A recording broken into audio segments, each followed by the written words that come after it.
19-year-old girl was found dead in the freezer. The hotel is affiliated with the police department. The hotel bio research place is affiliated. The crematory place is affiliated. Everything that about that hotel is affiliated with that police department in Rosemont. They have the same address. 2 live videos that was posted by those 2 people that's affiliated in gangs, posted live videos in details about what happened to Kenneka, what was going to happen to Kenneka. All that's facts to the case. Everything else is the images, is made up, said, and everything. Y'all people have to understand. Y'all got to figure out what's true and what's fake. And even the fake shit, I keep telling y'all over and over, the fake stuff also is telling us the real deal. Hello, ladies and gentlemen. This is Edward Joseph, and Let's Talk Live. Edward Joseph, Let's Talk Live. Kenneka Jenkins. All right, let's talk. Well, today, peoples, has been such an interesting day.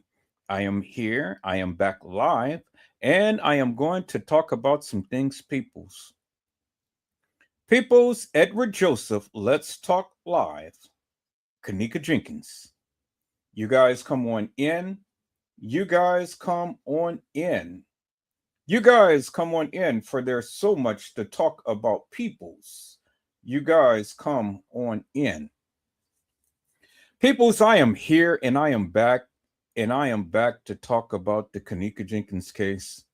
It just seems like we cannot leave this case alone, peoples, because every time I try to go to a different topic, then I get calls and I get text messages and I get emails and asking me, well, am I still going to talk about the Kenneka Jenkins case? Well, I'm here and I am going to talk about the Kenneka Jenkins case.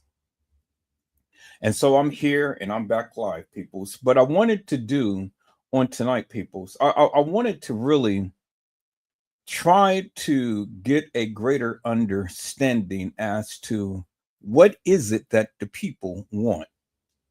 What is it that the people want? I mean, I'm really am confused as to what is it that the people are wanting, are expecting.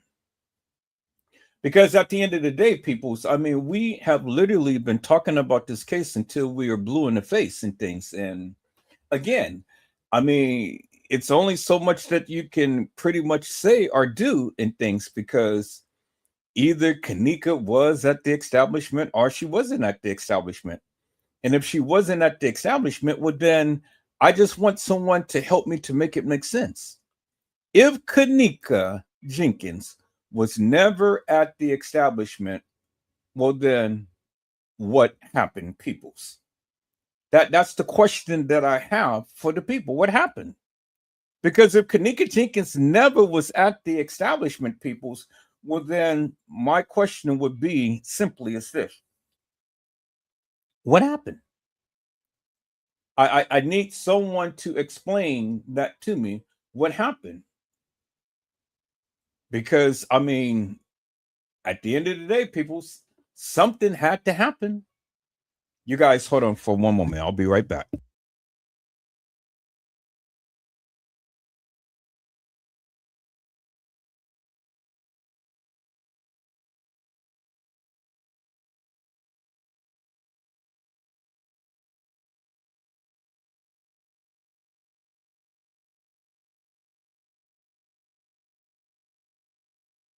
Okay, people, so I am back.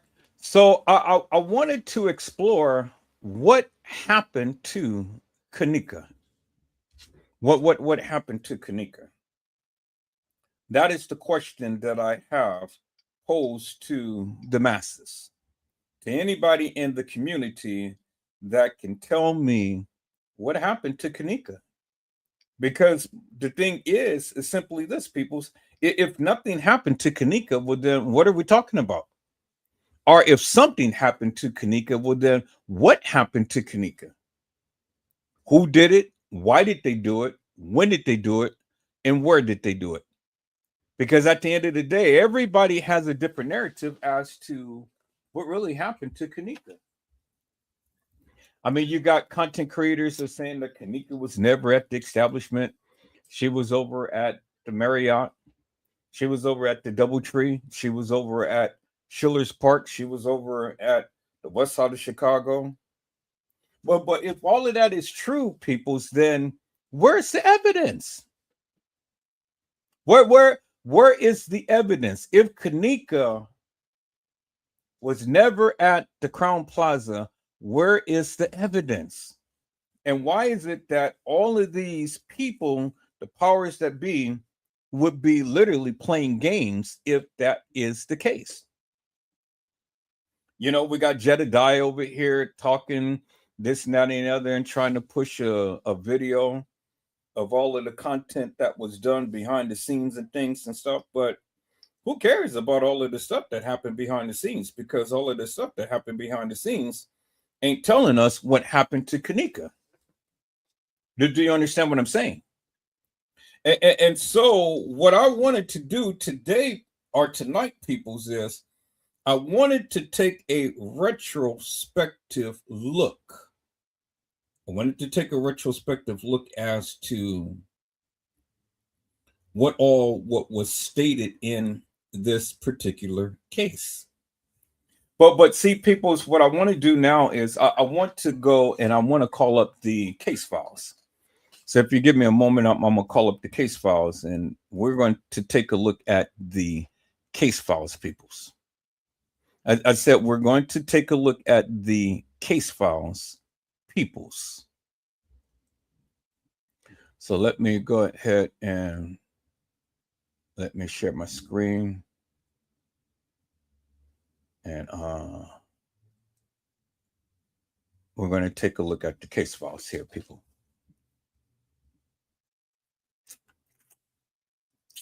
And let me go back to the desktop. We're going to take a look at the case files, peoples.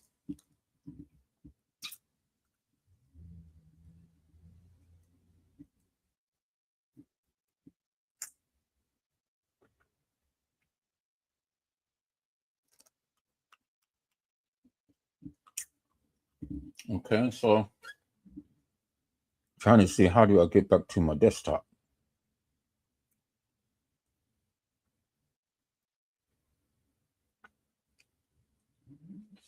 Okay, so just there we go.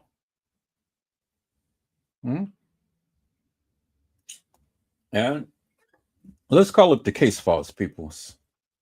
So we're at the desktop. Let's go to the case files for Kanika Jenkins.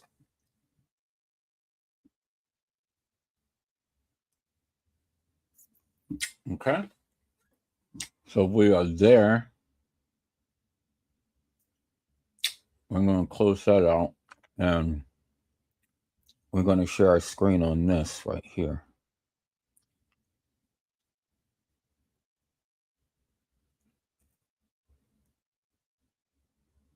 Okay. And let's go to the narratives. And we're going to share our screen upon this. So we're going to close out all of that. Close out all of that. And we're going to come back and we're going to share our screen upon this particular folder right here. All right. Oh. Dang. I don't know if I'm going to be able to do that like this. Let me see. Okay, so no, I won't be able to do it like that. So here, let me share my screen this way. So let me remove that. I'm going to share my screen this way. I can share my full screen.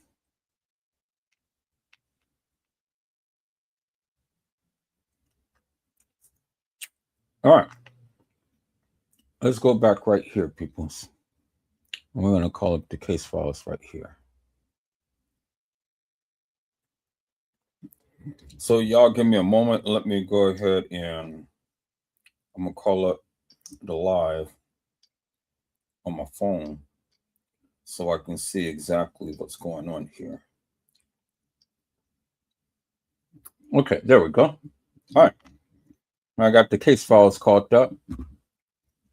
So let me zoom in. Let me see.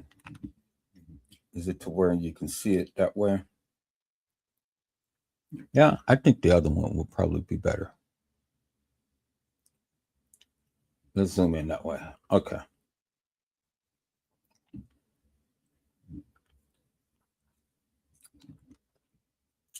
Now you guys see the case files right here. Okay. So people's, the thing is that everybody says reference the case files, right? That is the common thing. Everybody talked about the case files and everybody says reference the case files. Well, if we're going to reference the case files, peoples, but then we got to get a greater understanding as to what the case files says, right? Because if we're going to reference it, then we have to understand what the case files is and what it says, right?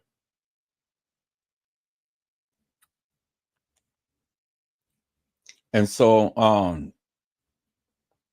let's do it like this so we can be able to have multiples coming up. I'm gonna go back to the case file and I'm gonna open up at least, let me see.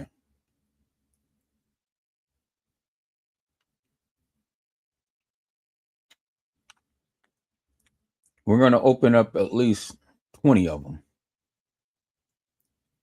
So let's start down here and let's work our way down to about,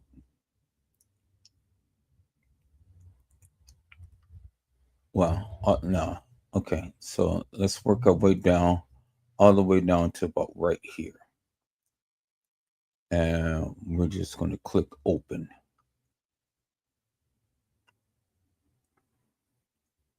Let me see, how do I do this? And click like that, and we're going to do like that.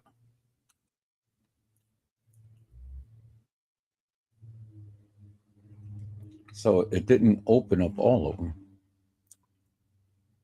Okay, so here, let's do it like this. Since it won't do it like that, we're just going to open up each individual one like that. Okay. Then we're just going to go down the line.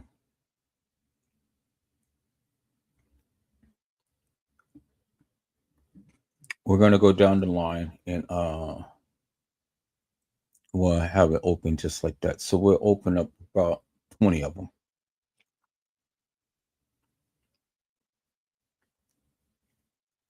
And so then that way, we can get a greater understanding as to what they said. Okay. So then that way, it won't be no confusion, peoples, because this is what they said. Mm-hmm. So I'm just going down the line. Going down the line with all the reports. This is 13, report number 13. So we're going to stop at 20. And then we're going to take a look and see what's happening here. Now, people, I've never seen a case file that is just a couple of paragraphs and then that's it. When there is a death of a person and you have a case file that is just only a couple of paragraphs, and then some is like a whole page long. And then this is supposed to be the Bible of the Kenneka Jenkins case. Now you can take it for what it's worth, because a lot of people, they try to use the case files to their own advantage to explain what they believe. But again, peoples, I don't know why all of this stuff is redacted. you know, but this is what they gave us. This is all that we have to work with, you know. So I really don't understand. But now we're going to get a greater understanding as to what they tried to convey to us based upon that of what they gave. And see, that makes the difference, people, because this is what they gave. It ain't what Edward Joseph is saying, it's what they gave. And so once you get a greater understanding as to what they said, then, you know, you can best understand this. Do you understand what I'm saying, people? Okay.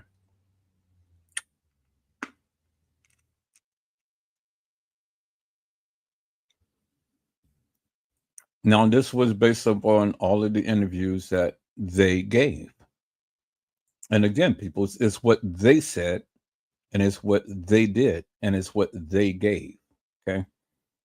So now we've already went down to 20. It's about close to about 43 pages, but we're going to start off with the first 20. Okay. And then what we're going to do, we'll start off with the first 20, but then we're going to go back and we're going to look at some of the pictures that they have given in this particular case. Okay, so we're going to go back to the images.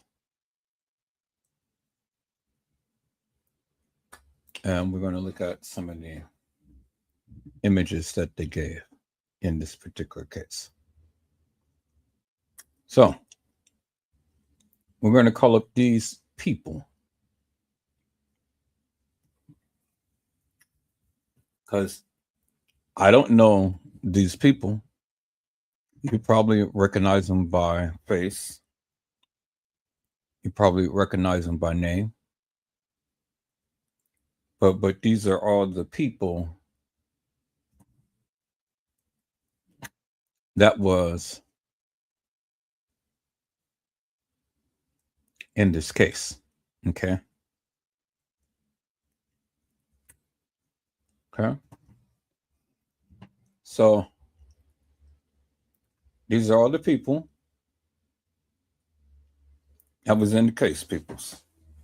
These are all the people who was supposed to have been at the party on the night of September the 9th, 2017.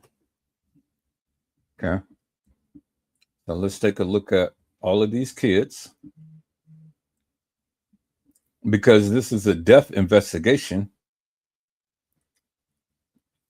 But for a death investigation, everybody is sitting back smiling and everybody is sitting back laughing, as you can see. See that? So you would think, peoples, that a girl who just had died and everybody is smiling. And why is it that they're taking photos on the outside of the facility from the police department instead of having all of these people come in?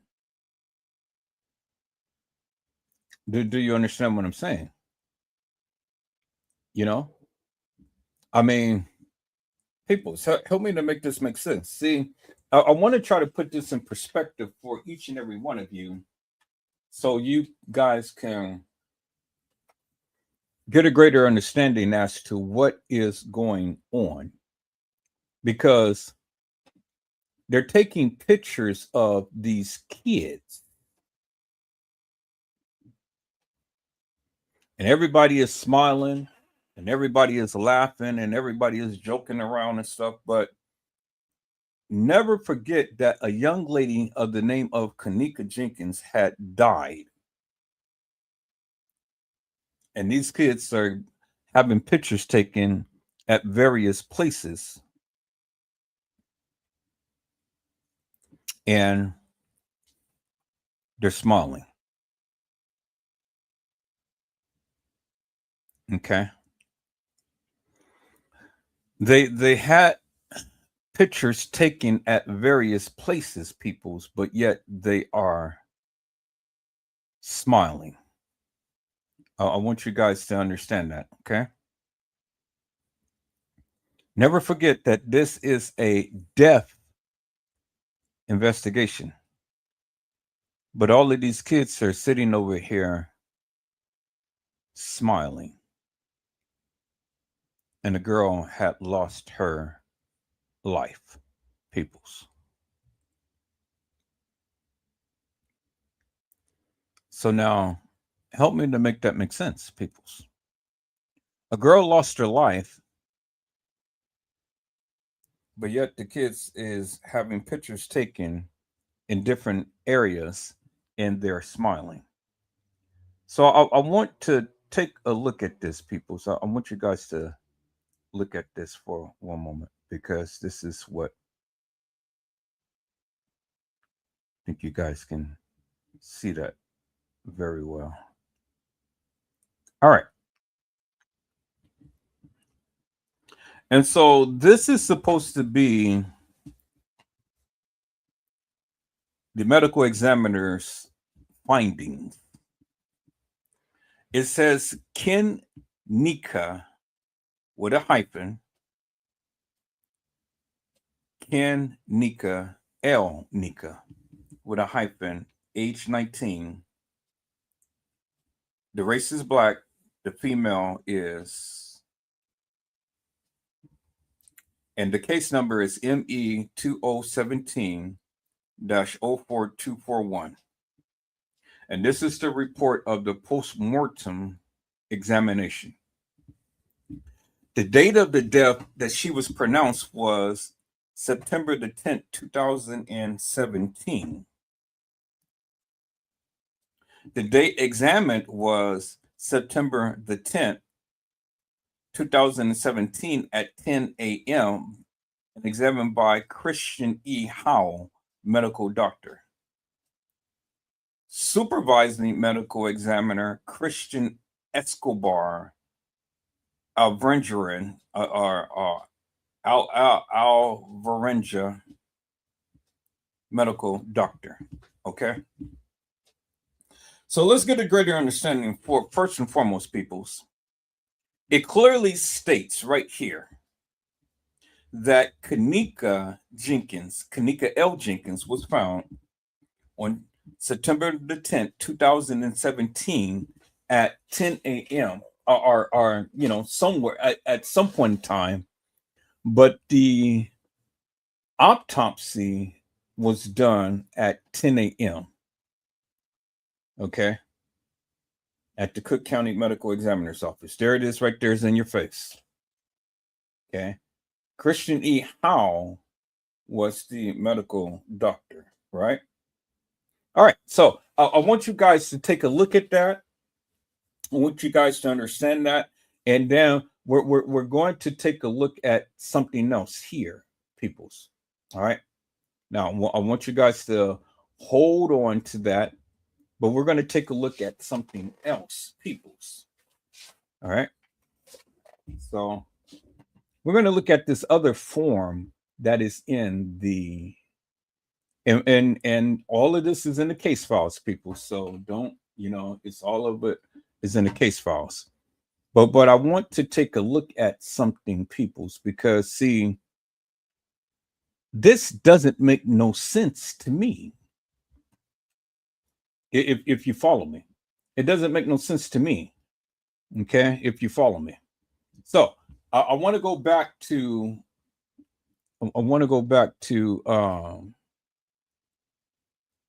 Let's look at these reports here.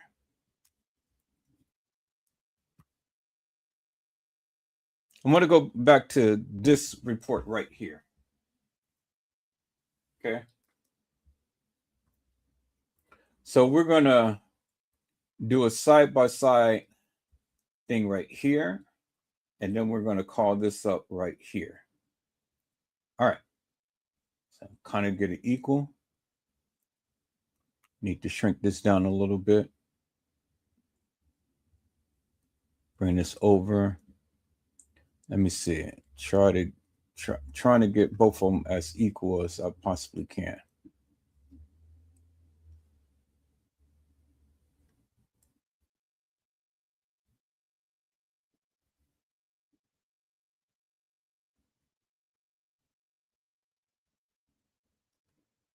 All right. So there we are right there, people. There we are right there. Do a comparison. Okay, so let's try to bring this up a little bit as much as we can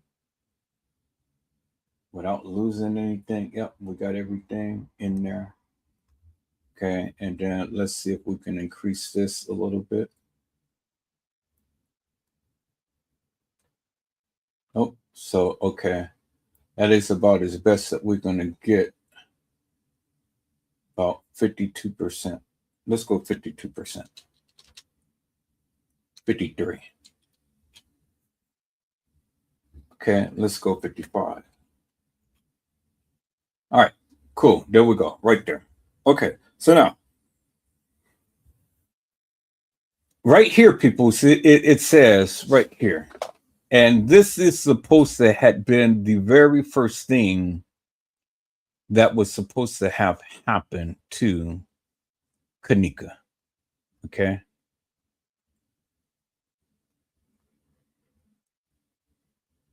I don't know why this is not moving. I'm trying to move it over, but it's not moving. Okay. We got that. So now let's call that other one up. Picture right here, and let's see if we can move it now. Why is it not moving?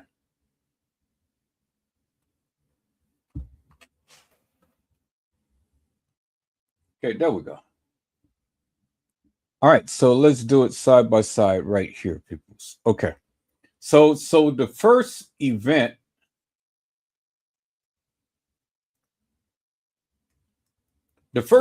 was that the people was supposed to have came out to pick up Kenneka's body, right?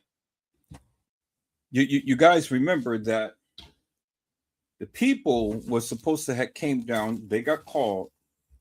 They said that a death had occurred and that they needed them to come down to pick up the body of Kenneka Jenkins.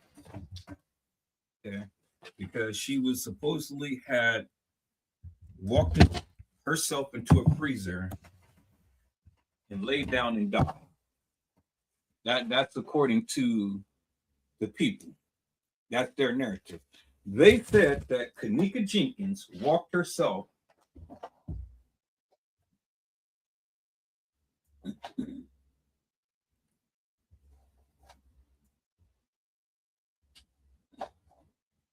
Y'all give me one moment.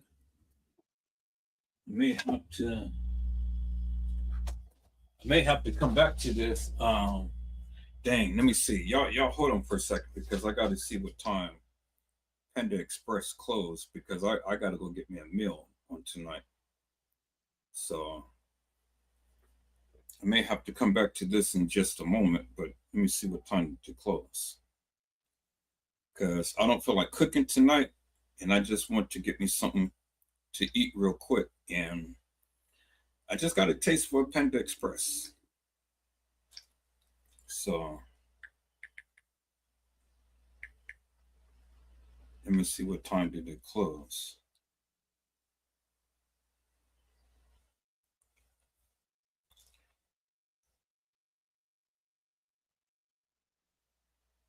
Okay, so I better go over to Panda Express right now and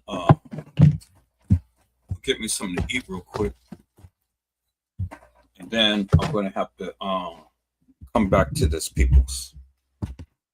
I'm what I'm gonna do is I'm gonna hold this like this. I'm gonna play back a portion of a live until I get back, and then we're gonna get back and we're gonna get into this, and we're gonna take a look at some things, peoples, because see, what I want to do on tonight, peoples, I want to go back to what they said.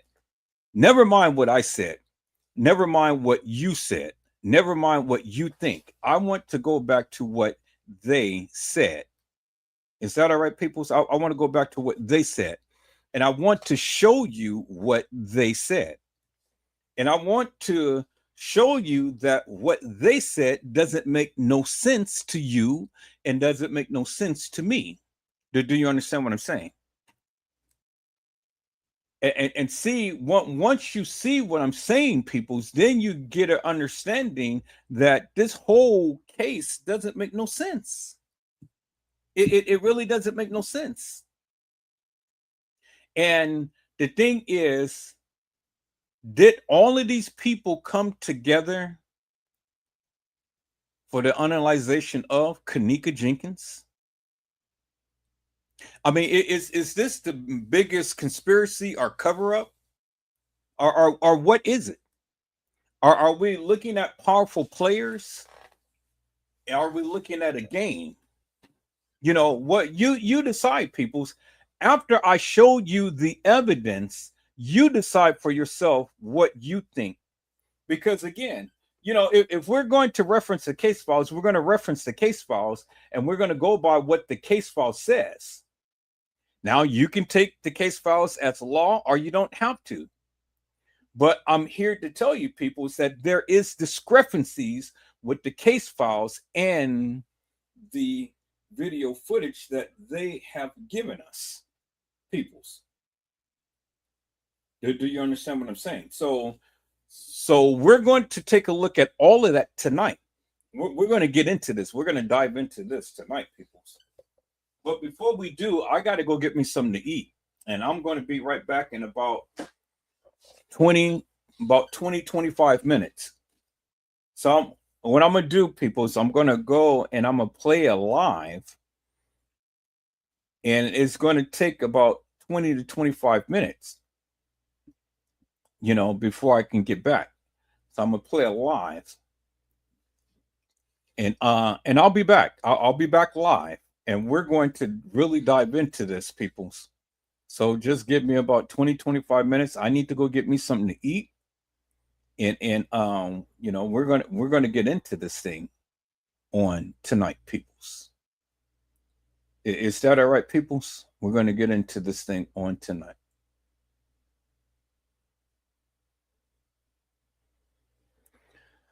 All right, people. So let's see what I'm going to do.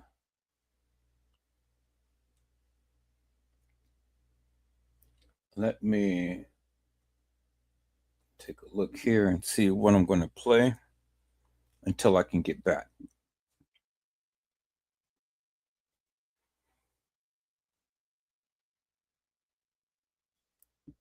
Because we got to dive into this tonight, people. We really have to get into this thing tonight, because this stuff doesn't make no sense, and nobody is doing this, but I'm gonna do it. And there's a new case that I'm going to talk about, peoples.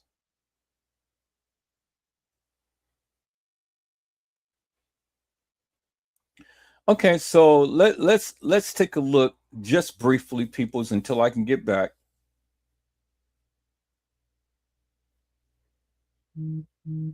Let's take a look at this. Kenneka Jenkins, 2 freezers and 1 narrative. Kenneka Jenkins, 2 freezers and 1 narrative.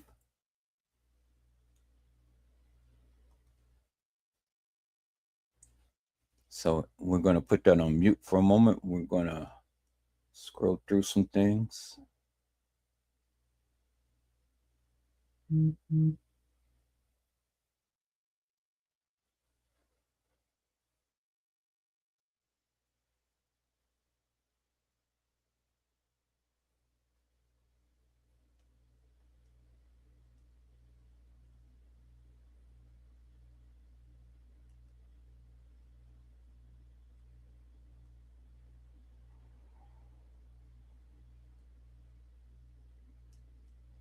Okay, let's see here. Where are we, peoples?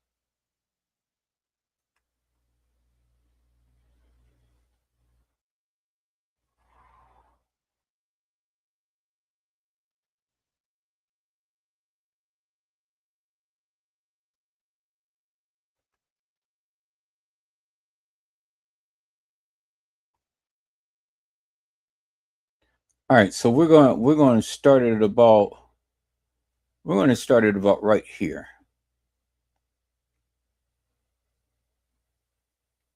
We're going to start it about right here, and then it's going to take me about 20 minutes, people. So I'll be back. So let me share my screen a different way so you guys can get the full version of this. So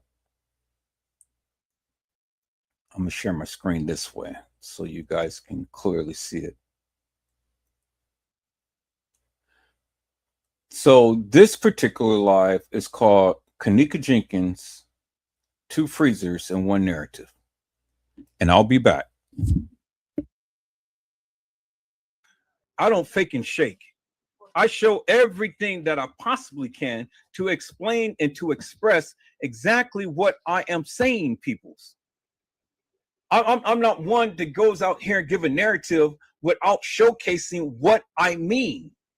You guys go back and watch my lives from way back then. It clearly shows you and express in great detail what I am trying to convey to the people. You know, I'm not like these other YouTubers that, oh, well, you know, just because it says it in case files, that means it's law. No, peoples. And we're going to go over that too. I'm not one of those YouTubers that's like that. I get down and I literally exegese this thing. I break it down. I'm methodical in the various things that I speak about. And no other YouTubers like me. They try to be like me, but they're not like me, people. And it hurts my heart to have people who's been following with me forever and a day, and then still today they say like they don't even know who in the hell Kenneka Jenkins is. They can't distinguish her by her picture that I've shown. But I've talked about this many, many, many times over. And this is what the other YouTubers don't do. See, they talk a lot of madness, but they can't show and tell you. They will never go and do a photo comparison like I'm doing now. Why? Because they don't want to be debunked. And I've already debunked them. Because again, can anybody, hello, Peanut Butter 21, how are you, ma'am? It's a blessing to see you on today. Can anybody, and I'm asking anybody, let me put these pictures up, and then we're going to get out of here in a moment, and we're going to be back. Let me put that picture up, peoples. Let me put this picture up, peoples. Let me put this picture up, peoples. Let me put this picture up, peoples, and let me put this picture right here up. Now, out of all of these pictures, peoples, let me know who you think is Kenneka Jenkins. This is picture number 1. This is picture number 2. This is picture number 3. This is picture number 4. This is picture number 5. Out of all of these pictures, you guys type in the chat who you think is Kenneka Jenkins. Again, picture number 1, picture number 2, picture number 3, picture number 4, picture number 5. Type in the chat who you think is Kenneka Jenkins. Come on, people, talk with me. Let's keep this moving. Talk with me. Doesn't take 20 years to type in a number. Type in 1, 2, 3, 4, 5. If it's 1, type in 1.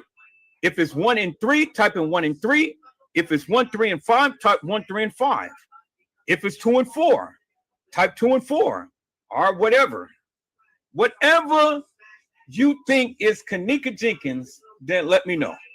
Y'all come on.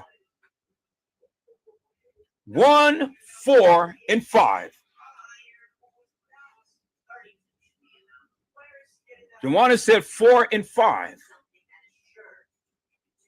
Okay. All right, peoples, come on. Anybody else? We got all of these people in here in the chat. Randall said number 4 is wrong. Okay. All right. Anybody else? Come on. Anybody else? One more person. Anybody else?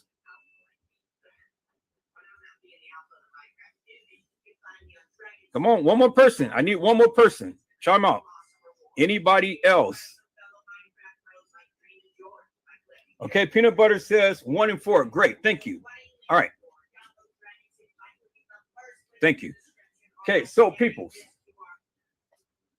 number one is Kenneka Jenkins. She's not in the car, but that is Kenneka Jenkins.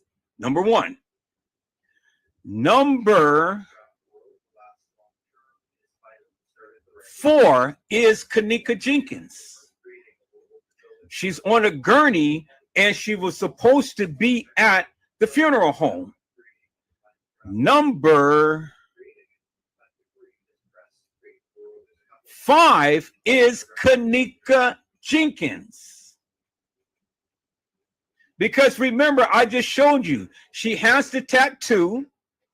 She has the recessed teeth, because you can see the teeth back there.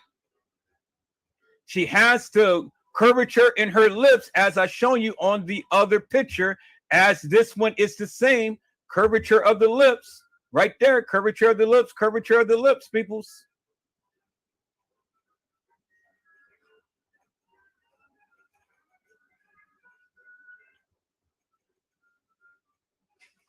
All 3 of these is Kenneka Jenkins. All 3 of these pictures is Kenneka Jenkins. The 2 pictures in the middle is Kenneka Martin. Not Kenneka Jenkins, is Kenneka Martin. Now, let's look at the 2 pictures. The 2 pictures in the middle, that one and this one, is not Kenneka Jenkins, peoples. No distinguishable markings, no comparison. Look at the recess thing in her face right here. Kenneka Jenkins don't have that right here. Her eyes is not as long as hers. You see that, right? See, Kenneka Jenkins' face is not sunken in, as you can see in the pictures here. And then you got to help me to make this make sense. Even look at this picture right here. See that? See how her face is sunken in? See how her face is sunken in? See that right there? So now help me to make this make sense. How did all of these pictures come about? 1, 4, and 5. Because 1, 4, and 5 is different. So if Kenneka Jenkins is dead, peoples, how did we get all of these different pictures of Kenneka Jenkins? We got her in the freezer, as you can see.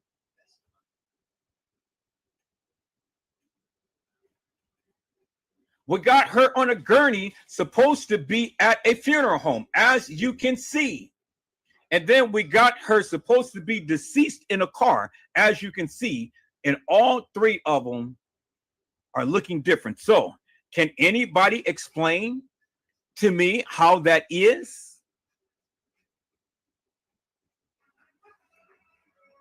Because everybody says she's dead in all 3 of these pictures. So, but we got 3 different pictures. How could that be, peoples? How could that be? How is it that we can go from a freezer picture looking like she does here to a gurney picture looking how she is looking here, when Teresa Martin had says, but God, this is how my babe looked when I saw her at the funeral home. When I saw her at the funeral home.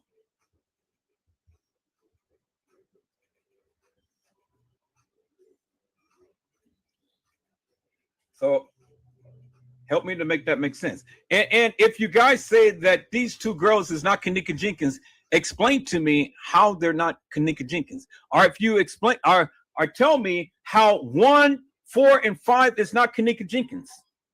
Tell me that.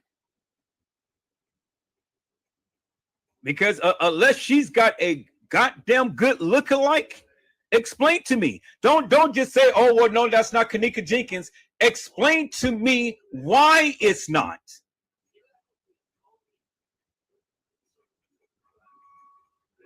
Peanut Butter 21 said, but why does the eyebrows look different in 5, though they are shaped different? That is a good question, because that is the makeup. You know, when they take you to a funeral home, right? They make the body over and they make it up. And if you look at the picture, here. Let's look at this picture right here. Okay. So she's got a little bit more thicker eyebrows like that than that.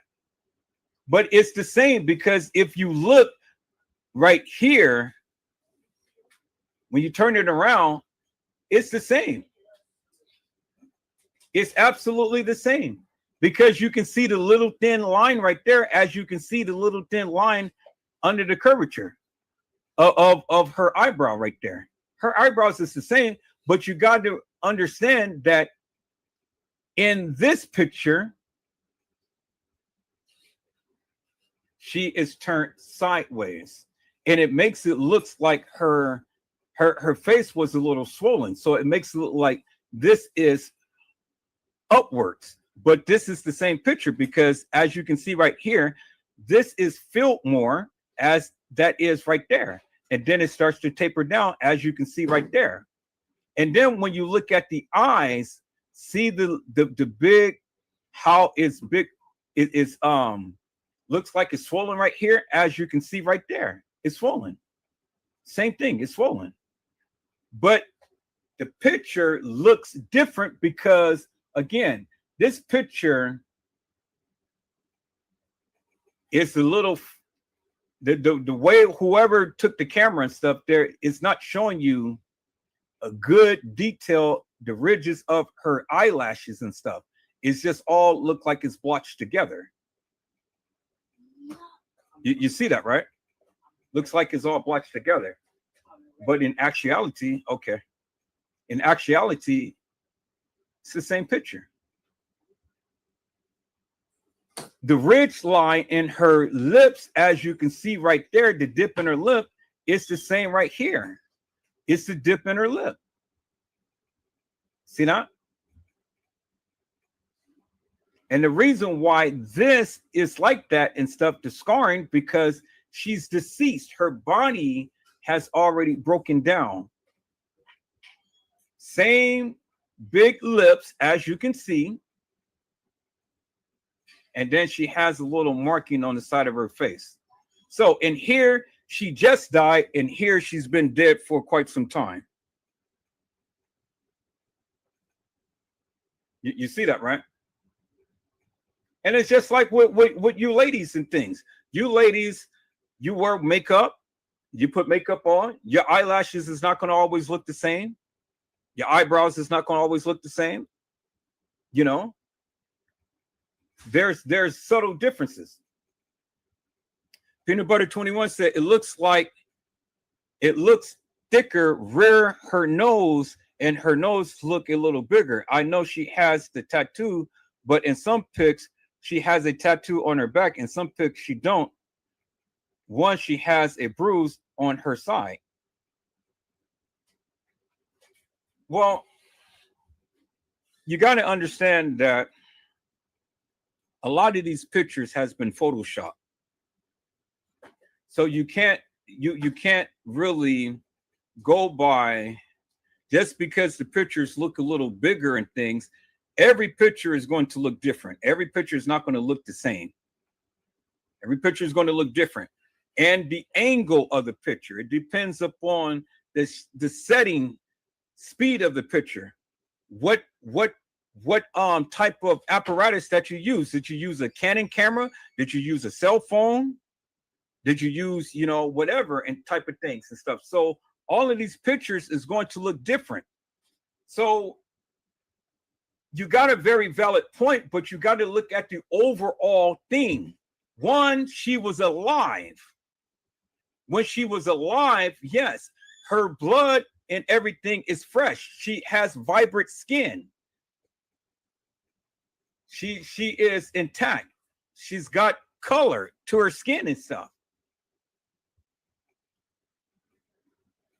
And you don't really see the noticeable bruising on her face because, again, the angle of the camera. She's got the hair and all that. So that camouflages a lot of stuff. So as she decomposed, as we see in the picture on the supposed funeral picture, now you can see distinguishing the wounds and stuff. You can see right here the head wounds, the trauma to the head right here, trauma to the head right there, trauma to the eyes right there, and then the eyes right here, and then the trauma to the side of the face right there, and then the wound right there on the side of her face, and then her lips as it decomposed.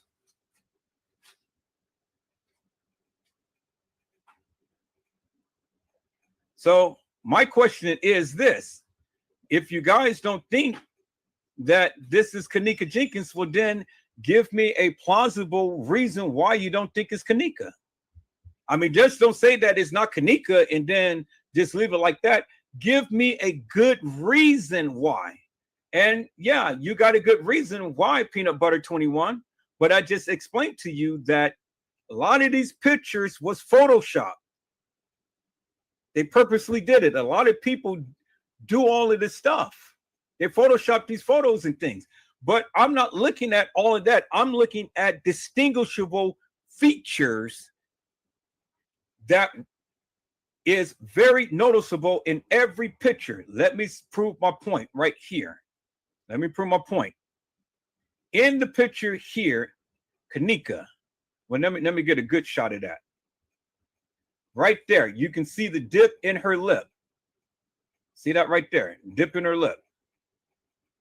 As you can see right here, again, there's the dip in the lip. You see that? See the little dip in her lip? You see the little dip in her lip? And then right here, you see the little dip in her lip right there. All is the same. That's undistinguishable. I mean, that's undeniable proof right there. See that? Undeniable proof. And then you can see the little curvature right here, right above the lip. You can see that little indentation right here, as you can see right there, as you can see right there. See that? See that little indentation right here, right above her lip? It's the same. It's exactly the same. Other facial features may differ a little bit, but distinguishable features such as the lips, such as the eyes, such as the nose, that never changes, peoples. That never changes.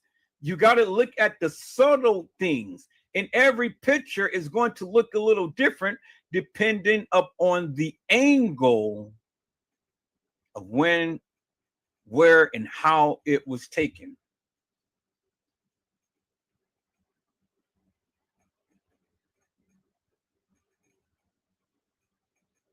You see that, peoples? Depends upon the angle.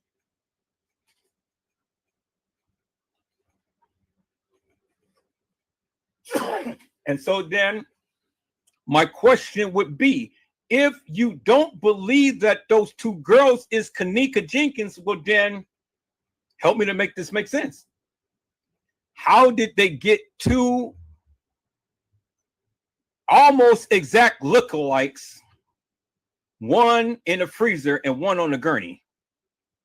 Because if you're telling me that, if you don't believe that those two girls are the same girl, well, then you got to explain to me, how did this happen? How did they get one girl in the freezer and one girl on a gurney? Because now you're telling me that it's two different girls that was killed at the same time. One is in the freezer and one is on this supposed funeral gurney picture.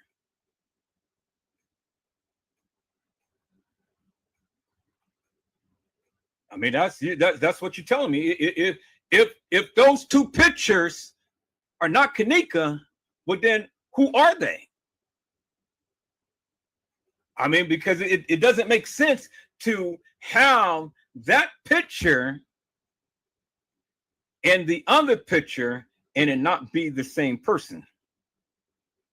And then explain to me how these two pictures just really differ, because we got her on the funeral picture and then we got her in the freezer. I mean, explain to me. Explain to me how this is. How, I mean, if you're going to take the girl out of the freezer, yeah, she's going to be looking like this. She's looking like this in the freezer because she's just been killed. But how does she look like this in the freezer picture, look like this on the gurney picture, but then she looks totally different when we look at the picture of her on the actual gurney laying outside when Teresa Martin and Lenore Harris came to view her body? She was fully in decomposition. And I'm gonna show that in a minute, peoples, but I gotta go to the store. I'll be back. So those are the questions that I need you guys to answer, because again, it is you can sit here and you can say forever and a day, well, that's not Kenneka, or that's Kenneka, or whatever. But whatever you believe, explain to the people how you came up with your conclusion. How you come up with your conclusion.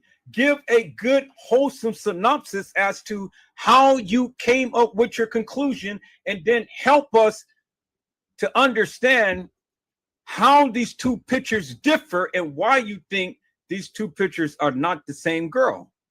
Because you got two different pictures, but of the same girl. How did that happen, peoples? That's the question. That's the question. How did that happen? And I want people to come on the line and explain to us how it happened. Go beyond and just say, oh, well, no, that's not Kenneka, or yes, that's Kenneka. Yes, they removed her wig. Yes, absolutely. They removed her wig. That's number one. They removed it. As you can see, peoples. But there is a noticeable difference in between the two pictures. One, she's brighter and lighter with full color and pigmentation, and the other one, she's darkened. And as you can see, her lips are scarring a little bit. As you can see here, her lips are not. Clearly see that. So there's been a period of time, peoples, from when she was in the freezer to when she came onto this gurney. Y'all see that, right? Y'all see that? So two noticeable and very distinguishable different pictures at different times. Because the more you decompose, the more that the scarring will show up, as you can see right here. And then two, her lips is open, but her lips is closed, as you can see.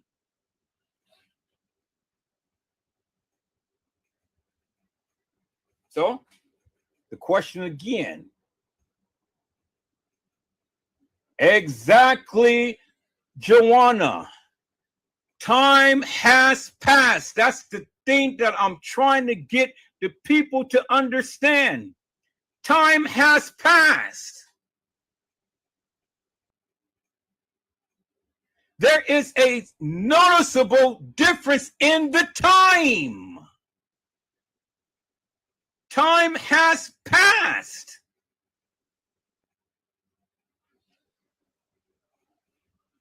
So since time has passed, peoples, then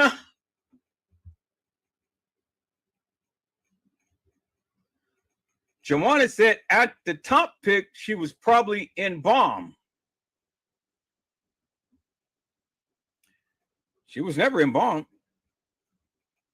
because she was never at no funeral home. She was never at a funeral home. Now, I'm going to get into this because I'm going to show the picture of this girl that's in the casket. That is totally different from the two pictures that we just seen. So you got to help me to make that make sense. And remember, the funeral was at least 3 weeks out. So how could a body look so pristine, clean, and you're 3 weeks out? That body was so decomposed on the gurney when they brought it out the freezer, but yet she looked so pristine, clean in the casket. But that casket picture don't look nothing like the two pictures I just shown you. Exactly, Joanna. That's exactly what I'm saying. Thank you, Andre Alexander. That's exactly what I'm saying. All right, so let me go and take my babies to the store. Peoples, I'm gonna recap. Let me go back and recap on this video right here. Let me go back on this video right here. Because again, the other YouTubers can't explain it. They would never do what I'm doing, peoples. They never do what I'm doing because they know what I'm saying is actual, factual, and true, and that's why they'll never challenge it. Let me go back to the live that I did. It says, the truth is finally being revealed in the Kenneka Jenkins case. Let me go back to that live.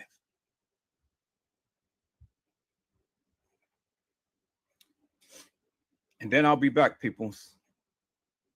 And we're going to talk about this.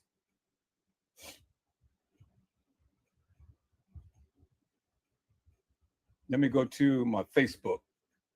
Let me go to my YouTube. Because all I'm asking the people to do is just explain it to me. And again, if the people have the facts, Joanna, then they should be able to explain it. But they don't have the facts. That's why they can't explain it. People can't explain what they don't know.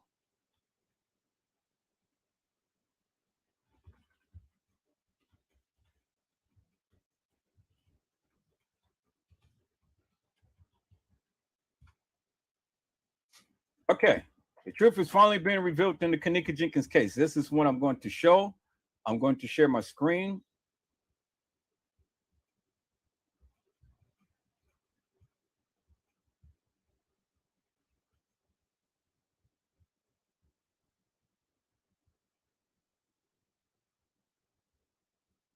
Exactly. Hello, Angela Jones. How are you? It's a blessing to see you on today.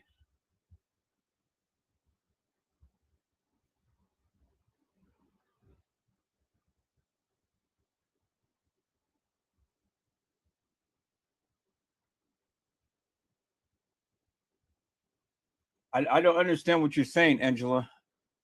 I'm not understanding what you're saying. But maybe this will understand. Maybe this will help you guys understand what I'm trying to convey.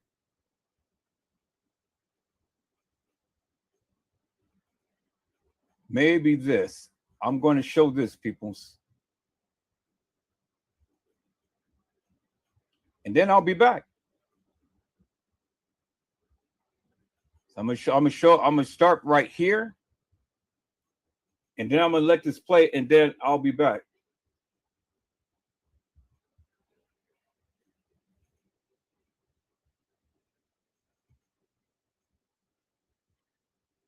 See, let me say something, peoples. Let me say something, just for the record. I don't profess to have all of the answers in this case. I just know what I know. And it doesn't take a rocket scientist to understand what I'm trying to convey if you really pay attention to what I am trying to tell you, because I explain it in great detail. I explain it to the degree to where you shouldn't be confused about anything. And if you are confused about something, well, then just come on and ask the questions. That's all you need to do is just ask the questions. If you are confused about anything that I say, just ask the questions. Or if you disagree with what I say, then why don't you come up and why don't you say something?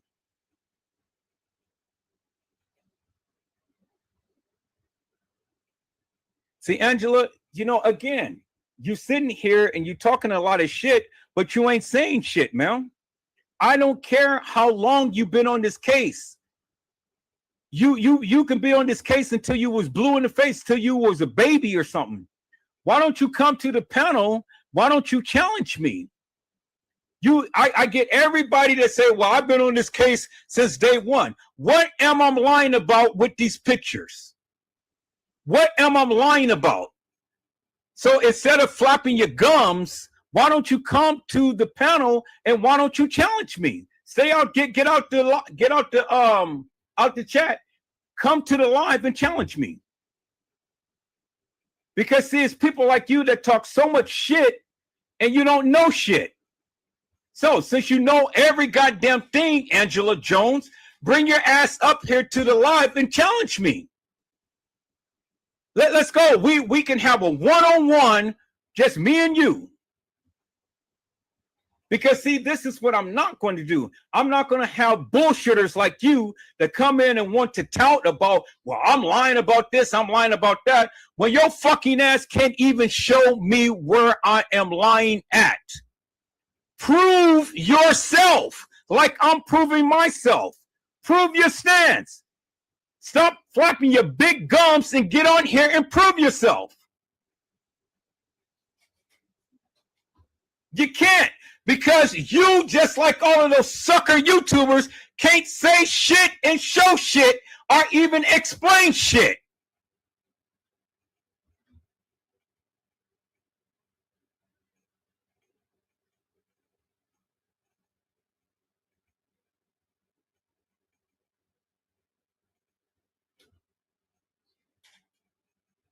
See, people, this is why I love challenging the hilarious and nefarious. That's why I love challenging them. Because they all the time got some shit to say, all the time being negative, all the time being derogatory and stuff, but they can't show shit. Prove to me.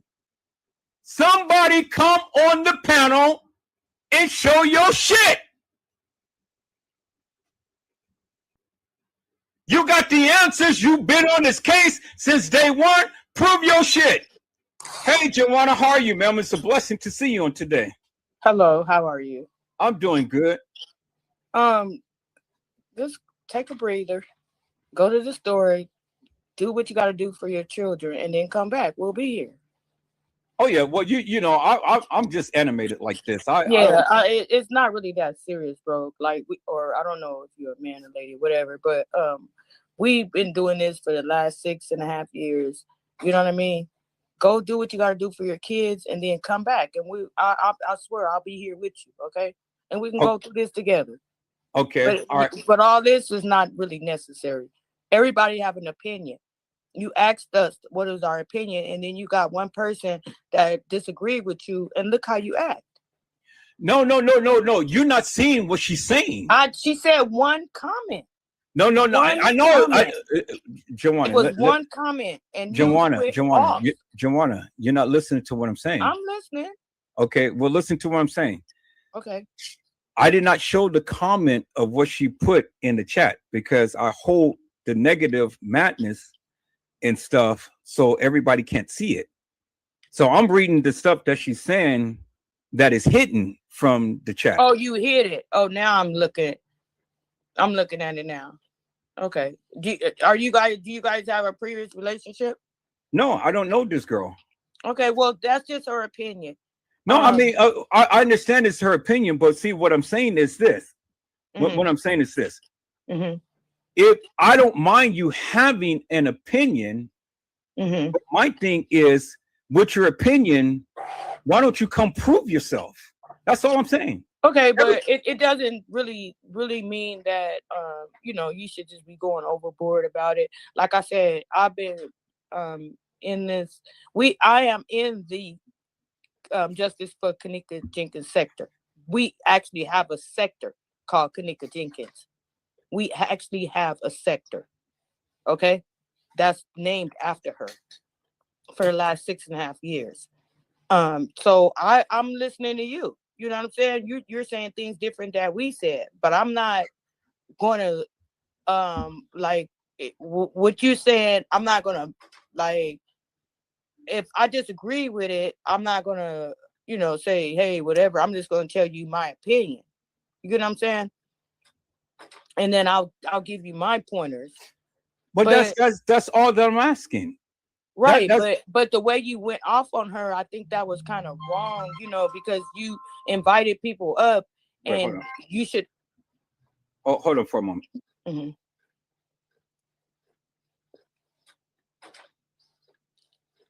Hey, KBR, how you doing?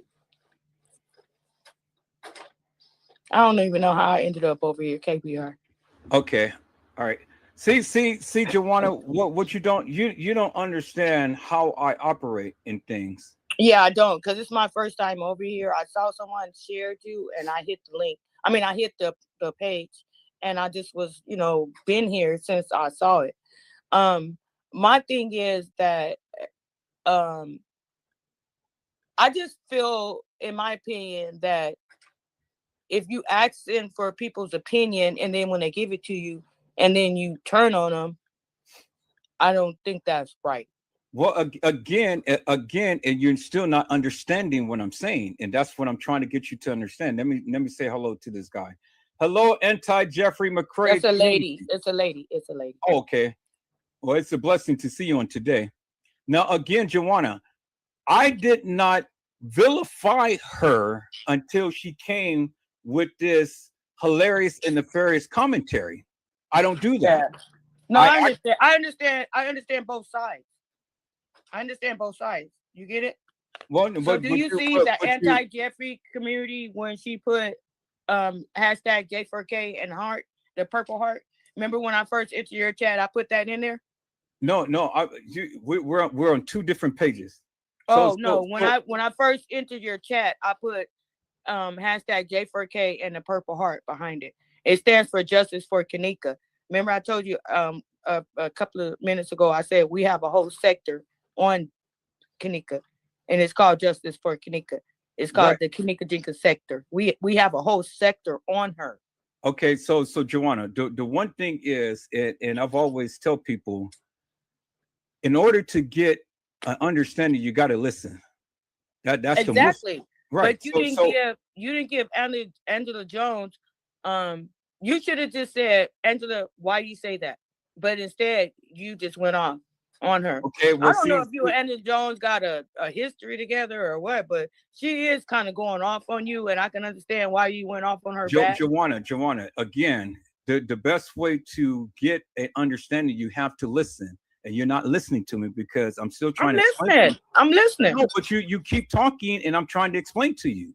Okay, again, I did not go off on Angela until she came in hilarious and nefarious. She came in with all of this negative stuff that I did not show in the chat. The only thing that you can respond to is what is being said in the chat, but you do not see the behind the scenes of what she said. Oh, okay. That's why I went off. Well, my apologies. Right. That's what I was trying to tell you. Okay. I don't go off on people unless they come in and be aggressive and come in with all of this hilarious and nefarious bullshit. Okay, my apologies. Let me ask Angela Jones a question. Angela, why do you have such disrespect for this person who's trying to, find closure for this, Angela? First of all, he just said he didn't approve of my comment.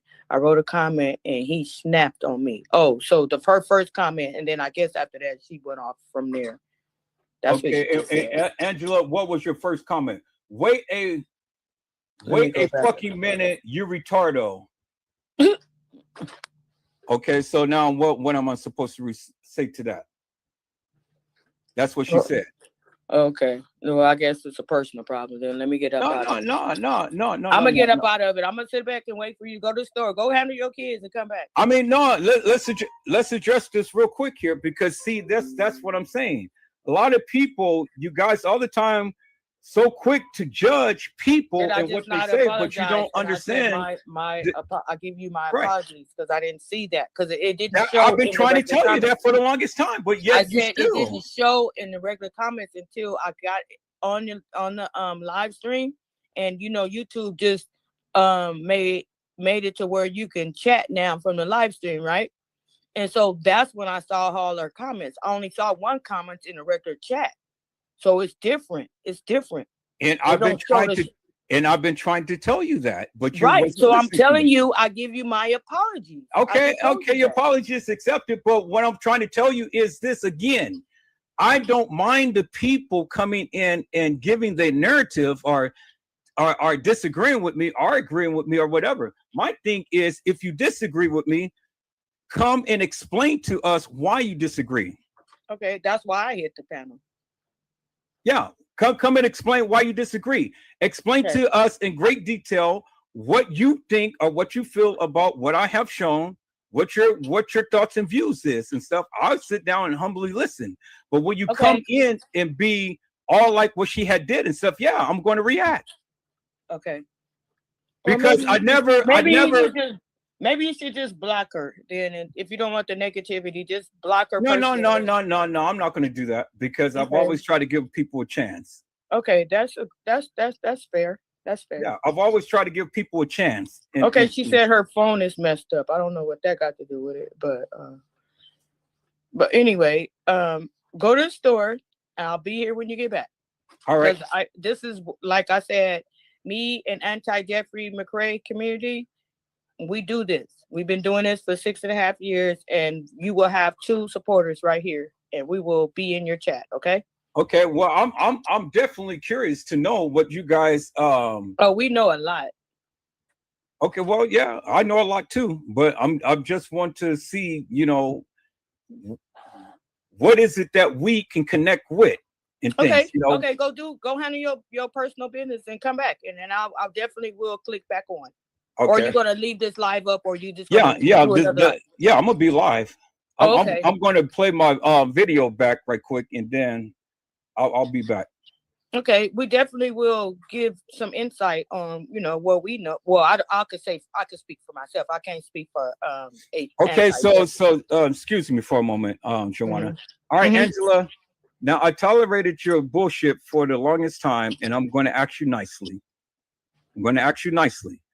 Stop with all of the negativity because it ain't got shit to do with shit.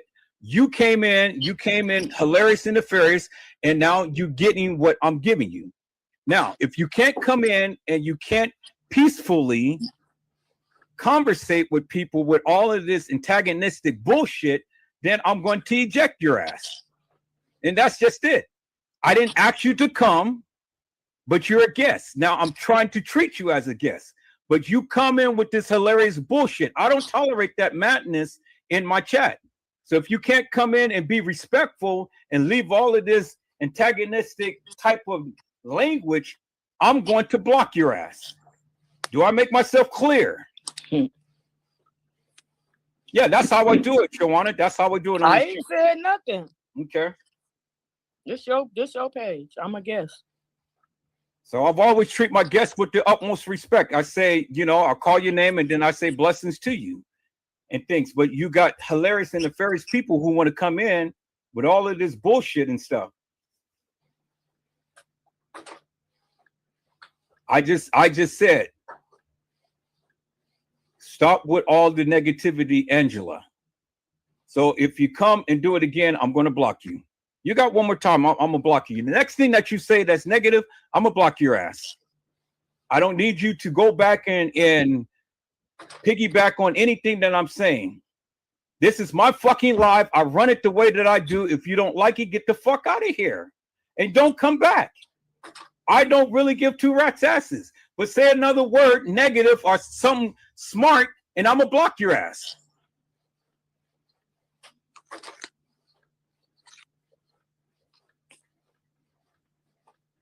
All right, peoples, let me go ahead and recap. I will be back probably in about 30 or 40 minutes.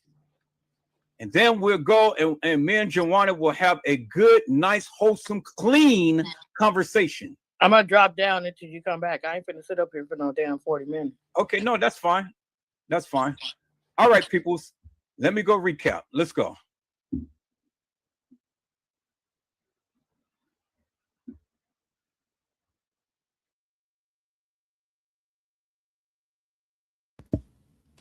Okay, peoples, I am back.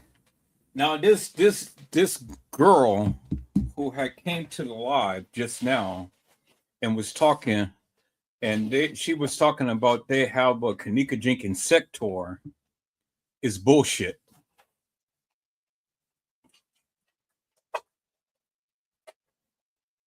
Pure D bullshit.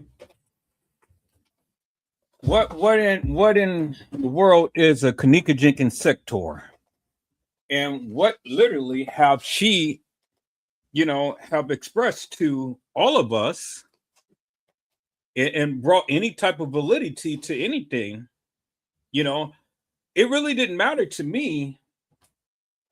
All what they know or what they supposedly know are things like that, because at the end of the day, she hasn't yielded anything. She hasn't given any type of information whatsoever to prove one way or the other her stance. All it is that, well, we've been talking about this case for 6+ years, and we have a sector. It's called the Kenneka Jenkins sector. Well, who gives two rat's asses about the Kenneka Jenkins sector? She still hasn't explained anything to us or shown anything to us to validate anything that she, was trying to convey. And that's exactly my point. They have the Kenneka Jenkins gestors and Kenneka Jenkins sectors and all of this madness, but all of these people can't even tell you heads or tails as to what's going on. Hello, Deborah G. How are you, ma'am? It is a blessing to see you on today.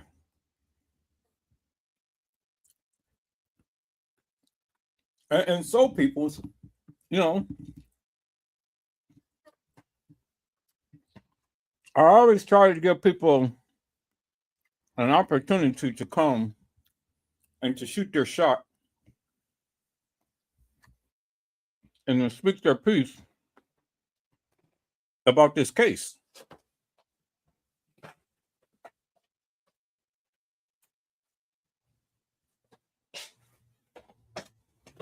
But yet,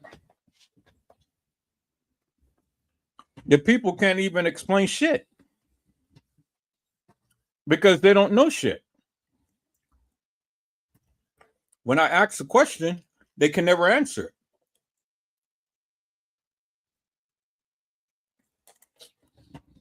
And they're all the time deflecting. They're all the time speaking around the various things that I'm trying to ask them about. Then they want to go on this long tangent. Well, we are the Kenneka Jenkins sector, and we've been talking about this case for umpteen years. Okay, so what does that mean to me? It doesn't mean anything to me, to be honest with you peoples.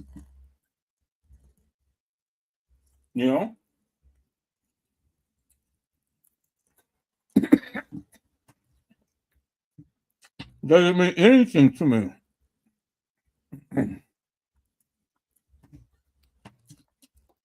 And so,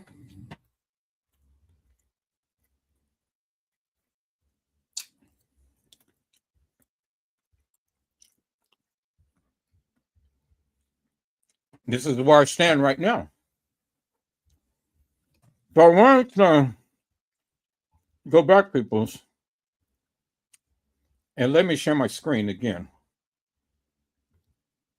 And you guys have to forgive me because I'm sitting here eating and I'm probably smacking in your ear, but that's okay. But I wanted to share my screen, and I wanted to go back And I wanted to make this particular point. So let's go back here, people. So let's go back right here to these two documents right here, peoples. And let me stretch it out a little bit more. I want to get to these two documents right here. I want to let me stretch it out a little bit more so we can have a little bit more. Stretch this one out a little bit more too. That's good. And so it widens it up a little bit. Good. Okay. So there we are. All right, people. So we have these two documents that is in the Kenneka Jenkins case, right? And this is the chain of command, because it starts off from when the body was supposed to have been at the establishment, and then the body was supposed to have been moved to the Cook County Medical Examiner's office. But then you got to help me to make it make sense, people. You got to help me to make it make sense. And see, the thing is, and this is why I wanted to do this. You guys can chime out if you so to choose. I'm gonna put the link in the chat for anyone to want to come up and want to give their narrative or have something to say or whatever. But the thing is, and let me just drop the rules again, peoples. If you come into my live, hilarious and nefarious, with any type of bullshit whatsoever, then I'm just going to immediately eject your ass. Now, I don't have no moderators. I'm the moderator and I'm the admin. And if you come into my live with bullshit and nonsense, I'm going to immediately eject your ass for all eternity. I have zero tolerance for bullshit. Okay? We're going to keep it straight. We're going to keep it on an even keel. You don't have to agree with me. I really don't give two rats' asses, but I'm only showing you what they said and not what I said. It ain't what Edward Joseph said, is what they said. I'm showing you what they said. Okay? So now, nobody needs to get upset with me about anything because it's what they said. Now, you have the right to voice your opinion and things, but just keep it on an even keel. You know, be respectful, and I'll be respectful to you, and then we'll keep it like that. We can agree to disagree, but that's just going to be the way that it is, people. Is that all right? All right. Hello, Gina, to you. How are you, ma'am? It is a blessing to see you on today. Now, peoples, I'm going to be showing you several documents, and we're going to look at the time, because it's all about time. It's all about time, peoples. You know? It's all about time. Okay? Now, first and foremost, people, according to the case files and according to the video footage, it clearly stated that the young lady of the name of Kenneka Jenkins had walked into the establishment at 1:13 a.m. in the morning. That's what it said. And according to the video surveillance footage, that's what it shows. A supposed Kenneka walking into the establishment with a young lady of the name of Bree and Munifa and Shemaya. That is what the video shows, right? Now, you can believe that that is Kanika, and you cannot believe that that is Kanika. Either way, whatever you believe is your opinion. Is that all right, peoples? It's not my opinion. Never mind what I think. However you feel is what you feel. If you believe that that is Kanika, well, then it's Kanika to you. All right? And if you feel that it's not Kanika, well, then it's not Kanika to you. All right? And if you feel that Kanika never came to the establishment, well, then that's your opinion. All right? It's your opinion. But everybody don't share in your opinion.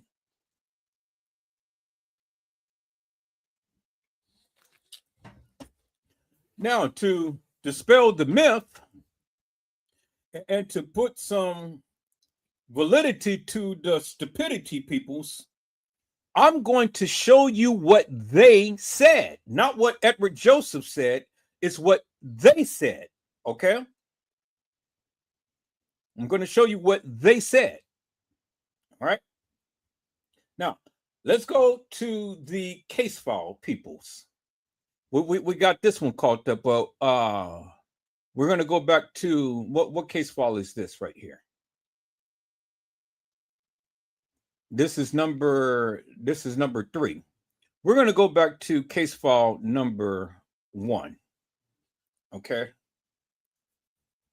We're going to go back to case file number 1. Now, you can believe the case files is real, actual, and true, or you don't have to, peoples. It's your opinion. Okay. I'm not going to argue with people over their opinions or their belief. Because I said, I'm only going to show you what they said. Is that all right, people? All right. So this is case file number 1. The very first case file that was put into place. And the writer had said, on this date, I was dispatched to 9501 Devon Avenue, Rosemont Police Station for a station report of a missing person.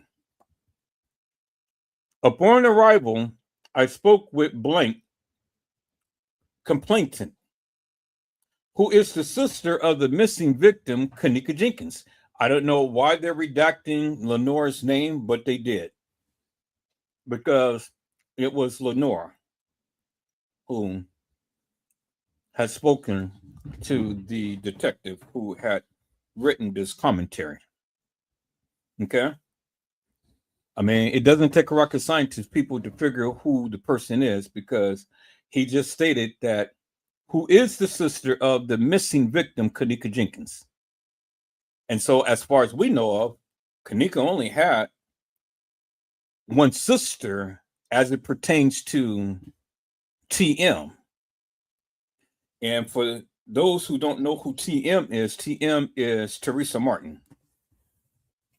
But I just abbreviated it down to TM so I don't keep having to say her full name. Okay. So it says, according to the complainant, the victim was last seen leaving her home with her mother's vehicle on September the 8th, 2017 at approximately 23:30 hours. Now, let's stop right there. So we're going to do this, people. We're going to go and we're going to look at 23:30 hours. So let's go back to the Kanika folder. And then let's look at the military time. So we're going to establish a timeline, peoples. So 23:30 is 11:30. Okay. Now, I know what all of the other content creators had said and stuff and things. I really don't care. This is what was stated that Lenora had stated. So if you got issues with it, peoples, it ain't my issue. I'm just only showing you what they said. All right.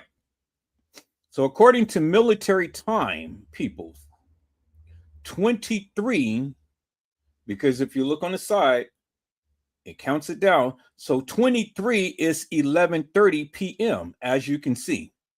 Okay. So 23:30 is 11:30.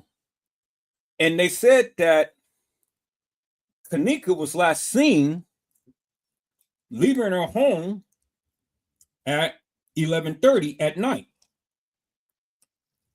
So what movies is going to be playing at 11:30 at night? Because it's going to take them some time to get to Rosemont, right? It was stated that Kenneka was going to the movies with her friend. Well, I don't know what movie that starts at 11:30 at night, or even 12 o'clock.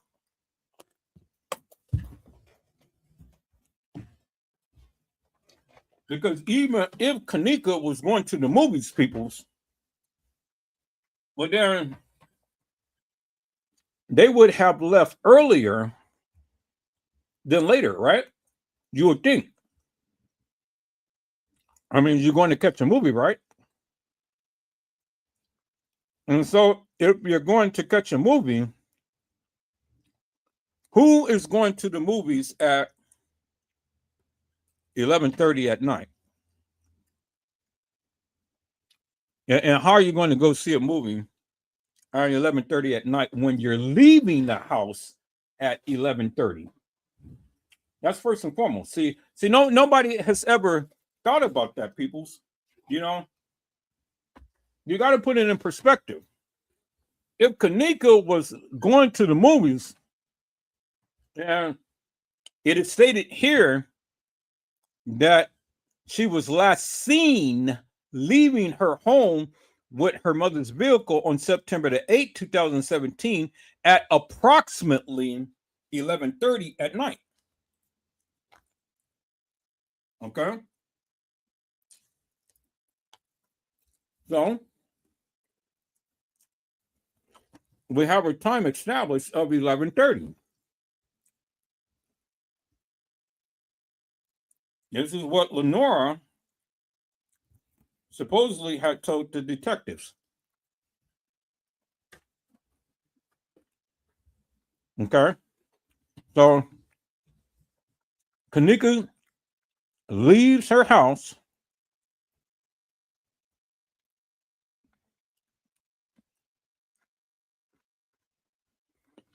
heading to a party with a couple of friends. And what does it say?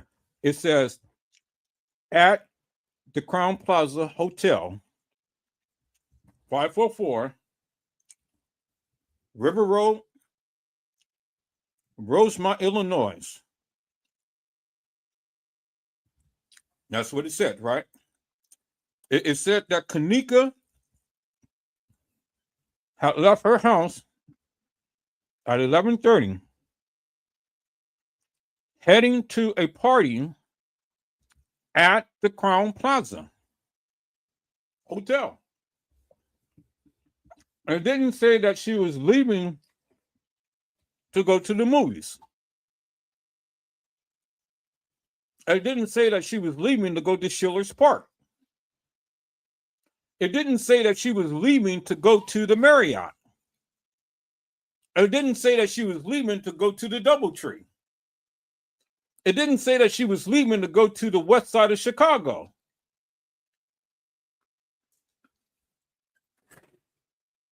What it did say is that she was leaving her home with her mother's vehicle on September the 8th, 2017. She wasn't driving her vehicle. She was driving her mother's vehicle. That's what it said. Okay. It said she was driving TM's vehicle.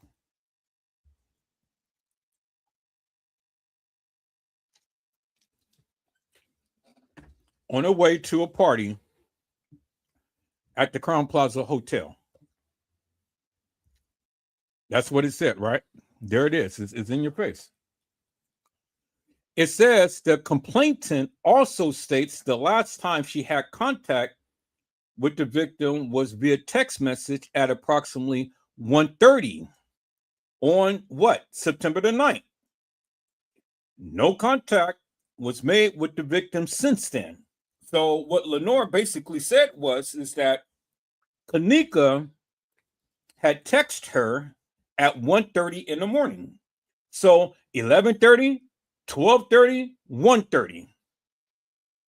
So at 1:30 in the morning, Lenore said that she got a final text message from Kenneka.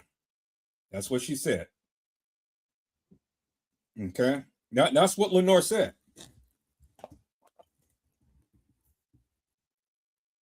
That Kenneka had texted her at 1:30 in the morning. Okay. So 2 hours later from the time to when she last seen Kenneka,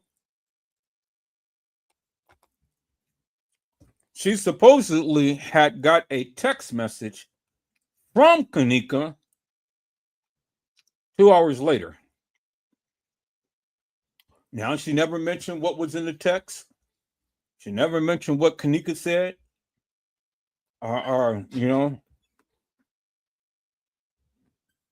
she just mentioned that she got a text message from Kenneka. Okay, I see somebody had said something. Gina said, then she retracted that statement later. So basically what Gina had said is that Lenore had stated that, but then she took it back. So basically saying that never happened. So then my question would be, how many other statements should Lenore take back? Why would Lenore say that in the first place? Why would Lenore go to the police station and tell the police that she got a text message from her sister, and then she takes it back? And so that never happened. Okay, so the question is simply this, peoples. If Kenneka never texted Lenore,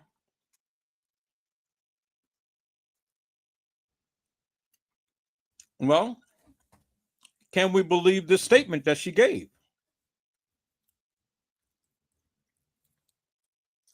Can we believe anything that she said?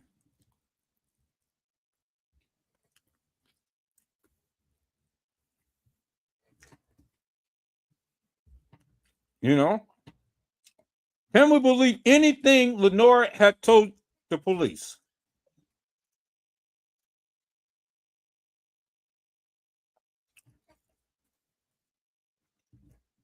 That's up for you to decide.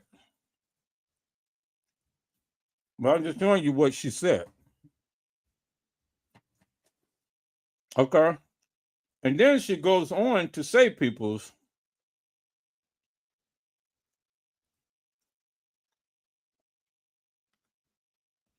the complainant also states that the friends came back to the complainant's home at approximately 400 hours with the victim's mother vehicle.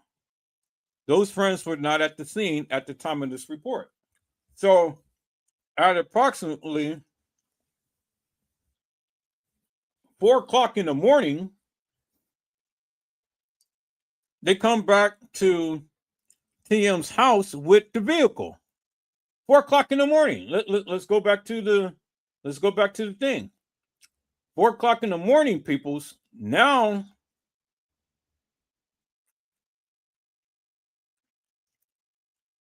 $4 o'clock is 400 hours. That's AM. So it's September the 9th. It's no longer September the 8th. September the 9th, 4 o'clock in the morning.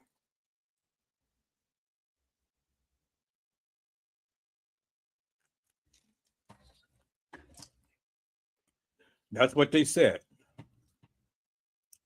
Okay. Go back to the case file. See? 400 hours. Right there. Then when we go back, 400 hours is 4 a.m. in the morning. Okay. That's what Lenore said. So now, peoples, now since we got a timeline established based upon what the case file had said, let me ask you all a question. Let me ask you all a question. How could this have happened? How? Let's run down the timeline. 113, Kanika is supposed to be walking into the establishment with her friends. About 1:30 something, based on what Lenore said, Kanika is texting her, and that's the last time that she heard of Kanika. Okay, so from 1:13 up until about 2:30 or even 3:30, depending on which timeline you want to go with, Kanika is supposed to be caught on surveillance video footage getting up an elevator and staggering drunk near the front desk. So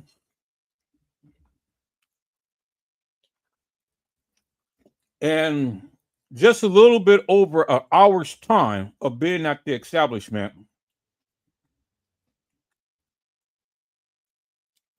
Kanika is supposed to get drunk.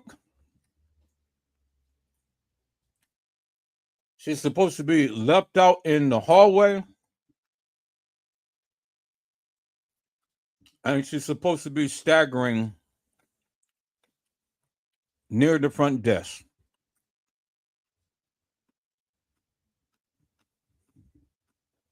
That's it in a nutshell right there. Now think about that, people. So all of the things that you guys are saying and fighting over a narrative, but yet you can't even make heads or tails as to when this girl was supposed to be in the hallway.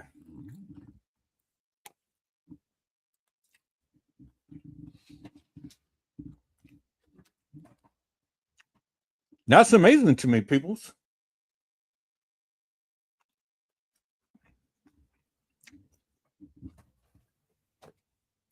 You guys put Kanika into the establishment, got her drunk about an hour or so later of coming to the establishment, and then walking the halls of that establishment about an hour or so after she arrived. And then less than an hour after that, the friends is back at TM's house with her vehicle. And according to Custom Designing T. Slay, Kanika's friends, Shamaya, was at the police station letting them know what happened to Kanika.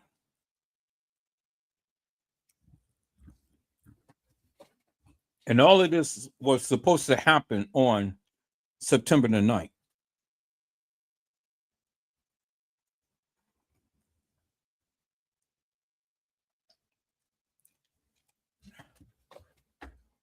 Now, you guys said that. I didn't.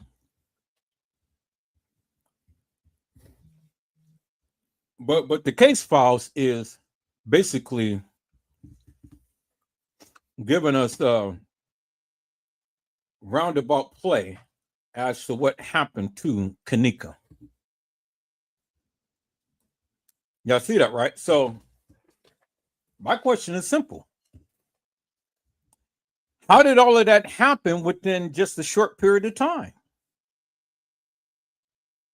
Because remember, when we look at the whole thing, it was stated that Kanika was seen up on the 11th floor with her friends. Because remember, the lady who came in when TM came in and met her at the front desk, and the lady had said that I saw your daughter with a couple of guys and a couple of girls on the 11th floor. So then you got to help me to make this make sense. Kanika comes to the establishment, be seen on the 11th floor, be seen in TY's live, be seen in Irene's live, all within the hours of time. About just a little over an hour, because remember, she's supposed to came in at 1:13, but about 2:30 something, he's walking the halls of that establishment. So all of that was supposed to take place within about an hour's worth of time. Two parties up on the 11th floor, staggering drunk near the front desk. And less than an hour after that, Shamaya was supposed to be home and at the police station telling her mom what happened to Kanika. So all of this stuff was supposed to have happened within 2 hours' time, peoples.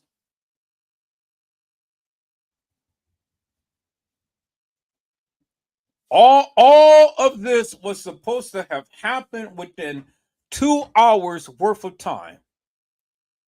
Now, see, I didn't make it up because it's in the case files.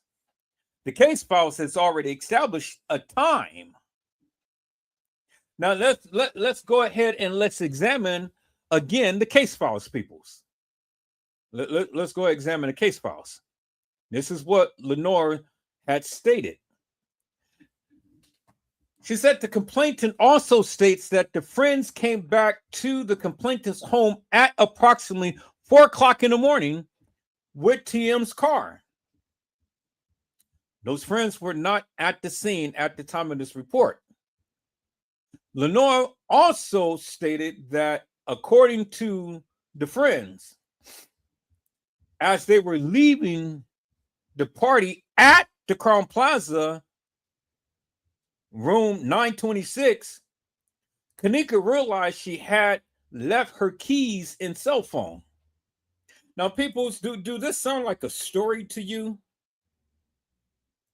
I mean, you know, this is just like plain cut and dry, just as simple can get. Plain cut and dry. No explanation whatsoever or anything. It's just a brief synopsis as to what she said had happened.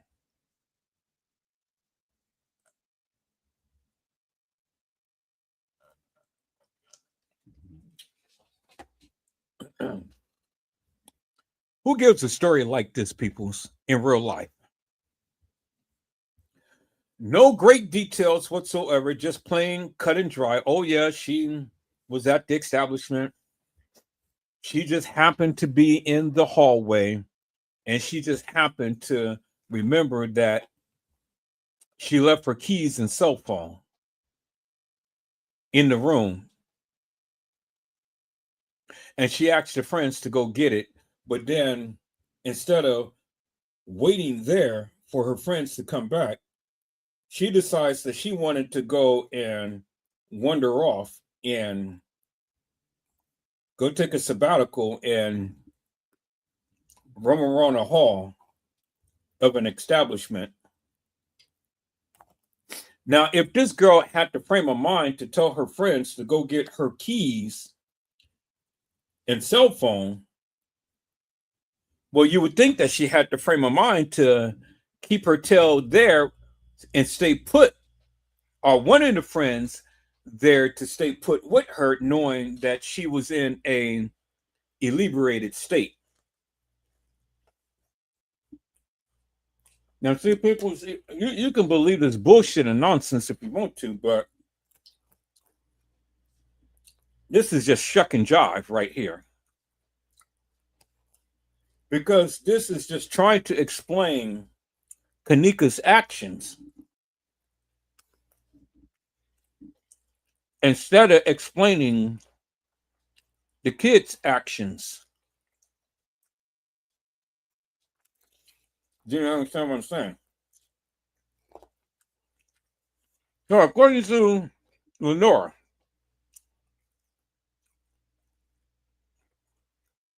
the friends had left the Crown Plaza Hotel in room 926 because they wanted to make sure that they specified where they were and where they were in what room. They wanted to make sure that they specify exactly what Kanika was thinking or doing. So it says that the victim realized that she left her keys and cell phone. Then it just jumps with no explanation whatsoever. All right, so who went to go retrieve the keys and cell phone? How long it took for them to get the keys and cell phone? What was happening in between time of them supposedly getting the keys and cell phone? It just jumps. Oh, man. Hey, y'all.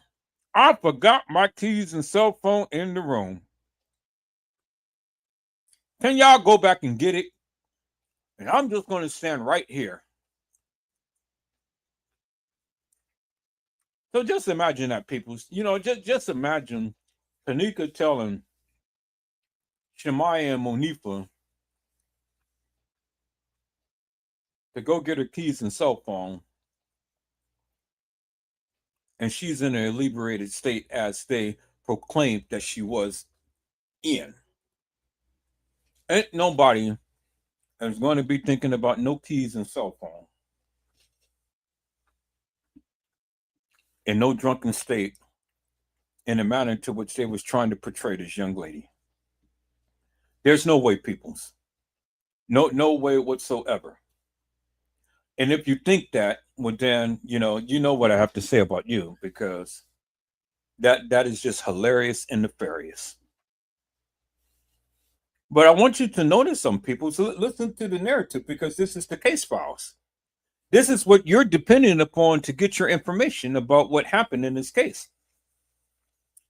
It just literally jumps. It says, the complainant further said that according to the friends, as they were leaving the party at the Crown Plaza, room 926, Kanika realized she had left her keys and cell phone. Okay. So She just realized, oh, well, I left my keys and cell phone. It didn't say that she asked the kids to go back in to get her keys and cell phone. It says that she realized a light bulb came on into her head, and she realized, oh, I forgot my keys and cell phone. But wait a minute. Wait 1 minute. Let's think about that for one moment, people. Let's think about that for one moment.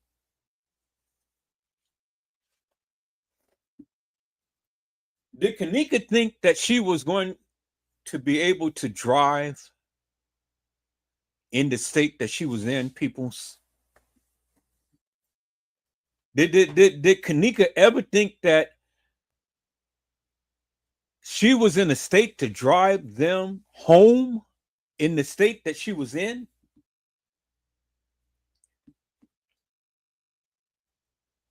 So she may have realized that she left her keys and cell phone in the room, but do you think that she was in a state of mind to be able to drive them home? Even though she may have realized that, oh, I left my keys and cell phone in the room. Okay, so what does that mean? Y'all, hold on.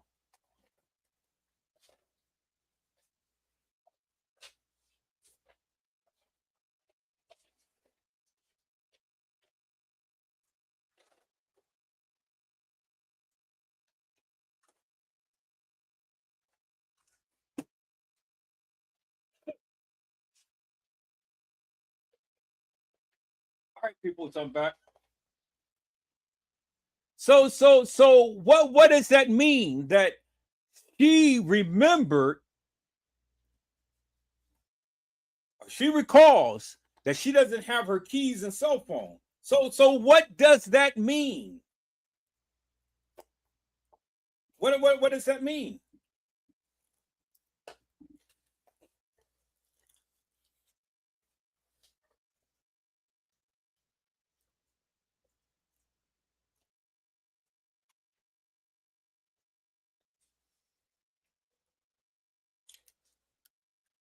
I want you guys to think about that for one moment. As we are breaking this thing down, Kenneka all of a sudden remembers that she forgot her keys and cell phone. Okay, and what does that mean? It ain't like that she can get up and drive them.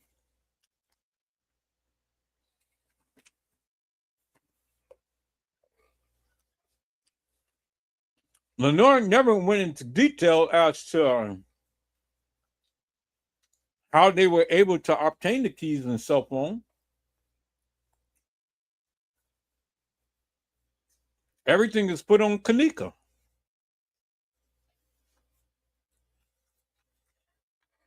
If you guys ever looked at the case files, which is what we're doing, everything is put up on Kenneka. It says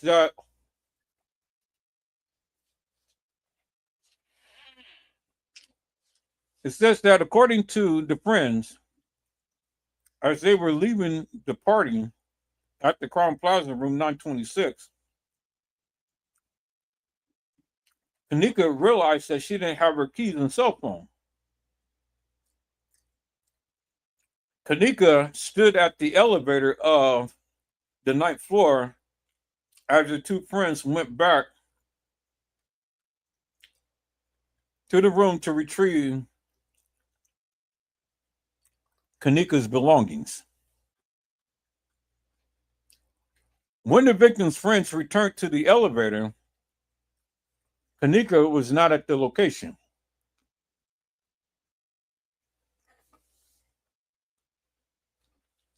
Attempts was made by the victim's friends to locate the victim with negative results.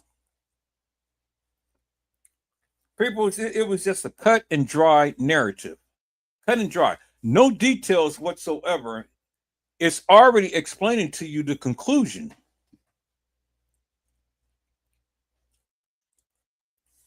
It's already explained to you a conclusion.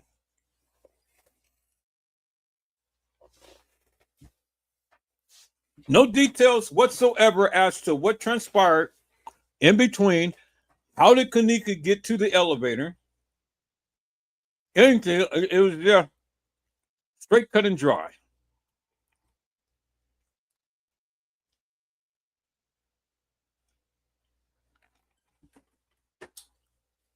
A couple of lines to express this is what Kenneka did. And now she's gone. And that's the end of the story. This 3 or 4 paragraphs right here tells the whole story of Kenneka Jenkins, peoples. And for 8+ years, everybody's arguing, fussing, fighting, and feuding. And there it is right there. It's in your face.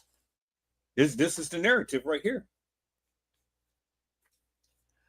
It says that the victim was last seen wearing a ripped blue jean jacket, blue jean pants, and gray Jordan shoes. It didn't say that Kenneka was in an Adidas outfit. It says that Kenneka was wearing a ripped blue jean jacket, blue jeans, and gray Jordan gym shoes.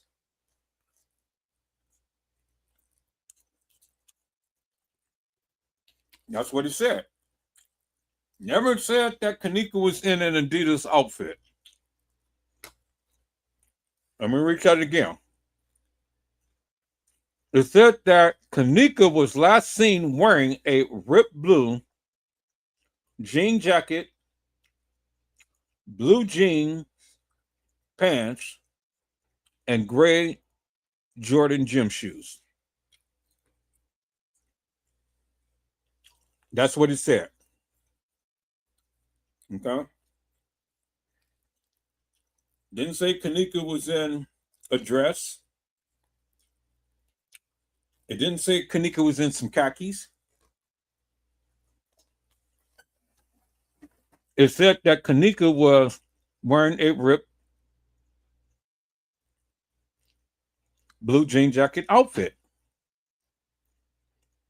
with blue jeans and gray Jordan shoes. That's what it says. It's in your face right there, peoples.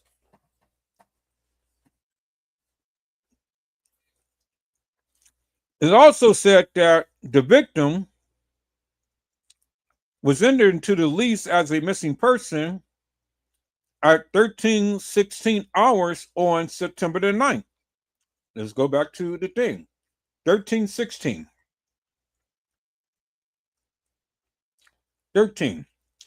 13:16 is at 1:16 p.m. that afternoon.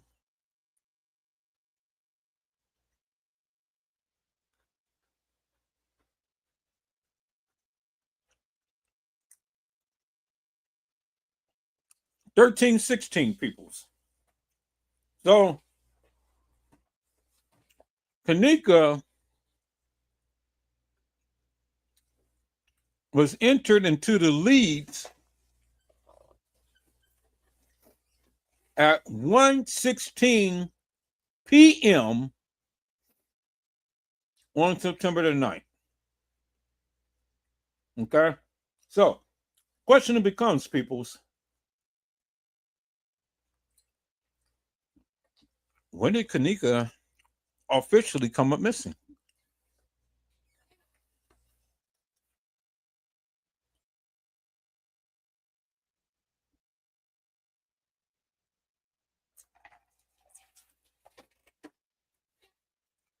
And when did Lenora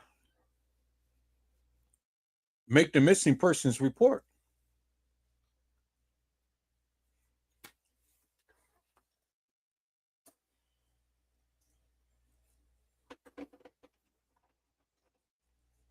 Think about that, peoples. Kenneka wasn't officially missing until when? Because see, the thing is I just read it to you. They put Kenneka Jenkins in the leads as a missing person at 1:16 p.m. later that day. At 1:16. So, my question is simply this. When did Lenore make the missing persons report? And then when did Kenneka officially come up missing?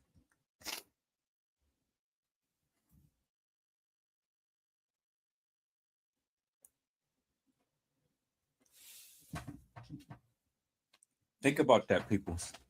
I want you to really grasp what I'm saying here. Okay. All right. Let's go back to this.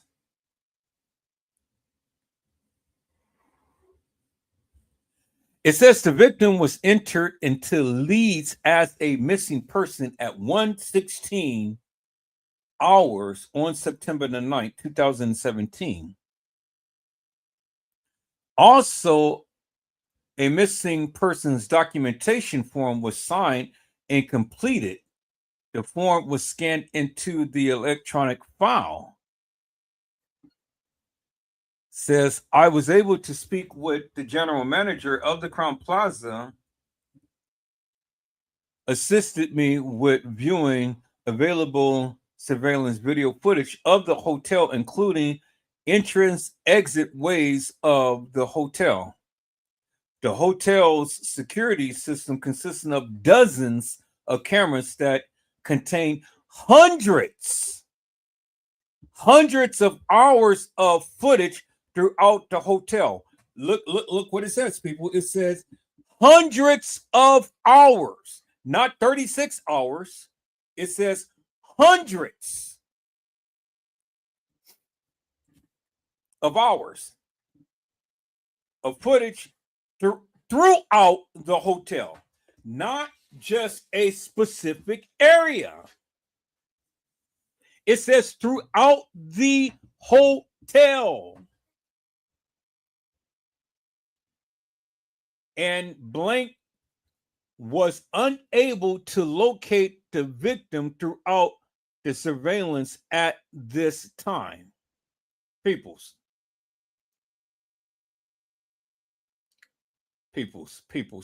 Now, they had more than 36 hours of video footage because they said that they had hundreds of hours of video footage throughout the hotel, not just bits and pieces, not just clips that they gave you. It was hundreds of hours of video footage. And through all of that video footage, they couldn't find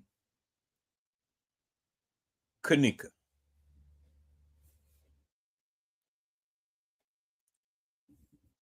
Which goes to what Edward Joseph was telling you forever and a day.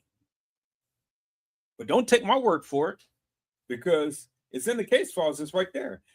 It just told you they had hundreds, not 36 hours, peoples, hundreds of video surveillance footage throughout the hotel, but they could not find a girl staggering drunk near the front desk.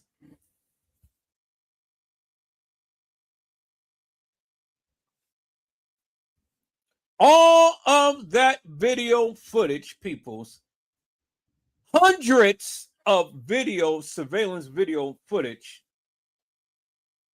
and they couldn't find Kenneka staggering drunk near the front desk.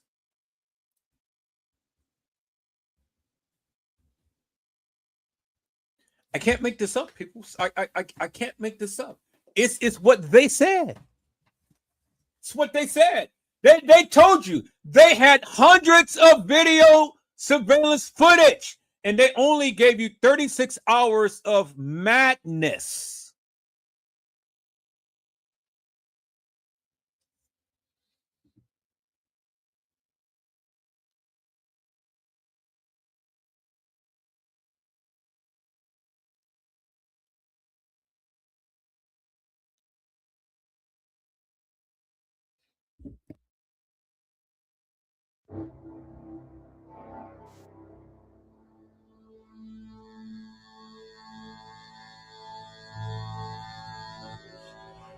Who were involved in the tragic death of Kenneka Jenkins on September the 9th, 2017.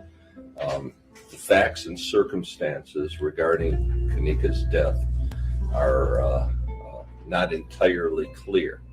That's primarily because there have been no adequate answers given for why or how Kenneka was not identified or found wandering in the Crowne Plaza Hotel on the early morning hours of September 9th.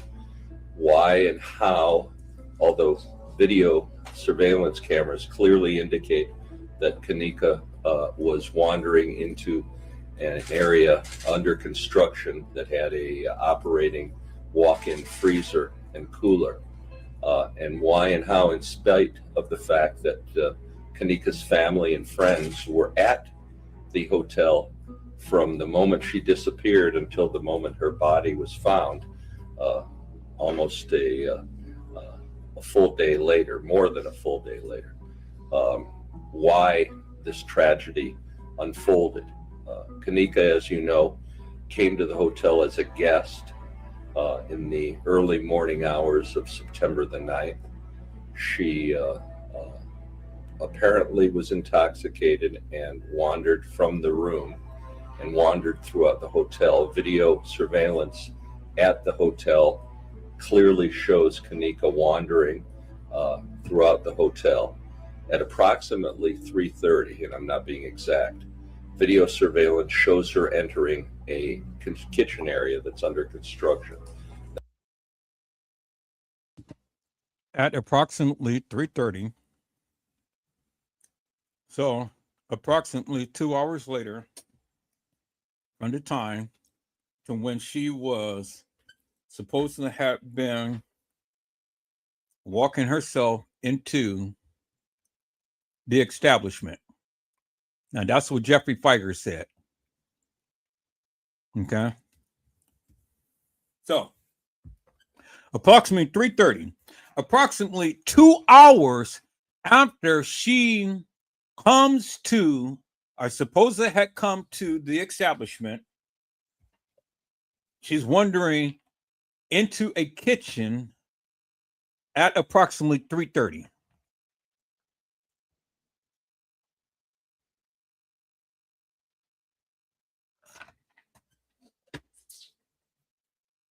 So how could that happen, peoples? And then, according to Lenore, they brought TM's car back at 4:00 a.m. in the morning. So peoples, see, all of this Kenneka Jenkins sector and all of these other people who talked about the Kenneka Jenkins case, I'm just trying to get a understanding as to how all of this stuff happened, because from the things that I've shown you, they gave you a timeline. They told you what they have. You heard what Jeffrey Feiger said, that there is no evidence whatsoever of Kenneka Jenkins walking the halls of that establishment on the morning of September the 9th. That's what he just said. Well, but you heard in the case files that they have hundreds of video surveillance footage, but they only gave you 36 hours of nothing and they have hundreds of hours of video surveillance footage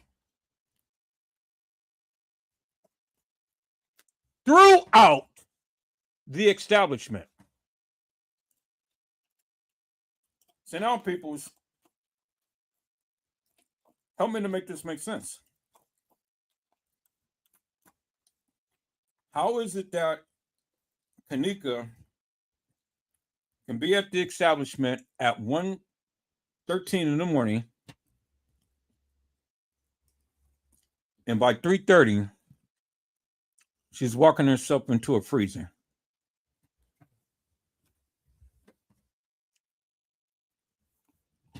Help me to make that make sense.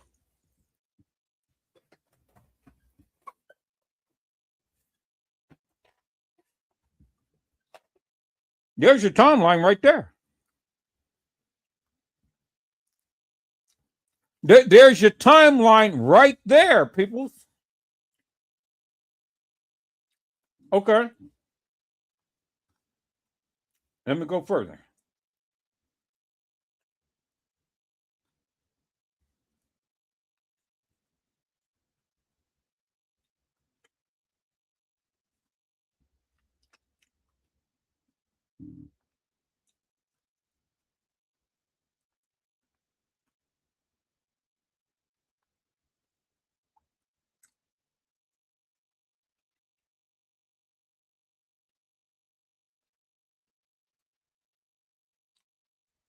This is a part of the case file. I just condensed it a little bit.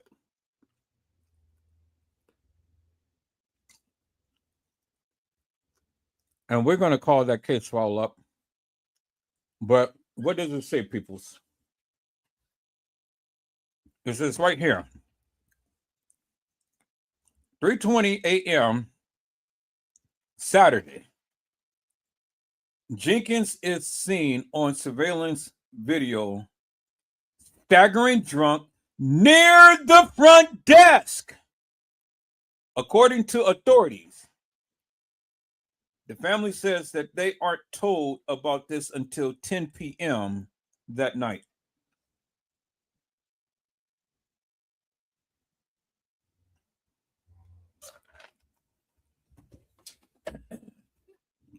This is in the case files, peoples. This little segment right here is in the case files. Let's read a little bit of what was up above that. It says the ninth floor where the party is being held, the video, which has gotten more than 4 million views, features a woman in mirrored sunglasses talking to the camera. Reflecting in her glasses is the other side of the hotel room where Jenkins appeared to be sitting. Then let's read below that. It says 4 a.m. Saturday, Jenkins' friends call her mother to say they lost track of Jenkins at the hotel. The friends say that they are in Martin's car, lent her daughter for the night, and they have Jenkins' cell phone, according to Martin.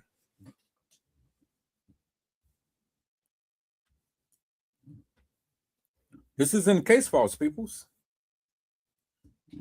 I mean, this sounds like a child had written this narrative. This is in the case files, peoples. And then over here,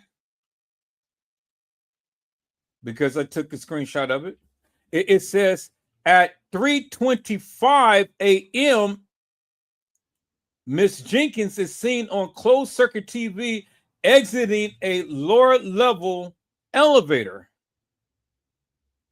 At 3:32, Miss Jenkins is last seen on closed circuit TV as she moves through a first floor kitchen. At 7:14 a.m., Rosemont Public Safety receives a call from TM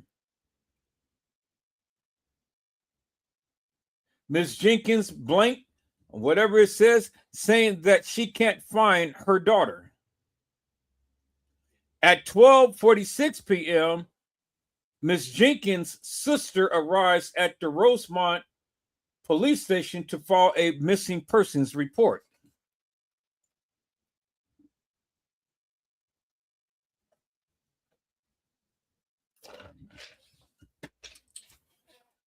It's in the case files, peoples. Here's the case files. This is in the case files, peoples. So let's look for this part right here, peoples. In the case files. Okay, we're gonna look for that part in the case file because it's in the case files. I took it straight out the case files, peoples. We're gonna go over all of this stuff right here.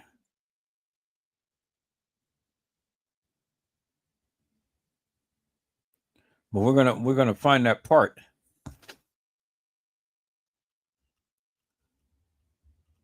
But while we're looking for that, peoples, let's read this here, because this is the second page of the case files. It's report number 2. This is something that nobody has ever read up online, but we're going to read it. It says on 9/9/2017 at approximately 029 hours. Now let's look at 029 hours. 029. 029 is 2 a.m. in the morning. 02 is 2 a.m., right? 029 is 2:09 a.m. in the morning, right? On what day did he say? I mean, 2029. 2029. I'm sorry. 2029. So let's look at this again, peoples. 2029. 20 is 8 p.m. So at approximately 8:30 a.m. later on that night, on the day of September the 9th, later on that night, this is what it says. I was dispatched to the Crown Plaza Hotel for a report of a woman knocking on guest's door looking for her sister. So this is at 8:30 at night. So the day is already gone. Now it's nighttime. Upon arrival, PSO-L, PSO-B, and I spoke with the female blank. Advised she was at the hotel looking for her sister, Kanika Jenkins. She said that her sister was at the hotel in room 926 the previous night for a party. So this is simply the next day.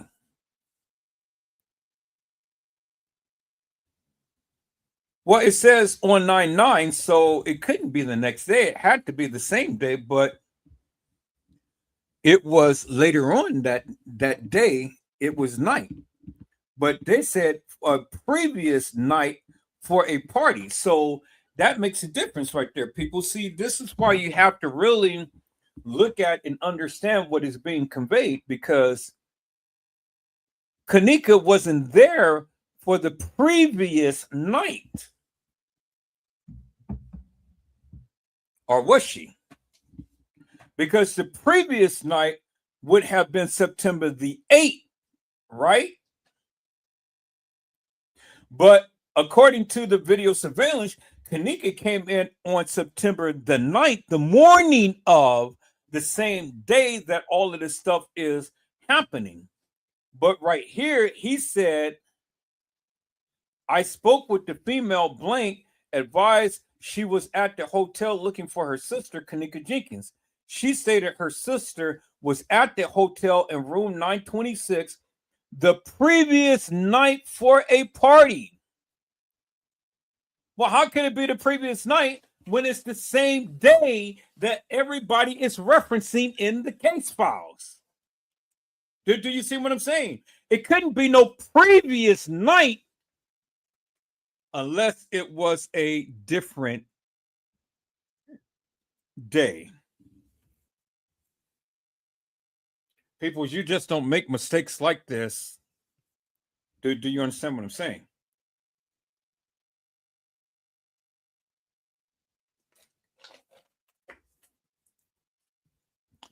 If it was the previous night, then it would have to be September the 8th, right?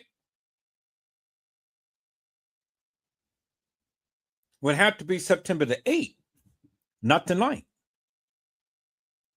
Because if you're saying previous, you're saying that it is a time before what was stated. Do you understand what I'm saying? So they're saying that they were dispatched at the Crown Plaza on 9/9. Kenneka was supposed to have been there on 9/9, the morning of. And all of this is taking place later on that night of the same day. But right here, Lenora is saying that her sister was there the previous night. So if it was the previous night, then we have to shift back from the night to the 8th. And if it was from the night to the 8th, that means that she would have had to come in on the 7th to the 8th and not the 8th to the 9th. Do you see what I'm saying, people? It is biblically and physically impossible for all of this stuff to have happened all on the morning of September the 9th. And we're seeing and we're hearing that the kids bring in TM's car home and that the kids is calling TM. It's impossible, peoples. It's absolutely impossible. But now let's read on. Let's read on, because I want you guys to listen to something. Because for all of you who believes this nonsense, I just need you to explain it to me. Here it is right here. It says that she stated her sister was at the hotel in room 926 the previous night for a party. She said her friends came home early in the morning and advised her sister was last seen in the hallway on the 9th floor when they went back to get her keys and her phone. Blank said her friends told Jenkins waited outside in the hallway, and when they came back out, she was gone. Said Jenkins did not have her phone because she left it in the hotel room.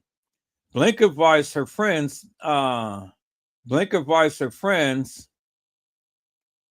last saw Jenkins in the hallway on the 9th floor around 2:30. Okay, so from 1:13 to 2:30. So Kenneka was last seen in the hallway on the 9th floor around 2:30. So if that be the case, then when did Kenneka go to the 11th floor? When the lady said that she saw Kenneka and a couple of guys and a couple of girls on the 11th floor. Remember, because the lady told TM that, right? Now we finally got to establish timeline, because now it says that at around 2:30, Kenneka was in the hallway on the 9th floor. So then if Kenneka was in the hallway at 2:30 on the 9th floor, well, then the question is, when was TY's live and when was Irene's live? Because if Kanika is in the hallway at 2:30, well, then she couldn't have attended both lives. She couldn't have attended TY's live and Irene's live. Do you understand what I'm saying, peoples? Do you understand what I'm saying? It is impossible for Kanika to have attended both lives and then be in the hallway. Because that means that all of this stuff had to happen within an hour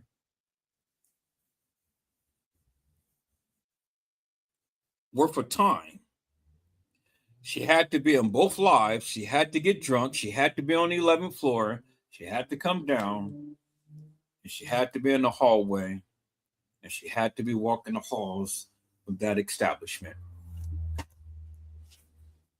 All within an hour's worth of time of coming to a party. Now, that must have to have been some powerful drugs or something for Kanika to be drinking, hoosh up onto Pyramid, go to both parties, lay down on the bed, and then taken out of the room, and then walking some halls of that establishment. And remember that famous line, "I'm not drunk. I am enjoying myself." You guys remember that, right? So when did that happen? See, people's, you can say what you want to say, but the evidence is right here in your face. It's right here. All you got to do is read. I can't make it up. They're telling you and they're giving you a timeline. They are giving you a timeline. And all you got to do is ask yourself, how could all of this stuff have happened within the time frame that they gave? Because see, people, I didn't give you it. They did. They're giving you a timeline. And so from 1:13 to 2:30, as is stated in the case files, how is it that Kanika Jenkins be in both TY's and Irene's live and then in the hallway at 2:30? How? Can somebody help me to make this make sense? You said it, and you said it for years. Where is the Kanika Jenkins sector? Because remember the live that I just played, the young lady said, we got a lot of information, and we've been talking about this case ever since. But what were you talking about? Because you cannot make sense of this. You can't make sense of it, peoples. I didn't say it. They did. It's in the case files. You said reference the case files. I am referencing the case files. And it's all in the case files, peoples. So let's look at this, peoples. Let's see what the case file said. The case file said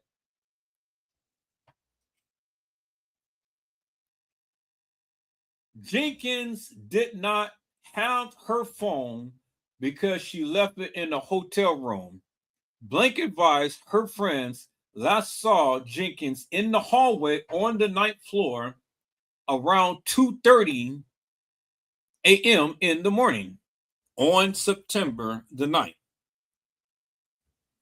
Blank advised she had spoken with an officer already earlier in the day to report her sister missing. See the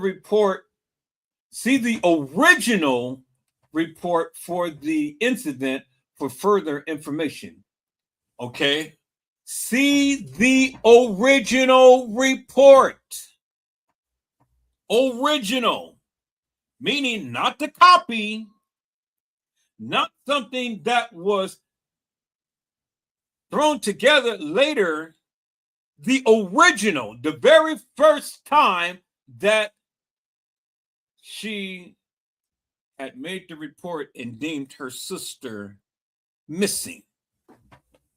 Oh my God, peoples, boy, you guys just have to read. Y'all hold on for a moment.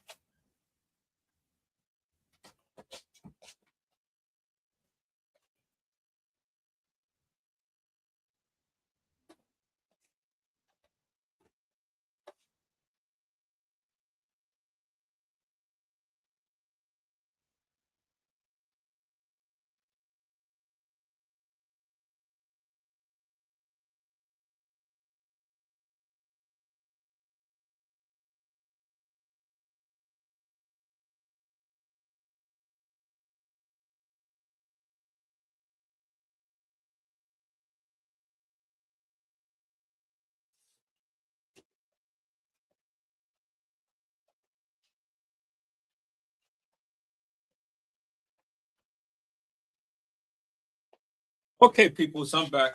So it says, see the original report. And what did Edward Joseph tell you? Y'all hold on for a second.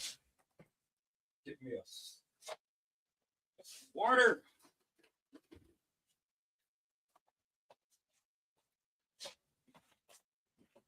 Got to get me a bottle of water.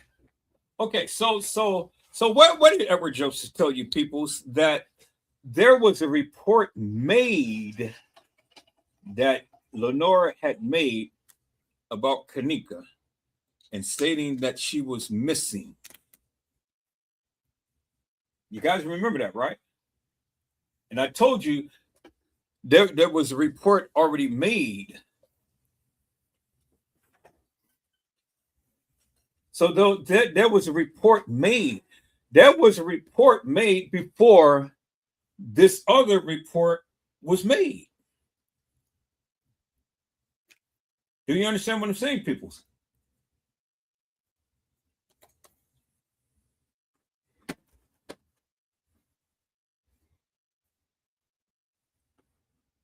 You're not hearing me.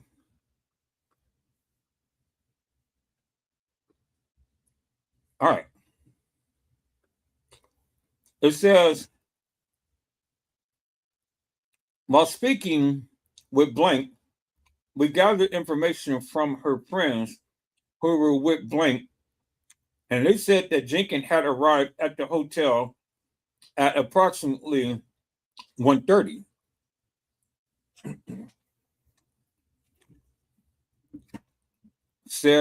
Blank said she was advised that Jenkins had entered into the main lobby door. PSO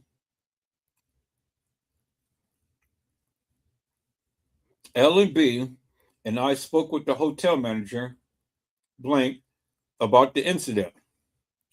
We asked her if we could review the video cameras to see when Jenkins entered and exited the hotel. We first checked the main lobby door, but did not see Jenkins enter through there at any time in the night. Blank said that there was one other door in the hotel that had video surveillance. We asked Blank to review the other entrance, which was the rear entrance. We observed Jenkins entered through the rear entrance of the hotel at 01:13 hours on September the 9th.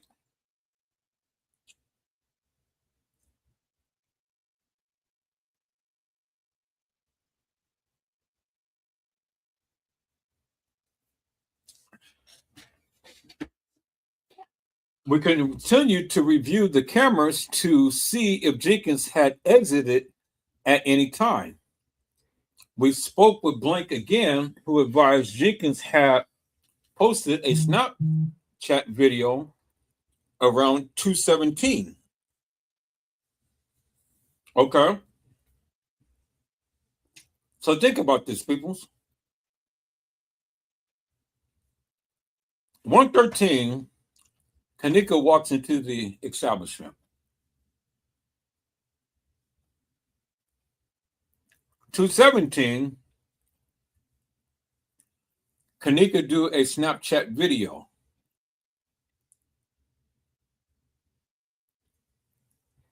It says,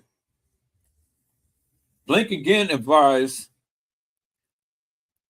Jenkins had posted a Snapchat video around 217, which appears to show her inside of a hotel bathroom.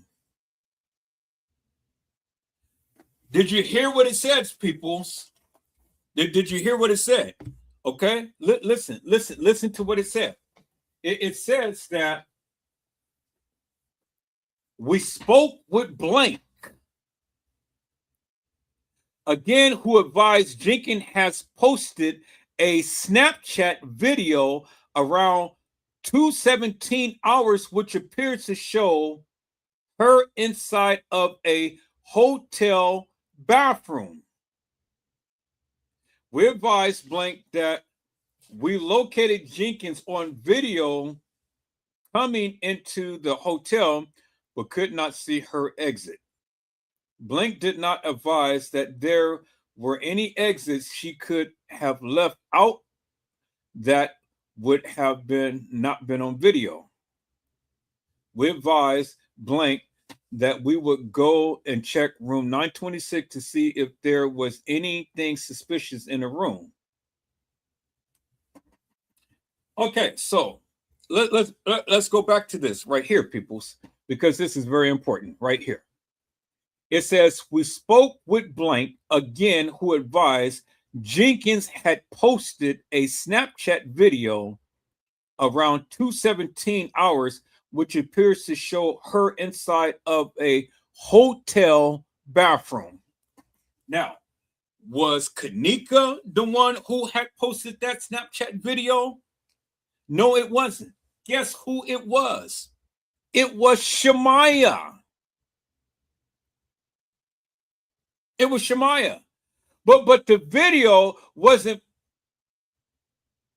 produced at that particular time, peoples.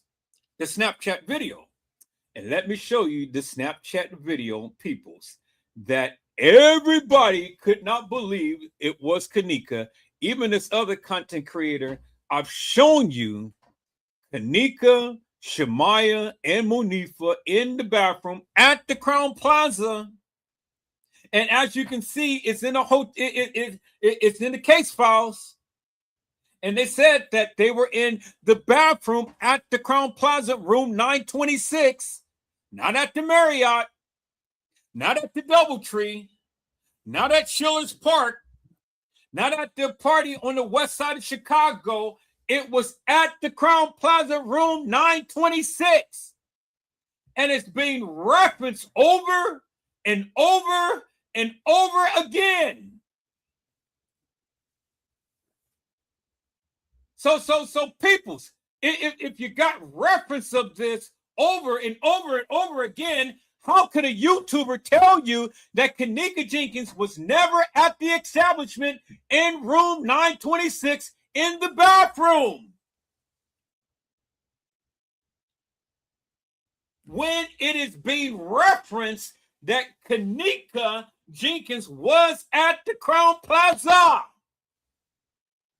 But you got a YouTuber that just literally just do not want to acknowledge that Kenneka was in the bathroom with Monifa and Shemaya. Peoples, let me go back to the video. I said, peoples, let me go back to the video.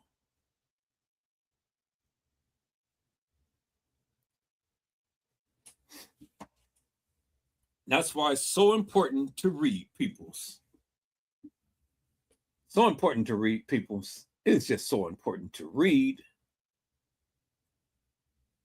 This is the video of Kenneka and Shemaya at the Crown Plaza, peoples, in the bathroom.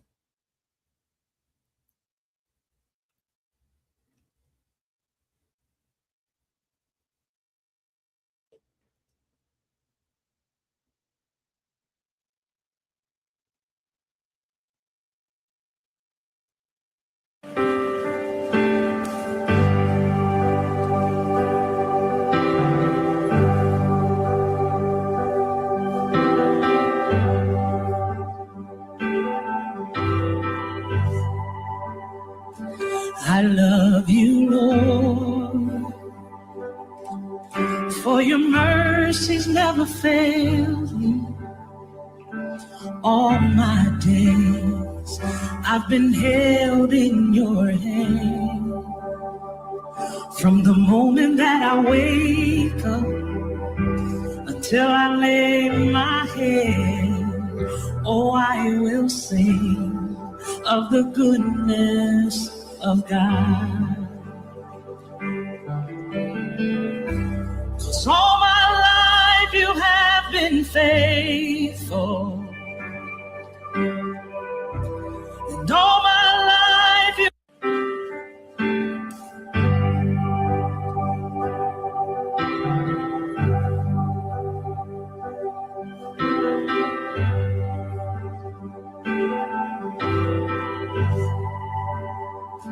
I love you, Lord,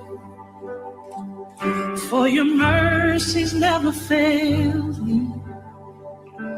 All my days I've been held in your hand.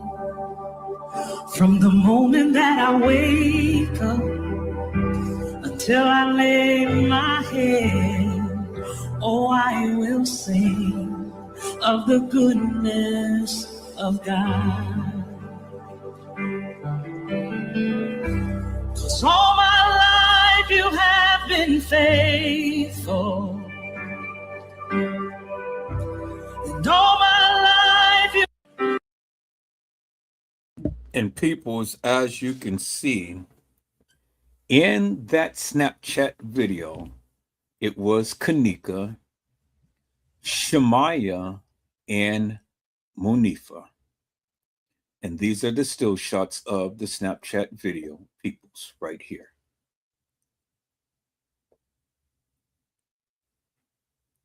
And a content creator just refuses to acknowledge that that was Kanika at the Crown Plaza in room 926 in a bathroom, peoples. The reason why the content creator refuses to acknowledge, because the content creator knows that the narrative that they're putting out is hilarious and nefarious. It's hilarious and nefarious, peoples. That's why they give every excuse under the sun why they cannot and will not and won't talk with me publicly about that particular scene, because they know that they are debunked big time. People, there's no reason for Edward Joseph to lie, because there's the proof right there. She couldn't even put it in her own mouth to say that that's not Kanika. Couldn't even tell me if that's Kanika or not. Peoples, who do you think that is in the background? There is Shemaya, there is Monifa. Who do you think that is standing there in the picture, peoples, with a cup in her hand right there? There it is right there, peoples. Who do you think that is?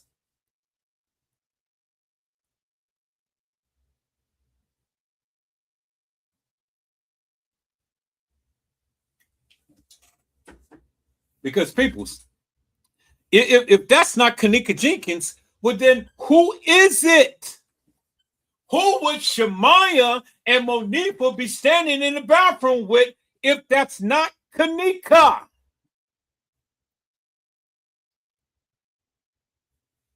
Peoples, the evidence is right there and it's in your face. Who is that right there, peoples? And isn't that the pose of how Kanika always do? She always puckers her lips like that, peoples. Shemaya is doing the same thing that Kanika does all the time. Now look at Kanika, peoples. There she is right there. And it clearly stated that in the case files, peoples. There it is right there, peoples. There's the evidence right there. So, and then look, she had on the black scrunchie, She had on the jean jacket outfit. She had white nails. She had some long hair.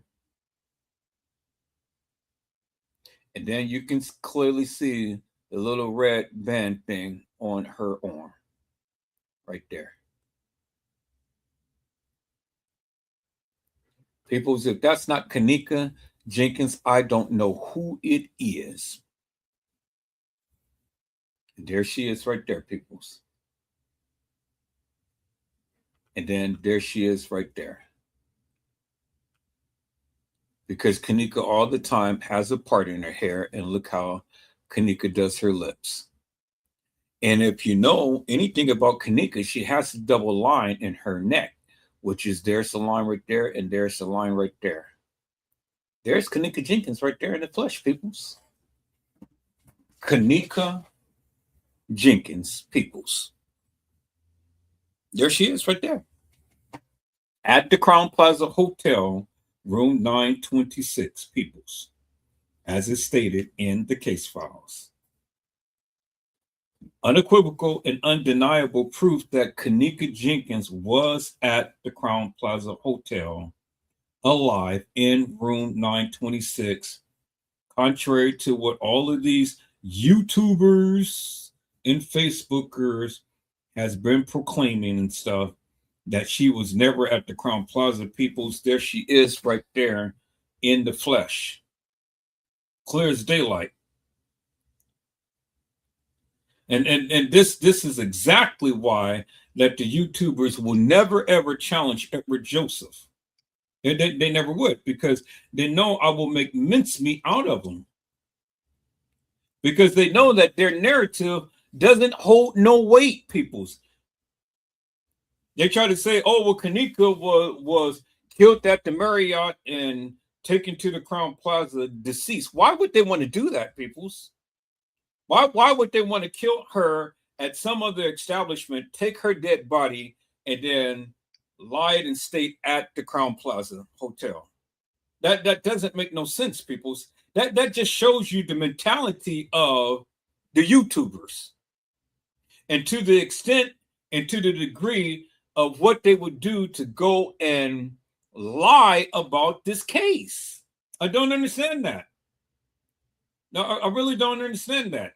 Good, wholesome, intelligent people want to sit up here and just basically lie in your face. Just lie. I mean, blatantly lie.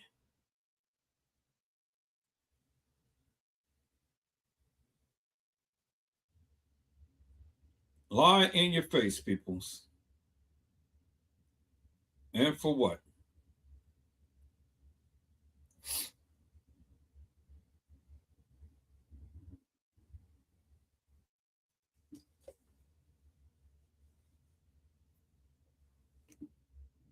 Lie in your face, and for what?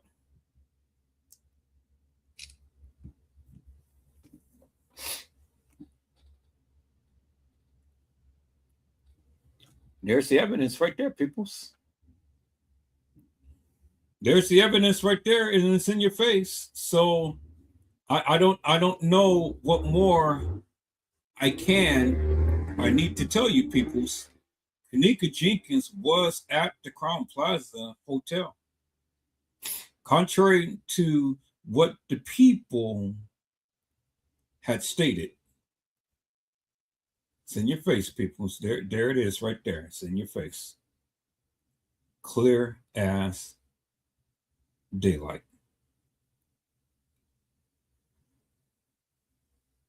What more do you want?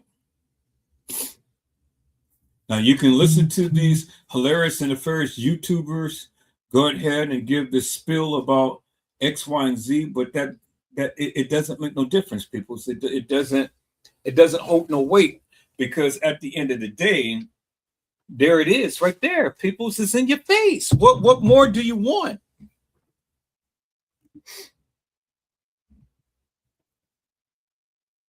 See, when you go and you break down this case and you go and you read the case files, peoples, it gives you a lot of good details.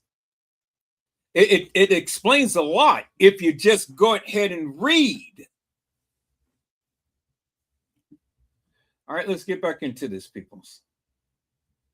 So what did it say? It says that we spoke with blank again, who advised Jenkins had posted a Snapchat video around 2:17 hours, which appears to show her inside of a hotel bathroom.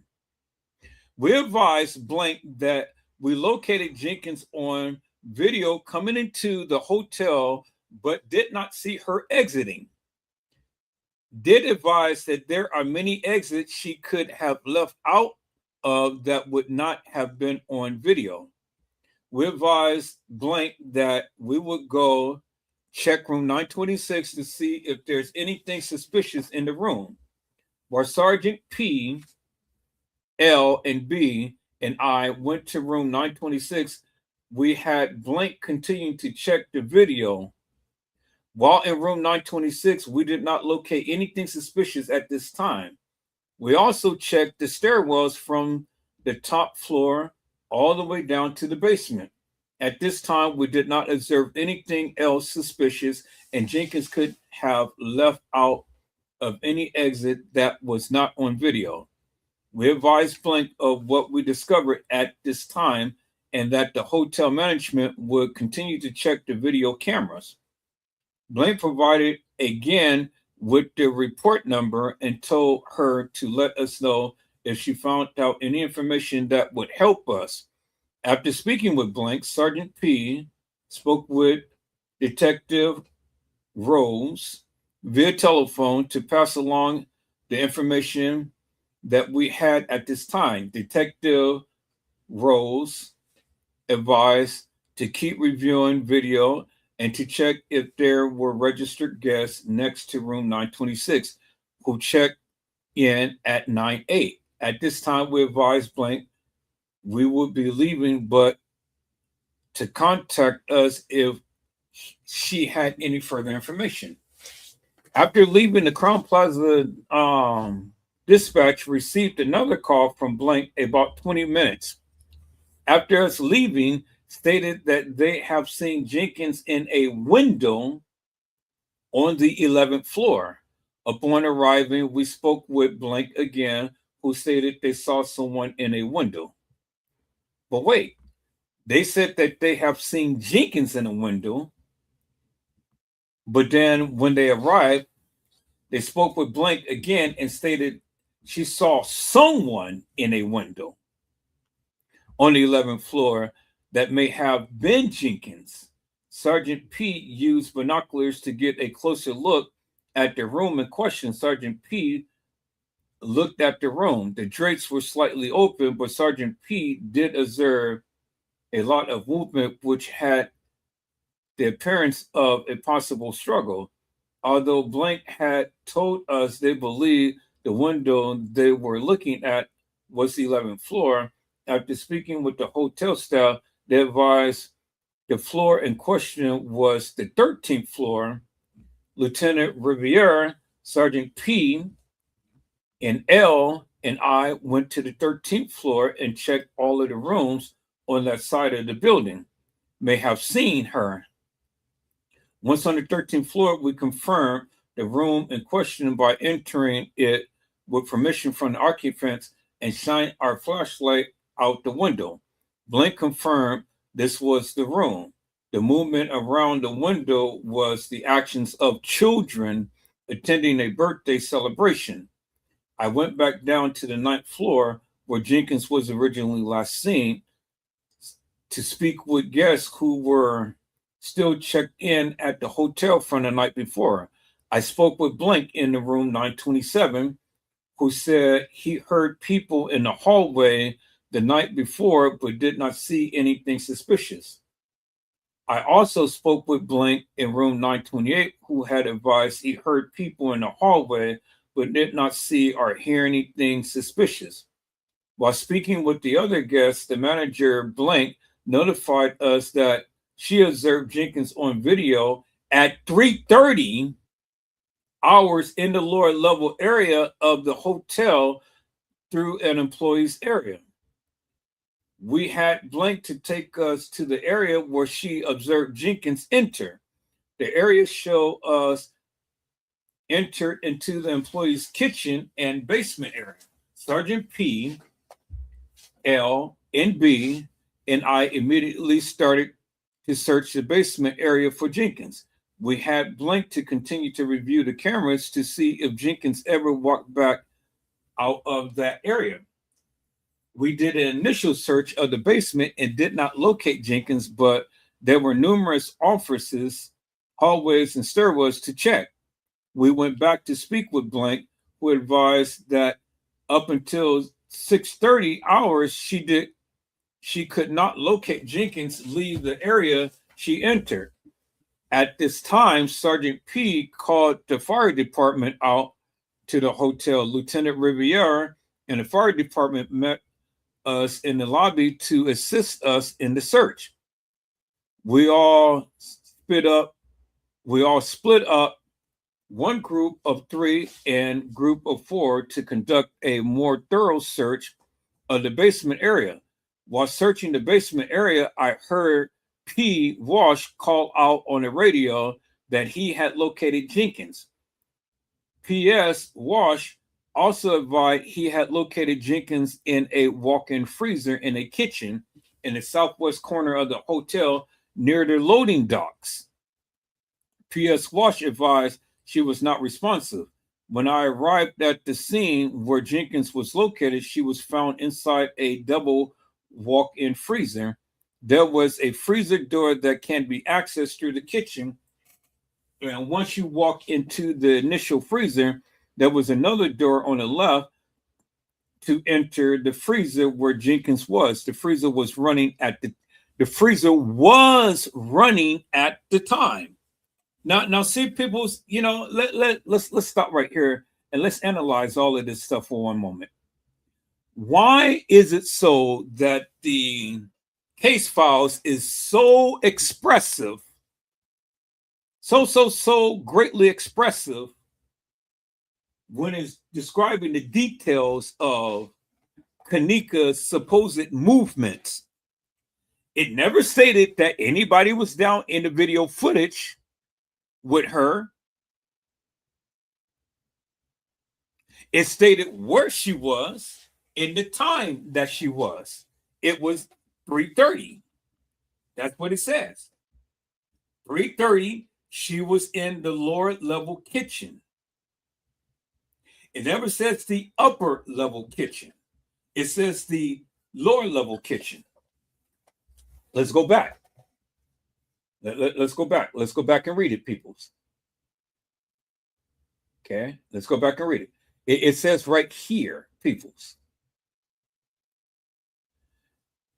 While speaking with the other guest, manager notified us that she observed Jenkins on video at 3:30 hours in the lower level area of the hotel, entered through an employee's area.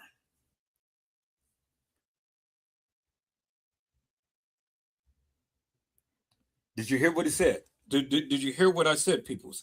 It says that at 3:30 in the morning on September the 9th, in the lower level area of the hotel, through an employee's area, they have observed Kenneka Jenkins. Never mention anything on the upper level kitchen, peoples. It clearly says lower level. Okay.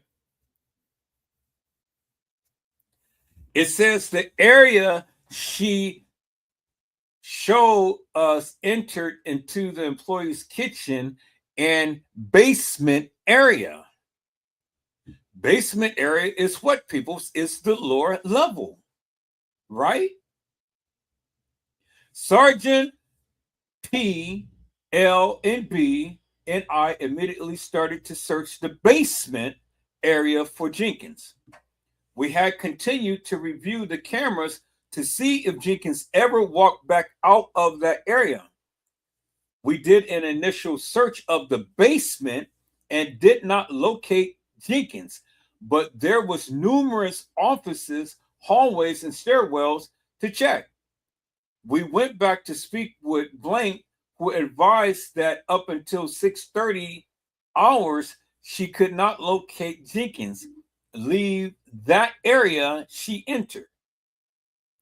At this time, Sergeant P called the fire department out to the hotel.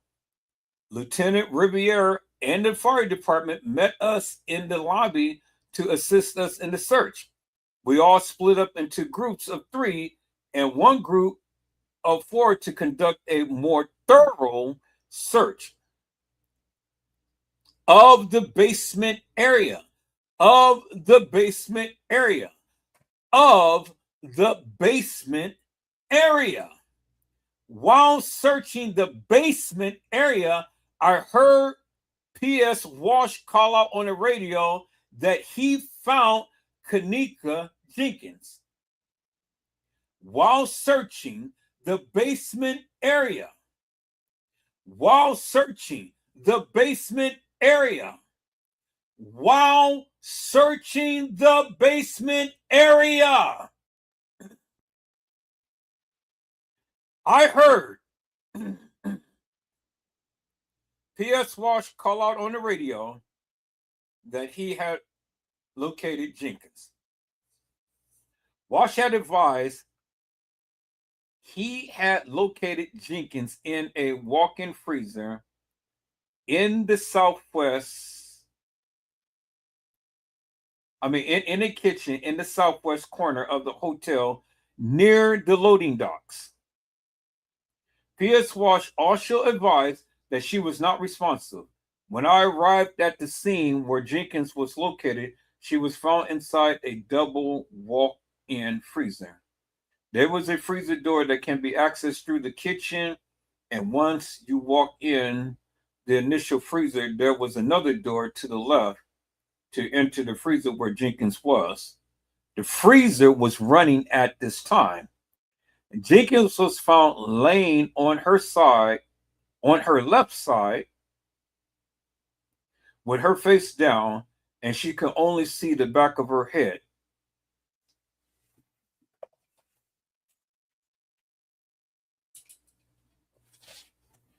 Jenkins' right shoe was off. He was wearing a jean jacket and jean pants. She had a shirt on underneath the jacket, but it was pulled up, exposing her breasts. Jenkins was discovered on 9/10 at 12:25 in the morning. At this time, Rosemont Ambulance 169 was called to the scene. A crime scene was started for investigation. P.S. Edwards started a log of who entered and exited the scene at 12:25 hours, and P.S. V took over the log at 01:26 hours until the scene was cleared. Rosemont paramedics arrived on scene to assist Jenkins. Rosemont paramedics Joseph and Nigel advised they did not have any cardiac activity when they placed her on a heart monitor, and that her body was frozen. Y'all see that? That's what they said. Paramedic Joseph advised he called and spoke with Dr. Christos at Resurrection Hospital, who pronounced Jenkins dead at 12:48 hours on 9/10. Paramedic Joseph advised he called and spoke with Dr. Christos at Resurrection Hospital, who pronounced Jenkins dead at 12:48 hours on 9/10. Officers observed a camera in the kitchen area where the freezer was and reviewed the cameras. They advised at 03:32 hours, they observed Jenkins walk into the kitchen area by herself and walked back out the area where the freezer was. They stated that they could not see Jenkins physically enter the freezer, but could see what appeared to be the light reflected off the door when it was open. When Jenkins is seen entering the kitchen of 032 hours, that was approximately 2 minutes after she is seen on camera enter the employee's door from downstairs hallway. I spoke with P.S. Walsh, who advised while he was outside of the hotel checking the area near the loading dock, one of the hotel security members, later identified as Blank, came outside and said something to him about he could not hear what he said. P.S. Walsh advised he looked in the direction of Blank and saw he was waving him over. P.S. Walsh said he walked towards Blank and said to him, "Scared the hell out of me." P.S. Walsh said Blank looked scared, and he asked what scared him. P.S. Walsh said Blank started to walk inside the kitchen area to show him what he was referring to. P.S. Walsh said he stopped Blank to figure out what he was talking about, and he asked if somebody was in the kitchen. Blank advised there was, and P.S. Walsh asked him if there was somebody walking around or if he had seen a body. Blank told P.S. Walsh that he had seen a body. P.S. Walsh said that if they entered the doors into the kitchen, Blank stopped and just pointed towards the cooler.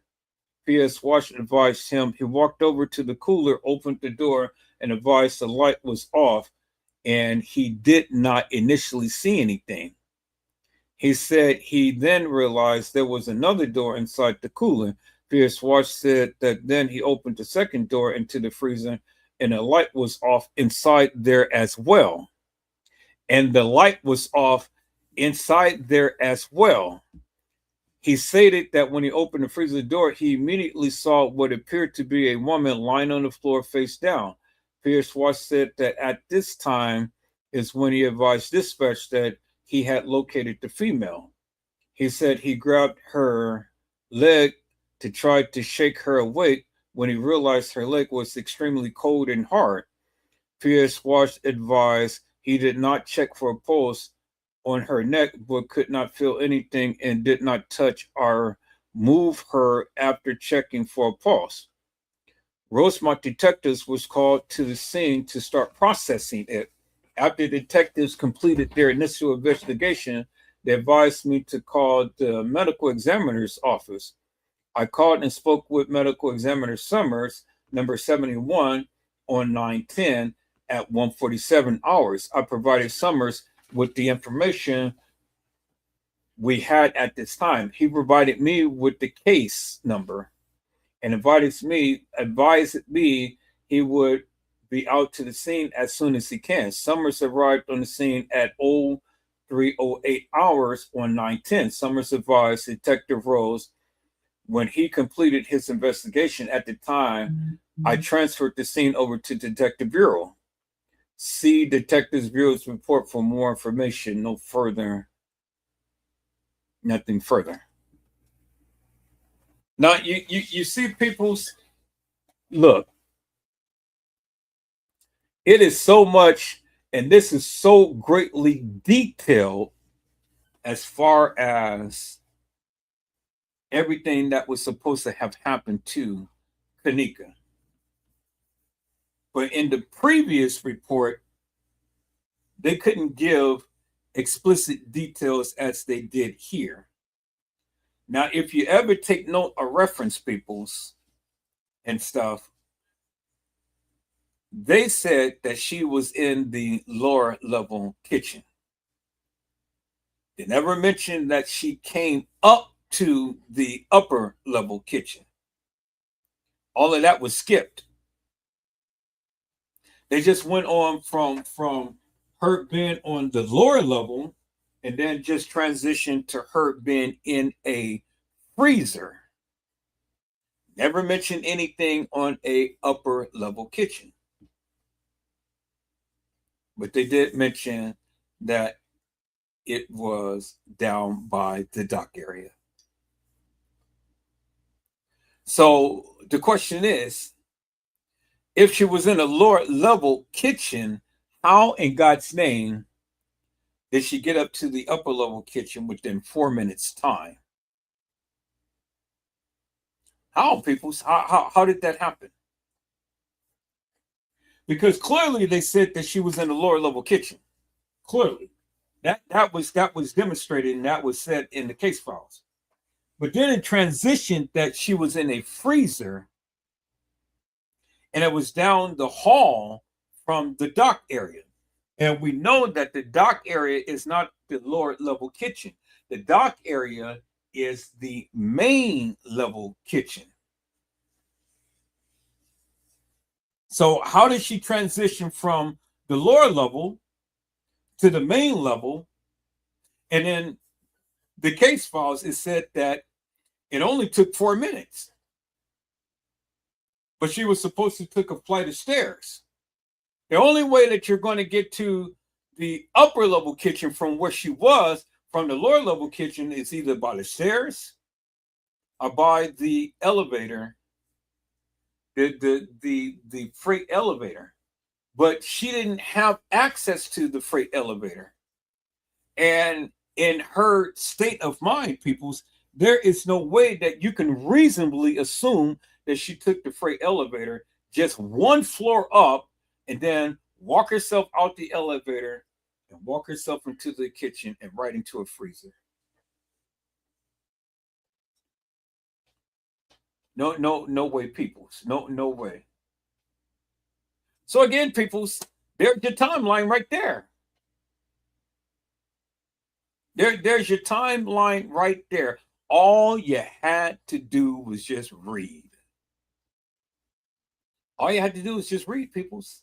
And there's the information is in your face right there. So it debunks and dispels the myth of what everybody was saying. Because again, on surveillance video footage, it puts Kenneka, or the young lady who you call Kenneka, in the kitchen at 3:30. Clearly, on video surveillance footage. But it never stated that anybody was with her. It never stated that. They just said that they saw her on video surveillance footage.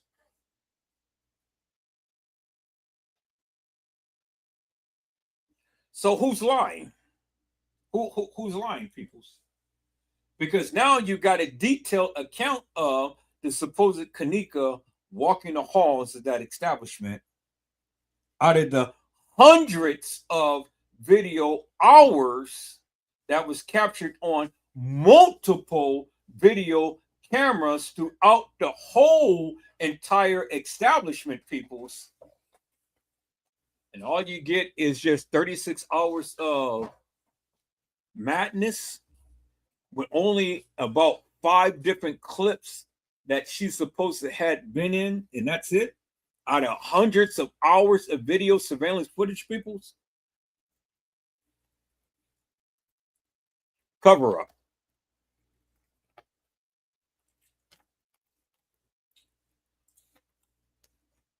Now, does it make sense, peoples?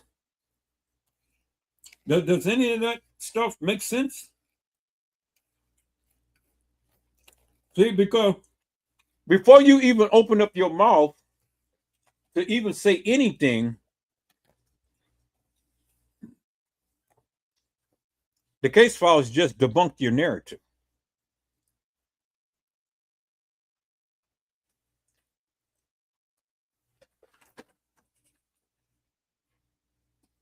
So no matter how you slice it, no matter how you dice it, no matter how you flip it up, twist it and turn it, the case files totally debunks what the kids said. The case files totally debunks what you have been saying forever and a day. Totally debunks it. So now, what is the truth? Because clearly, The case file said that she was caught on surveillance video footage. It says that they found her in a freezer, a walk-in freezer.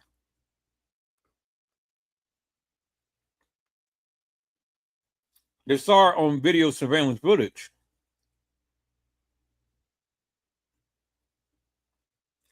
So, since they saw her on video surveillance footage, there was no need for them to think about the perceived path, because if she's on video surveillance footage, well, then it is nothing to perceive. They already know where she was, right?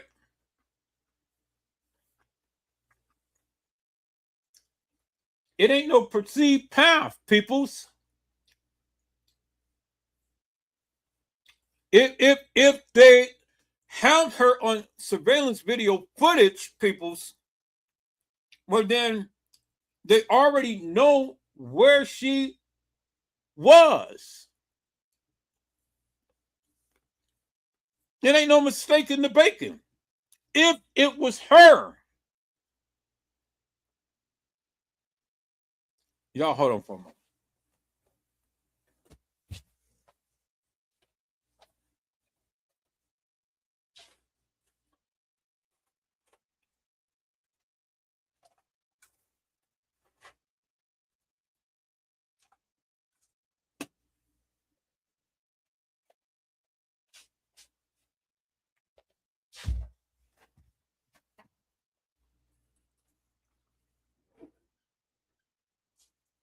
All right, people. So,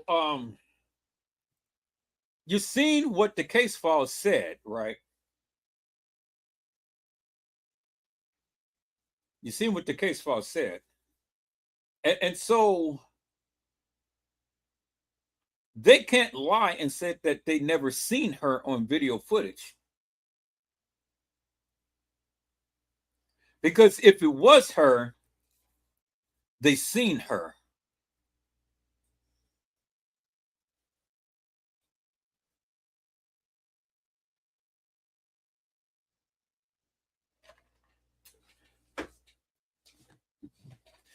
I said, if it was her, they seen her. Okay. They said that she was in the lower level kitchen at 3:30. But later on in the case files, they said that at 3:30, she was staggering drunk near the front desk. So how could she be in the lower level kitchen at 3:30 and be staggering drunk near the front desk at 3:30? See, people, so all you got to do is read. All you got to do is read, and I'm gonna call it up. I'm gonna call it up, because I got all of it and stuff, but got to put it together for you. Got to put it together for you, peoples, so you can see it for yourself. So you'll be like, Now, let's look at something, peoples. Let's look at something. Let's look at this right here. We're gonna go back because we already read this report right here. Okay. Now let's go to this report right here.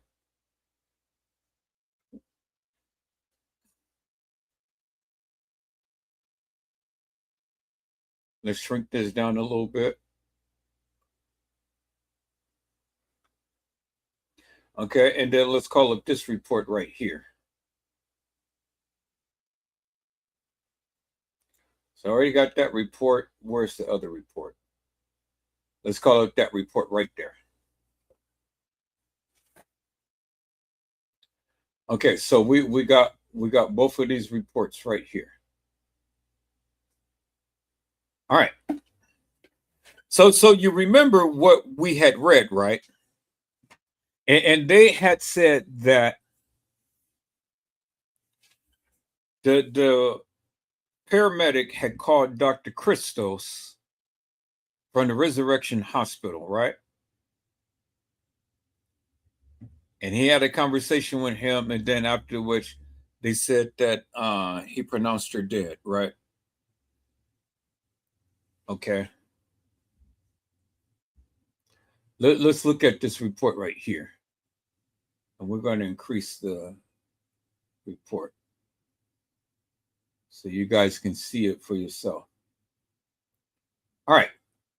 This was the Rosemont Public Safety Death Hospitalization Report right here.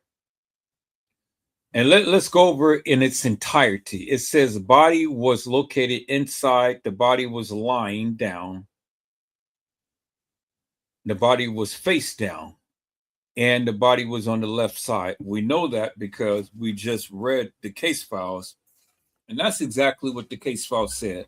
The body was inside, it was face down, and was on the left side.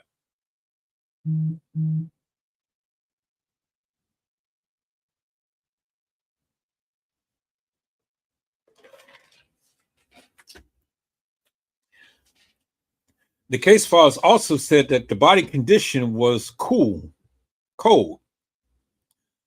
The body color was normal. Okay, so if the body color was normal and not gray ashen, well, then the body could not have been frozen. Because if the body was frozen, peoples, then the body would have been gray ashen. Meaning that the body would have been looking gray. Because if she was frozen and if she was there for any length of time, the body wouldn't have normal color. But the body had normal color because of the simple fact that the body was still warm. Do you understand what I'm saying? You can't have a normal looking color of a body and the body is frozen. It's not going to happen, peoples. Right here is where they make the mistake.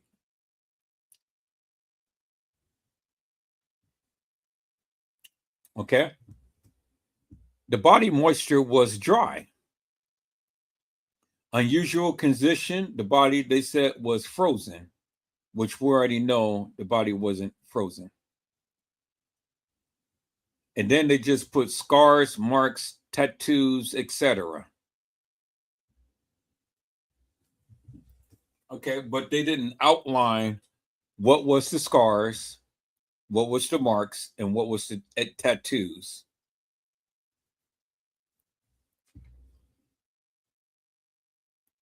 Didn't give no information as to the body in the vehicle. Complete this section. Name of physician, Dr. Christos.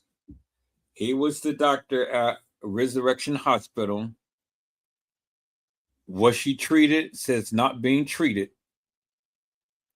It says medical examiner information. The medical examiner will respond to the scene of deaths involving falls, carbon dioxide in police custody, police shootings, and multiple deaths.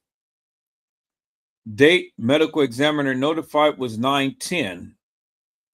At 1:47, medical examiner arrived 9:10 at 03:08. Name was Dr. Summers, number 71.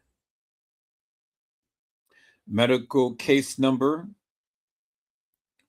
Medical instructions. Do not move the body. That's what they said. Do not move the body. Removal by other. Not by Rosemont Ambulance, not by private ambulance, but by other. Date removed 9/10/2017. Time removed at 5:10. Transported to the medical examiner office where Resurrection Hospital physician who pronounced Kenneka dead was Dr. Christos. Victim's property was removed from person.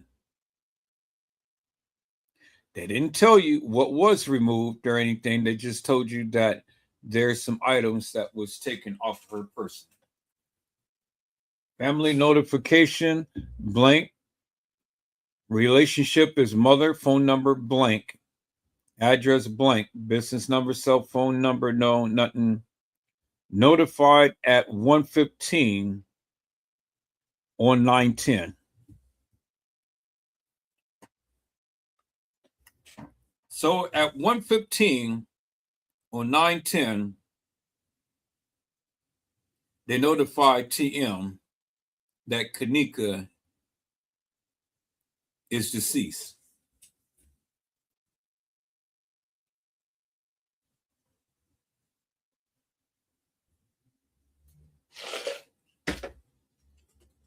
Now that's a lot to pack in, peoples, right there.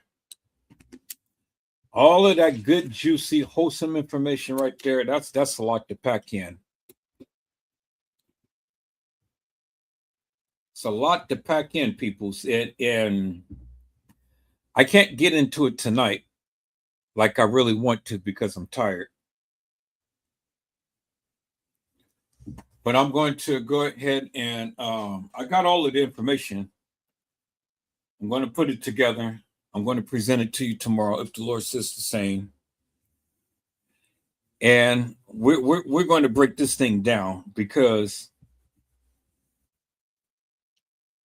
the timeline, the things that they're saying, all of this shit just doesn't make no sense whatsoever, people. It doesn't.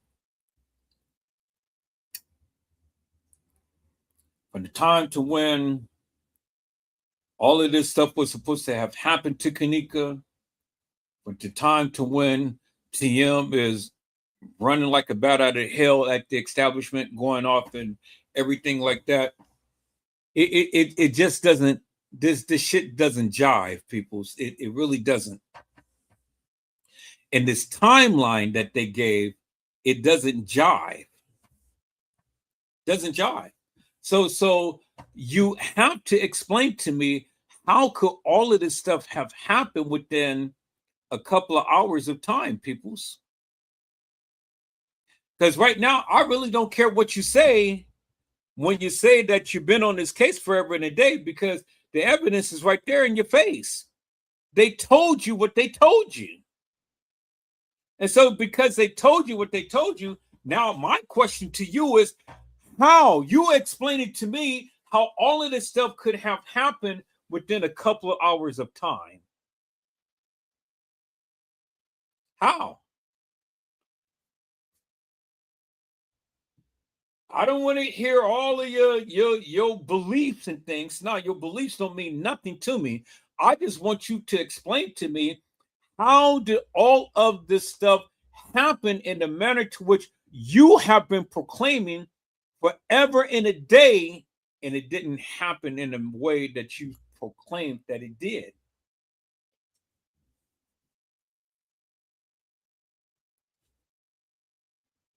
Because we got the testimony, we got the case file, they explained it in great detail, and you're coming around and telling us something different.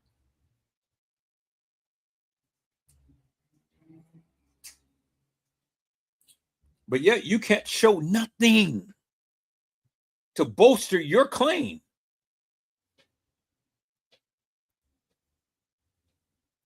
And then for the content creator that says that Kenneka was never at the establishment, you need to sit yourself down and go somewhere and be quiet forever and a day. Because if you continue to keep posting and bolstering this fictitious and hilarious and nefarious narrative, I'm going to call you out.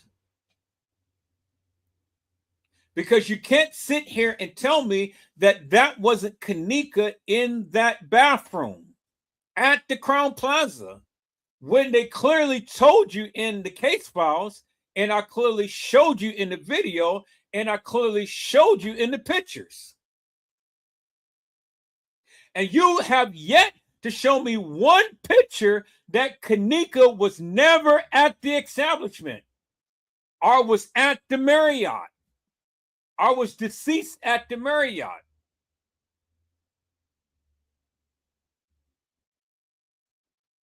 Keep on with that narrative. I'm going to call you out. I'm going to call you out because you're lying. You're lying. And you know you're lying when you say that Kenneka was at the Marriott. You know you're lying.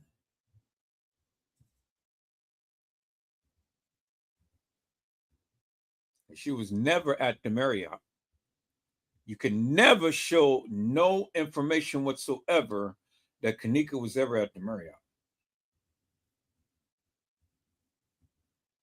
And for you to sit up here and say that you cannot even say with certainty that that was Kenneka in the bathroom with Shemaya and Monifa, who in the hell is it? Who in the hell would Shemaya and Monifa be posing in the bathroom with if it wasn't Kenneka?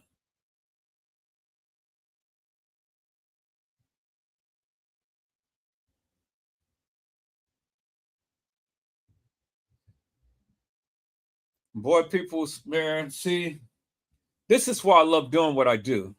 And this is why I take my time and explain it in great detail and show you unequivocally and undeniably, peoples. I'm getting tired. I've been up. I need to get me some sleep. But I'll be back if the Lord says the same, because we just on the we're just on the third page of the case files, peoples. But the second page of the case files had gave us a massive amount of information. Massive amount. And we've still got many pages to go. But thus far, for what we have already read, peoples,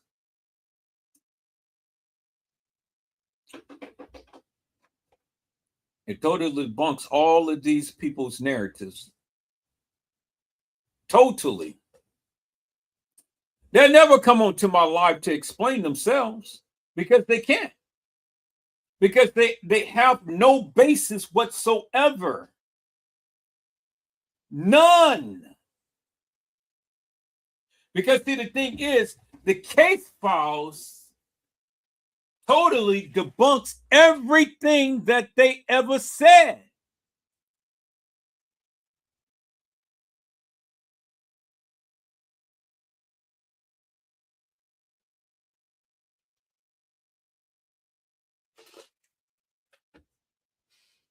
And I get people that get mad at me because I showed you what they said. And they can't debunk what they said. And they can't debunk what I said. Because I'm only showing you what they said. It's amazing, people. It's amazing. But people, I'm going to go back. I'm going to let you see a little bit more of the live that I had played earlier.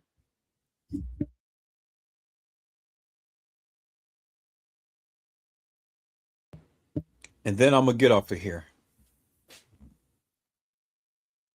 And then if the Lord says the same, people, so I'll be back tomorrow. But I have to get me some sleep right now. Because I am tired. Really tired. I want to wish each and every one of you a Merry Christmas or a belated Merry Christmas. You know, Christmas was just a couple of days ago now, because today's the 27th. And you guys know that my mama had passed upon Christmas Day some years ago. I still haven't gotten over it, peoples. And now in just a couple of days, we're going to be burying my mother's baby sister. who was the second oldest.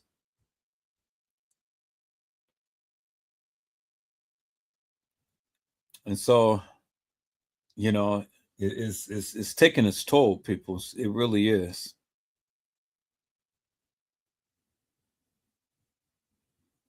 And my heart still grieves. I'm hurt, really hurt. But I said that I didn't want to cry this year, and I didn't. But it still doesn't ease the pain, because the pain is still there. If you never lost a mother, peoples, you'll never know what a person is going through. And you can try to mask it and you can try to camouflage it as much as you want to and stuff, but it still hurts.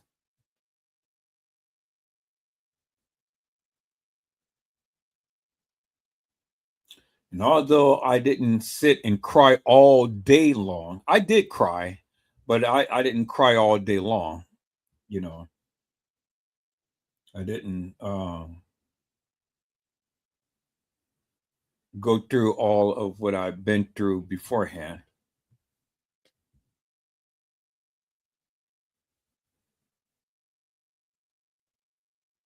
But I need to cry. I need to, you know, because now I'm going to go through another funeral service, and my family is getting smaller and smaller. All of my aunties and uncles, they're passing away.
And where they're coming from.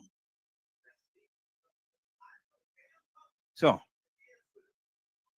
don't do to people that you don't want have done to you. And then that way nobody will ever have anything to say about you. Is that all right, peoples? Let's go.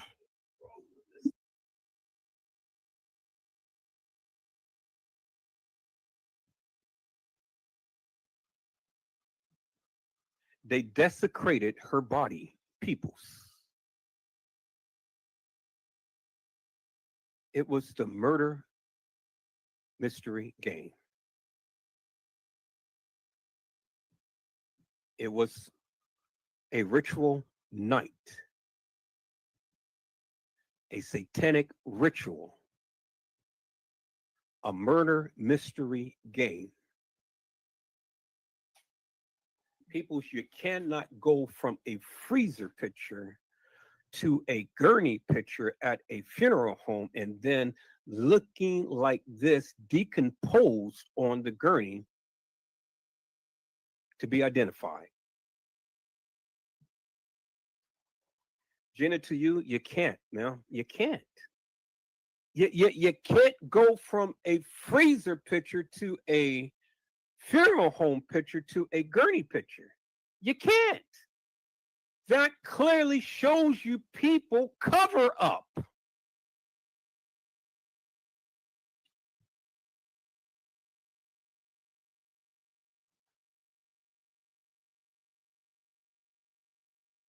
You guys remember when Teresa Martin said, ha, ha, ha, hotel. You guys remember that?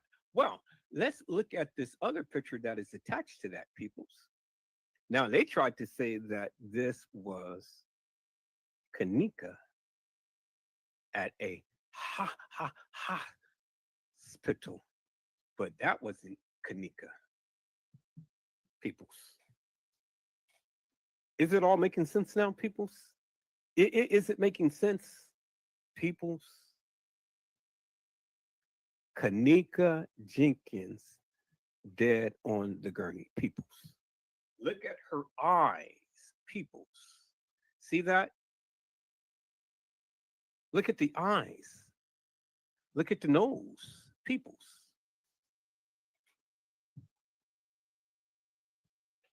Look at the eyes. Gina, to you, look at the eyes, ma'am. That is Kanika decomposed on the gurney. It's Kanika Jenkins right there. There she is. Gina, to you, there she is right there, ma'am, in your face. This is just a close-up shot of this right here. This is Kanika Jenkins decomposed. People. All right, people. Sure, I'm back for a moment.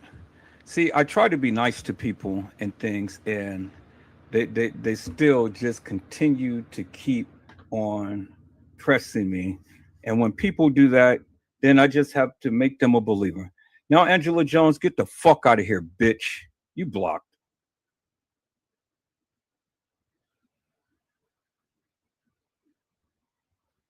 Now, anybody else want to come into my goddamn live and be hilarious and nefarious and keep talking this bullshit and nonsense? Just come on and do it and let me block your ass. I've tried to be nice to people, but you can't be nice to fucking people because this is the shit that they always do. And I get tired of this shit. Every time you talk about this goddamn case, you always got a nuthead that comes in and talk bullshit. So the bullshitters, I fucking exit them. Anybody else want to come in and be hilarious and nefarious? Because I don't be hilarious and nefarious to you until you come in and do that. When you come in with all of that negativity, I'm going to block your ass. I gave her every opportunity, and the bitch showed their true colors, so now I blocked her ass. I told her, say one more thing. She didn't believe me, so I blocked her ass.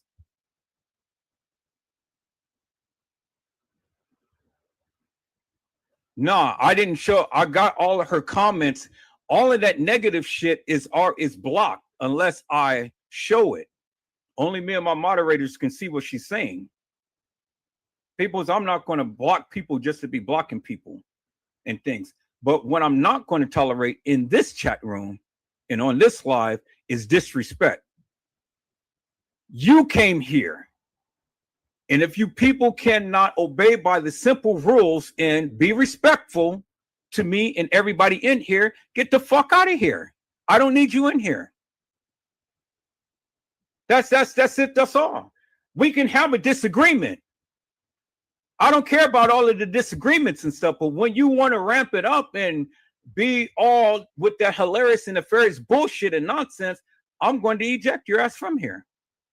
And that's what happens. So anybody else. Now, peoples, let's go ahead and watch this live.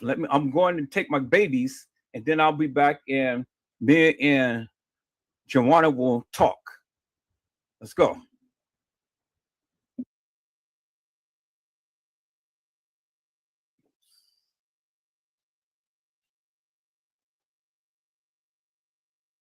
And you can't tell me that this picture came from the freezer right after the freezer at the freezer, because when we look at the freezer picture, peoples, it ain't no markings on her lips on the side, as we can see right there. There's no marking, and we should be able to see the marking. There is no marking, peoples. There is no marking on the side of her lips. And we know this to be Kanika Jenkins because when we look at the video, peoples, let's rewind this back a little bit. We can see the relapse in her teeth, peoples.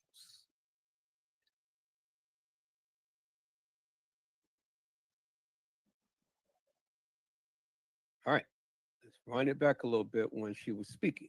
There it is right there, people. Y'all can clearly see it clear as daylight. See the relapse in her teeth? Let me put my magnifying glass, my magnifier, and then look right there. Bingo, right there, peoples. The relapse in her teeth right there, as you can see. Okay. Let me bring that down. And then let's put the picture over it, peoples. Right there. You see that? There's the big tooth. There's the relapse. That's why it made it seem like her teeth was knocked out. Her teeth was not knocked out. As you can clearly see, people's look. Her teeth is retracted back. This is further indication that it was Kenneka Jenkins in the freezer. Peoples, you can clearly see.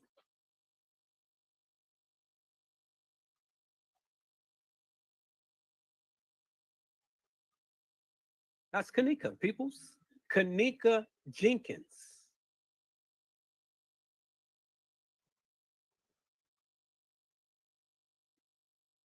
Kenneka Jenkins.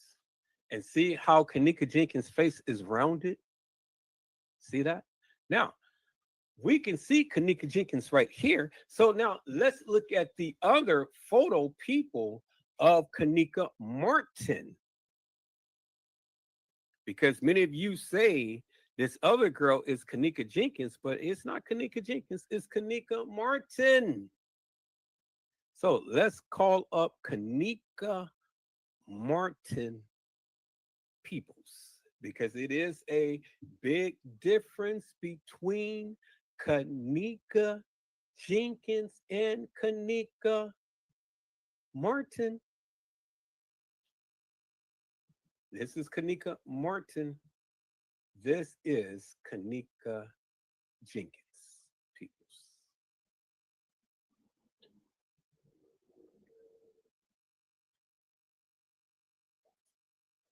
It's not the same.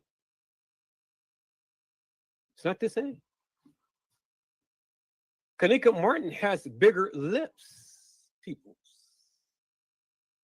Let's go ahead and play this video a little bit.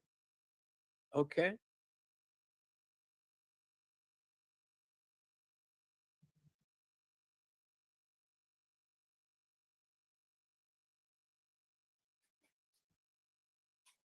Look at the eyes, peoples. Eyes. The cheeks.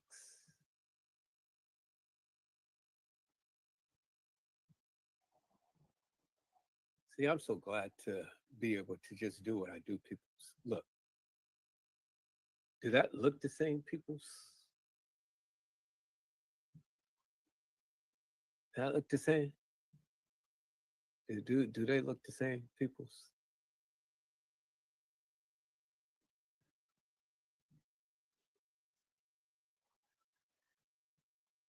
Look at the ridge right here. There's no ridge. Now let's play the video a little bit.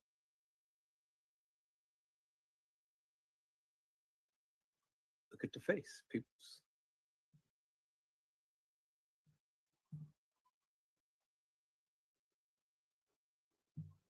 See? Eyes don't even match. The lips don't even match. Even the nose don't even match. Kenneka's nose is wider. Hers is a lot more sleek. The eyes don't even match people's, as you can see. See that, peoples?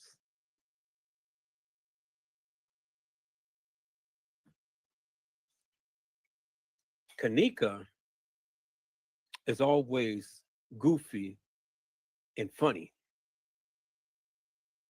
Kenneka Martin is always serious. It's not the same peoples. It's not the same. Okay, so let's go ahead and look at the other picture from Loso Day. Second, the Loso Day picture right here. And then we can call it the Loso video.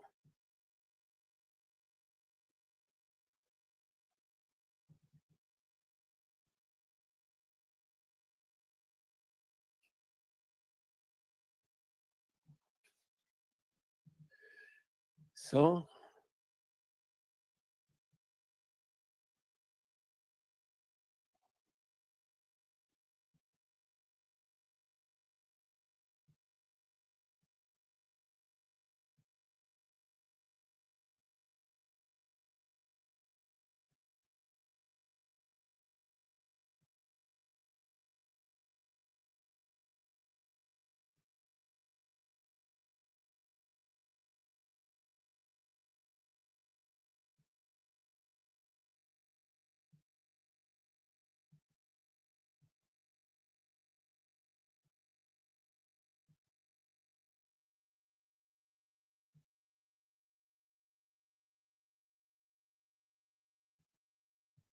I just had that video.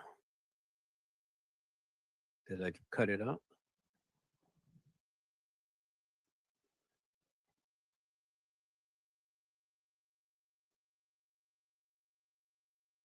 What did I do with that video, Kanika? Did I just cut it out to show this one?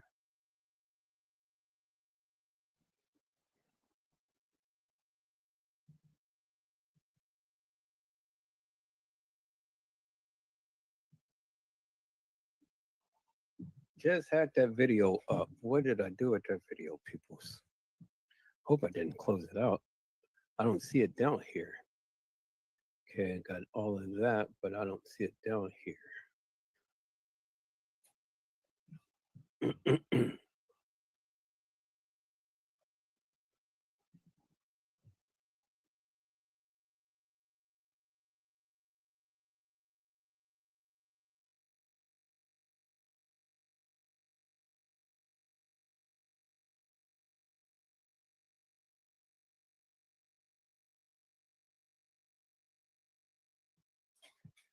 All right, so I got that one.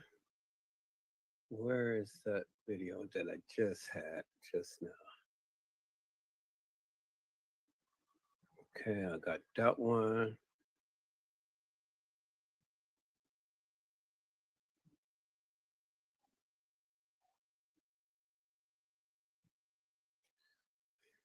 Okay, so I got that one. Now, where's that last video that I had? I may just cut, I think I cut it off. So let me go back here, open mic. Oh, okay, I see. So it's only going to show me, it's only going to let me show one at a time. It's only going to let me show one at a time. All right, so I get it.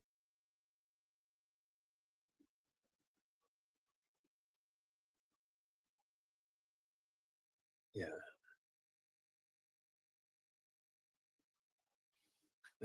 It's only going to let me show one at a time because it's not on the website, it's on my desktop. Okay, so we'll do it like this then.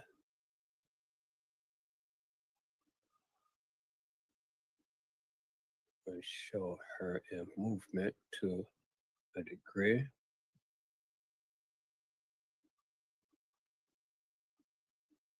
Okay. We do it like that. Bring that down. Bring this up. And then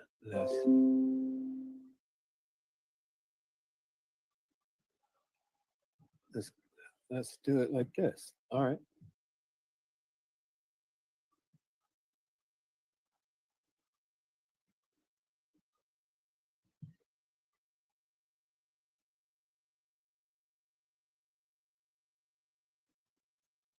So now, as you can see in the video, Kanika's tooth right here is retracted up a little bit. See how it's not straight all the way across? That little part right there is retracted up. And then there's a little relapse in her teeth right there. Now, where is it on here? You don't see that. See that? You don't see that. Now, when she smiles, see how her teeth is all intact? And look at Kanika's. Kanika's is retracted back. Hers is all intact. It's indicative for the fact that it's two different girls, as you can see, peoples. Two different girls. Kenneka Jenkins, Kenneka Martin. And then look at the shape of how her eyes is retracted in. See, this is more is retracted back in her face like that. See, like that. Kenneka's face doesn't do that. You see that, right? Here, so let me do this. Let me get a screenshot of this right here. See, you can tell by the teeth. The teeth don't lie, peoples.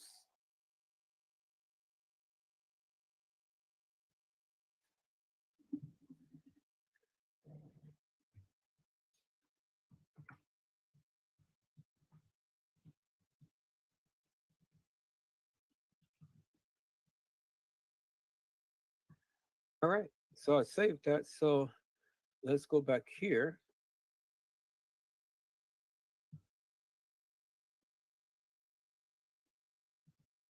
And let me open this up right here. Transformation of Kenneka Jenkins.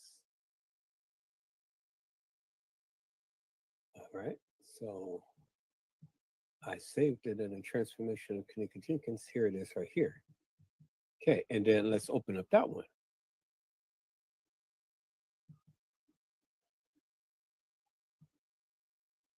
So peoples, help me to make this make sense.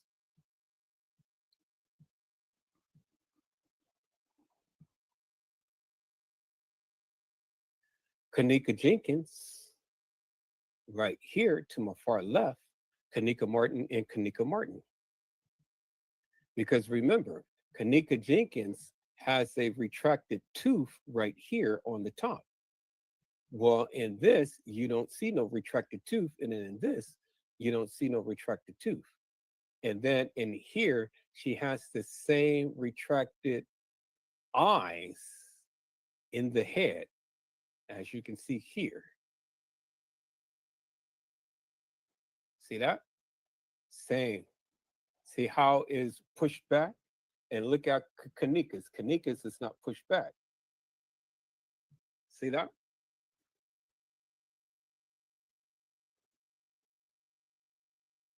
See the same arch that is protruding right here around the rich nose line and goes up and around? See that big area right there, just like that? And then on that side, it's the same, it's right there. See that? Kenneka Martin, Kenneka Martin, Kenneka Jenkins. Kenneka Jenkins has the retracted tooth right there and right there. That's how you know the difference between the two girls. They favor greatly, but you can tell by the dental work. Kenneka Jenkins, Kenneka Martin, Kenneka Martin.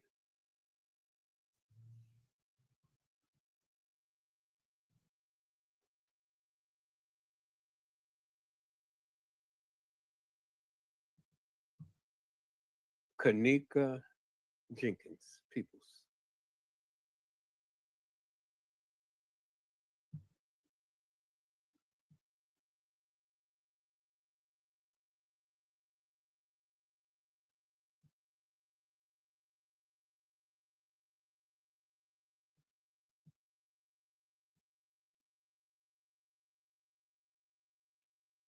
There's the retraction in the tooth.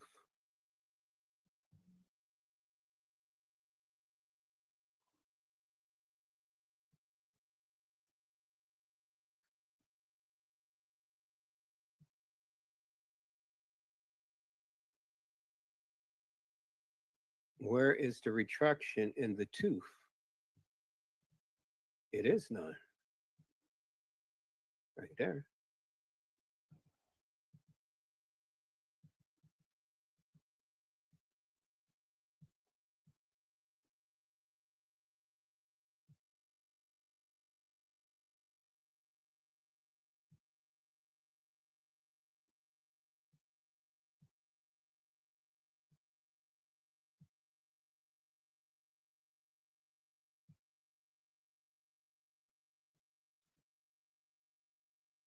Where's it at, peoples?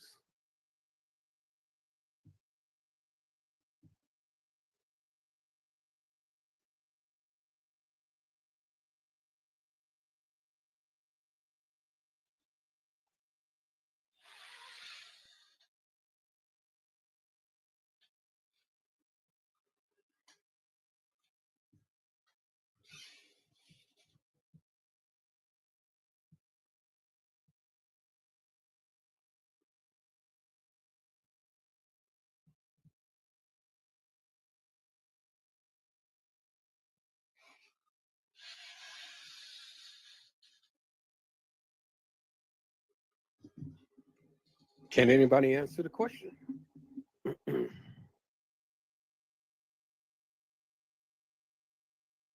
The evidence is in your face, peoples.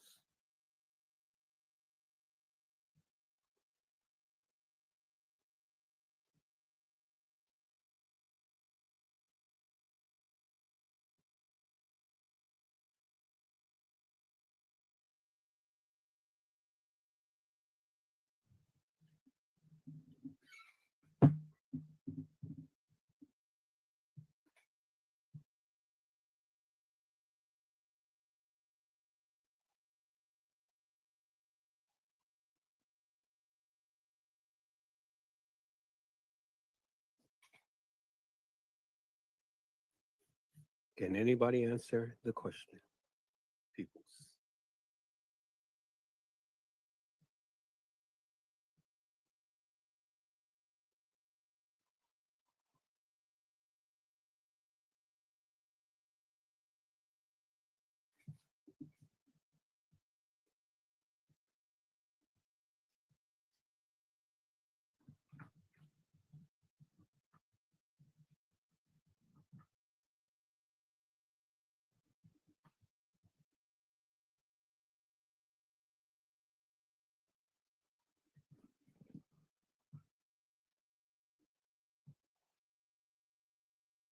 Nobody can answer the question, huh?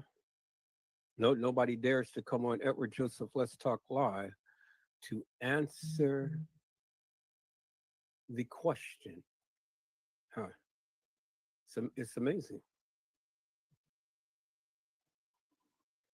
All right, so here let's do this. Let's go ahead and get the death picture right here.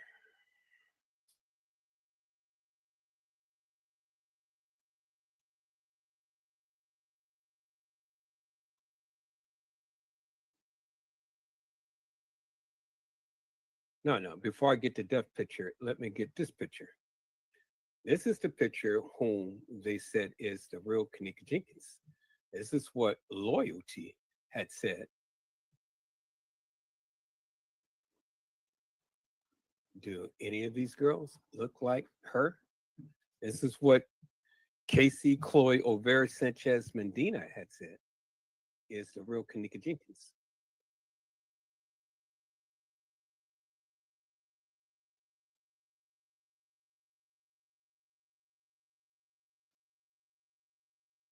Do any of these girls remotely look alike? These two favor some. Kenneka Martin favors this girl, favors her, but it's not her. She favors her. All of them favor. But see, look at the teeth, peoples. Look at the teeth. It's a missing tooth back there. Or it's retracted back. So it's another picture that I have of this girl.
And you guys gonna tell me all of these girls look the same? That's incredible. All of these fake Kanikas looks the same.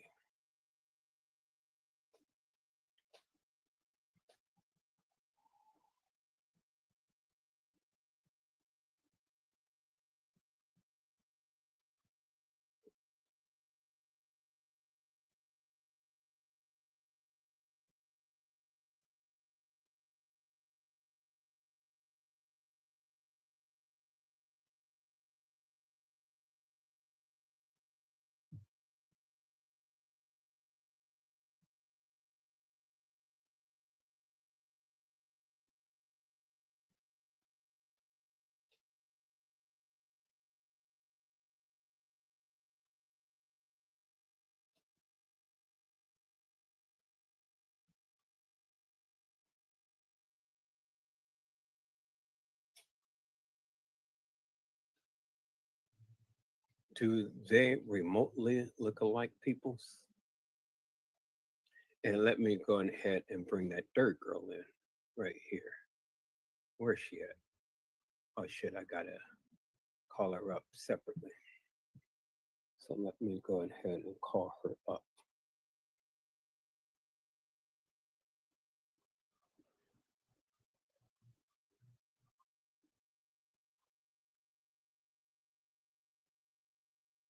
There she is right there. There she is right there. And there she is right there. But there was a clear cut picture of her on the website.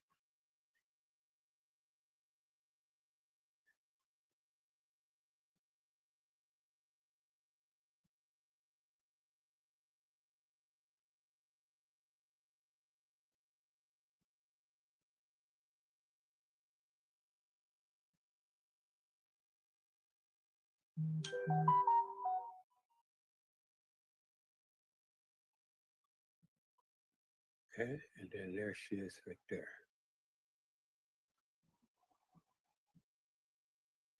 Now look at that face, peoples.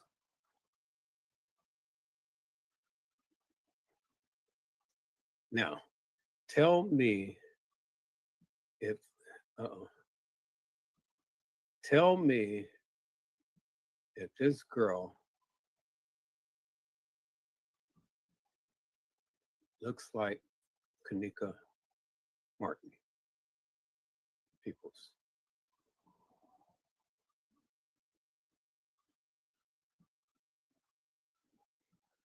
Tell me if they look alike, peoples. Tell me if Kanika Martin looked like this girl that was in the bathroom with Monifa. Tell me that.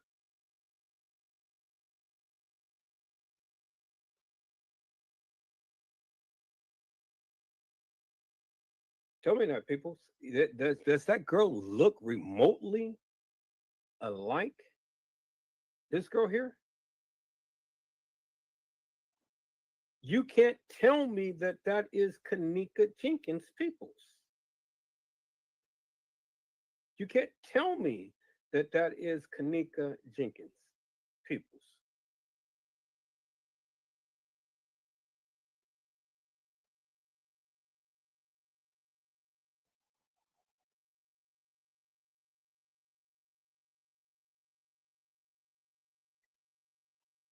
So when people say, "Yeah, oh yeah, that was Kanika Jenkins," help me to make that make sense, peoples. Because I'm trying to figure it out myself. You know, you guys are saying that this is Kanika. And I'm trying to figure out what is it that you see that I don't see, peoples. And why is it that people are not chiming out now?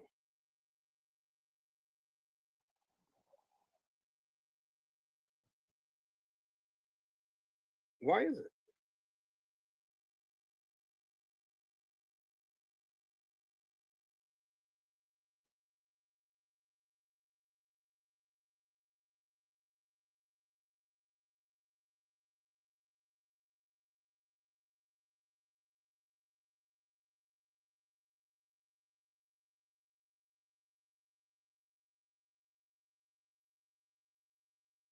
Why is it that nobody's chiming out now?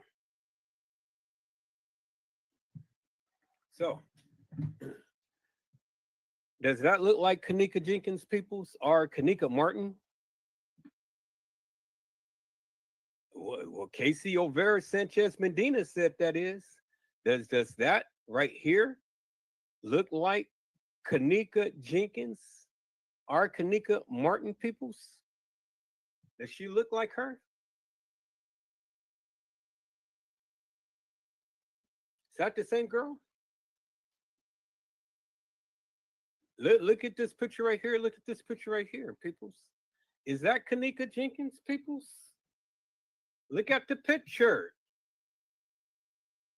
Look at the picture, peoples.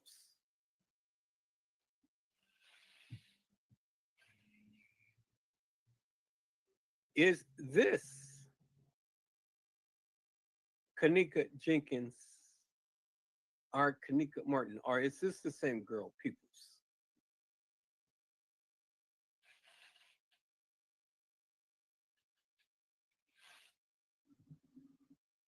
Is it?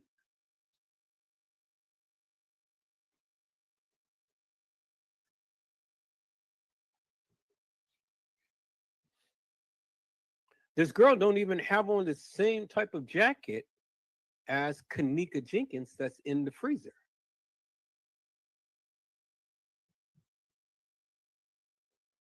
So let's go and let's explore the jacket that Kanika Jenkins have on, peoples. Let's explore the jacket. Can we do that, peoples? Let's go to the original pictures and let's see if they're going to show us a clear-cut picture of the jacket.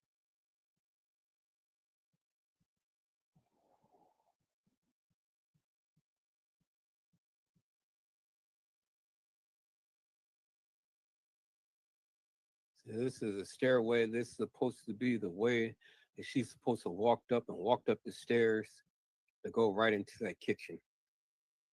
Because she had to walk up the stairs, peoples, in order to get into the kitchen right there. Had to walk up the stairs. I mean, that's what they said. She walked up the stairs. How in the hell could this girl walk up some stairs? And she couldn't even walk up no stairs.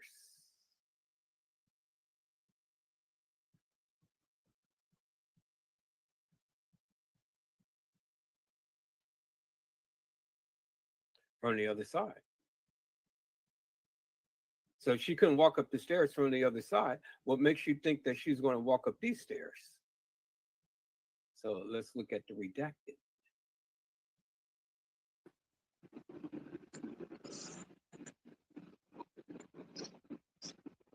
You see your sister? All right, let's go down. Yeah, well.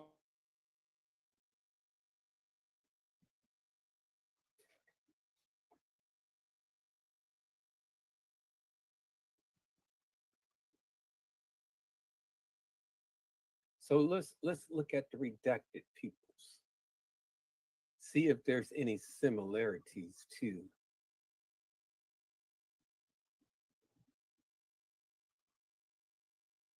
I can already show you right here unequivocally, peoples. It's not the right jacket because look, even at the cuff line right here. See that? See this right here, peoples?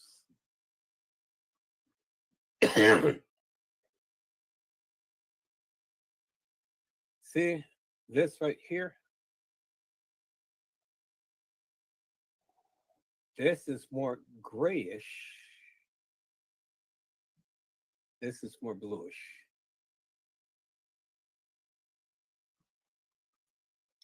This has that little taperedness right there, which this doesn't. See that? It's tapered.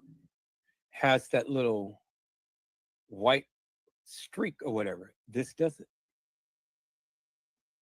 See that, peoples? The watch is on her left wrist. The watch is on her right wrist. You see that, right? I mean, they're both facing each other, right?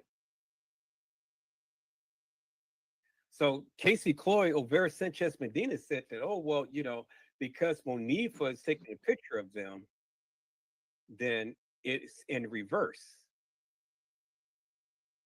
Well, no, peoples, it doesn't reverse your arm, because this is the left arm, which that is Monifa's left arm. That is her right arm holding the phone. So it's not going to reverse anything. It only reverses if you can see, you should be able to see the reflection of the mirror. And they will be in different positions. Monifa will be over here, and the fake Kenneka will be over here if it was a picture that Monifa is taking. Peoples, you go and hold a camera in the mirror and see if you can see the reflection of the mirror in your camera. You guys go do that. And then tell me, and then post it and show me what you see. Show me what you see, peoples.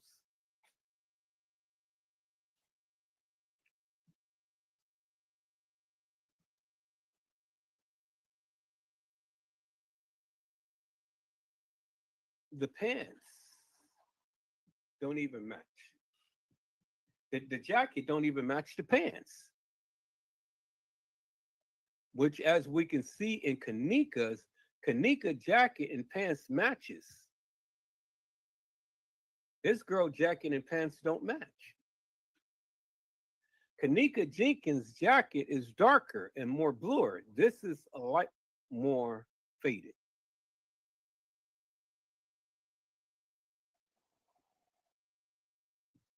Kenneka Jenkins' stomach is a little bit more pudgy because she was pregnant. This girl is thin. Kenneka Jenkins had a little bit more weight to her.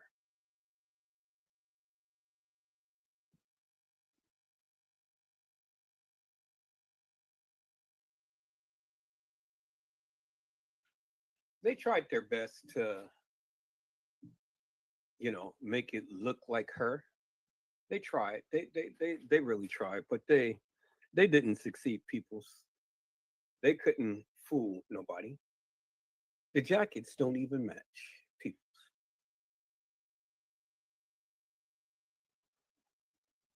It don't even match.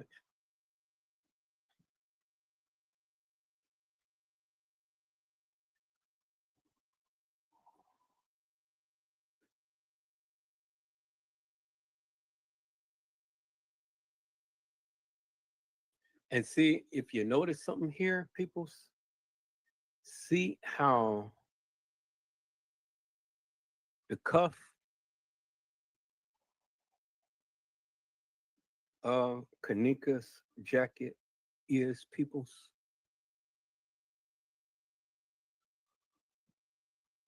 I want you to look at the cuff. See how it's tapered like that?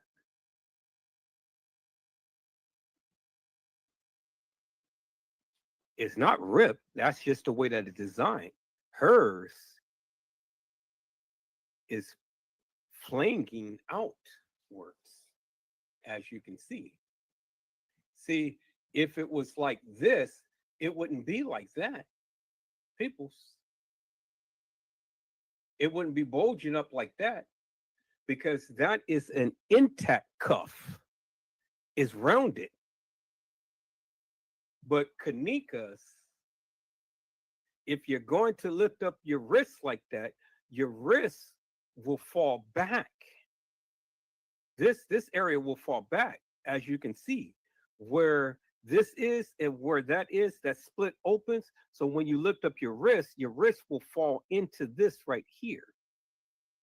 You don't see it right there, because this should be protruding outwards, but it's not. As you can see, her wrist is resting upon this cuff.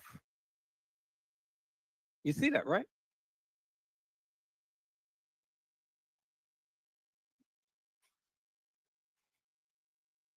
And the tapering of that cuff is not like how it is on Kenneka Jenkins' wrist, peoples, as you can see.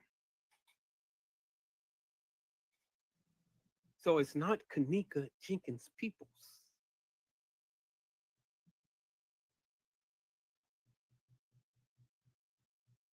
And then remember in the video,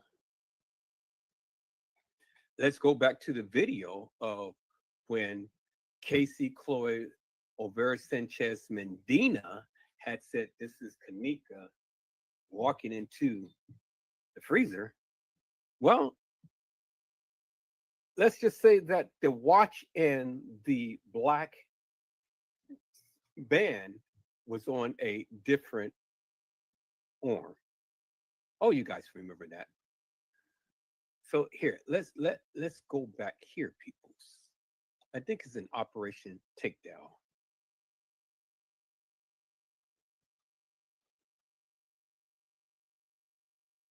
And maybe not an Operation Takedown. It said one of them.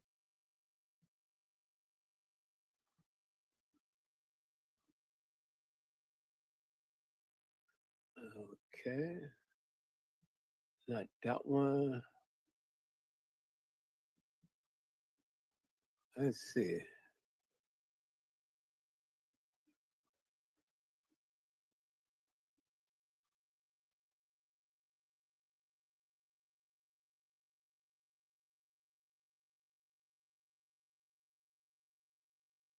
Okay, and this further proves what I was saying right here.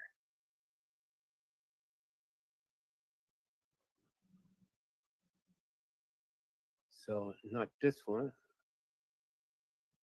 Did it just refresh? Let me check this one.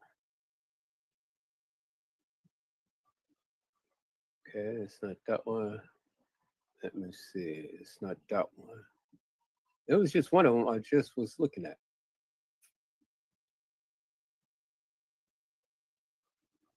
Okay, it's not that, so it's got to be this one.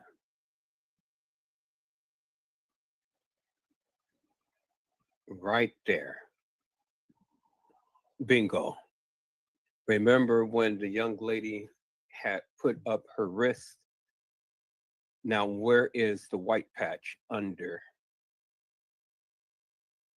her wrist? You can see it right there, peoples. Okay. So she's got her arm up. Let's go back to that picture. She's got her arm up right here, right?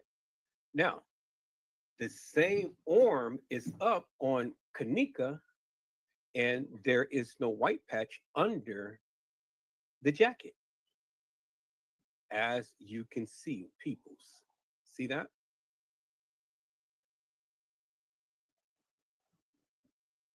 It ain't no mistake in the bacon, peoples. You see that right there, right? You see that this is a more grayish picture. This is a more bluish picture. There you can see the little white patch right there, and there you cannot see nothing. Clear as daylight, peoples. So here, let me take the magnifier.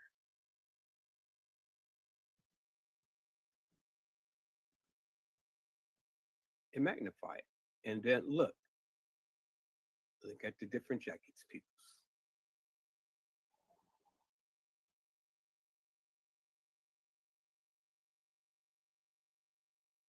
See that? Same arm. Same arm. But the watch in the thing is on a different arm. Casey Chloe Olvera Sanchez Medina trying to say that the picture is reversed. That picture is not reversed, peoples. It is somebody taking a picture of them. See, I know photography. That's the one thing I do know. So you can't tell me that this picture here that is depicted on my right with the girl in the bathroom with Monifa is a reverse picture because Monifa was taking the picture. No, no, no, no, no, peoples. Somebody was taking a picture of them. As Kanika has her hand under her chin, this girl has her hand up there by her ear. And Kanika don't wear or even pose like that. They tried to emulate her, but they couldn't. And then even another thing, look at the cuff line right here. You see how the white patches and the white tip right there, it's not the way that it is right here, peoples, on her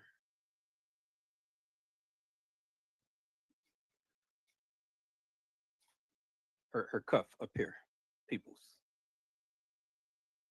See that?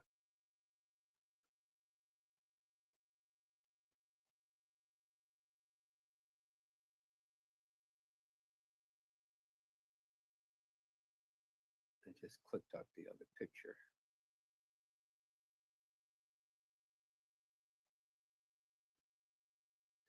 You see that, peoples?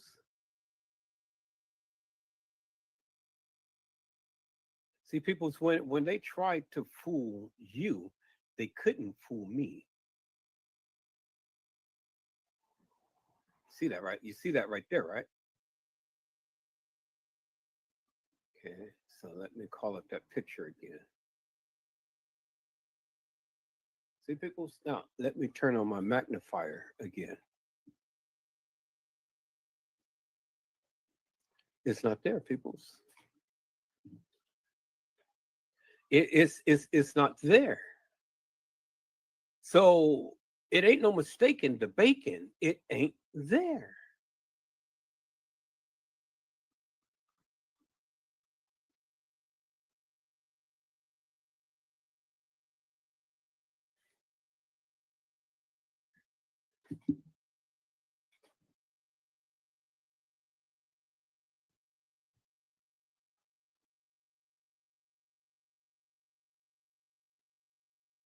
See that, peoples?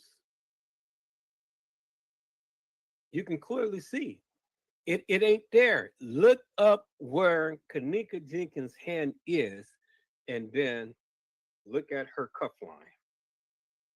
And look right here. This is white, and this is not, as you can see. We're going to reduce that down some. You can clearly see it, people. See? This white and white trim right there. It ain't no white trim or no white trim on the edge of that right there. Bingo. It ain't no white patch right here under her sleeve, as you can see right here. Bingo. This is a gray-ish looking jacket, and this is more blue, denim blue. Bingo.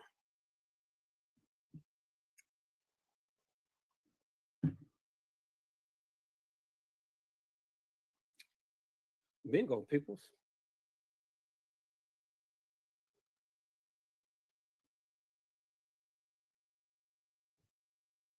Bingo. Nobody has ever pointed that out.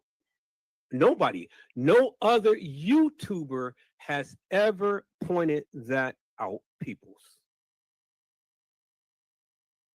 Nobody but Edward Joseph.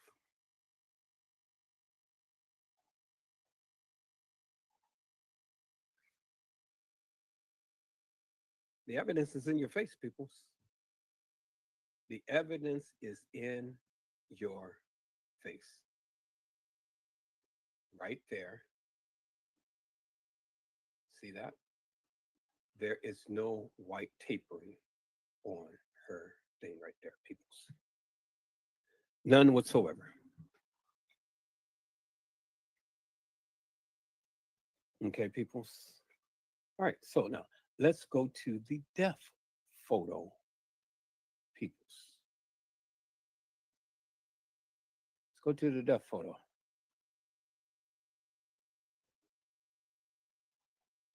All right, so let's go to Kanika. Let's go to the death photo. I may have it already down here. And nope, I think I closed it. All right, so let's go to the death photo, peoples.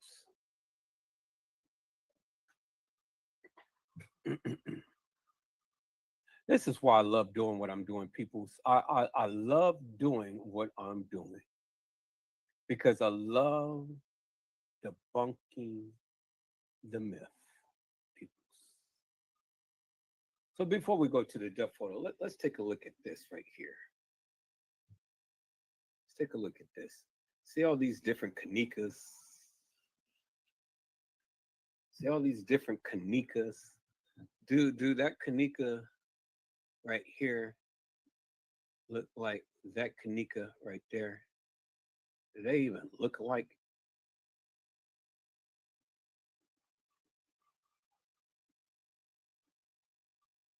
Do they even look alike, peoples? Remember, Kanika had to retract the tooth. This girl's teeth is nice and straight. What this girl,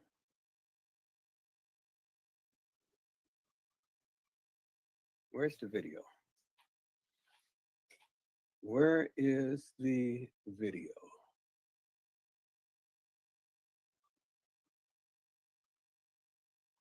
It's not that one. That's not the video I want. Where is the video? Okay, I'm going to have to go back. So we're going to close that up. Go back there. We're going to go back here. We're going to call it the video. And then we're going to watch that little segment.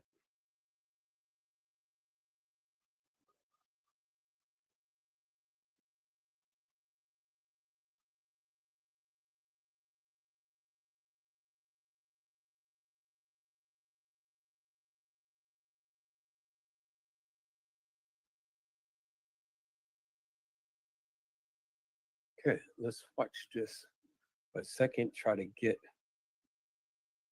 that point right there.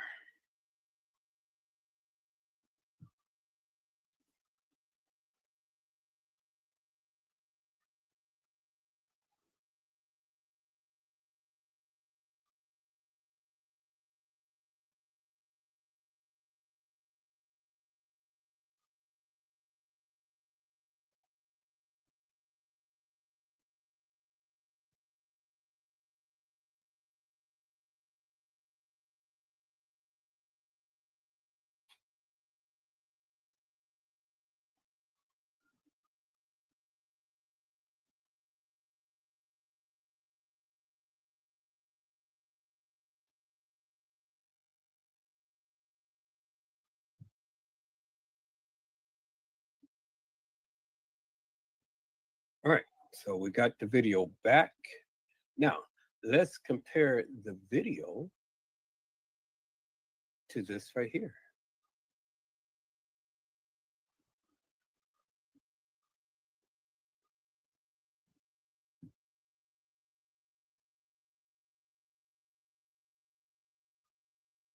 Is it the same girl?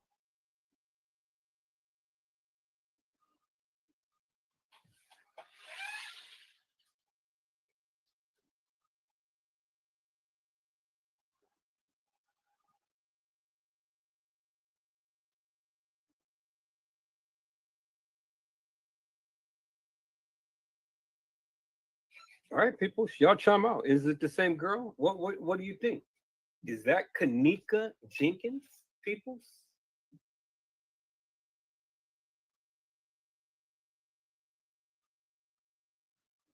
All right, is that Kanika Jenkins right here?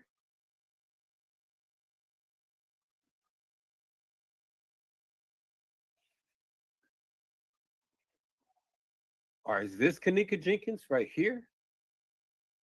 Or is this Kanika Jenkins right here? Do all of these girls look like her?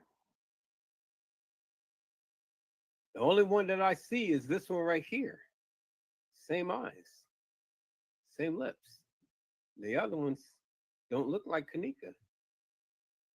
Kenneka Jenkins' head is round. This girl's head is long, and she has deep dimples. This don't even look like Kenneka. Not at all. Not her. This one don't even remotely even look like her at all, period. And this one definitely don't look like her at all. See how they played you, peoples?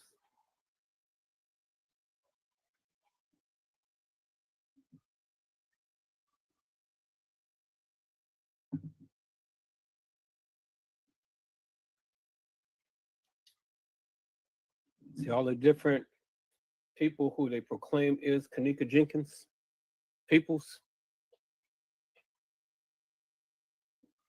And do this girl remotely look like any of these girls here, peoples?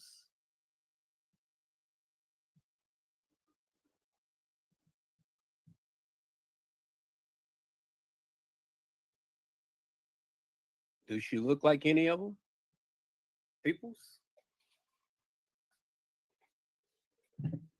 Do she? Do she look like any of these girls' peoples?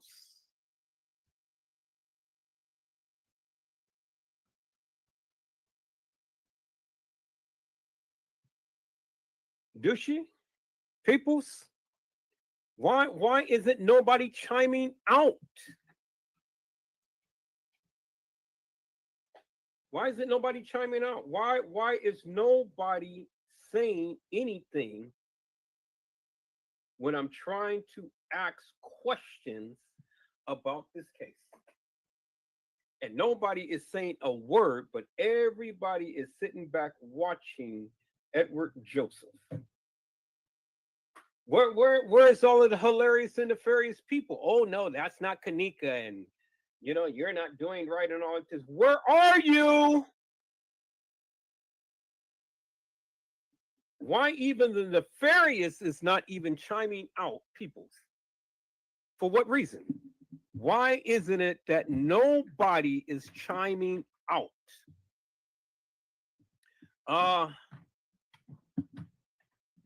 Casey, Chloe O'Vera Sanchez Medina, hello, where are you? Fresh Source TV, where are you? All of you hilarious and nefarious people, where are you? Because I don't see you in here. Nobody's chiming out, people. And why is that? Why is it that no one is chiming out when I am showing you facts of how they wooed you? They made you to believe all of these different girls was Kenneka Jenkins. And they had girls who favor each other, but is not. But when people say, yeah, oh yeah, that was mix and mingle of all of these together people. Because I'm trying you to figure believe that, oh yes, that is Kenneka Jenkins people. And I'm trying to figure out what it is to see that I don't see people. And why is it that people are not chiming out now?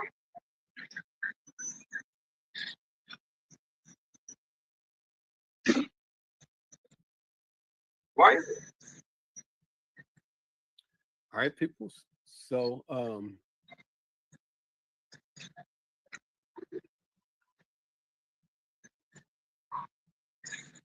do any of these girls look like her?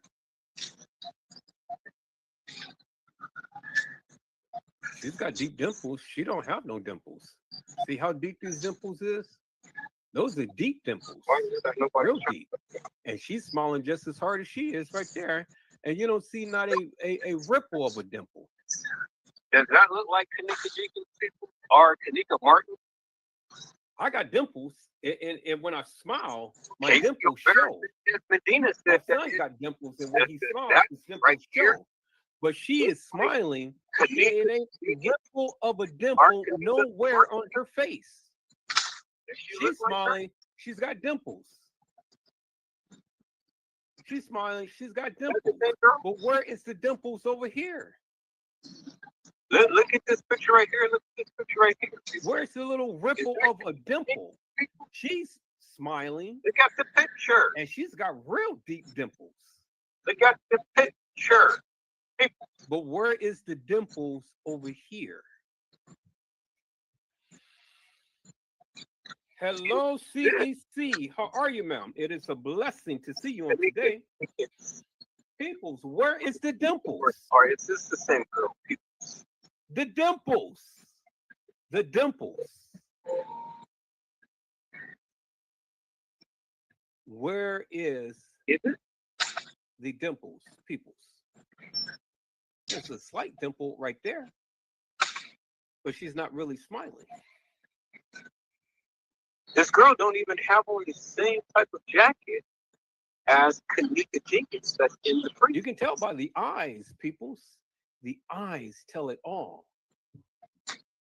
So let's go and let's explore the jacket that Kanika Jenkins have. Let's explore the jacket. And can we do that, people? Let's go to the original pictures and let's see if they're going to show us a clear-cut picture of the jacket. So remember the patchiness right here around the lips? Look at that right there. See that? Look at that right there. See that little arch? There's the arch right there. This is a stairway. This is supposed to be the way The nose even matches walked up right the there. stairs, See that? go right into that kitchen. The width of the nose. Because she had to walk up the The stairs. way that the nose comes down, Go to it the matches. kitchen right there. I had to walk up the stairs. And see, Kanika all the time has a very soft There. and subtle look, not a hard look. Unheld. Her pictures is always soft and subtle. This is Kanika in her Adidas Walk outfit. up, no. There. That's real Kanika. So real Kanika Jenkins in her Adidas outfit. So let's go and let's call up the other girl who was in the Adidas outfit. So she couldn't walk up the stairs from the other side. What makes you think that she's going to walk up these stairs? So let's look at the redacted.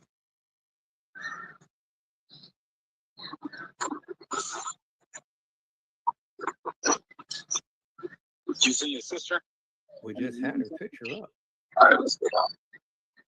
Yeah, well, Okay, so I got this one. Let me close some of these pictures down. Okay. Close that Thank you. one. Thank you. Close Okay. that one. And keep that right there. so let's I'm going to close that one for a moment.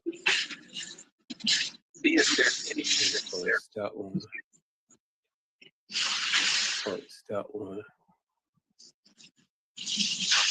Now, I've already where is the other? We're going to keep this one up.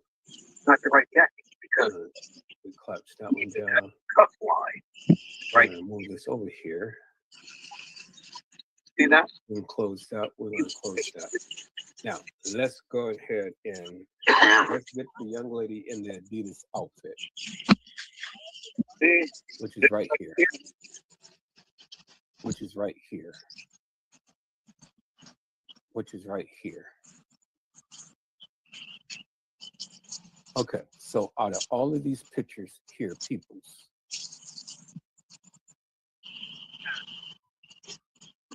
Hey, what are we part? all these pictures right here, That's right there.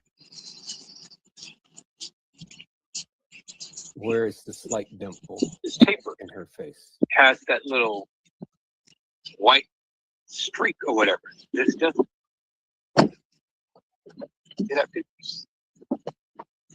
The watch She's in an Adidas outfit. She's in an Adidas outfit. left wrist. She's in an Adidas outfit. Watch is on her right wrist. I mean, we can always go back to the video. You know, I just took a still shot. We'll go back to the video. Look at the video. Okay. So, Casey Floyd was very sensitive to these things, do all of these, because Monique was taking a picture of them. women that's on the right hand side look like the single girl on the left hand side. Peoples. This is the real Kenneka Jenkins. Look at the eyes and look at the eyes.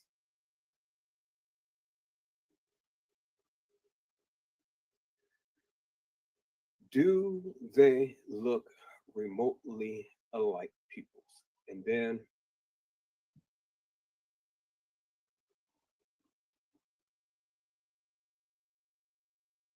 face. And then let's call up that last picture of the random pictures that we had. Random right here. The random here. Let me bring these up. Let me bring that up. Let me bring that up. Let me bring that up. And then let me bring this. Lower this down, so we'll bring this up.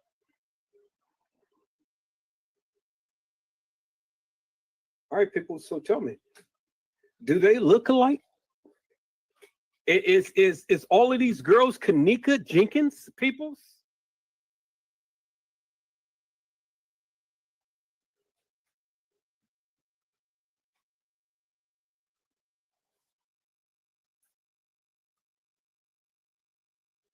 Is all of them Kenneka Jenkins? Anybody is going to chime out.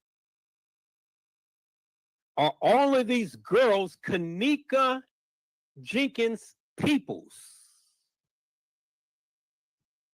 It's funny how nobody is chiming out whatsoever. Not even the hilarious or the nefarious people.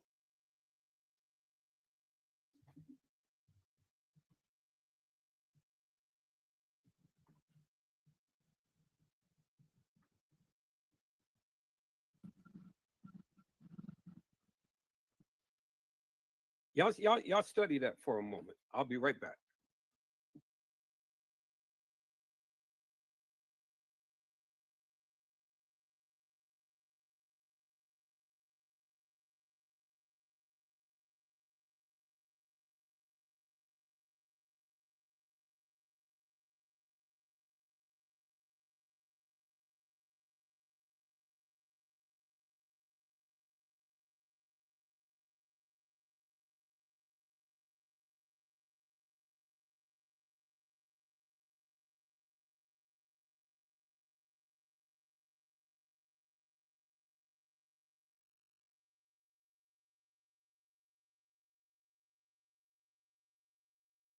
All of this time, peoples, everybody saying, oh, look at Kenneka, look at Kenneka, look at Kenneka.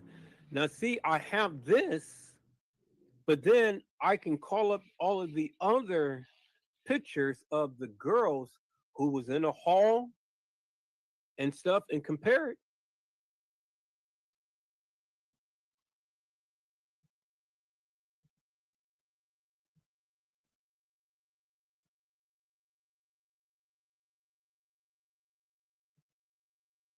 Okay, so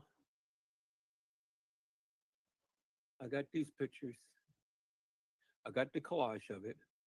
So we're going to call the collage, and then we're going to go ahead and call up some of the other girls. Let's call up this collage. Hopefully I'll put it in here. There we go. Different Kennekas. Okay, so we got that. Now, let's call up the other girls who played Kenneka in the halls, peoples. Let's call up these other girls. Oh, you guys remember the other girls, right? You guys remember the other girls who played Kenneka Jenkins, right? Like her, like, where's the other one? Okay, she's the same girl. Like this one right here, even though it's a silhouette.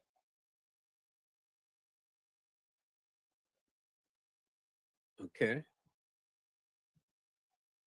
Like, let's go. Well, we got, no, I think that's the same. Okay. So let's go and call up some more pictures, peoples, of the girls who played Kanika Jenkins, peoples. Okay. Where's the other pictures? No, I got them. Okay. Well, like this one right here. Okay. Like this one right here. Okay.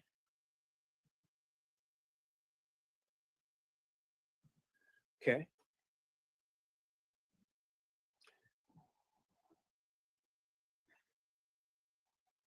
Like this one right here.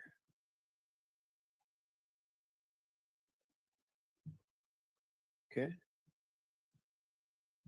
Which is the same right here. All right. So now, people, come on now. Let's go ahead and put these over here. So we have this one right here.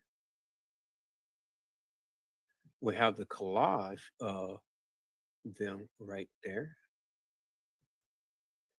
I don't want you to get large, so don't you start expanding it upon me. Okay. Hold on.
All right, people. So I had to take that call, so I'm back. Hello, 82. How are you, ma'am? It's a blessing to see you on today.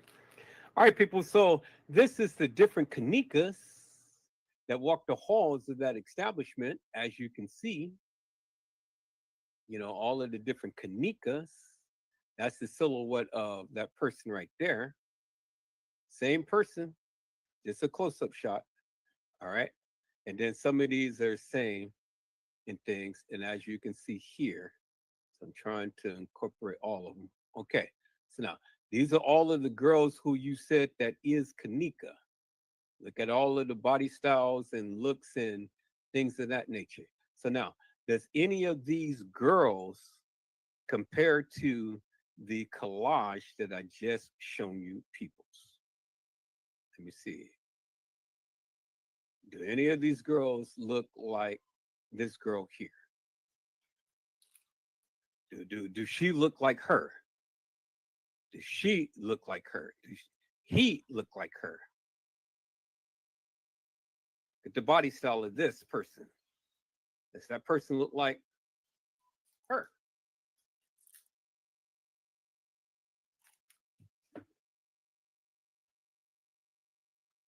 You know? Okay. Or do any of them look like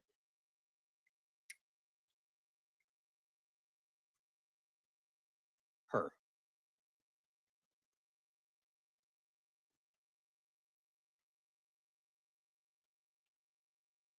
Do any of them remotely look like her? And then let me get that collage, peoples. Final. The collage. Let me get the collage, people. So, right there. Do any of those girls, let me bring this one down. Any of those girls remotely look like any of these girls over here?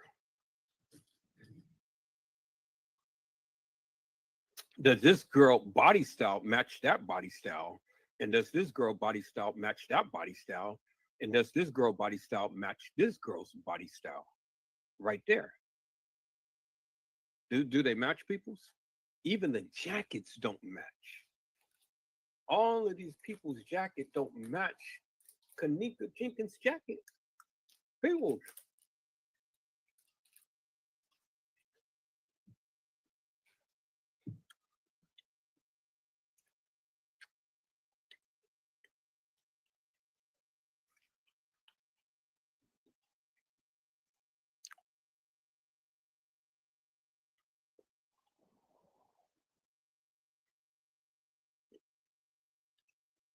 Remember, peoples, she's got the band on her left arm. Kanika has the band. I mean, she has the band on her right arm. No, on her left. On her left arm. Kanika had the watch on her left arm. See that? The band on her left arm, the watch on her left arm. So, definitely, that couldn't be Kanika because she's got the band on her left arm and she's got the watch on her left arm. Okay, you're not Kanika.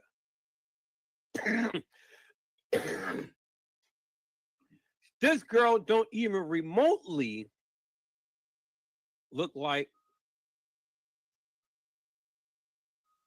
Kanika. Let me go back to that collage, peoples. Where is that collage of photos?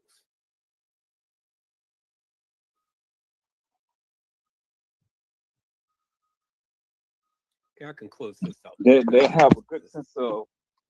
So I was showing the same picture. So let me go bring this over here and let me. Well, we'll see. We'll see what they do. I just had it. Because it'll all be displayed there. A lot of the things that they say and stuff. So, I'm interested. It's so analytical. I love it. I know. Close that one out. No, that's why I love myself. I'll close that one out. As I can see people. Yeah. Yeah. Person. I mean, come on now. You can clearly see. It ain't the same person. Had to So turn up close that one up. thing because There we go. There's the collage of girls now. Now, do any of these girls, and even the one that I just put down here, right here, and I'm going to shorten her picture down. Do any of these girls look like these girls up here? Any of them? All of these girls is the ones who played Kenneka Jenkins inside the Crown Plaza, as you can see.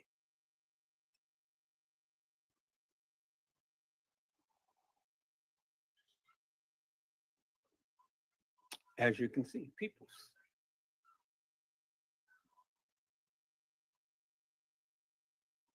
And remember, this girl, she has on a black watch. Kenneka Jenkins has on a gray watch. Okay. Remember that, right?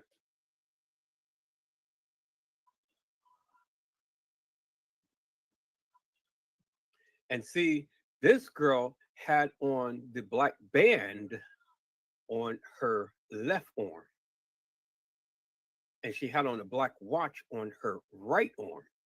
Kenneka Jenkins had on the gray watch on her left arm. Remember, because when she was walking in, we clearly seen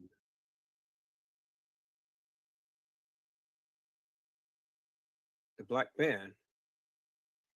So I got a video of that. So here, let me go to my channel because I called Casey O'Vera Sanchez Medina out about that. Okay, peoples, I am back. So let me say hello to Tanzlee.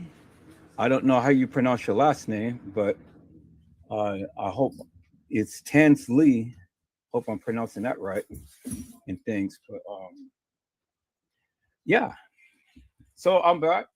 So you guys had a chance to watch the live and things and pretty much see, hear, and listen to my analysis of what's going on with Kenneka and things.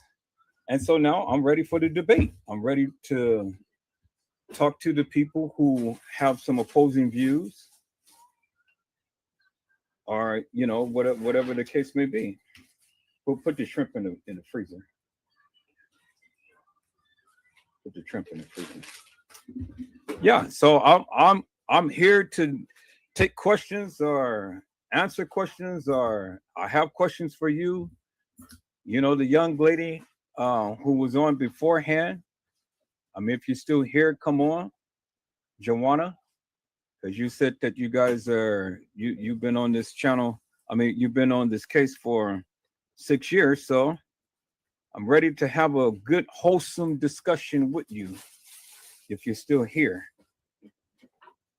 See, peoples, as you can see, I'm a no-nonsense person. I don't play the games and stuff. I don't have time to play tiddlywinks with people and things. This is my analysis based upon that of what they gave us. This is my analysis of that of what they gave us. And so, you know, as you can see, I'm very thorough. And I went in deep and I went in hard. And I would love it if someone can come to the panel to come debate me, whether you agree or whether you disagree. We're going to have a good, wholesome, sensible conversation and things about that of what you have learned on tonight. I want to know all of the things of what the other people had stated that they know about this case and things, you know, because again, everybody proclaimed that they know all about the Kenneka Jenkins case. They said that they've been on this case forever and a day and this and that and the other. Well, you know what my take up on that is. My take up on that is a lot of people have literally spread this mantra around without really understanding truly what really happened in this case. Everybody has spread this mantra that Kenneka Jenkins walked the halls of that establishment. But if she did, where's the proof? Show me and show the people here that Kenneka Jenkins ever walked the halls of that establishment.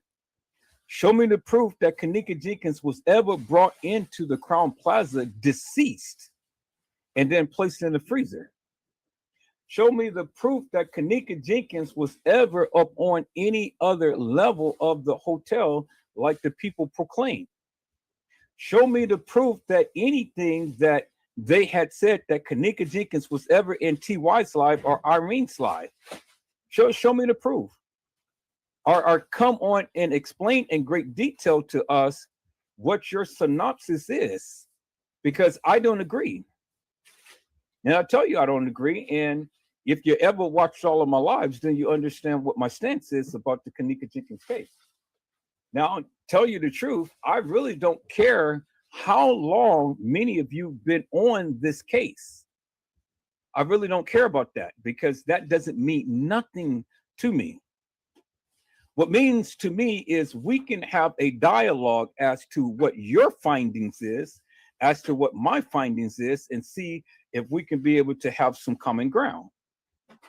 You know, it ain't got to be no argument, no fussing and fighting, no confusion or anything like that and stuff. Come in with some respect. Come in and speak your piece. And let's see what you really know in things and stuff, because again, I'm ready and I stand ready. I stand ready with each and every one of you proclaimers who been on this case for 6 years or more. I mean, again, a lot of people proclaim that they've been on this case, but they don't know about the case. They can't even explain or even answer the simplest little questions that I raise. They can't do it. And when you can't do that, that lets me know the level of your intellect. That lets me know the level of knowledge and experience that you had with this case. Because again, to me, case files don't mean nothing to me, peoples. The case files is only just a figmentation of one's imagination. It is a narrative that they gave. It is a spin that they gave, that they put on this case to give to everybody so they can regurgitate and reiterate the very madness that they have been speaking. You know, that's what the case files is to me. Because again, many of you, y'all take the case files and stuff, and then y'all proclaim that it is law, but it's not law. Peoples, you got to understand that all of these people in this case has lied. And the very video footage that they gave you, all of that stuff did not line up, and it did not happen in the manner to which they tried to project it to be. Now, I can go and I can showcase to you unequivocally and undeniably how the case files do not line up with the video footage whatsoever. And especially in the very first case file. Because again, people, you got to help me to make this make sense. In the very first case files, when we look at it, and if I can't get no people to come up, then I'm just going to go ahead and I'm going to continue with what I'm doing or play the live or something, because I want a interactive crowd, not people to just sit back and listen to me get a narrative and things, you know. Put it in the other fridge if they have some room.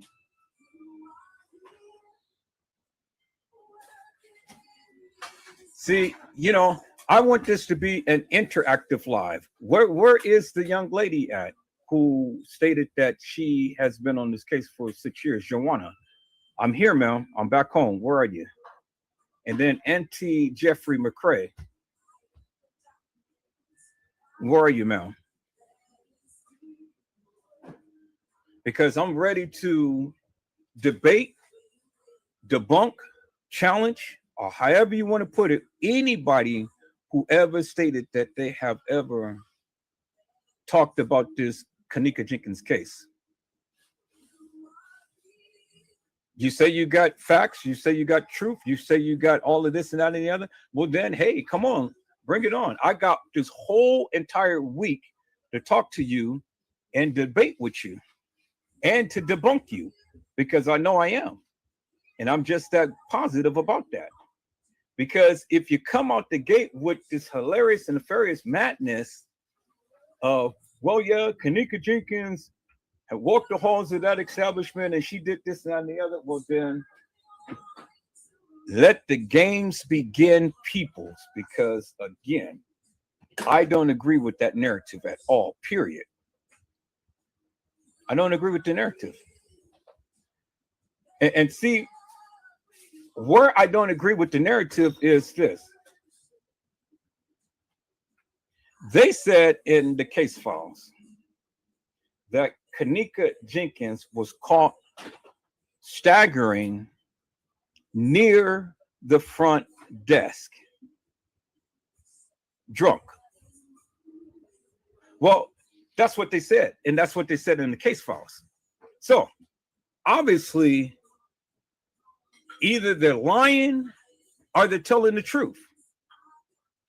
But who can prove to us that they are lying or that they're telling the truth? Because that's written in the case files, peoples. Undeniably, that's what they said. And I'm only going to hold them by what they said. I don't care how you feel, because your feelings don't mean nothing to me. It never means anything to me, peoples. I want to know what you think. What is your narrative? What is your mantra? What do you think about this case? Because see, people say reference the case files as if it's law. Well, if the case files was law, people, well then, damn it, we would have been able to solve this case a long time ago. Is that's been in there? Go pour it out in the sink and rinse out the thing. So, you know, again, people, you know, everybody referenced the case files as if it's law, but if the case files was law, would then help me to make this make sense. Because does anything in the case file make sense? Anything at all? It don't make no sense to me. All it is a summation of all of these people's narrative. Hello, Brazy World. How are you, my friend? It's a blessing to see you on today. Hey, Brazy, what's going on, my friend? Brazy had said it was a lot of lies within the case, but Kenneka was definitely at that hotel. And Brazy, you know, I don't doubt that Kenneka was at that hotel. And I agree with you. There was a lot of lies that was told in this case. It's a hell of a lot of lies. But I personally don't believe that Kenneka Jenkins ever walked the halls of that establishment. I personally don't believe that. And I don't believe that based upon, again, that of what I was shown. I don't believe that based of that of what was shown. Because again, we go by the case files. The case files said, peoples, that it was a depiction of her. It was a reenactment.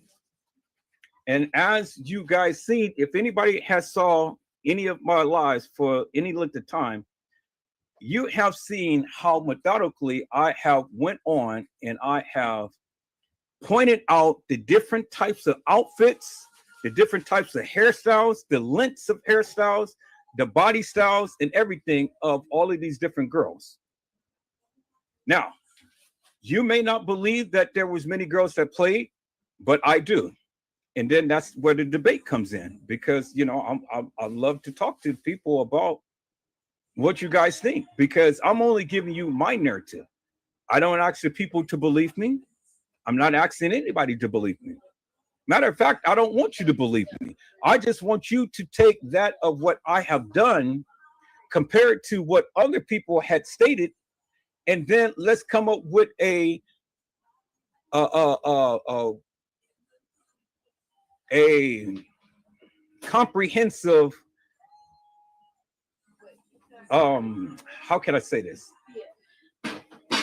A very comprehensive, plausible explanation as to what happened. I think that's fair enough. Because see, where I call the YouTubers out to the carpet is when they sit here and say that they got all of the facts of the case. I challenge you. I challenge you. But they never want to come onto the live to challenge me.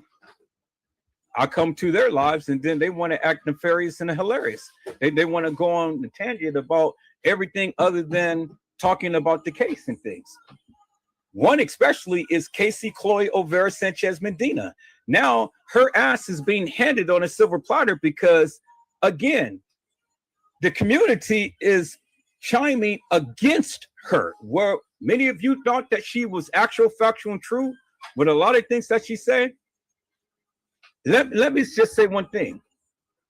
Casey Chloe O'Vera Sanchez Medina channel has never been taken down. That's number one. Her lies has never been interrupted. That's number two. The people are not sending pulses or anything like that. Nothing is happening to her channel. And why is that? Because of the simple fact that, and then three, she's not getting phone calls from restricted numbers and things. Nothing is happening over there. And why is that? Well, I can tell you why that is. Because she's an op. She's working for them. And if you guys can't see that by now, then I don't know what to tell you. I've been said this. I've been saying this for years now. I've been talking about this case ever since I was on Facebook, and then Brazy was the one who had me come onto YouTube and talk about it on YouTube. And since I've been talking about it on YouTube, a lot of you disagree with what I said. Until now. Now you clearly see for yourself what I have been saying all this time. A lot of you disagree with what I said. And you disagree with me on no principles and no merit. You just disagreed with me because you didn't want to face the fact of what I was saying was totally against what you were saying. And I can prove what I was saying based upon that of what they were given. I mean, what we were given, and you couldn't. And this is one of the reasons why many of you never challenged me. This is one of the reasons why many of you never came to my live to come and debate me upon anything. Now, I welcome 54 Keys. I welcome Zillionaire, Boss Man of Hair, Lost Man, John Queer Q. I welcome all of those people, Mike Larry, and all of them. In Slime We Trust, Trey Gay. I was on his live. Go, put it in the other refrigerator thing. We'll find some space. So put it in here. Let's put it on top. Yeah.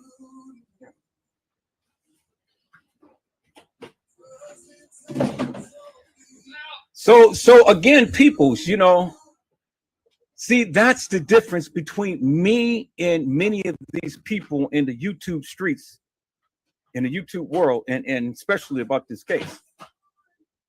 I challenge anybody to a debate. And I challenge you to bring out your receipts. Showcase that of what you do, what you know, or what you believe that you know, or what you think you know. You know, showcase that. I don't have a problem with that. Because I mean, if you can teach me something, teach me something. But if you can't, well then hey, it is what it is. You know, it is what it is. People did not believe in a lot of the things that I was saying, but until they had an opportunity to really sit down and listen, then they learned a lot. And I called out a lot. Now, I didn't talk about France Cave and the beverage manager. I didn't talk about Stay on TY and Tanasia and all of these other people and all what happened over at whatever other establishment and things, because people think that all of this stuff originated over in Schiller's Park or West Chicago or at the Marriott or whatever and stuff. People's, that very well may be. But the bottom line is this. You still couldn't establish where Kenneka Jenkins was. It didn't matter to me where these kids were, what they were doing and all like that. The bottom line is, can you prove that Kenneka Jenkins was there? That's all I'm asking. Can you prove that? Can you prove that unequivocally and undoubtedly that Kenneka Jenkins was at the Marriott, was at the DoubleTree, was brought into the establishment, deceased, and placed into a freezer? Can you prove that? Or are you just like Trey Gang, talk up a lot of bullshit and nonsense and can't prove shit? He can't prove absolutely nothing other than just running his mouth. People, you got to understand, this shit is bigger than the kids. It's bigger than the kids. Everybody had a part to play in it, but it was bigger than the kids. And once you dive in deep, then you'll begin to understand that it was bigger than these kids. Now, when I start to talk about the Masons and the Eastern Stars and the things that they were doing, my channel, the videos start, the lives start to get messed up with. You know, they sent the post to and they destroyed my modem. I had 2 surge protectors destroyed until I found the professional one, and now they can't even touch me with that. So what they do is they go try to distort the lives. And so now I got 3 tiers of security protection on my computer. So then they go and call me day and night, talking about this and this and this and this. But see, the one thing I never did was I never got a threat from nobody, because I've already told you, if I get a threat, I'm busting this shit wide open. And that's exactly what I meant. And it never happened. And so what they do, they send ops in, they send people in, everybody to come in to try to talk about me and this and that and the other. Well, you know something? I don't really give 2 rats asses what you guys say about me, what you guys think about me. Casey Cloyo, Vera Sanchez, and Medina tried to vilify my name forever and a day, but that shit didn't work. You know, I'm still here. I'm still talking. So all of these people and all of the things that they were doing and stuff, you know, it never affected me personally, because again, like I told Teresa Martin, bitch, I know who you are. I know your real name. I know your life history. I know every goddamn thing about you. And her name ain't Teresa Martin. And I've told you guys that. I know Teresa Martin, the supposed one who proclaimed to be Teresa Martin. I know the whole history of the goddamn family. I even had her niece be my moderator in my chat room for both of my chat rooms when I was on Facebook. And that's how I got connected with her family. I've been politicking with some people in Teresa Martin's family. And I got some good, juicy shit. And then I was politicking with some people who was down there at the establishment. So that's why I can sit here and boldly proclaim whatever I want to proclaim. Because one, you can't debunk me. None of you. You can't debunk me. And if you think you can't, come debate me. Come debate me, you know? Because I tell you, ain't no other Negro on here is ever doing what I am doing or saying what I'm saying. That heifer, she will never go and try to sue me because she already knows. She's about getting the paper. She ain't worried about Edward Joseph. Don't you know Teresa Martin is watching me every night, every time I go live? Every time she's got some shit to say, and she said in subliminals. But I told her, speak my name, say my name, Put my name out there so all of the people can see who I am and come over and see my thing, see my lives. She'll never do it. That woman talked about everybody else under the sun on YouTube, except for Edward Joseph. Why is that, peoples? Why is that? She talked about all of these other YouTubers, but she watches me. All of her family watches me. But she never mentioned my name. And why is that? Because she knows I got the juicy juicies. I just been playing around, peoples. You know, the shit that I've been saying and stuff was only the shit that you guys have been saying all of this time. If I really wanted to get serious and put an end to this shit, I can do it right now. But I know if I was to go ahead and open up Pandora's box, I already know what's up. I'm not stupid, peoples. You got to navigate these channels. It's ways to do things and stuff. Because every time I start to ramp it up and start to talk about the uppers and stuff, then that's when all hell breaks loose with my channel. They don't like that. They don't like that, peoples. They don't like you speaking like that. But it's going to come a time, and I'm telling you, it's going to come a time. And I may not be around, but I tell you one thing, all of those people who did what they did to Kanika and those uppers, their asses will pay, every last one of them, even Teresa Martin herself. But that's who I'm targeting. That's why I am very methodical in the very things that I do. A lot of people don't like what I'm doing, but that's okay. You're hearing me. And that's all I need you to do is hear me. All I need you to do is just listen. That's it. Just listen. Listen to what I'm saying. And if it makes sense, good. And if it doesn't make sense, well, then if you feel that you got the right answers, come correct me. That's it. I mean, come correct me. I mean, I stand to be corrected. If you feel that you have the right answers to all of this stuff, come correct me. A lot of you, y'all think that I'm just like this big crazy fella that just sits right here and cuss up a storm and cuss everybody out and this and that and the other. No, people, that's not me. That's not me. You come in disrespectful, yes, that's what you get.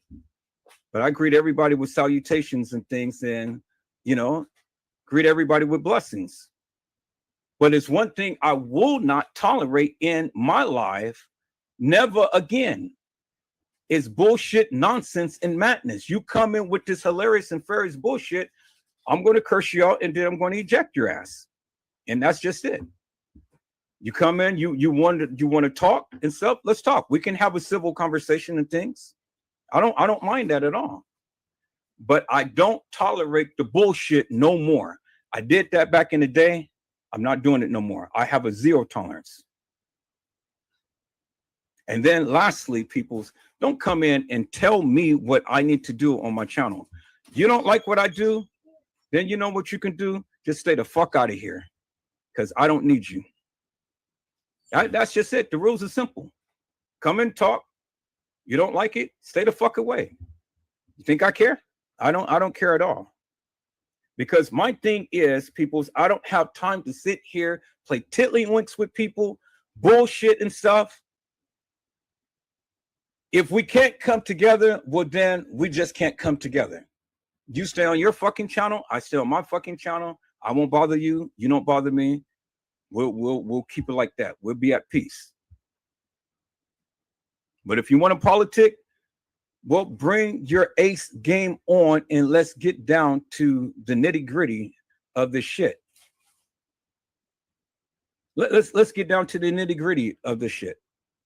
Because all of the games and fuckery in this case has to cease, peoples. It has to cease. And just because you disagree with me, it doesn't really matter, peoples. Things don't have to be ramped up to the third degree in things. See, a lot of people judge me by the old Edward that I used to be. Old Edward would cuss you out and wouldn't give two rat's asses and things. The new Edward wants to sit here and politic with you and have a decent conversation with you and try to see where do we differ in our communication? Where do we differ in the things that we see and do with this case and stuff? You may not agree, but then help me to understand where you are with this. I want to understand where you are. You can understand me, just watch my lives. I don't have to sit here and give a whole long speech and stuff about who I am, what I did and stuff like that. Just watch my lives. Because that's what brought you here in the first place. You heard of me from somebody. Somebody shared my life, or you just stumbled upon it. However it is, you're here. Now, case in point, what is the people saying? Because see, I heard every narrative under the sun. I heard that Kenneka was deceased before she was brought to the Crown Plaza. Well, then help me to make that make sense. When was she deceased? Where she was where she got killed? How did she get killed? How did they bring her into the establishment? How did they get her into the freezer? How did they get this girl in looking as fresh as she is in this picture? And see, people, again, can't nobody explain this to me. Let me go and recap right here, and hopefully I can get some I can get some responses. Okay, let's look at this. 1, 2, 3, 4, 5. All right, 5 pictures. We got 5 pictures on the screen, people.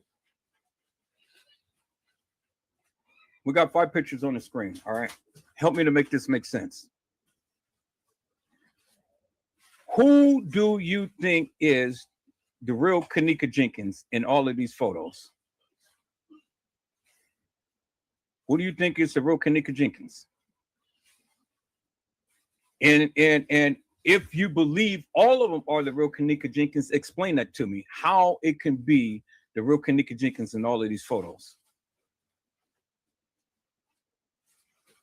That's what I want to know. Why is the photo from where she is in the freezer looking different as where she is on the gurney, as the Photoshop picture that she was supposed to have been in the car? This is Photoshop, people. That girl wasn't in that car, and she wasn't in no Adidas outfit either.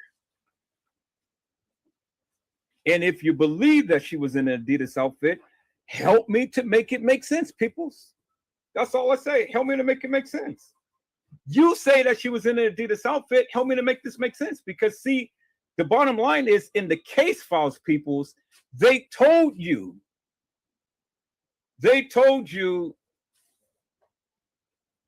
Wait, hold on for a moment, y'all.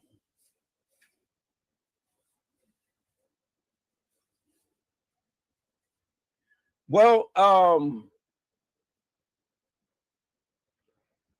let me speak to this person. Let me speak to this person. A lady named Mama J 7549. Bitch, bring your ass onto the channel. Don't come and type and text in my community wall. Bring your ass to the channel and then come confront me. Talk to me. Because you're just like a little hoe, just like Hoey Chloe. You bitches, y'all all the time talk so much shit. But you motherfuckers will never come to the channel to talk to a real man. Confront me about the fucking case. You are a sucker, just like the other motherfucking YouTubers. You are a sucker. Bring your ass to the channel and come talk with me, bitch. Or stay the fuck out my community wall. See, people, this is what I'm talking about. These suckers will never come to the live to challenge me. But they all the time got some shit to say.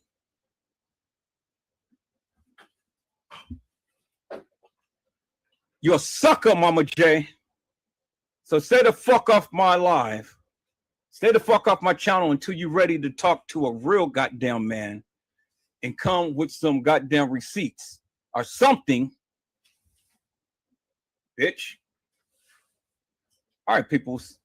See, that's what happens when you guys come hilarious and nefarious. You know, I don't have time for bullshit and nonsense. Why don't you guys save the fuckery and come to the live and talk to me? Come to the live and challenge me. Come to the live and showcase your goddamn receipts or shut the fuck up.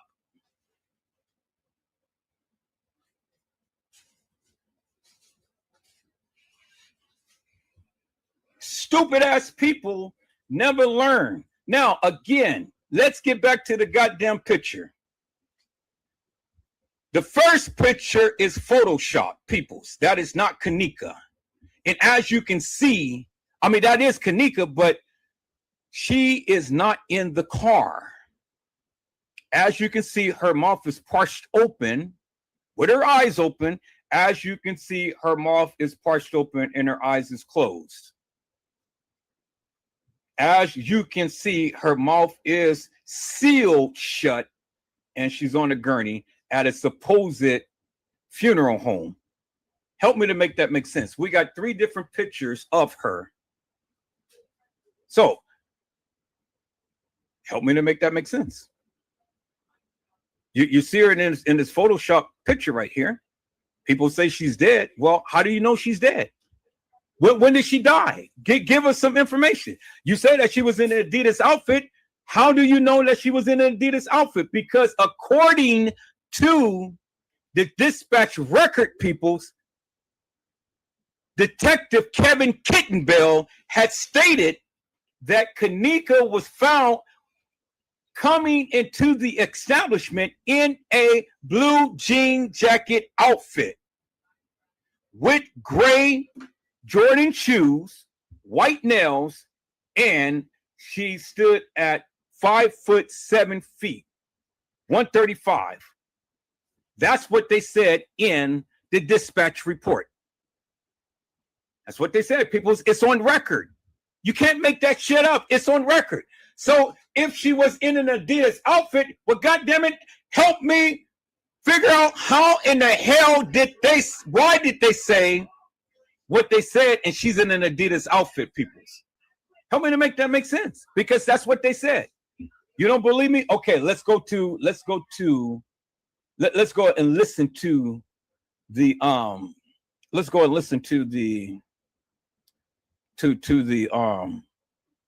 audio version of the dispatch thing. Because I'm not saying it, they said it. They're the ones who had put her there and stated that she was there.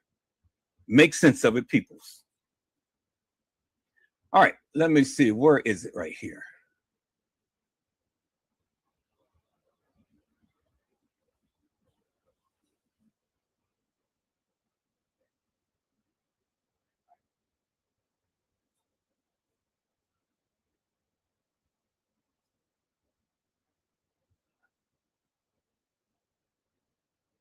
Okay, let's see here.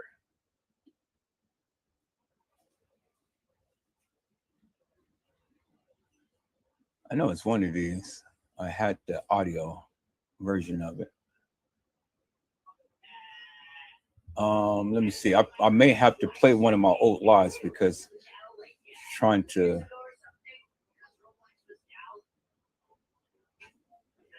No, I okay, let me see here. Dang, I need to mark all of this stuff, people, because I know I got the audio. Let me see. Push comes to shove, I'm gonna go back and play back my line, but I got the audio. Let me try this one more time. Let me just pick one. Let's see.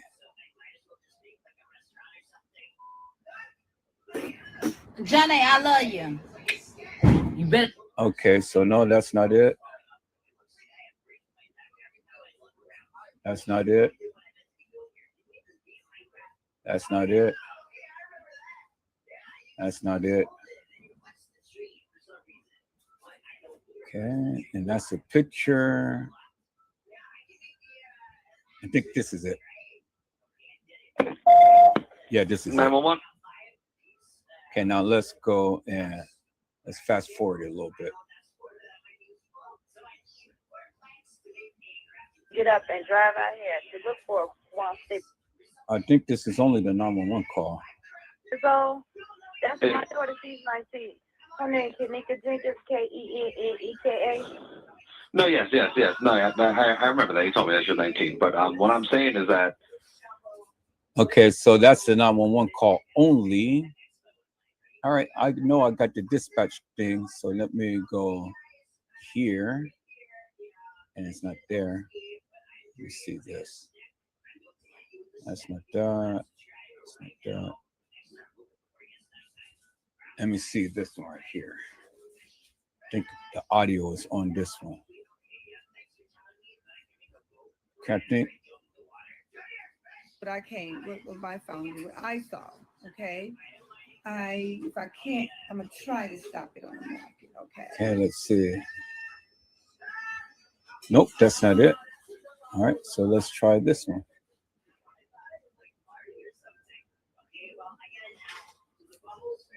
That is not it.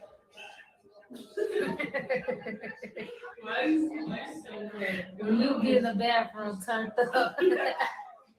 So that's when it was so-called, and as you can see, that's not Kenika. Where is my thing here? Let me put this on full, and then let me go here and do that. There we go.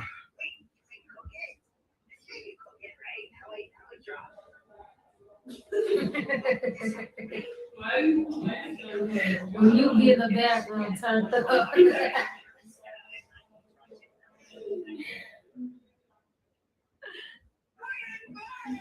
Come on, I gotta talk to. Let me stop.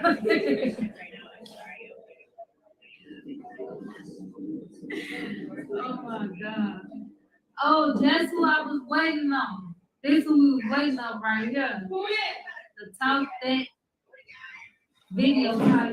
You see me online. Talking about video call. Oh, that's what you're talking about. My story. Yeah, we got not literally the same. What I always say, hey, Kenika, when we went to what y'all do? All right, so here, that's not what I wanted to show. So let me go ahead and taper this down. How do I close this? I need to close.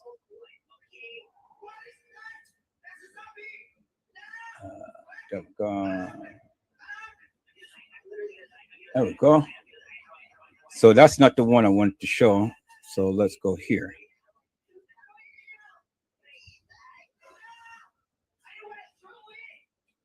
Okay, that's the Lion King, not that, not that. So let's look at this. That's not it. So let's look at this. That's not it. Let's look at this. That's not it. All right, so shoots, man. All right, so let's look at this one. Okay. Now this is when I had brought out where Teresa Martin really was, when she had made that 911 call. I mean, when she had made that call, her and James Coleman was sitting out there. So let's take a look at this real quick, people, because I have shown you. Let me see how long this is right here. I have shown you exactly, I pinpointed exactly where she was.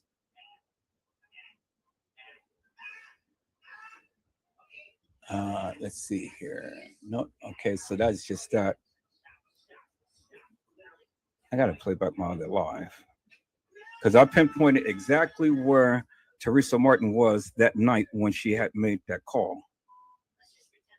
Okay, let's see. And I think this is it, right? But I came with my phone, what I saw, okay? Damn, am I repeating things? Yeah, I am.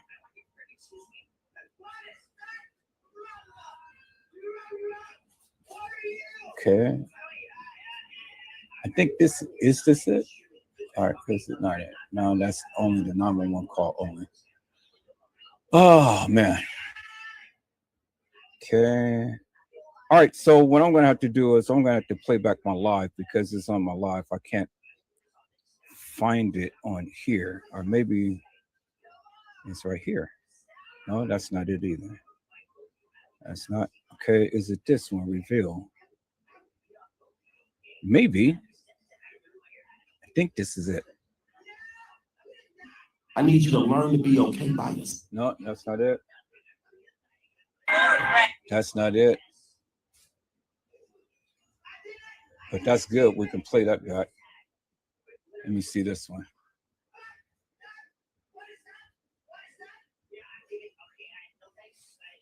That's not it. In the world, I need you to learn to be okay by yourself. Yeah, okay, okay. Let me see. That's not it. That's not it. All right. Damn. Let me check that one out. That's not it. That's not it. All right. So I know what I'm going to have to do. I'm just going to have to play back my line. So let me go and let me play back my live, people, because I have it on there. So let me go to my channel. So we're going to keep the truth is finally being revealed in the Kenneka Jenkins case. Let's go to YouTube. Let me go to my live because I was just talking about this not too long ago. Let's go to the live. And then let me see which one was it.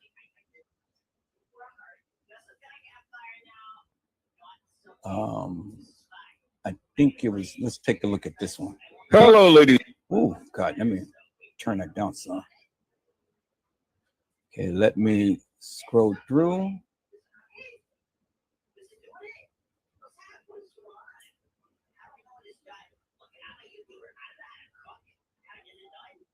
Who's all on the panel? Okay, Sharnetta. All right. Trish.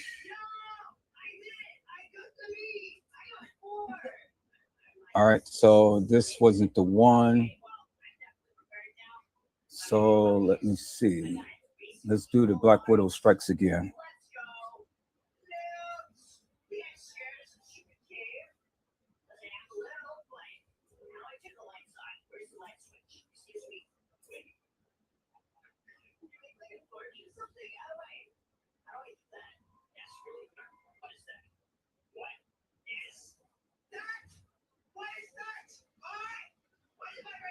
Check.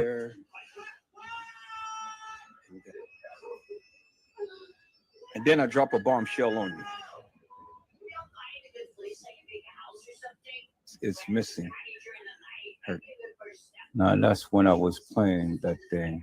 Okay.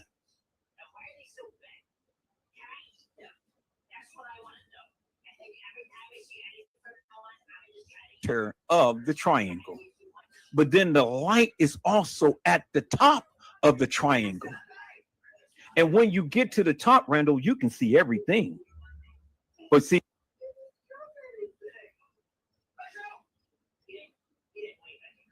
okay, trying to see.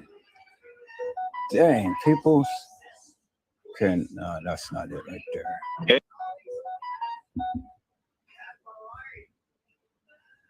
I'm going to find that audio. Y'all give me a moment. It's on one of these lives. Okay, let's see.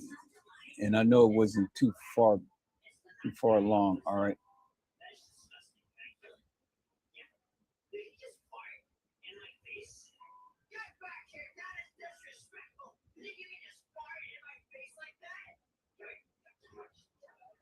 All right, so let me see. Where is it? I went to something. I went to.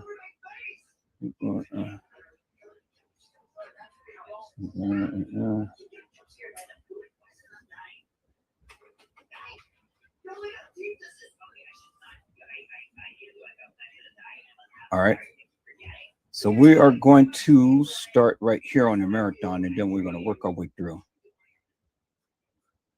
So let's browse through a little bit. Chicago Imperial, Period. Like I've learned a lot. Okay.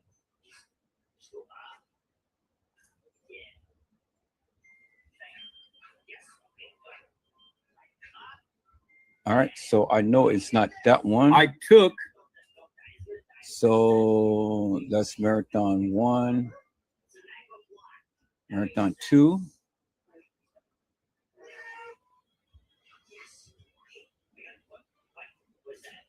Okay, it's not on that one. So let's go, Kanika. You have been set up.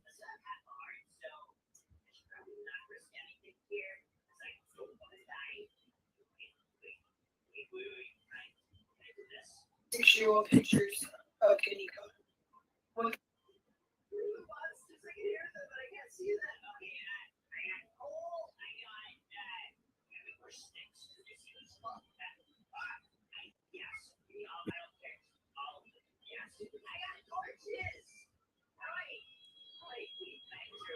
Now, you say, well, the eyeballs and stuff look so long and elongated. Well, you know, some people, I think I may just play this little part because this was what I was talking about right here. And then I'll just go back and try to find that live. But I think I'm going to play this little part right here. Let me see. Marcel Carrappa. He used this picture and broke.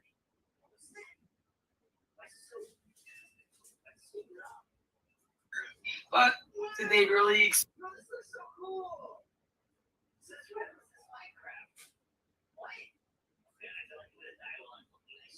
I wanted to recap on her video a little bit. Okay, let me scroll through right here. Yeah, I'll find that audio to where they were talking, but this is, I'm gonna recap on this right here because this will go a little bit more in depth with what I'm right here talking about as well. Right here. So help me to make this make sense, people.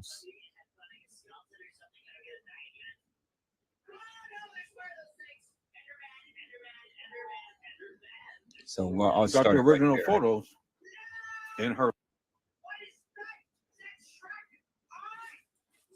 Well, I don't know. I question everything. And my first question was, here, let me rewind it back to about right. Let me wind it back to about right there.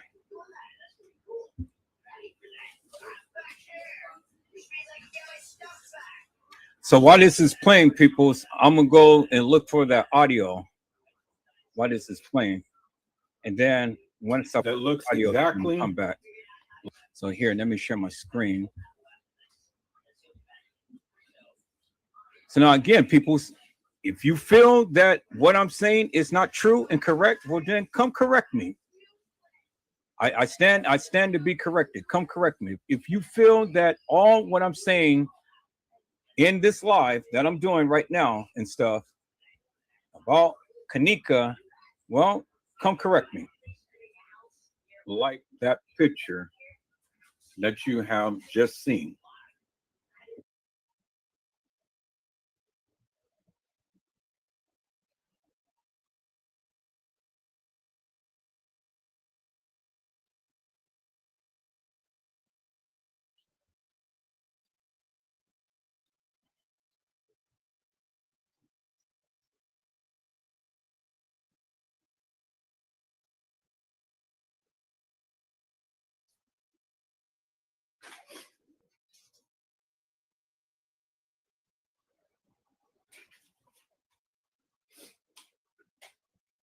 Oh boy, my allergies, people. I don't know why my allergies is always acting up every time I get here. All right. This picture right here. Y'all see that, right?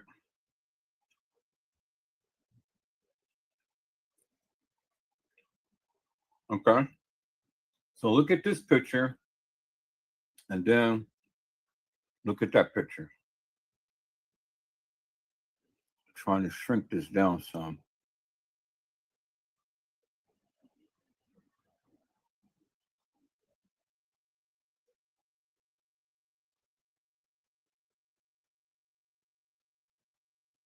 Y'all see that?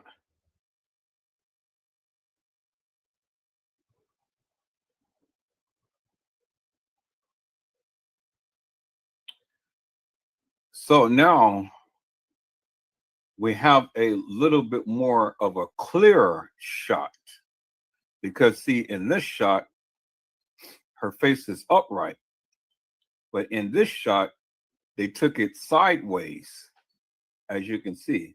And then in this shot, they took it even more closer.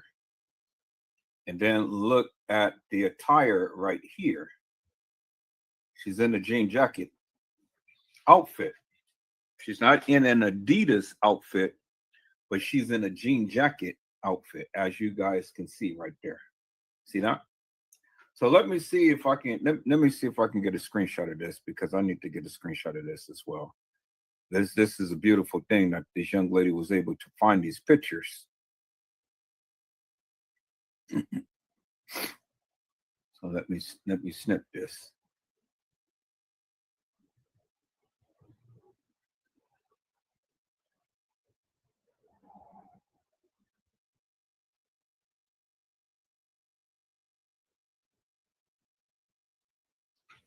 Okay.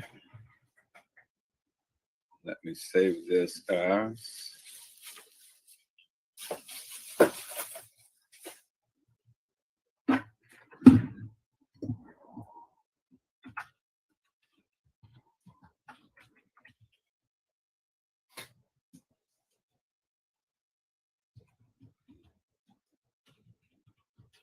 Let me save it in a Kenneka Jenkins file on my desktop.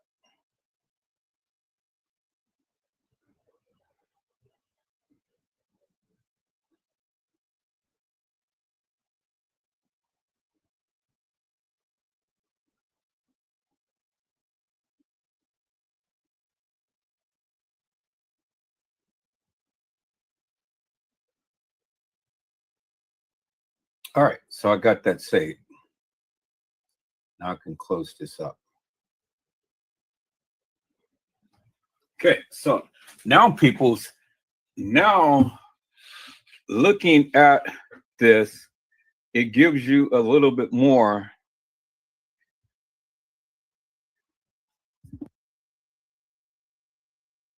It gives you a little bit more clarity. You see that, right? It gives you a little bit more clarity. Now you can see the face a lot clearer and a lot better. So let's move this over. And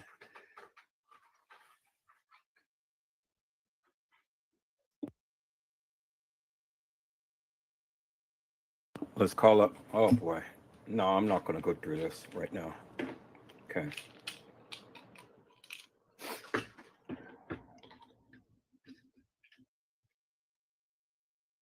All right, people, so I'm going to stop this for a moment. I'm going to stop this for a moment. I'm going to share my screen. I'm going to share it on this one so you guys can see clearly for yourself.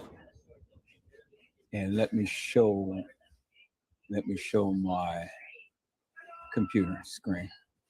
All right, so let's take a look at this, people's right here. This is a video of Kenneka right here, as you can see. And in this video, peoples, as you can see for yourself, let me put on my magnifier so you can clearly see for yourself. MAG magnifier. Open up my magnifier. Okay.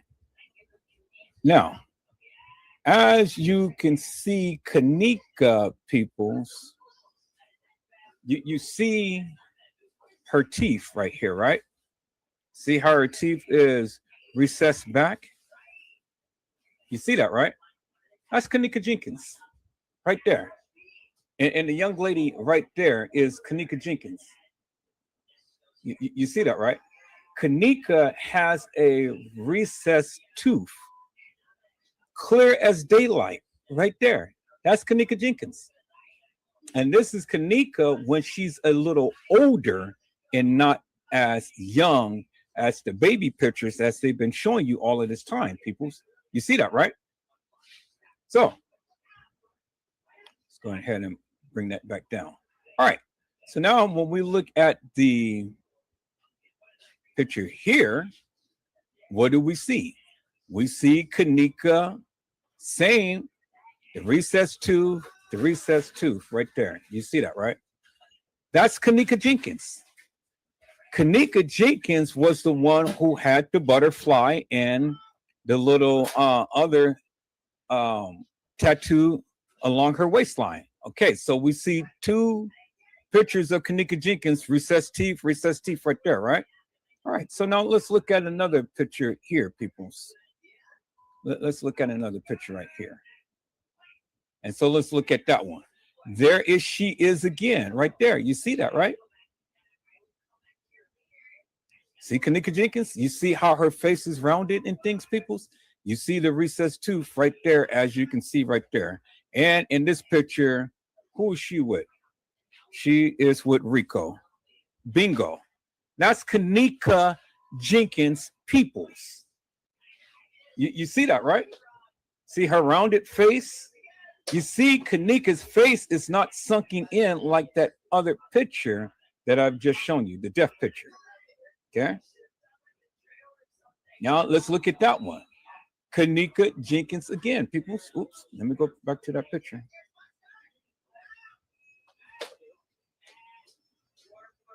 Kenneka Jenkins again, people, right there. Okay.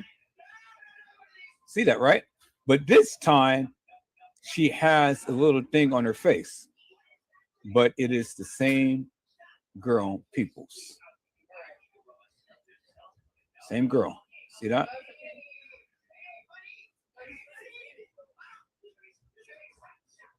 See that? With the recessed teeth.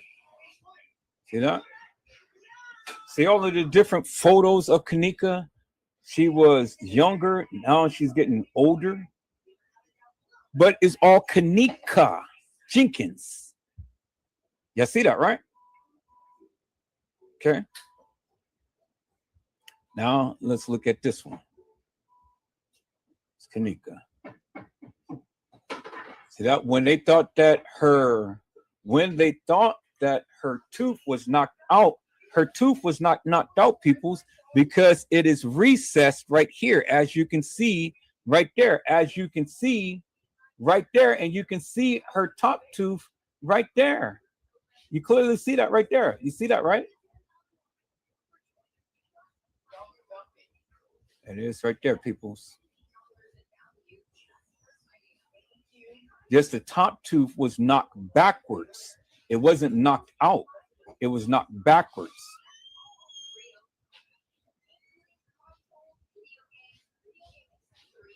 As you can see her tooth is in there.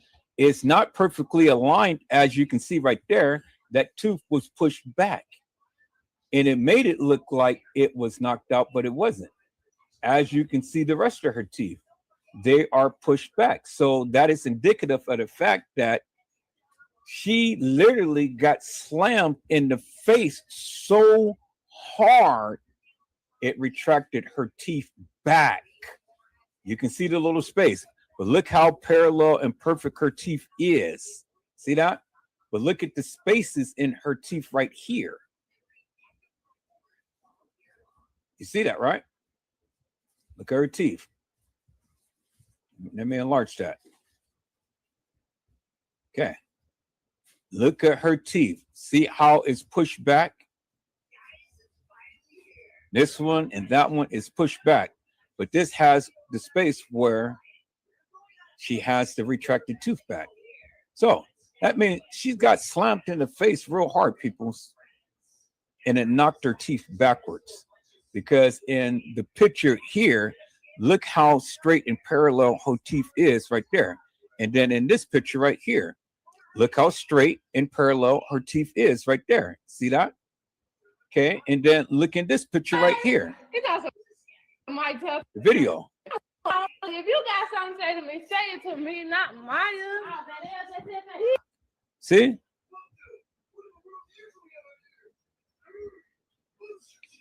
And then look at Kanika's face and eyes. Kanika has a nice, sexy, lazy eyes. Very distinguished eyes, peoples. Now, let's look at this picture right there. Okay, I'm going to have to screenshot that. Let me screenshot that.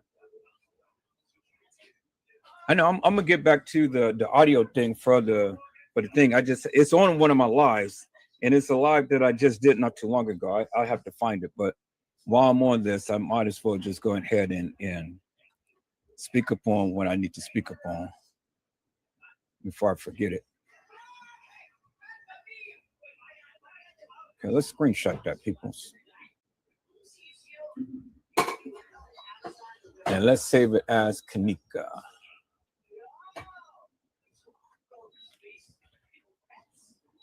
Kanika's smiling. Pick 4. All right. We're going to save it in that. Okay, so we got that. So now let's call up that other picture with the supposed Kanika in that that live. Let's call it this one right here, where you guys proclaim that's Kanika with that girl. So let me take a look at this here.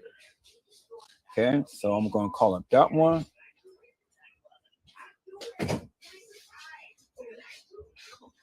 All right, so let's call up. Let's call it this one right here, people. See, this is a good collage of Kanika right there. Y'all gonna cook that tonight? We don't have the ham hocks. So why don't y'all cook something else until we get the ham hocks? Then we could cook the greens and everything. Ham hock is pig. Just eat a hot dog or cook a hamburger or something. Say that for tomorrow. All right, people, this is the collage that I did of Kanika, as you can see. There she is. And then look, she has the retracted tooth right there, as you guys can see. And then look, her soft face right here, as you can see right there. So now let's do a comparison. Let's do a comparison to this picture right here. This girl right here. Now, this girl is this girl right here. Look at her face clearly, peoples. Look at her face. Look at her droopy eyes. Now, look at her clearly, as you can see, because look at this part right here. Her eyes is recessed in, and Kanika's eyes is not, as you can see. Her eyes is hard on here, and Kanika's eyes is not, as you can see. And then Kanika's teeth is a little big and small. Hers is not, as you can see, peoples. And Kanika's eyes is a lot softer. Hers is a little harder, as you can see. See that? Clear as daylight. Now, do that look like Kanika? Because this is the same girl. Do that look like Kanika, peoples? Look. Do Kanika look like that? Come on, peoples. It is a Kanika Jenkins and it's a Kanika Martin. This is Kanika Martin. It's not Kanika Jenkins. As you can see, same girl who is depicted right here in these photos right there, as you can see. Because if you say that this is this right here, well, then you got to help me to make this make sense. Look at this girl. Look at her face. And it's very distinguished. Look at the area of the eyes right here, peoples, and how it's retracted back. Well, Kanika's face is not retracted back like that, peoples. Look, her face is not sunken in, as you can see, as hers is, as you can see, peoples. Clear as daylight. So you cannot tell me that this is Kanika in an Adidas outfit. You can't tell me that, peoples. Clear as daylight. The same girl in the same outfit.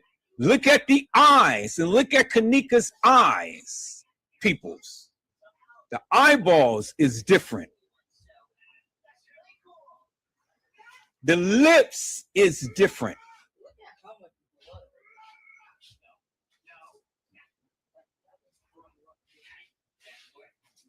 Y'all see how different it is. Kanika Martin, this is the girl who was in the freezer, peoples. This is the girl who was in the freezer, the lower level freezer, downstairs freezer. The freezer that you guys proclaimed to be in the basement or whatever. The freezer that you guys proclaimed that people had saw or was in when they were first talking about this. This is the girl who was in the freezer, peoples. Kanika Martin, not Kanika Jenkins.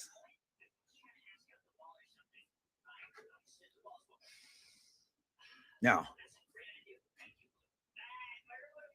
who wants to challenge me?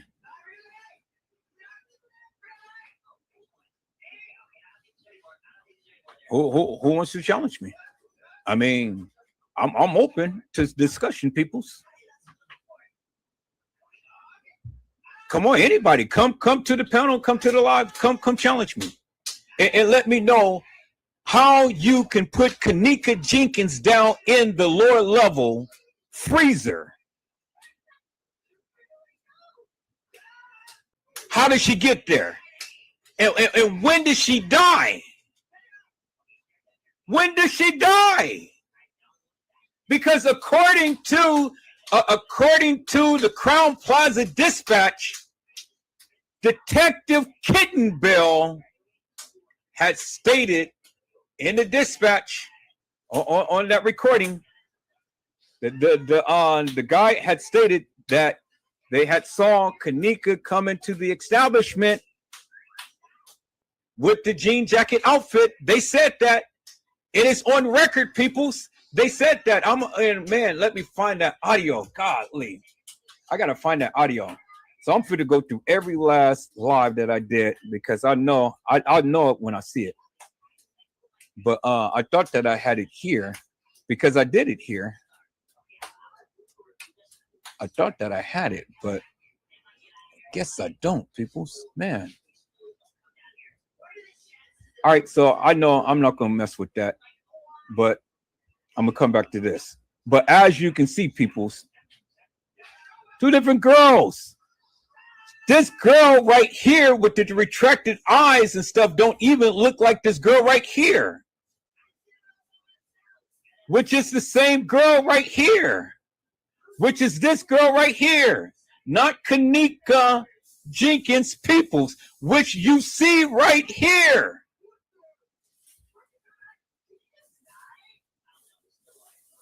So either I'm mistaken or you got something to tell me that I'm lying about. Because help me to make this make sense. I need somebody to come to the live to help me to make that make sense. Let me know if I'm lying. Let me know.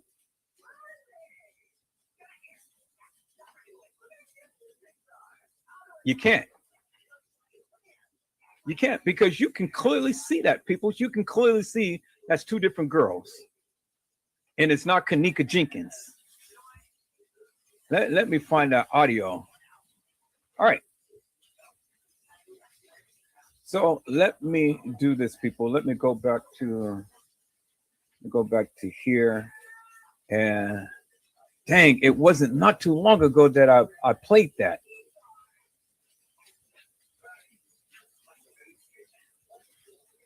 I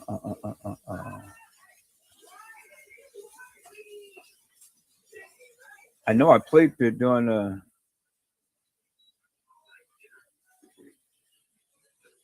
I know it's not too far back. Let me go right here.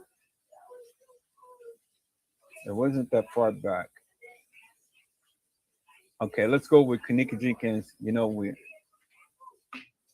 no, that's still the one that I was playing. And that's why I just explained that, so I don't need to explain that no more. And then I went further with the other pictures of her and did all that. So I'm gonna just hold that. Let me go to a different one. Man, I wish I would have I know I got it on the live, and that's how I played it back. Let me see.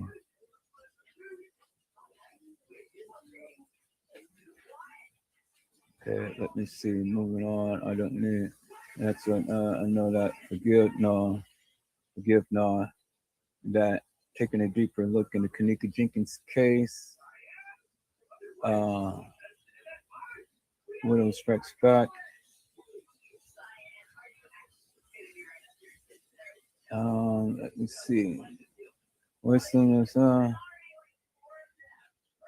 setting the record straight. The hell is going on?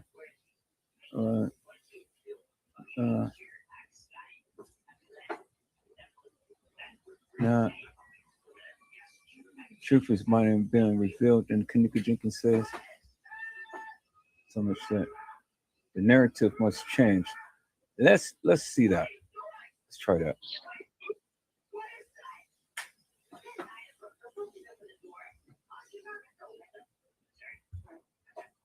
Okay. Why? Yeah, this is good right here.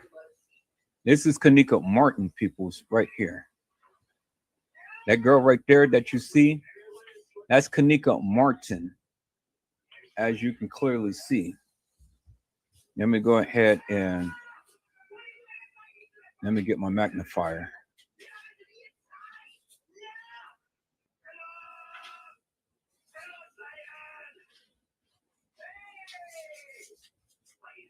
Where's my magnifier? There's my magnifier right there. All right. See that?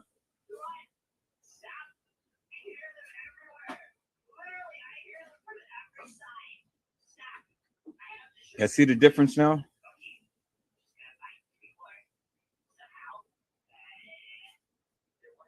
This girl don't look like the girl who I just shown you, does she? It's Kenneka Martin.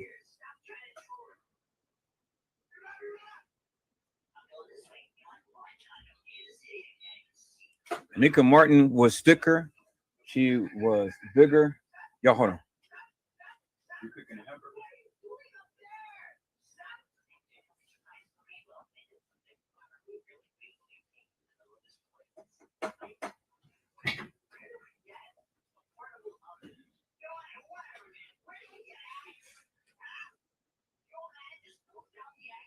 We can't keep this hang on all night.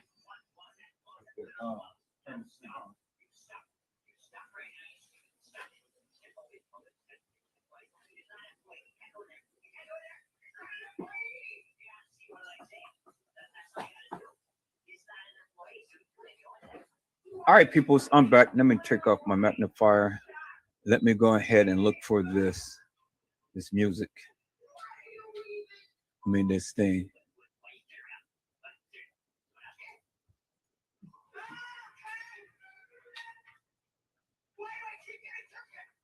What's going on? Yes, it's in the car. I think right there. Let me see.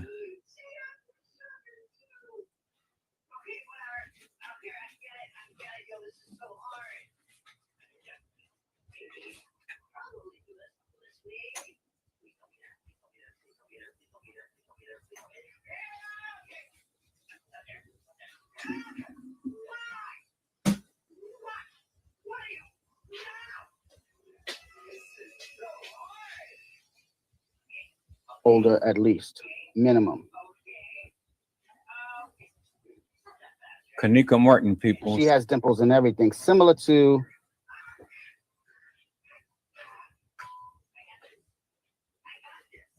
this girl here. Okay. With Teresa Martin. So it should be somewhere around here. Kanika Martin, peoples. Not Kanika Jenkins. Kanika Martin, this is how she looks, peoples. Look how thick she is. Now, let's compare it. You can see how tall she is.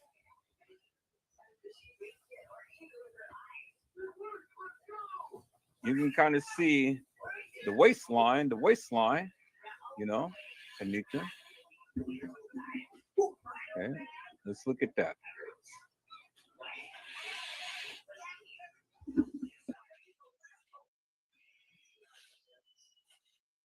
So this girl has a little bit more thicker calves than Kanika Jenkins. And she got a little bit more thicker thighs than Kanika Jenkins. You see that, right? And she's a little bit more thicker around the waist than Kanika Jenkins, as you can see around the waist here. That's why you never see her body, peoples. You clearly see that, right? So see, when you guys are looking at these pictures, you're looking at pictures of younger pictures. This is pictures when they're much older and not younger. So yeah, it's going to be significant differences in the pictures because they're babies, they're younger. That's why how they played you into believing that they were younger than what they are, because they've been showing you younger baby pictures, as you can see. Now, do this girl, Kanika Martin, look like Kanika Jenkins in the face? Just from the profile, look how hard she stands. Now, let's look at Kanika Jenkins, peoples, and let's look at her stance.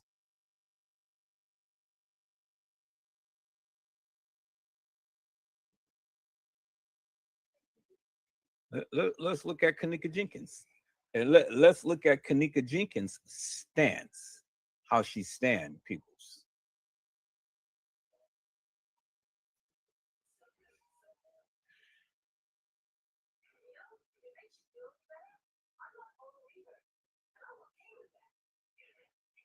I had a picture of her standing by herself right here.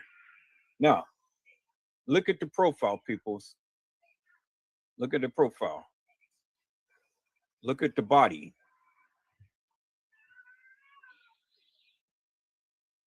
Kanika Jenkins, Kanika Martin. Kanika Jenkins is uniform. She stands straight, upright, and tall, and have a little back. Kanika Martin is roughneck. She's hardcore. You know, she's hard.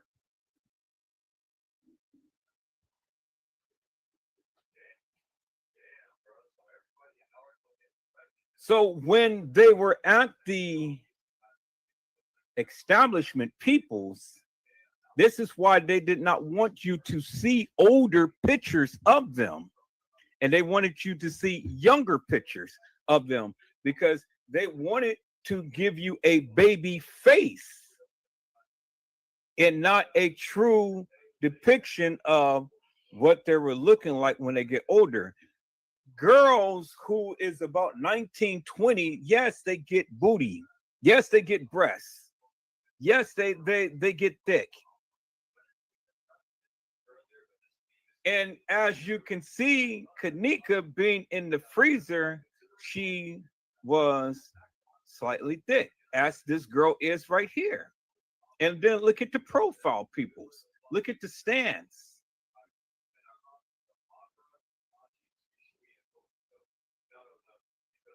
And then look how everybody in the background is looking at her.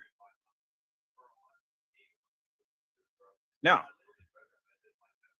look how Kenneka carries herself and wears herself. All of her attire, her clothing is always fitted, is always sleek. She's always just on point, on cue.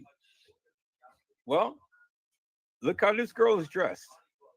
Look how Kenneka, how she has her thing around her waist. And then look at this girl.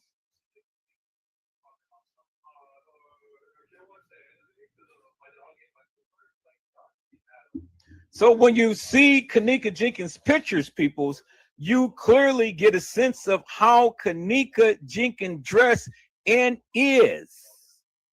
How she dressed, her stance, the way she stands, the way she looks. She's always on point.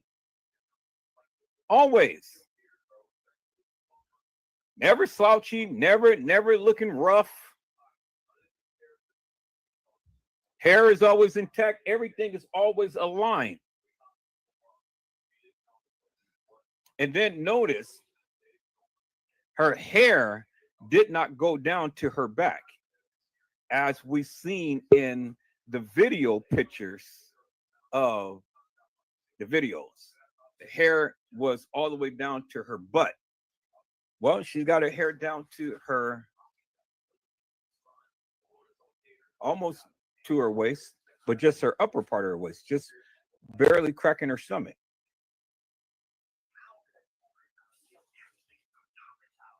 That's the way that this girl is wearing her hair as well.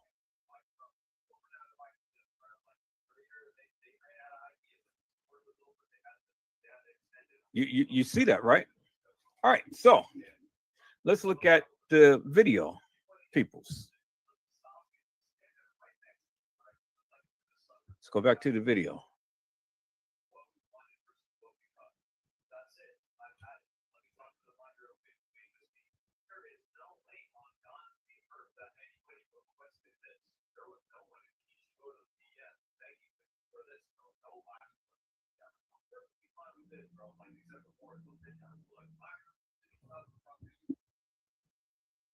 Because it's definitely not Kenny. So put in the comments who you think she's referring to when she says she has a twin for real. For real, for real. And do you think it's another female? I believe it's another female. Right here is what I want to show you, peoples. Okay, as you can see, it says 1301 underscore at Clout Girl underscore Nene.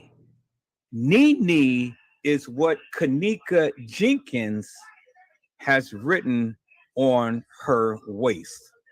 Nene. Nene is Kenneka Jenkins. Neek is Kenneka Martin. Clear as daylight, peoples. Nene, Kenneka Jenkins, Neek, Kenneka Martin. That's what I wanted to show you right there. Nene. So Kenneka Jenkins has Nene written on her waistline. Let's go to that picture, peoples. Let's go to that picture. Let's go to the original Kenneka pictures right here, and then let's look at this right here, peoples. Not that one. Not that one. Not that one.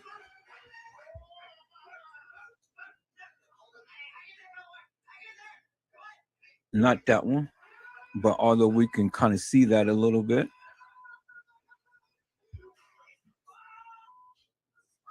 Yeah, there we go. Nene. Clear as daylight. Kenneka Jenkins, peoples.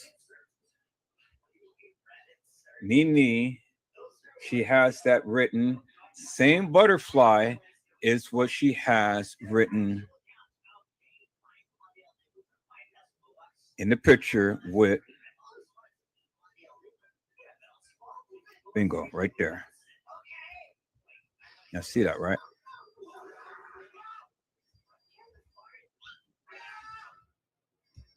Okay.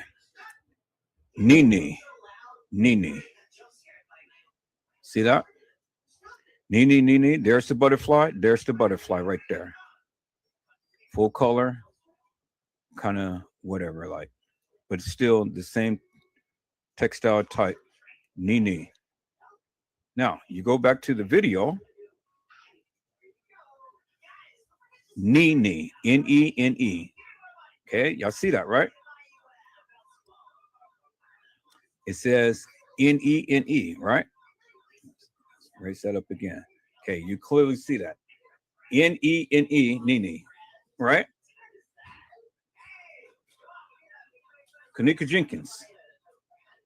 Kenneka Jenkins is Nene, not Neek. Nene. That's who she is. And that's what she has written on her waistline, peoples, as you can see right there. Nene.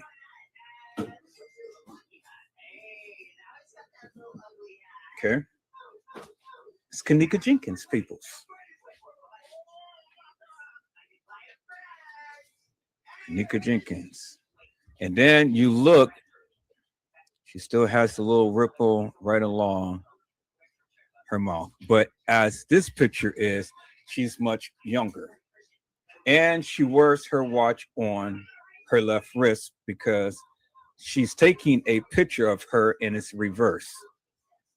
That's why this is on this side, but somebody took a picture of her and that's why it's on this side. See that? Because Bogus Boy is reversed, as you can see right there, right? So now, when we look at the other picture, peoples, of when she was in the picture with Rico, there she is again, peoples, with the Bogus Boy. Okay, y'all see that, right? Now, you see that somebody is taking a picture of them because if you look at the little angry thing, this is going this way, and in here, that is going that way. She's taking a picture of herself. Somebody is taking a picture of them. This is face forward. This is reverse. As you can see, the angry face, peoples. Look at the mouth. Okay, y'all see that? She's taking a picture of herself, so everything is going to be reversed.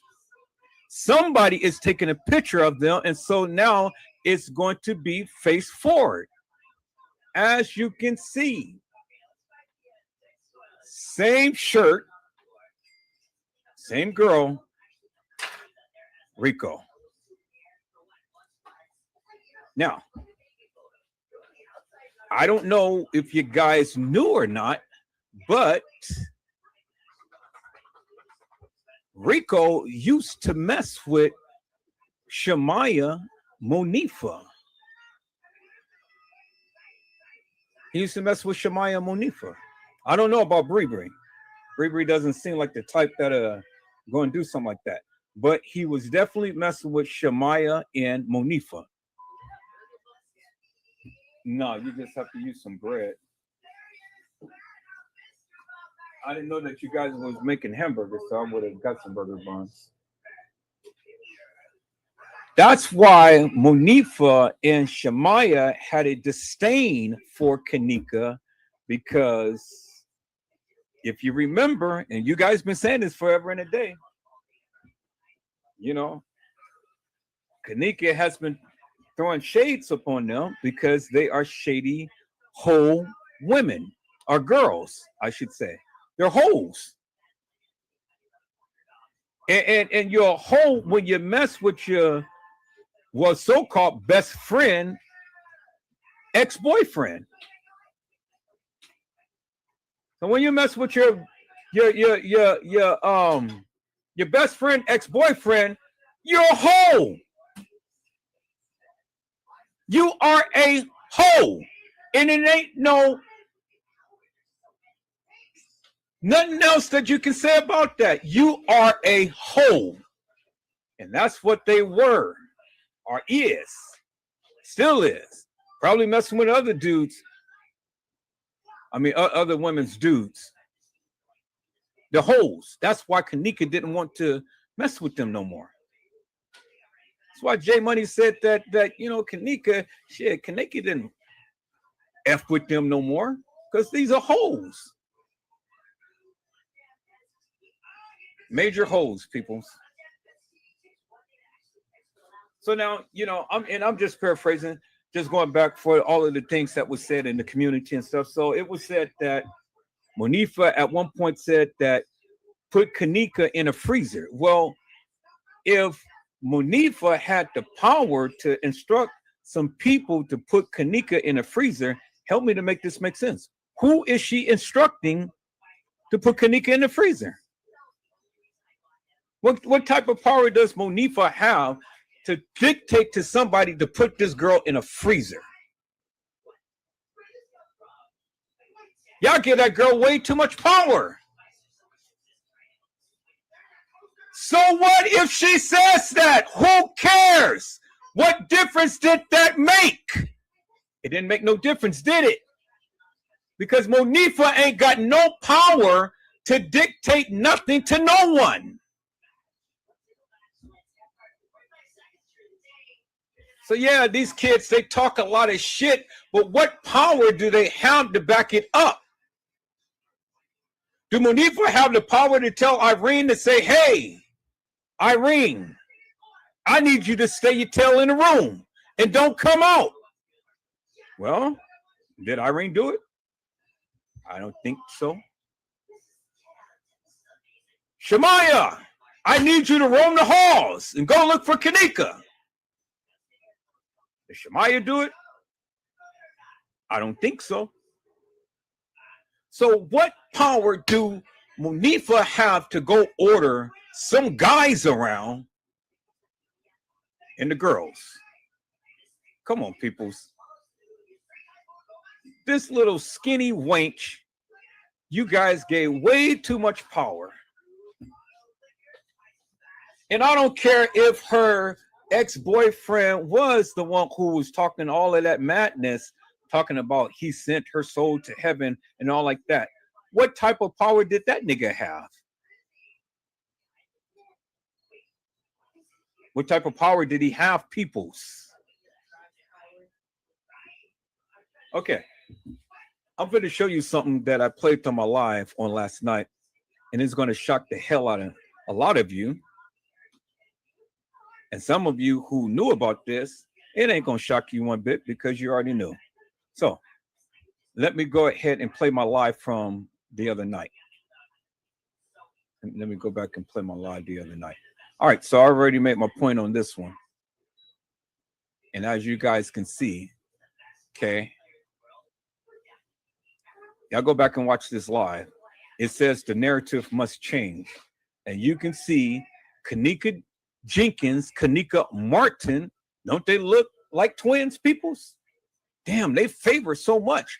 But look at Kanika Martin. She's a lot taller and thicker. Kanika is not. But in the face, peoples, let's look at this. Let's look at this in the face. Damn. They favor so damn much. Look at that.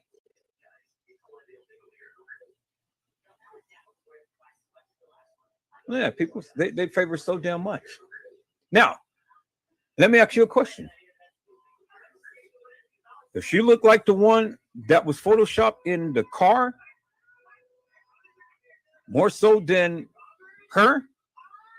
Let's look at let's look at that for a moment, peoples. Let's look at that for a moment. Okay. Let's look at that, and then let's look at that other photo that was in the car.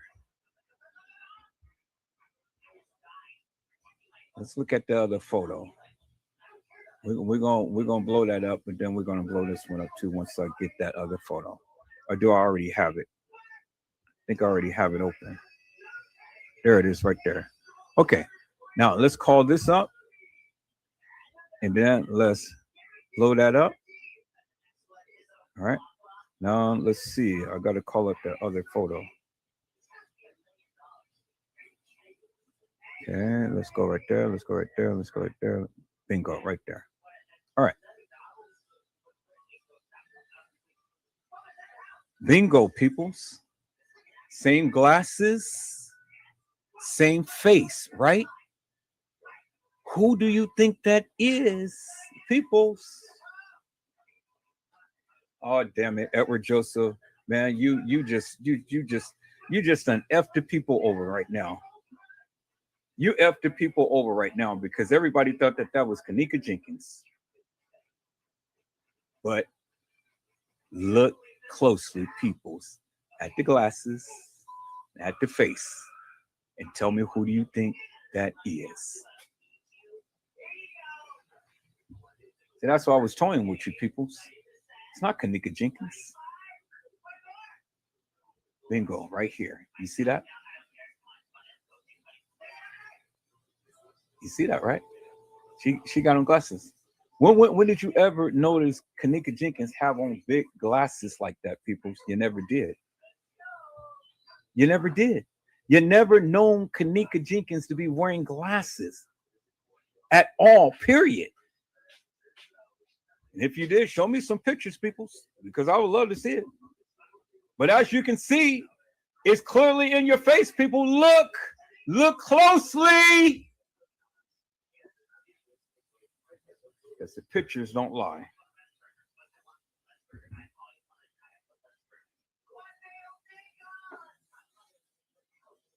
So when you thought that Kenneka Jenkins was in an Adidas outfit, deceased in the car, look who's in the picture, peoples.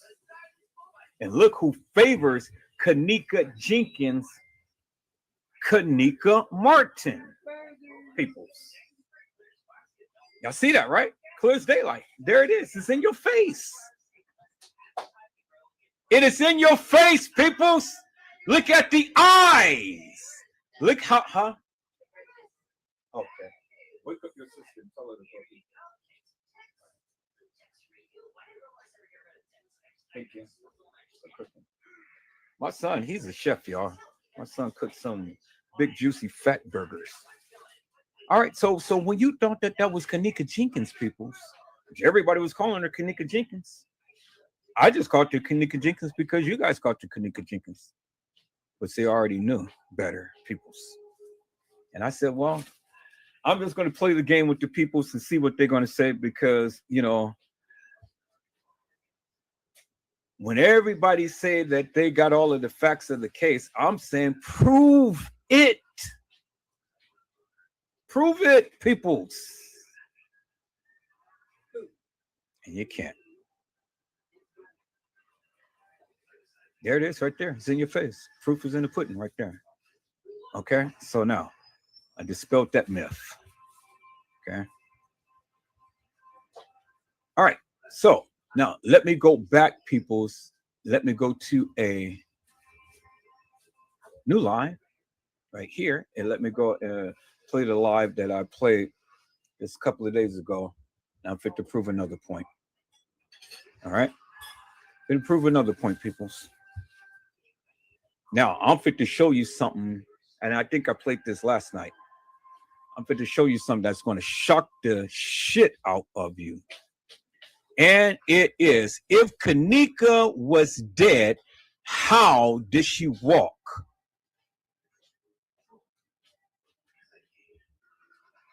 If Kenneka was dead, how did she walk? Let's talk about it. Now, it's a part in here that I want to show you, peoples. Right here. It's going to shock the shit out of you.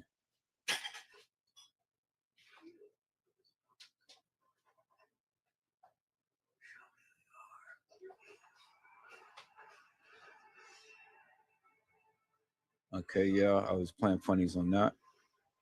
All right. I made that night. All right. Okay, I don't think it's on this one. Because I know if it's on this one, I'll see it. Okay. Nope, it wasn't on this one. All right, so let's look at this one. If Kenneka walked in both kitchens, how long did it take? So let's do a thing right here, people. That Jedediah and all that. Okay.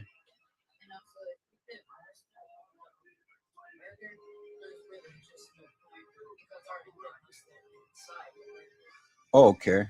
Thank you so much. Thank you so much, son. You are a lifesaver. I love you so much.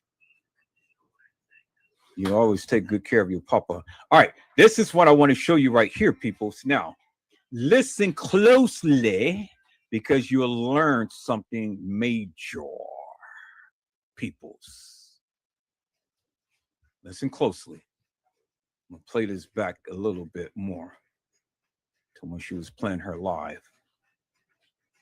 Now, a lot of you are going to be shocked because you didn't even know this, but I've already knew it. Let's go. Now, let me do it like this. Okay, how long did it take? How long did it take? All right, so let me go ahead and share my screen this way. This is going to shock the shit out of many of you who proclaimed that you know about the Kenneka Jenkins case. Let's go. I know I'm talking. Look at these white doors. Yeah, back over. That's where it's at. Go look right there. That is That's the door. That's the door we went in, but they ain't showing us that that's the lower level. I mean, not the lower level. That's the because there's another level down. But that's the level up, right? Yeah. Okay, that's it. That's it. I'm telling you, them the white doors. I remember that's that. it. Did you hear what she said? It is another level down. It's another level down from the lower level. The lower level is pretty much the level to where the kitchen is at. It's not the basement where a lot of people proclaim it to be. It's a level down from that level. And that level will take you right straight to, well, you'll see what I'm saying. Just watch the video. You'll see what I'm saying. And then I'm going to pull a rabbit out of the hat on some other things that you guys proclaimed that you knew, but you didn't know because everybody said, oh, well, Kenneka Jenkins was killed by a pool. No, she wasn't, peoples. Kenneka was never killed by no pool. Now I'm fit to show you what happened to the fake Kenneka and where she was killed at. Peoples. Let's go.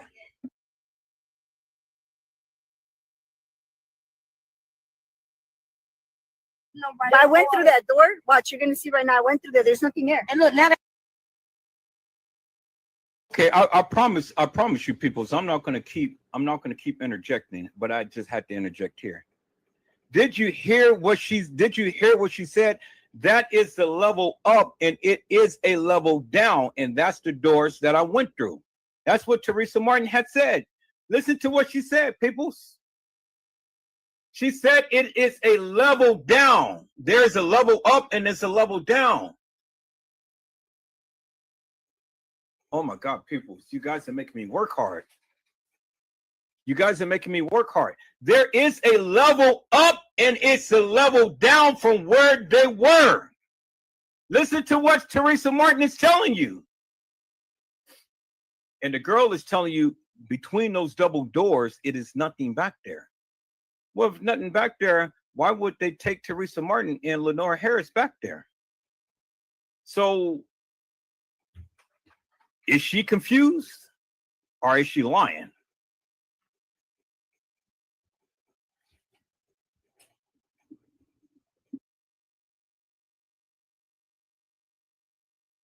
That's what they showing us on the white doors right there. I know I'm talking. Look at these white doors. Yeah, back over. That's where it's at.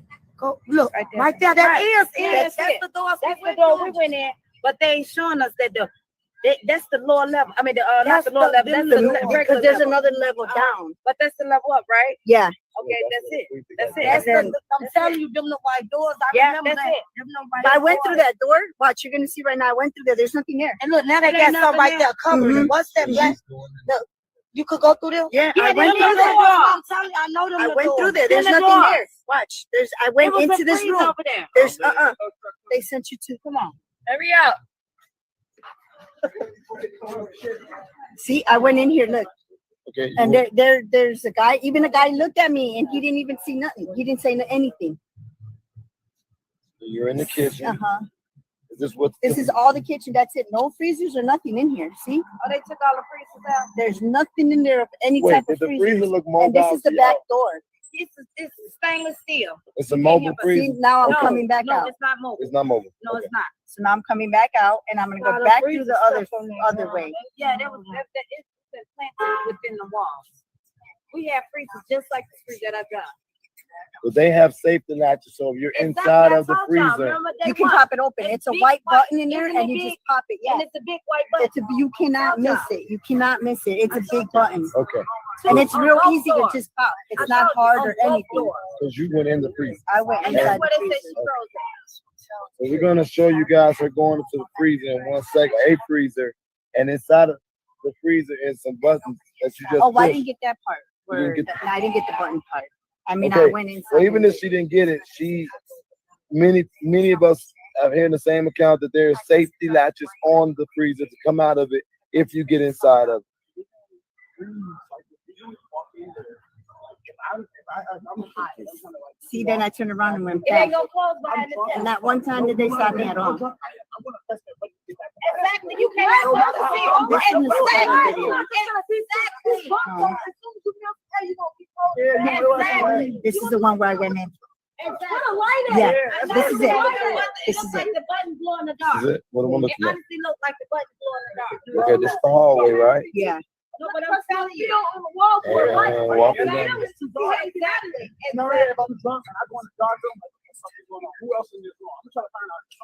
I'm trying to hide your phone. Yeah, because somebody was walking by. Okay. And then when they leave, I bring it back up. Okay.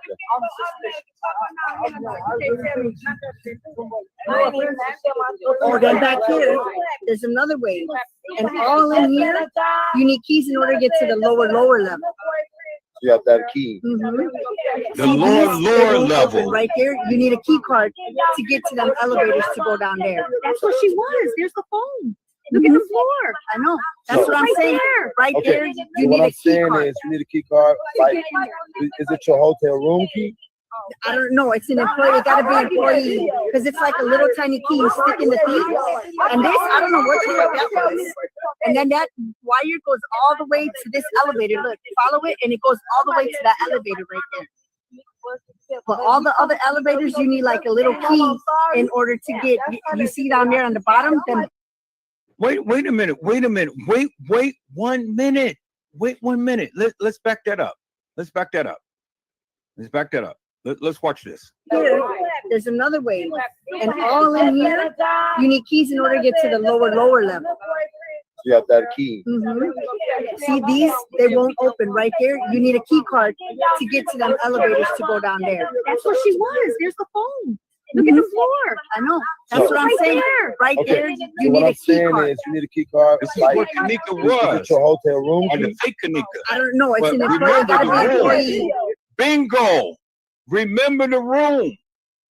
Remember, this is the room that Monifa tried to get into, and this is the room that the guy who was walking by with the towels were right here. Because it's like a little tiny key. You stick Y'all see that, in the right? key. And this, I don't know what the heck that was. That's the room right there. Bingo. That is the room right there. People, that is the room right there.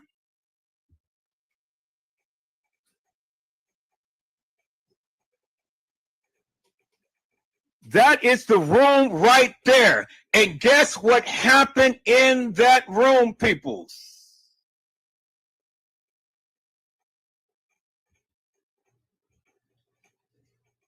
That is the room right there. Let me go and rewind that, peoples. That is the room right there. This is where the girl got off. I know. That's what I'm This saying. is where she was. Back there, Right there, you you need What a I'm key saying card. is you can't need a go key no card. further. Like, Right there. Because is it's a it your dead hotel end. room key? I don't know. It's an employee. That It one gotta right be there. employee. Bingo. 'Cause it's like There it is right there. You remember when Monifa had tried to go into that room, right? You remember that?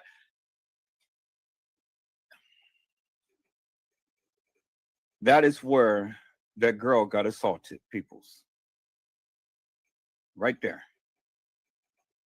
You remember that, right? You remember when the Wilson brother was in the hallway and waiting for that girl to get off the elevator? You remember that, right? Here, let me do this. Let me do this. Better yet, let me do this. Because now we finally see the room where the girl was brought to. The girls, I should say, was brought to. Let me share my screen. Let me share my screen. Bingo. We got it right there, peoples. And they didn't even, they showing us, and they didn't even know that they showed us. That was the room that I was, from the pictures I was showing you last night, peoples, right here. Let me show you the pictures. Right here. See that? Remember him coming off the elevator, what we just seen? He has a girl in his hand coming off the elevator. Okay, let me show the other picture.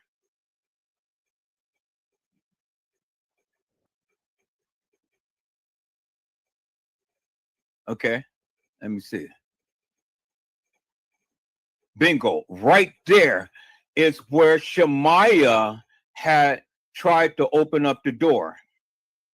Remember that, right? That is exactly the door that was opened up that the girl had seen.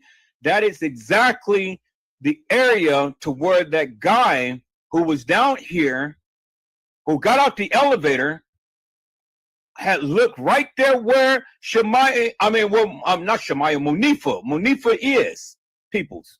Where's the other picture? Here it is right here. The housekeeper with the sheets. Look, he's looking. Let me go to that other picture.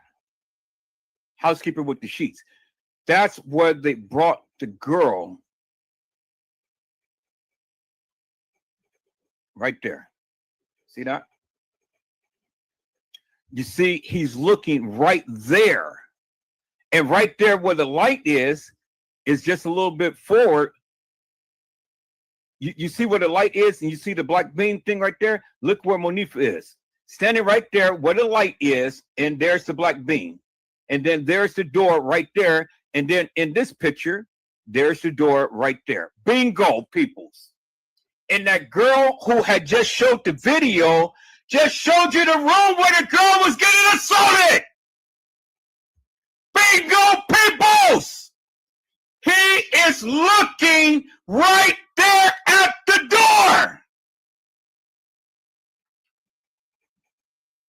And the guy was getting off the elevator to bring the girl into the room, peoples. Bingo. Bingo, peoples. Edward Joseph told you, peoples. And the white girl had walked past and looked there as well.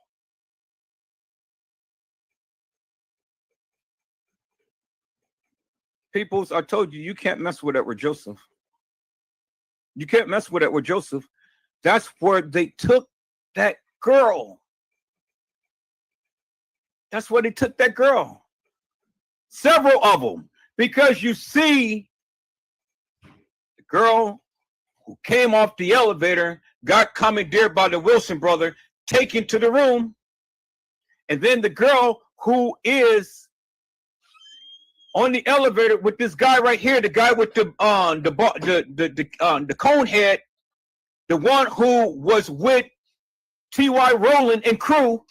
You see, he's got a girl in his hand right there, going to go right to the room.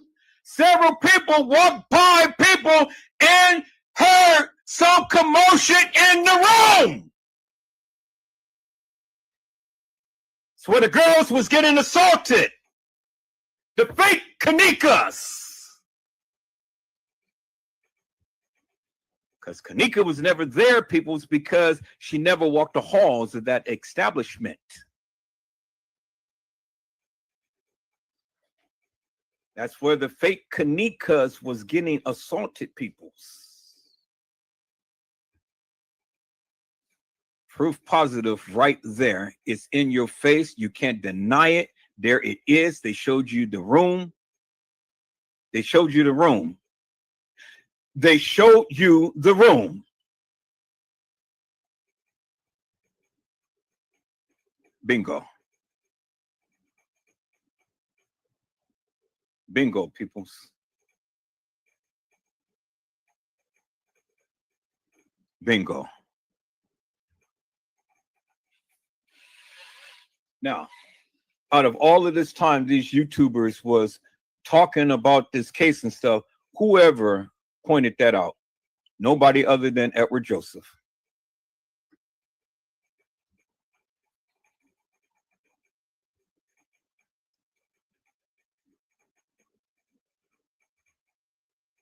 Exactly, Miss Durham.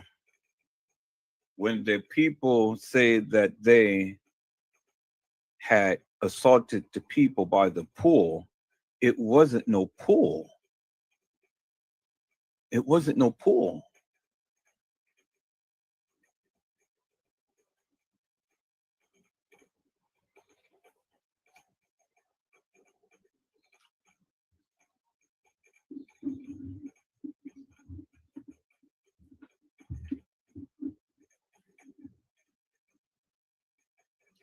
Kanika was already dead well before this, and this was happened to the other girls.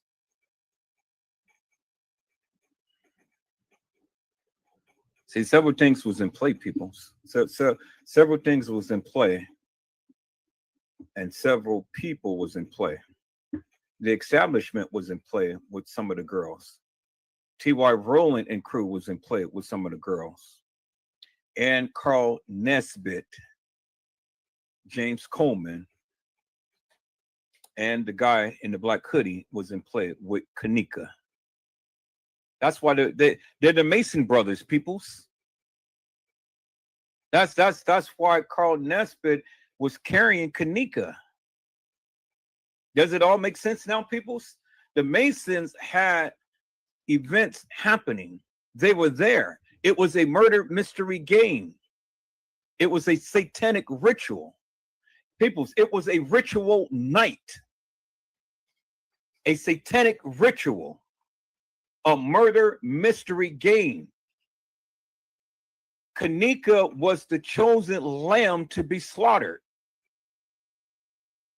She was the chosen one.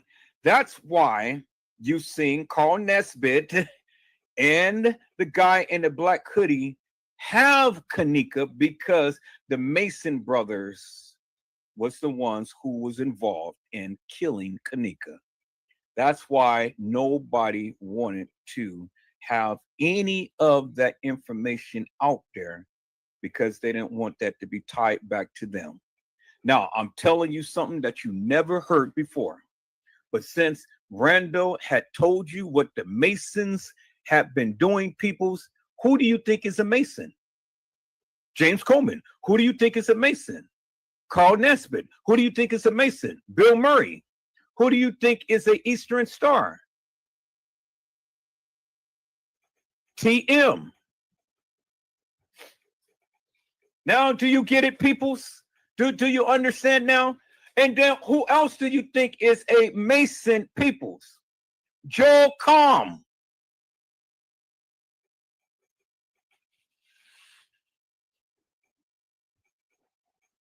I've just told you something that they did not want nobody to be able to connect. Why do you think you know the Masons is up in secrecy, right? Everything is secret organization, secret this and secret that, and all like this and stuff. You got the big picture now. I finally told you.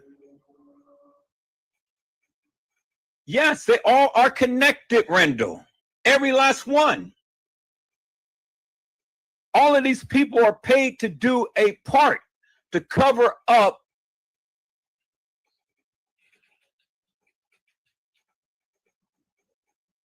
I told you I was going to go in hard and heavy, peoples. You guys kind of forced it out of me now. Now you see the big picture. Now you see why I was saying I was going to go and tap into the uppers. It was the uppers, peoples. It was those people who paid these people to reenact. Yes, it was. You heard Irene leveled up. You heard all of these other people leveled up. Well, these people are leveling up in their games. That's why it was a ritual. Oh my God! See, I'm not going to touch on it tonight because it's so much to talk about. So much to talk about. But you got the general picture as to why. Yes, it was the Masons. It was all the Masons, peoples. It was the Masons.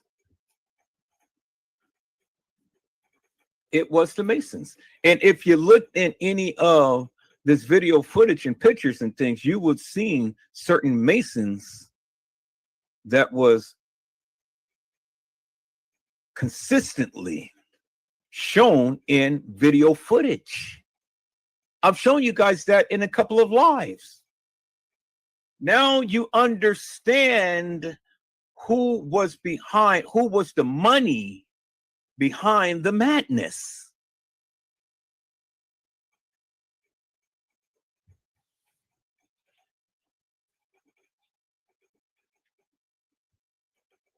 The people got paid for product.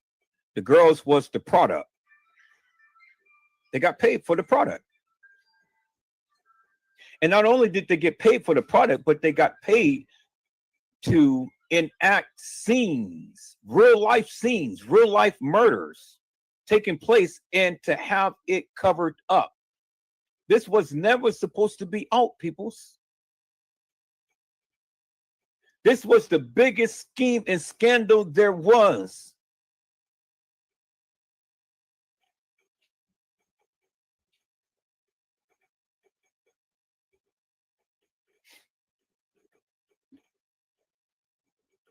Now you guys got the gist of why all of this stuff has taken place and why Zach got pulled over from the police.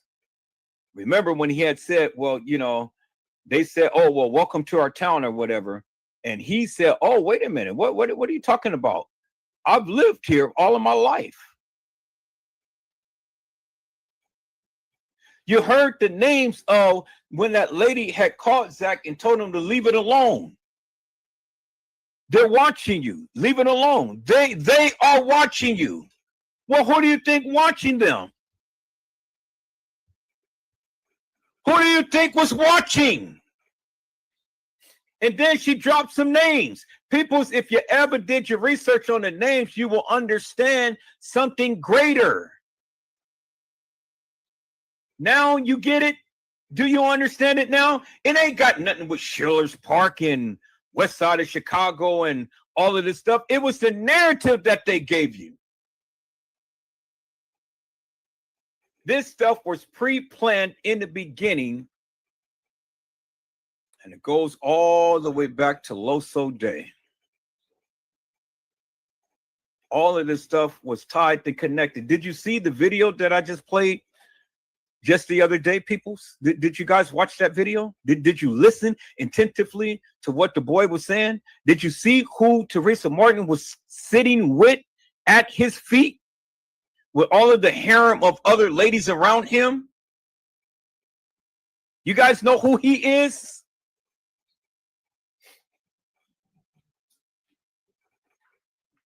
Oh my God, peoples. You guys got a lot to learn.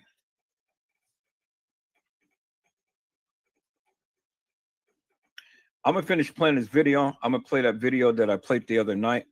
Maybe it will literally give you a little bit more insight of what I've been trying to convey? When these people sat here and thinking that, oh, well, this is nothing. She was left at the party. Yeah, she was left at the party. Yeah, people, she was by the pool area. Y'all can listen to stupid people all you want to. But I just did a bingo moment tonight and showed you where several girls got assaulted, washed up, and then taken to other areas of the establishment to have their organs removed. Because they need their little feel first before they deliver the product. What better way to be so inconspicuous than to bingo right there? It makes sense now, peoples? You get it? Let's go. Like a little tiny key you stick in the teeth. And this, I don't know what the fuck that was. And then that wire goes all the way to this elevator. Look, follow it, and it goes all the way to that elevator right there. The same exact room as Monifa tried to get into, peoples. Let's go. For all the other elevators, you need like a little key in order to get, you see down there on the bottom, them, these things down here, you need a little key to open it in order to get in and out. See, that's the elevator. No cameras nowhere in there. There's no cameras. No cameras nowhere in the elevators. Okay. What about when you said you saw a red light? The red light? Friday we are up here at 5:30. I mean, yeah, start coming at 5:30, but we're gonna kick everything off at about 6:37. Right here. There's the red light. See the red light right there? The red light. That's the red light with the camera on. So it shows the cameras on. And that's going into the kitchen. That's going in the kitchen. I'm gonna go inside now. So these are two doors leading to the kitchen. You can go this way, you can go this way. At that end, you can go that way. There's so many entrances. Okay. This is me going in the kitchen now. That's a huge kitchen. This is the walkway. This is another part of the kitchen this way. Part of the kitchen, all the coolers. You see all the freezers? Oh, those are all Those freezers. are all the freezers. Jesus Christ. Look at how many freezers are right there. That is a lot of freezers. And the ones I were tugging on, I couldn't get them open because they have padlocks on them.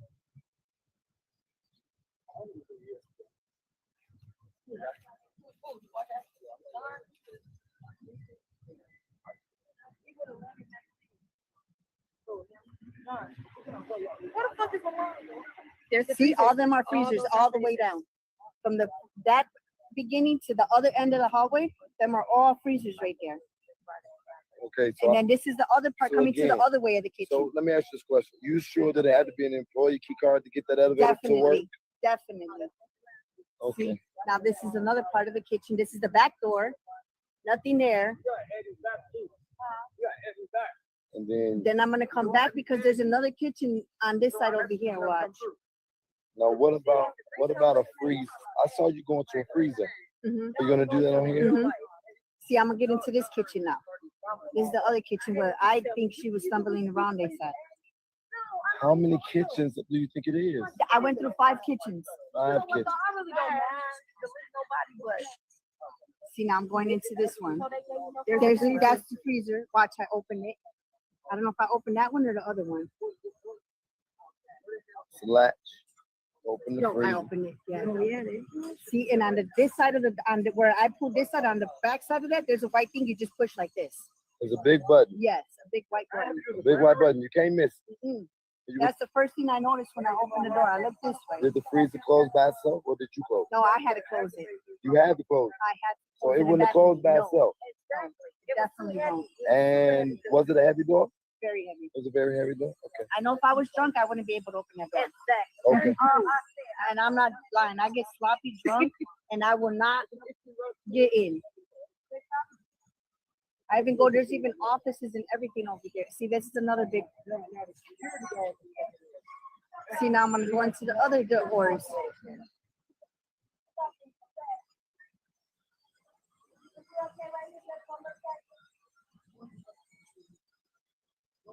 See, this is another part of the kitchen. But Okay. the only And one so that you- has all the freezers were the other ones over there. And so you're telling me that nobody stopped y'all from walking down? Nope, I was This- in there a whole 45 minutes. This place is completely unattended still. And I went to try to rent a room and they said everything was booked. That for me to try some of the other hotels. See, there's another cooler there, There's another and none of them are mobile, so they couldn't take them out. They're like built into the ground. See, all these are like little coolers. All those are coolers. And then here's another freezer. Here's another Freezer. freezer. But let me ask you this freezer. question. All the doors on the freezers look the All same. of them look the same. They and all look the had- same. See, this one had the pet. No, see. Oh, you didn't get it. I didn't get it. Oh man. The fuck. Is that door heavy That's too? another no. That one was that door was heavy. I had to like actually grip it really hard in order to pull it open. See, that one has the padlock broken. You see that? That one had the padlock broken. That one didn't have one. This one got a padlock. Wait. Okay, all these freezer handles are the same. Yes, they're all the same. Some of them are a little hard, I guess, because they're not oiled and they haven't.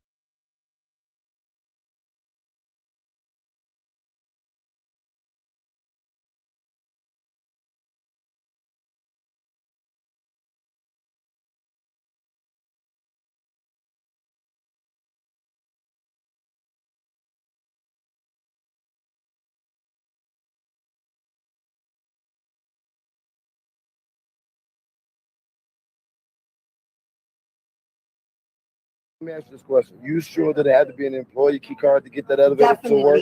Definitely. Okay. See, now this is another part of the kitchen. This is the back door. Nothing there. And Then I'm gonna come back because there's another kitchen on this side over here. Watch. now what about a freeze? I saw you go into a freezer. Mhm. Are you gonna do that on here? Mhm. See, I'm gonna get into this kitchen now. This is the other kitchen where I think she was stumbling around. They said. How many kitchens do you think it is? I went through 5 kitchens. 5 kitchens. You heard what she said. 5 kitchens. See, now I'm going into this one. 5 There's kitchens. that's the freezer. Watch, I open it. I don't know if I opened that one or the other one. Latch. Open the No, I freezer. opened it. Yeah. See, and on this side of where I pulled this side on the back side of that, there's a white thing you just push like this. There's a big button. Yes, a big white button. A big white button. You can't miss it. Mm-mm. You- That's the first thing I noticed when I opened the door. I looked this way. Did the freezer close by itself or did you close it? No, I had to close it. You had to close it. I had to. So close it and wouldn't have closed by no, itself. Definitely no. And was it a heavy door? Very heavy. It was a very heavy door? Okay. I know if I was drunk, I wouldn't be able to open that door. Okay. And I'm not lying. I get sloppy drunk and I will not get in. I even go, there's even offices and everything over here. See, this is another big. See, now I'm gonna go into the other doors.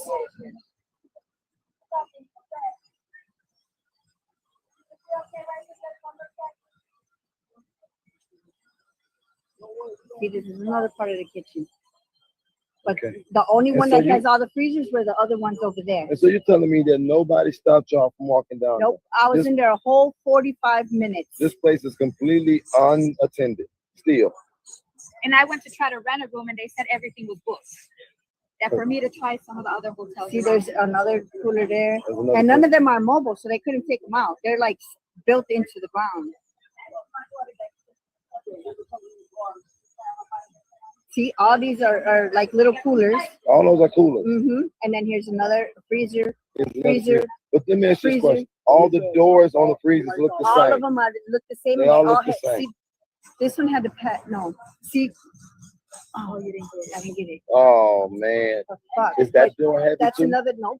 That one was that door was heavy. I had to like actually grip it really hard in order to pull it open. See, that one has the padlock broken. You see that? That one had the padlock broken. That one didn't have one. This one got a padlock. Wait. Okay, all these freezer handles are the same. Yes, they're all the same. Some of them are a little hard, I guess, because they're not oiled and they haven't been used. So you gotta like really pull at it in order for the door to open.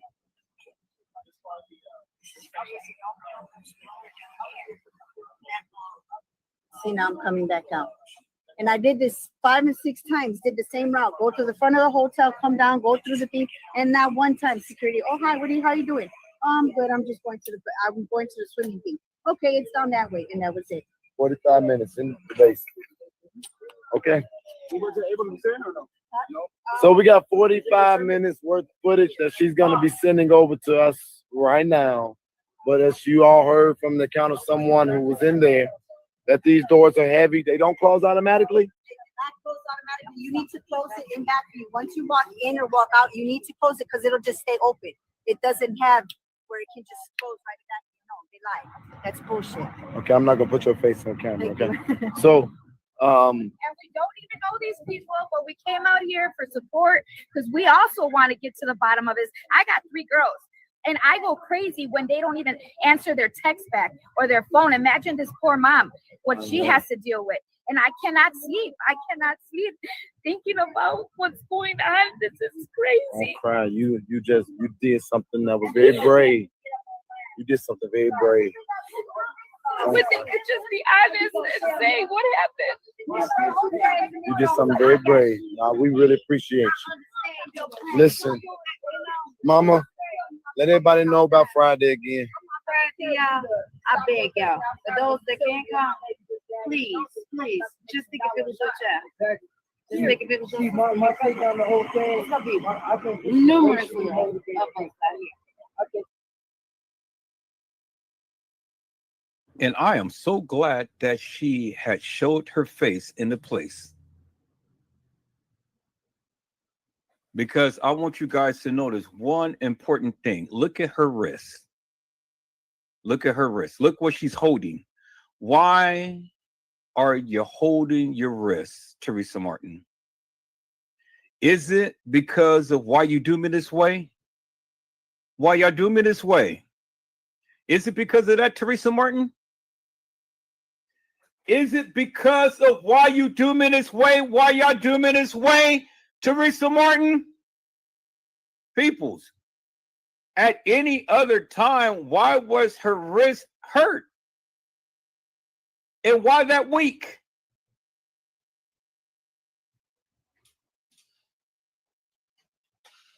Out of all of the photos that we have ever seen of Teresa Martin, Peoples, why that weak? And why is her wrist hurt? Just think about that for one moment. All right, people, so I'm going to open it up to where people can come in and talk and explain or express to us what you think, what your narrative is and stuff, you know. Let's have a good, wholesome conversation.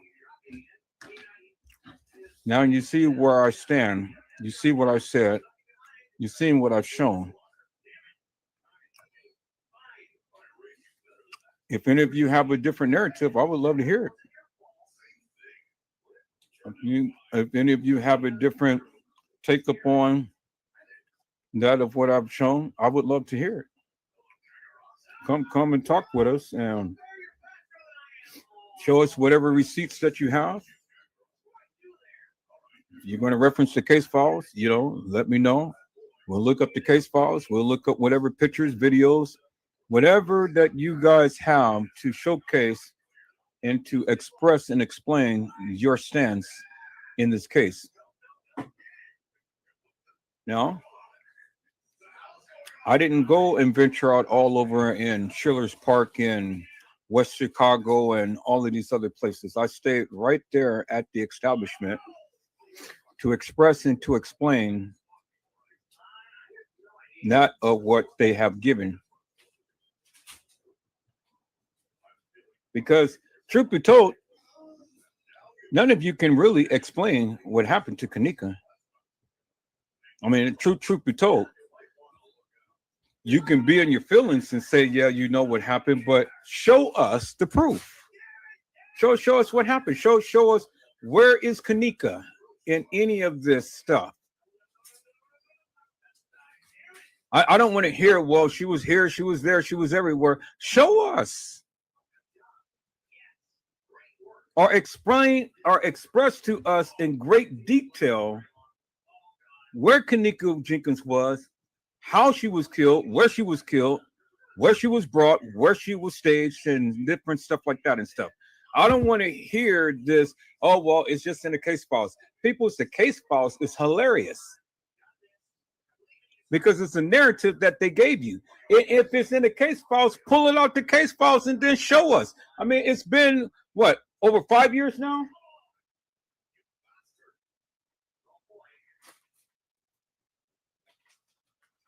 Over 5 years now, and everybody's in their feelings, and everybody is making statements that they cannot prove. Now, I have went in depth. I've shown you. I'm gonna find that audio version of when the dispatcher was talking to the other dispatcher, and they told you that Kenneka Jenkins was caught on video surveillance coming into the establishment, and they described the attire she had on. So if they're telling you that she came into the establishment and they're telling you, they mentioned her name and they told you the attire she was wearing, well, who are you to say that she wasn't? I mean, that's better than the case files because you have the dispatchers sitting up here telling you it was Kenneka Jenkins. Now, are they lying? Because if they're lying, peoples, well, then that's a serious offense right there. So it's a major serious offense right there. Because police are not supposed to be lying, but they do it all the time. And they do write false reports all the time. And so anybody who ever thinks that the police don't lie, you know, you need your head examined because the police lie all the time. And they cover up things all the time.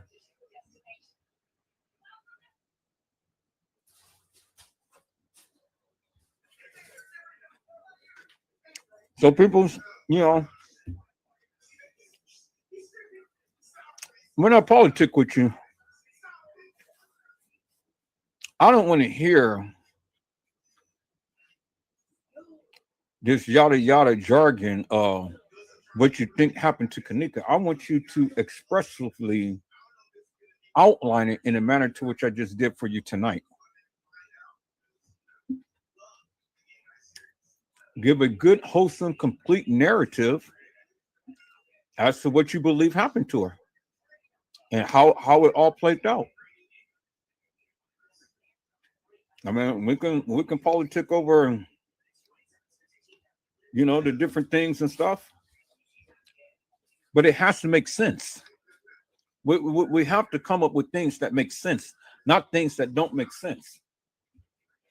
You want to reference the case files? Let's reference the case file. Let's reference the case files based upon the kids' testimony of what they stated, based upon the video footage and what we can be able to depict out of that. Because we can't call the video footage law. We just can't do it, peoples. Unless you clearly states that the girl who walked the halls of the establishment is Kenneka Jenkins. And if you believe that, well, then it takes upon a whole new perspective, people.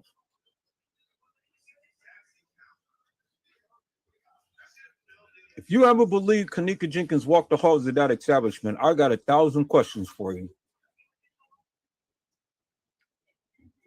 And one of the questions that I got for you is, how long did it take for her to get through the establishment and to get to the freezer where she was supposedly found in?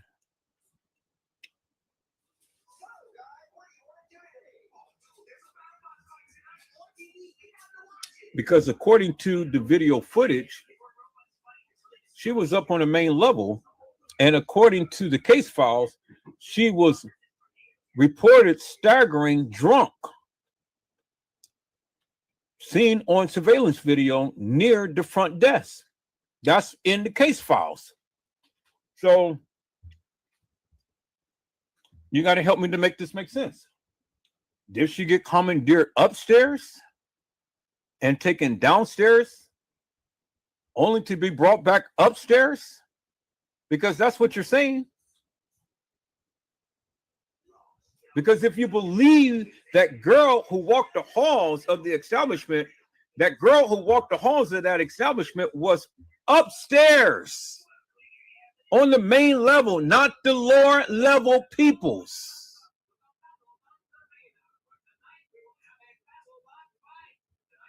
Now you guys say that the girl who walked in the kitchen was digitally mastered in there and stuff. People, that wasn't digitally mastered. Wasn't digitally mastered.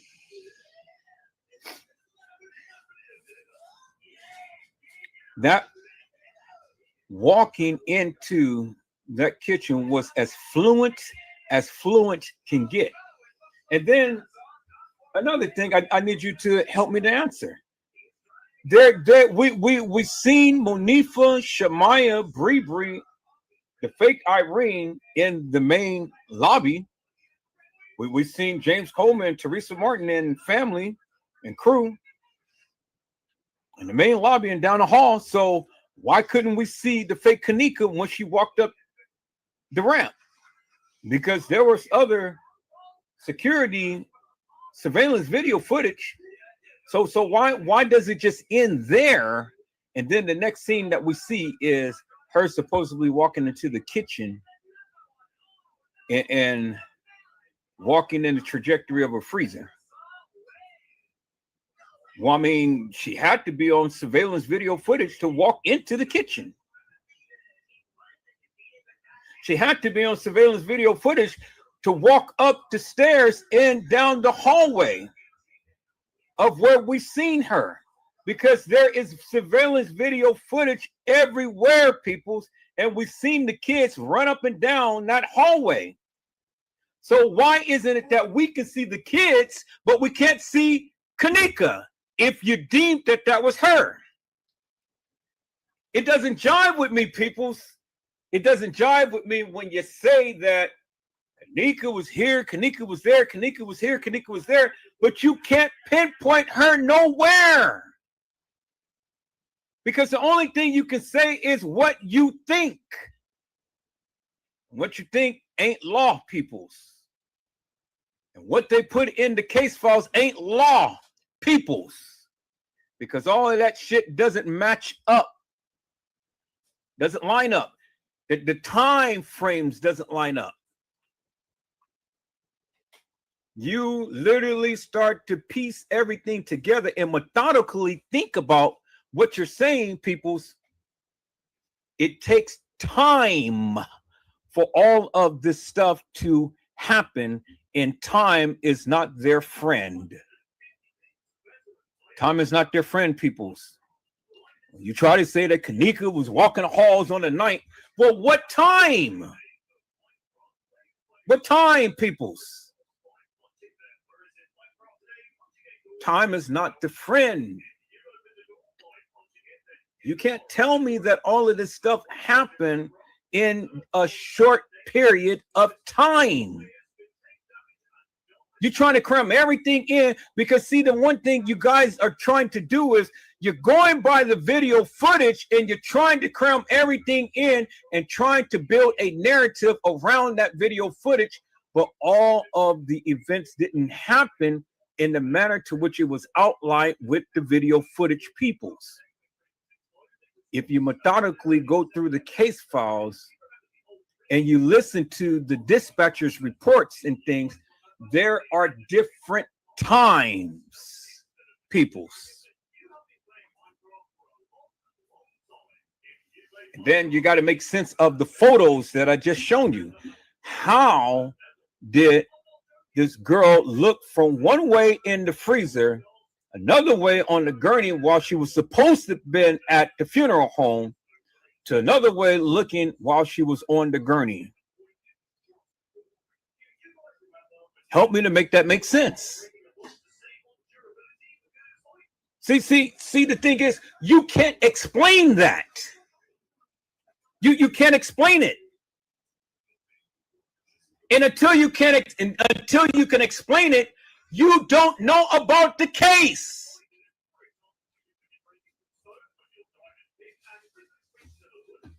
Because you got to put it in perspective, peoples. The photos don't lie. And I understand that they photoshopped a lot of stuff and did all of this stuff, but to the girl in the hallway. But those pictures that you see of Kenneka, it ain't Photoshop, peoples. It's not Photoshopped.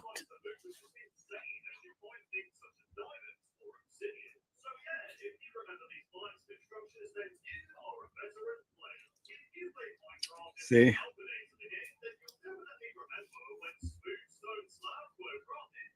When you can't explain things, then you make excuses for why you can't explain it. That doesn't work for me. If I don't know, I don't know. I mean, you know, I'll just say, hey, I don't know. I can't explain it.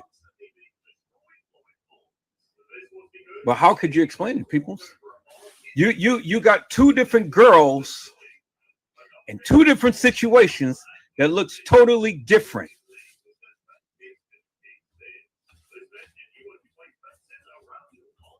So how do you explain that? Is all of them Kenneka? Because anytime you ask anybody, everybody is Kenneka. Kenneka was over here. Kenneka was over there. Kenneka was in a garbage bag. Kenneka was being transported in the kitchen. You know, how do you know? You don't. So why are you saying Kenneka was here, there, and everywhere? You don't even know where Kenneka was. You have no clue. You have no clue. And I challenge any YouTuber to say that they know exactly where Kenneka was. The only ones who really know is the perpetrators who perpetrated this crime. And I don't care how long you've been on this case. I'll tell you in your face, you don't know. And I'll challenge anybody.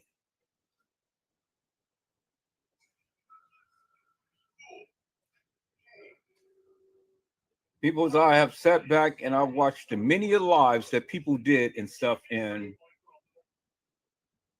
all of these people who think and believe in this and that and the other, why haven't they did anything of what I did tonight? Why haven't they went and did a analysis on the photos?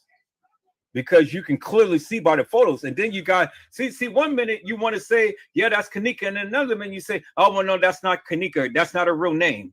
Well, whoever she is, I'm calling her Kenneka because that's who she responded to.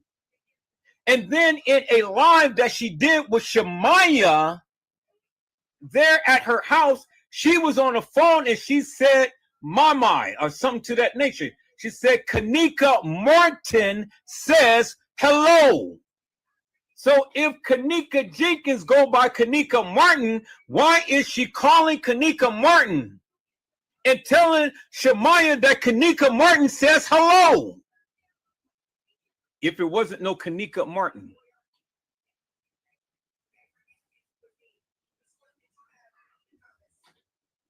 She said it.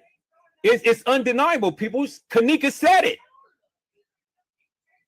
And there is a live that shows that that Kenneka Jenkins clearly stated to Shamaya.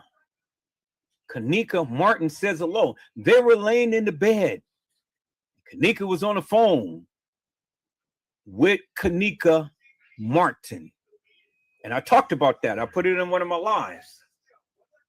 You people, you know, if you ever did any research in this case, you should have seen it live. But yet you discount that.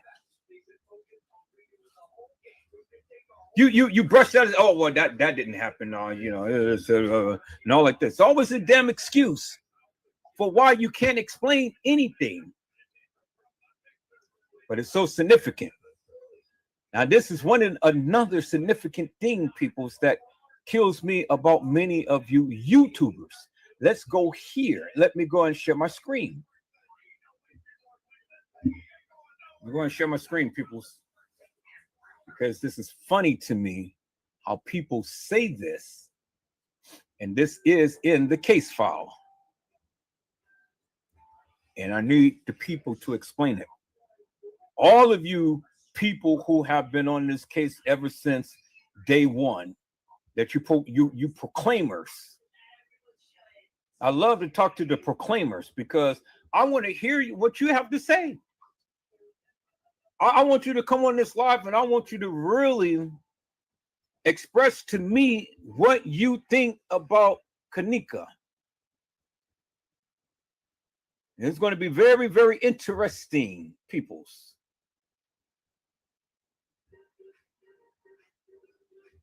All of you proclaimers, because again, here, this is the very first case file, peoples. And in the case files, it says clearly, Detective Kevin Kittenbell. Who he is right there, peoples. Detective Kevin Kittenbell. All right, y'all see that? Let me bring this down. Okay, Detective Kevin Kittenbell. Y'all can clearly see that. Okay. It says on this date, I was dispatched to 9501 Devon Avenue, Rosemont Police Station for a missing persons report. So he wasn't dispatched to the Crown Plaza, peoples.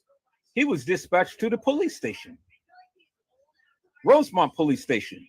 So when he was speaking to Lenora and Teresa Martin, guess what? Where they were, peoples? On 9/9/2017. Or were they there at 9/9/2017?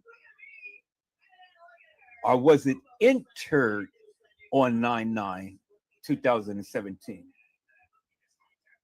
See, it just depends on how you view this, peoples, is what your narrative is going to be. Now, it clearly says 9501 Devon Avenue, Rosemont Police Department for a station report of a missing person. So that tells me that they had to be there at the Rosemont Police Station on 9/9 because it was entered on 9/9. And Kenneka wasn't missing yet, right? Or was she? Well, according to this, Kenneka wasn't missing. So this was entered in about 1:20 on 9/9. So that means that they had to make this police report earlier than 1:20 people. So, question is, when did Teresa Martin get to the police department to make this missing persons report? Because remember, in this report, he's not only talking to Lenora, he's talking to Teresa Martin as well. That's who he's talking to, people. So he said on this date. And so we can infer that the date is 9/9. It couldn't have been no earlier than that because, again, it's referencing only two dates on this report, 9/8 and 9/9. So it couldn't have been 9/6 or 9/7.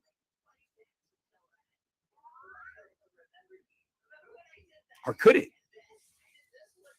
Well, it's how you read the report, peoples.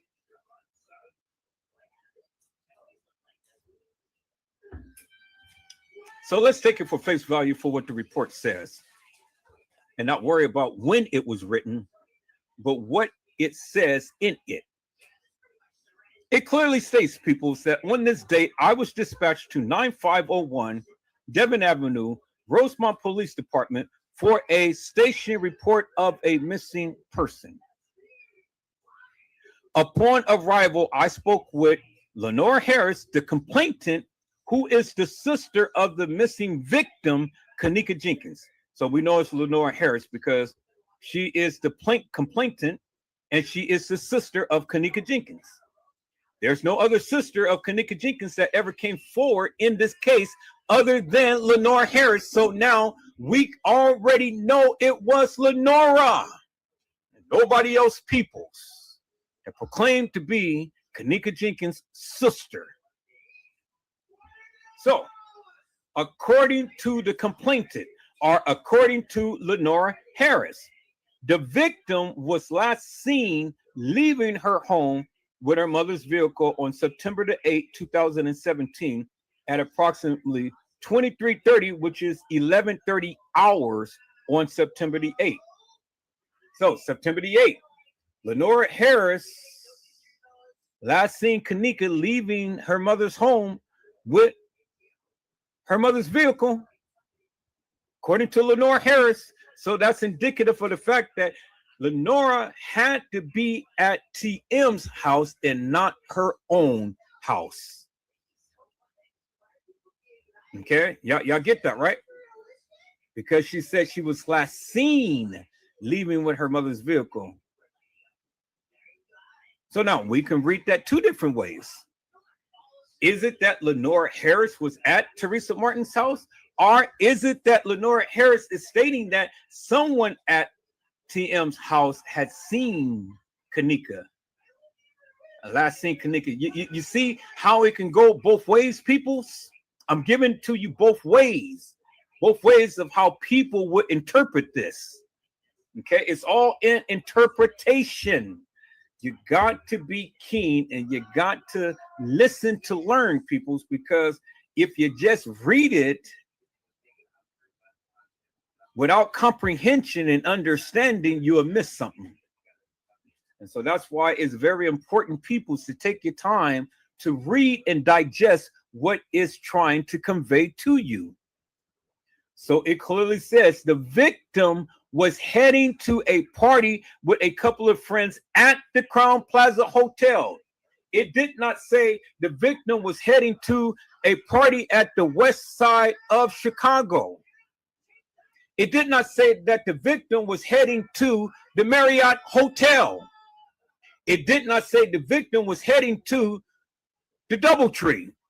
It clearly states that the victim was heading to a party with a couple of friends at the Crown Plaza Hotel, 544 River Road, Rosemont, Illinois. Now, where do you get Schiller's Park? That's not what Lenore said. Where do you get the west side of Chicago? That is not what Lenore said. Where do you get the Marriott? That's not what Lenore said. Where do you get the DoubleTree? Again, that is not what Lenore said. Lenore clearly stated that Kenneka was heading to a party with a couple of friends at the Crown Plaza Hotel. So according to Lenora Peoples, Kenneka was heading to the Crown Plaza. That was their destination point, the Crown Plaza Hotel. Okay? It says the complainant states that the last time she had contact with the victim was via text message at approximately 01:30 hours on September the 9th. So at 1:30 in the morning, Lenore gets a text message from Kenneka. And then she says no contact has been made with the victim since then. All right, we're going to stop right there. We're going to stop right there because, see, what we're going to do right now, peoples, is we're going to cross-reference what Lenore had stated to the reporter, because Lenore didn't say this to the reporter. Lenore gave a different testimony to the reporter, peoples. So let's see what Lenora had to say to the reporter, peoples. Let's find that live. I just had that live. Let's find that live.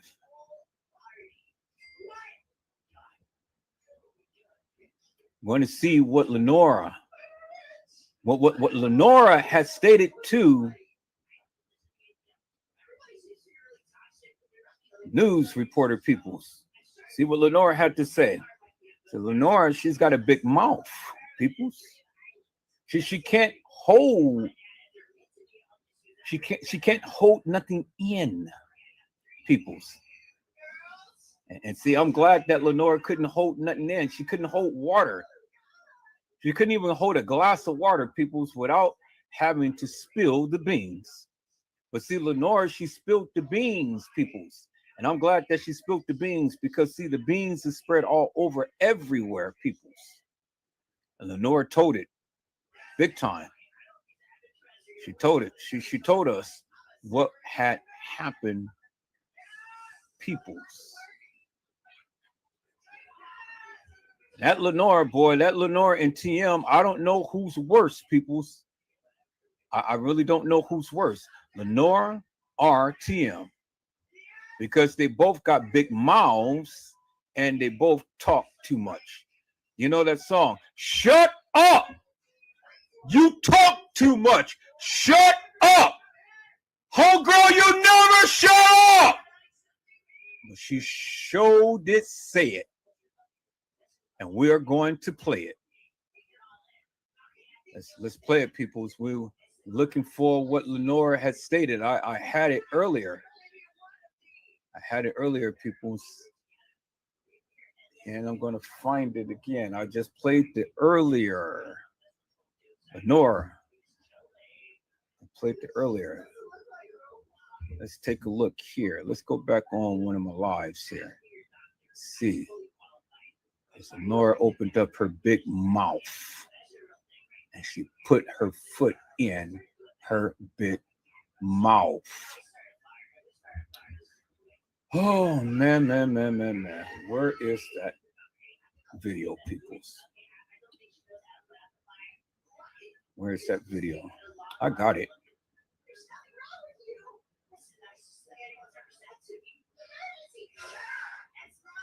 Oh, man. Let's see.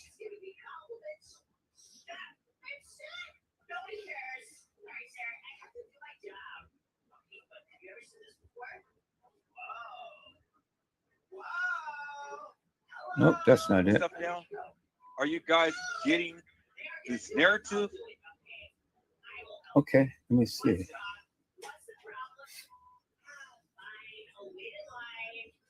It's one of these. Explain this to me. Okay. See the dude walk across the hall back there in the back? Calm down. Calm back down. Here he comes. Okay. Good. Now, remember, this was when the guy had went and waited for the girl, the supposed Kanika, to go again. Come off the elevator. There he is, right there, the Wilson brother. You know who that is. See, he's waiting. Now watch back here. Somebody's gonna come around this corner. They gonna see him, and they gonna take off running. Look. See, that's when his brother calls him. Now, what do you think they're going to do? How do you explain that? Now, remember that, right?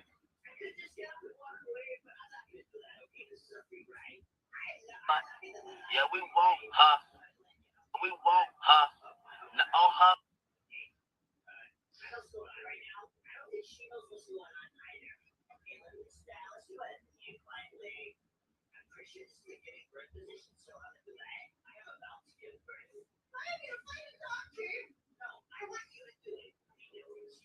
So y'all remember, fake Kanika was getting off, and then the guy was down there, the Wilson brother. He was down there waiting for her. And then they came and commandeered that girl. So if they came and commandeered her, then they came and commandeered Kanika. If you believe that was Kanika, because that's exactly what happened. That was the backside of the video. Now I can play the front side of the video.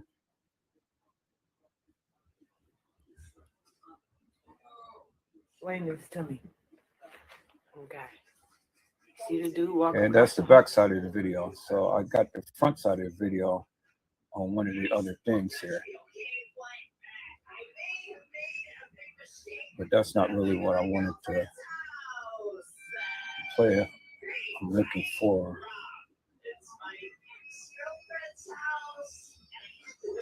Dang, I had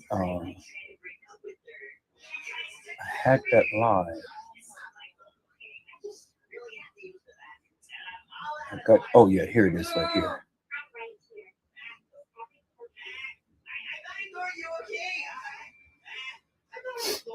No, this is not it.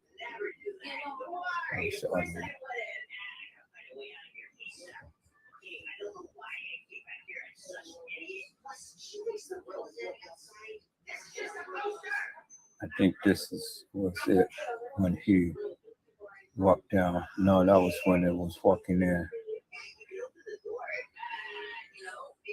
Okay, so that's the fake Kanika and them, all of them walking in. Okay, that was that part. So let me see here.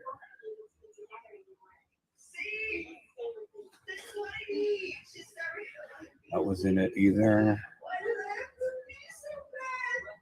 That's not 911 call. That was that. So let me see this. Okay, so that was when she was supposed to be walking the hall over there.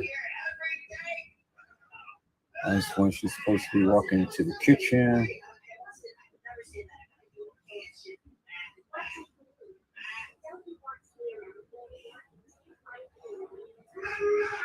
Okay. I don't see how that was digitally created when that is fluent movements. Okay, what is this one here? Okay. Kid and his mother at the front. This is when she was getting off the elevator.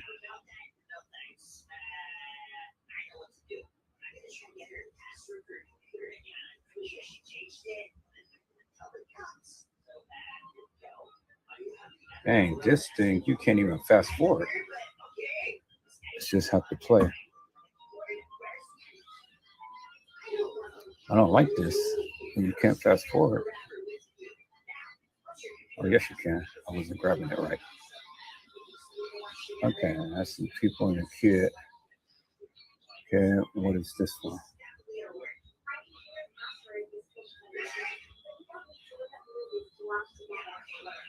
I think it's the same thing. Let me grab it. Yeah, same thing. All right, same thing. Okay. So what is this one? Okay, that was in that. All right. So what is this one?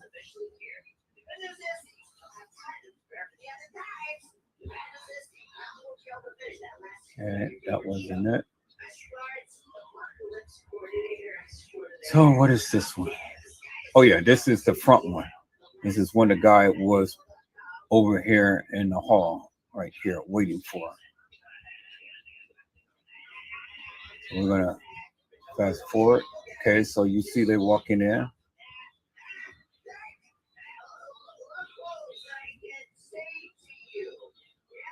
And Bree came a few times and stuff.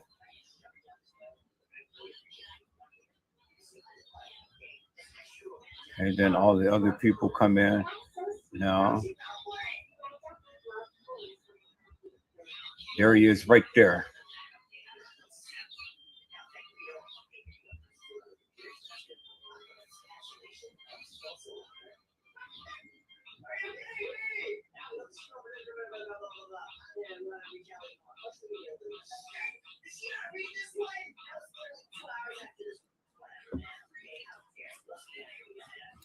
Fast forward a little bit. Guys come in.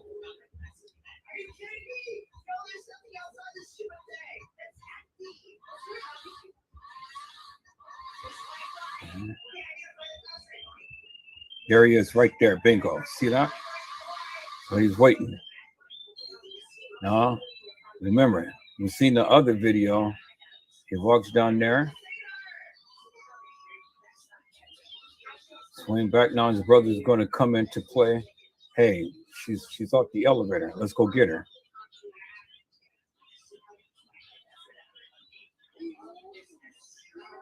Bingo. Okay, so there he goes. Now they go running.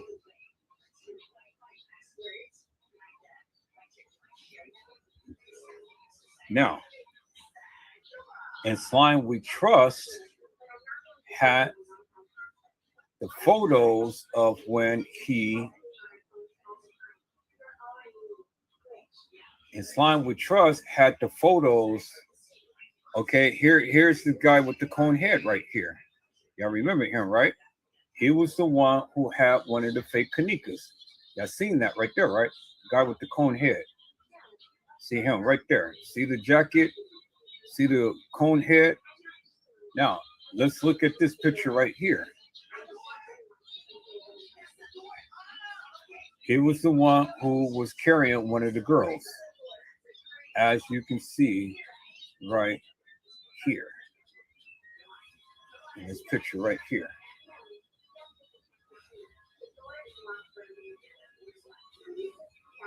See that? Carrying her out the elevator. It's the same guy. Conehead. I call him Conehead. You see, there he is right there. See that? Gray jacket with the cone head, gray jacket with the cone head. And the pants, right there. And then there's the white thing right there along his bottom, which you can see it in the video right there. Okay? That's him carrying somebody off the elevator. Same elevator that the supposed Kenneka Jenkins got off of. There he is right there, T.Y.'s friend. You see that, right? So things was happening beforehand, peoples, as you can see. Now, you've seen the video of the guy, the Wilson brother, in the hallway, right? About the same time that the fake Kenneka was getting off, right? Y'all seen that, right? All right. So again, there he is, right there. We just seen the video, okay? You see him right there, right? And then there he is again, right there. Clear as daylight, right? Y'all see it, right? We just seen the video. So if you go on In Slime We Trust, he will show you when this guy was over in the other hallway and the fake Kenneka Jenkins was walking down and he was running up on her to commandeer her. So now, if that was the real Kenneka Jenkins, then he is the one who had commandeered her, him and his brother. Because it's clear as daylight that at this about the same time she was getting off the elevator, they were downstairs in the hallway. So if that was the real Kenneka Jenkins that got off the elevator, well, then he and his brother is guilty because they're the one who commandeered her and took her wherever and things and did the things that they did to her. They're the guilty party. Clear as daylight, peoples. Video don't lie because it's all on video.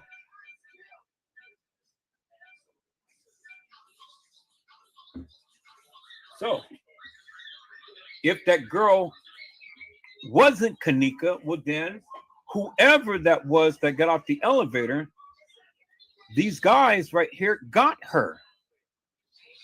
They got her. They got her, peoples. No question about it. They got her. And then here's that white girl, the same room. Look at her. She's turned around. Look at the little thing right here. You see that right there, right? remember in the video that I just showed you earlier, there is the same area, and look how she's looking. She's looking at the room. So something is happening in the room. The guy, something is happening in the room. Everybody's looking at that room. You see that, right? Bingo. She's looking. Bingo. He's looking. The same room. Bingo. Monifa is down there.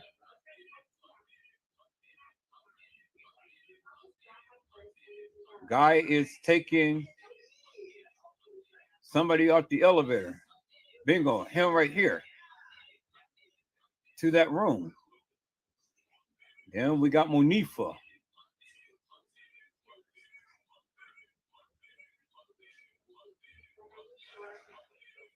Okay, that's him. That's her. What's that? Let's go get Monifa. She was checking the door.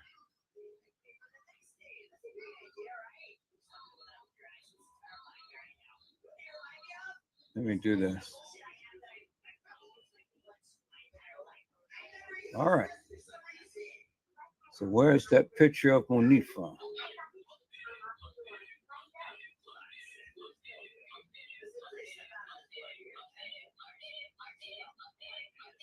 There it is right there. Picture of Monifa. Okay, and look. Monifa is at that same spot where she is, where he is. Everybody is looking at that door where Monifa is trying to get in. Y'all see that, right? And then you seen that girl earlier who was talking to Jedediah and had shown you what was in the room. But you got three people wondering what's in the room and what's happening in the room.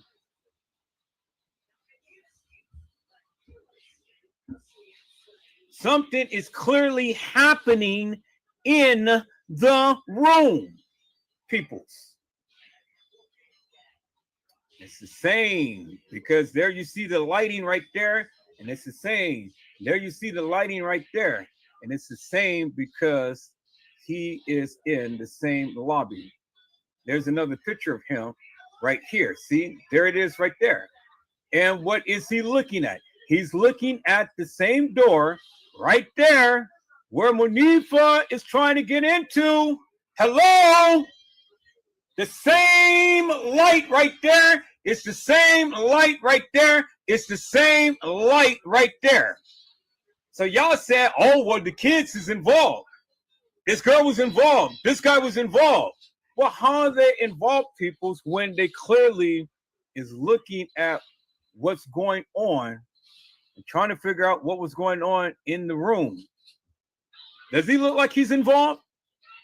Does she look like she's involved? Does she look like she's involved? Well, she knew. Did these two people know what was going on?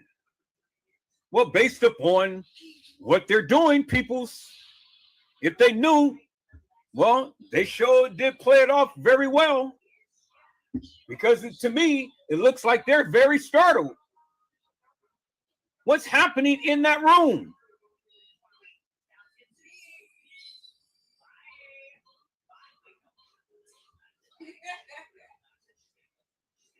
So you're going to tell me that they knew?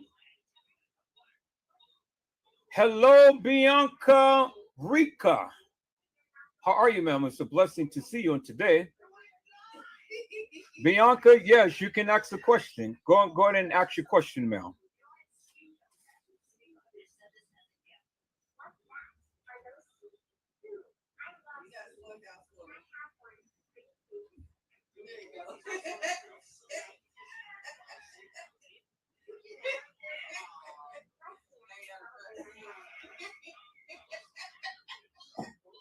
What is your question?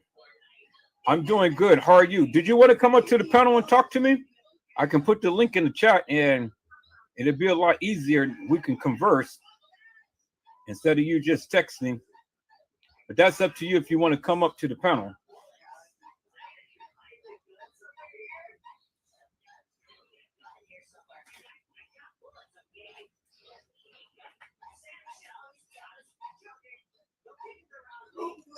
I don't know if they're going to reopen the case. What I'm doing is I am getting what I have learned out into the open. But I can tell you this, if this case ever, if what they say is true, that Teresa Martin is still trying to sue and she needs to try to get a court hearing, you know, they have to have a exculpatory evidence. And so it will be at that particular time to when the establishment has to prove that it was an accident or pay up money.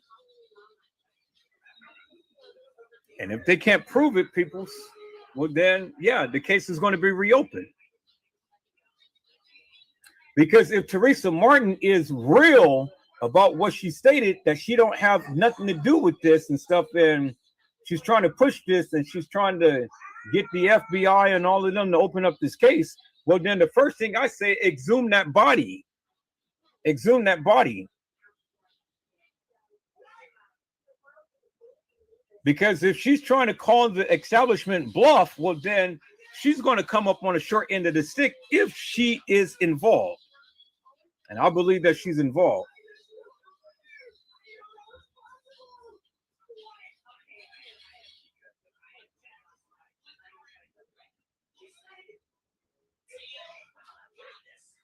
Okay, I see. Well, I greatly appreciate you coming in and listening to the live. Play back this live because you're going to learn a lot. It's a lot of information. And then what I want you to do is like and subscribe to this channel.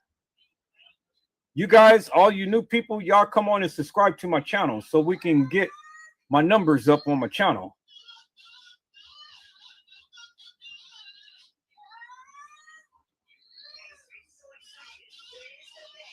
Okay, well, if you're not here by 8 hours, because I'm stopping the live at 8 hours because it's going to time out on Facebook, but I'll be back on tomorrow. I'll be back on tomorrow to talk about this because I'm off all next week. So I'll be in here, I'll be live, and hopefully I can talk to, you know, a lot of people who thank you so much. I'll be here, I'll be live, and oh, thank you again so much. Hopefully I can talk to some people who proclaim to be on this case, you know, since day one. So, you know, we can converse because I would like to share some things that I have and keep it in the open for the people. And then I want them to, you know, share some things that they have. And so we can converse that way.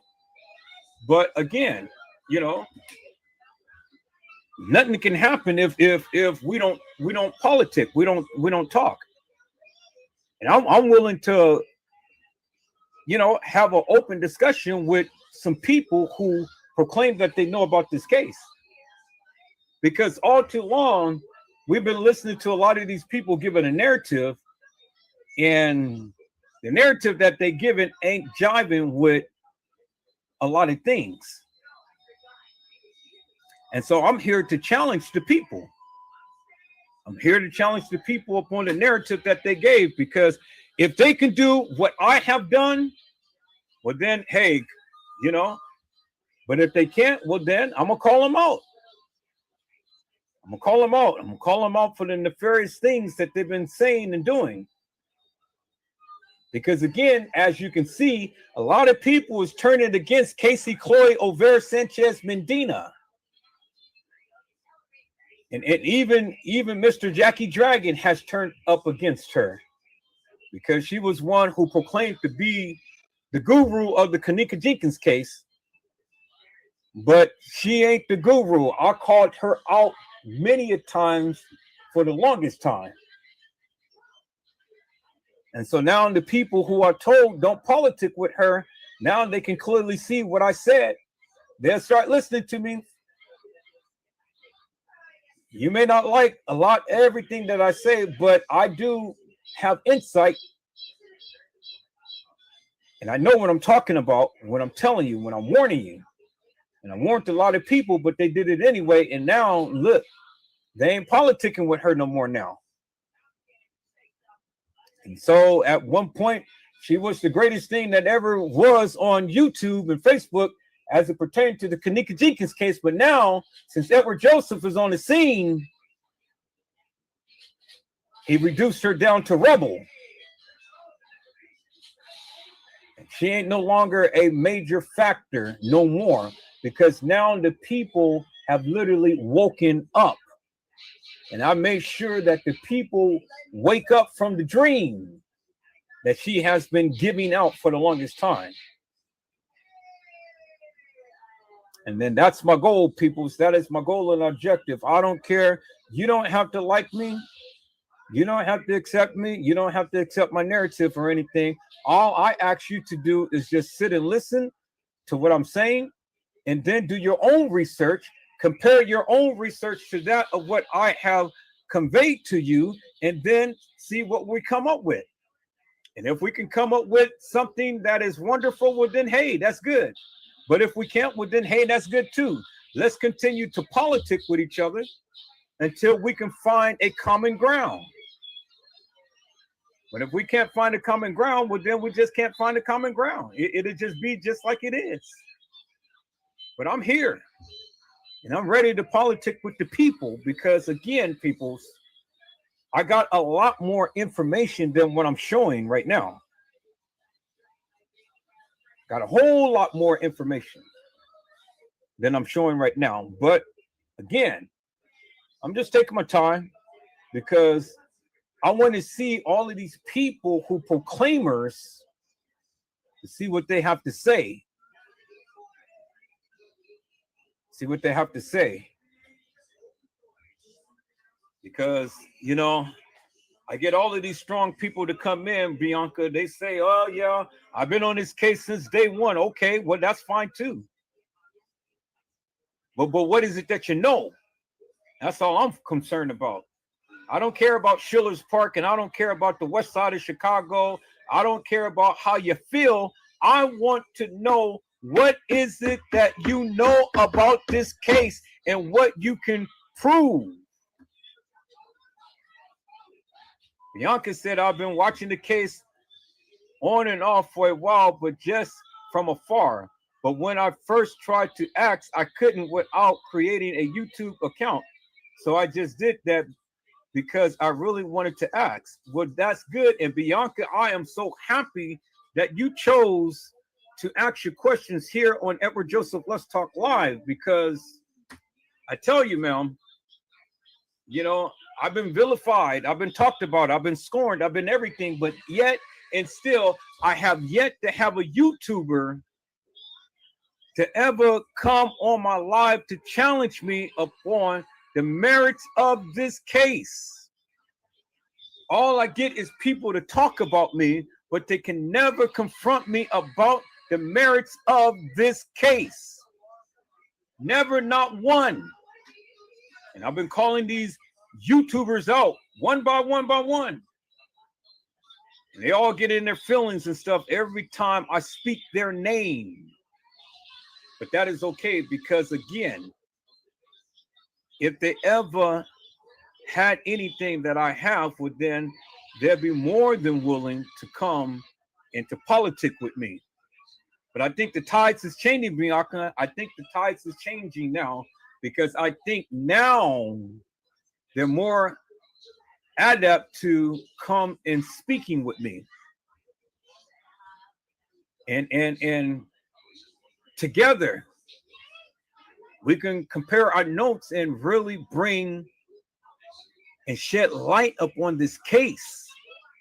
Because the more that we shed wholesome light upon this case, the more that people are going to get engaged. And when the people get engaged and people start talking, that's when the wheels really begin to turn. And then people start to take an active approach with this case, other than just following the wings of any YouTuber that makes it sound so delicious, so nutritious. It's like it's music to their ears. They say what the people want to hear. Well, I don't tell the people what they want to hear. I just only go by what the people say. And I've only give an explanation as to what we see. And that's all I do. Bianca says, your thoughts on it. You have great information. Thank you, ma'am. I've been around and I've been listening. I've been learning. I've been politicking with people. And I've been trying to tell people for the longest time that I got some good connections, but yet nobody seems to want to listen to whatever Joseph has to say. But now, guess what? They are listening. They're listening now. They're watching.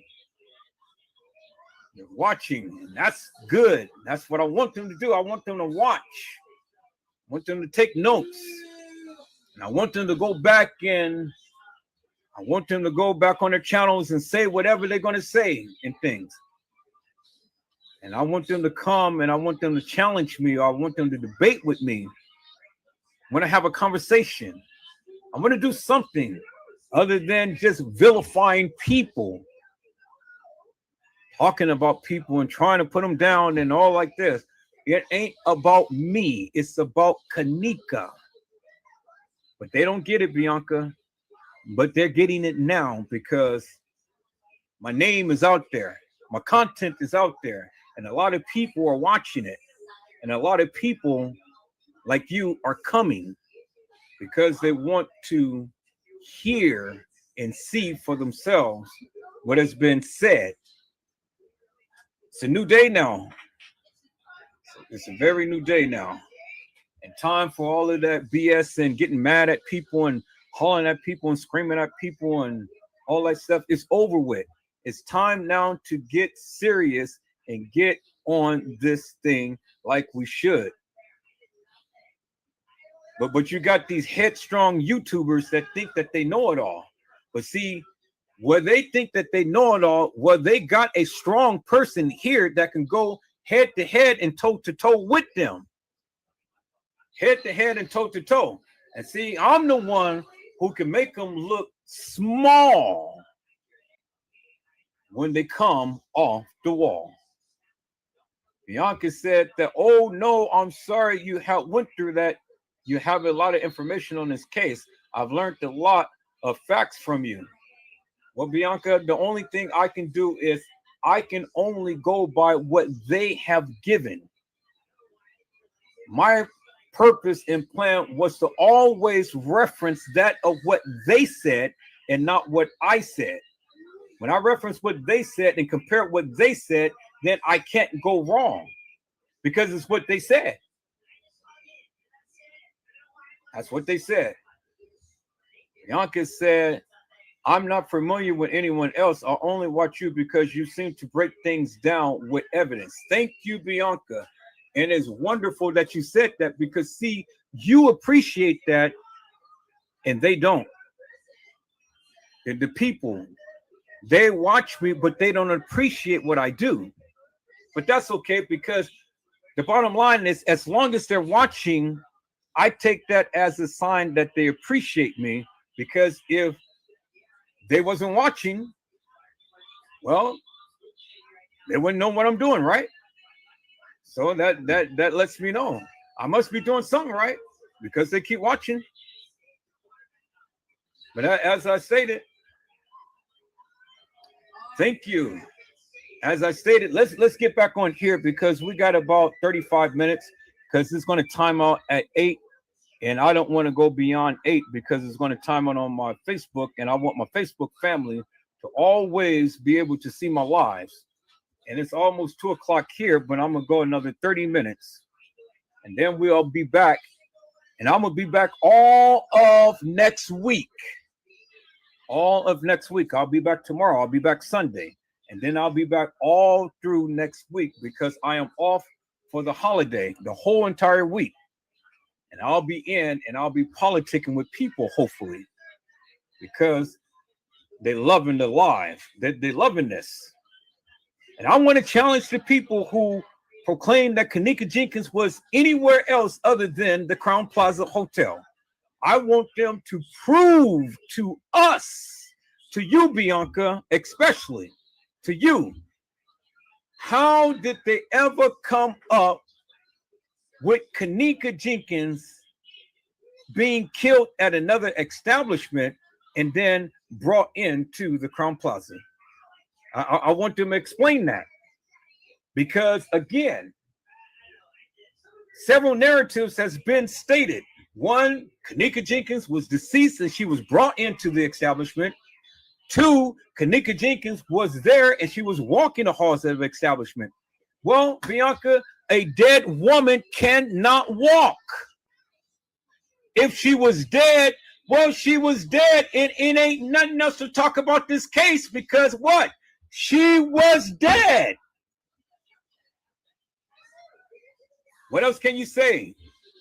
She died before she was brought into the Crown Plaza. So what is there to say?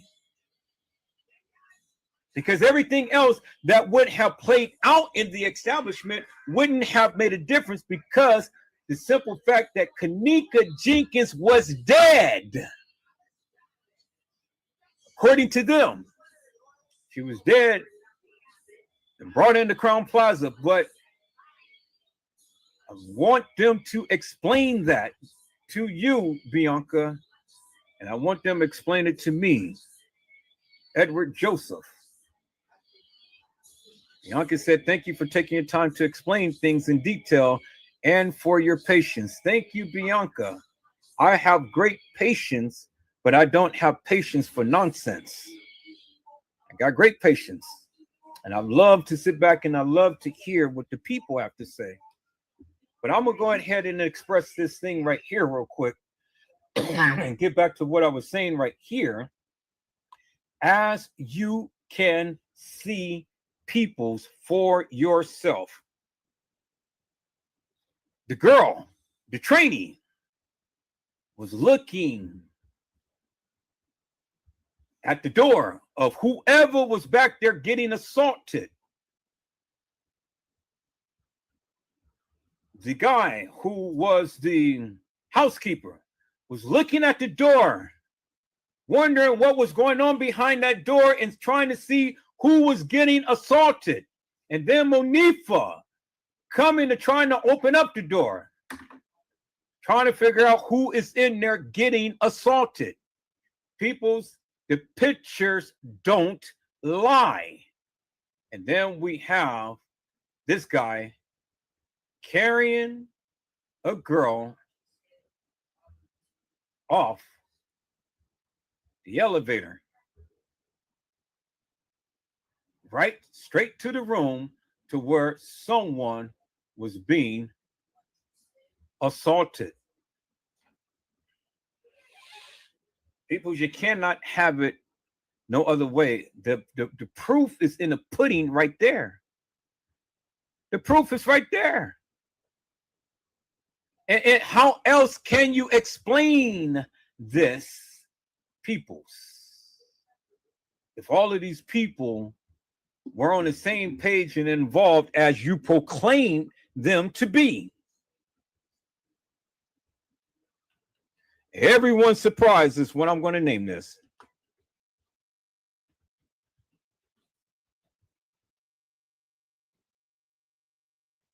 All right.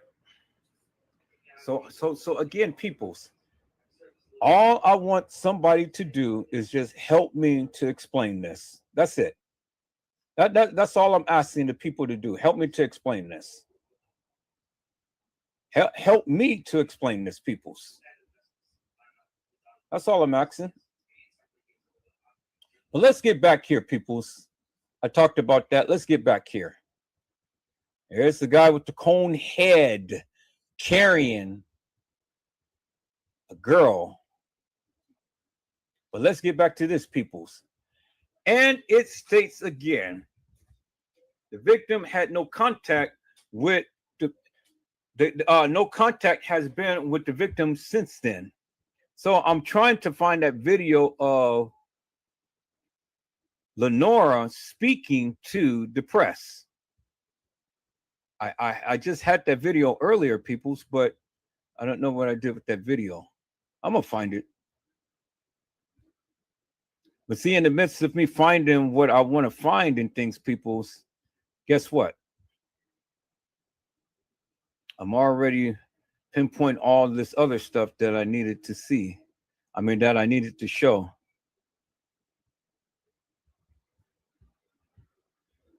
And so, in the midst of all of that, I'll find it, peoples.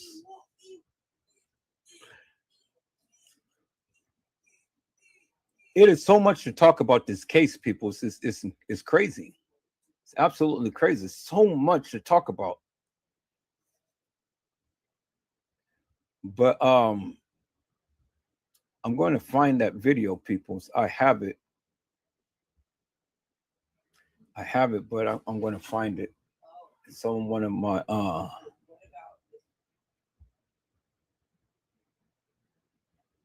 because I was just playing it earlier.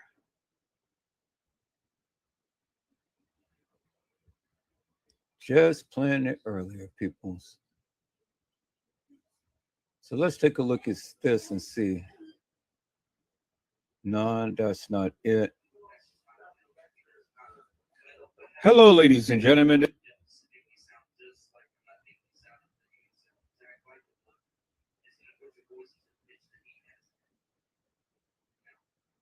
And see, again, peoples, I'm not here to try to vilify the other content creators and stuff. I just like to have fun when I talk about them and things. So I hope the people don't take it so serious and stuff. But see, again, as you guys can see, I have been really going in hard and heavy up on this and talking about all this. And then pretty much outlining what these other content creators were saying about the case with that of what my findings is and stuff. So you guys go back and watch these lives. Some good stuff in here.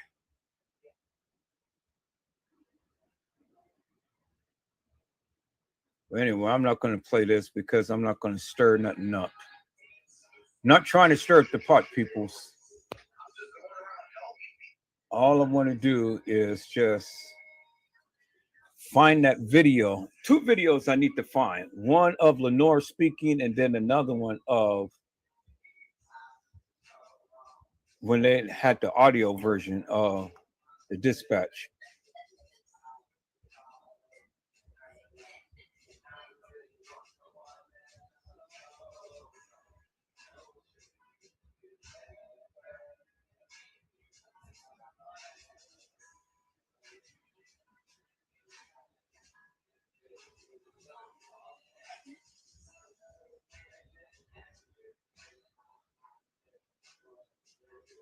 And see, we're going to get into that too and all of what's happening here.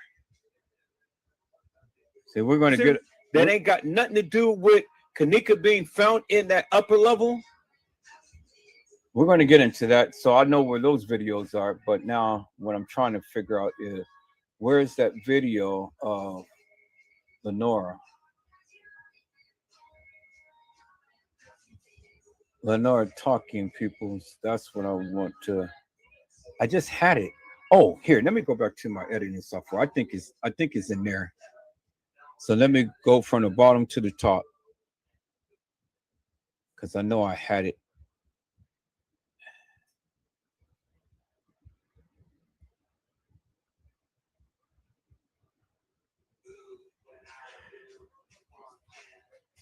Okay, let's play this again. No, that's not it. No, that's not it. No, that's not it. No, that's not it. That's not it. Okay, that's not it. Let's see this one.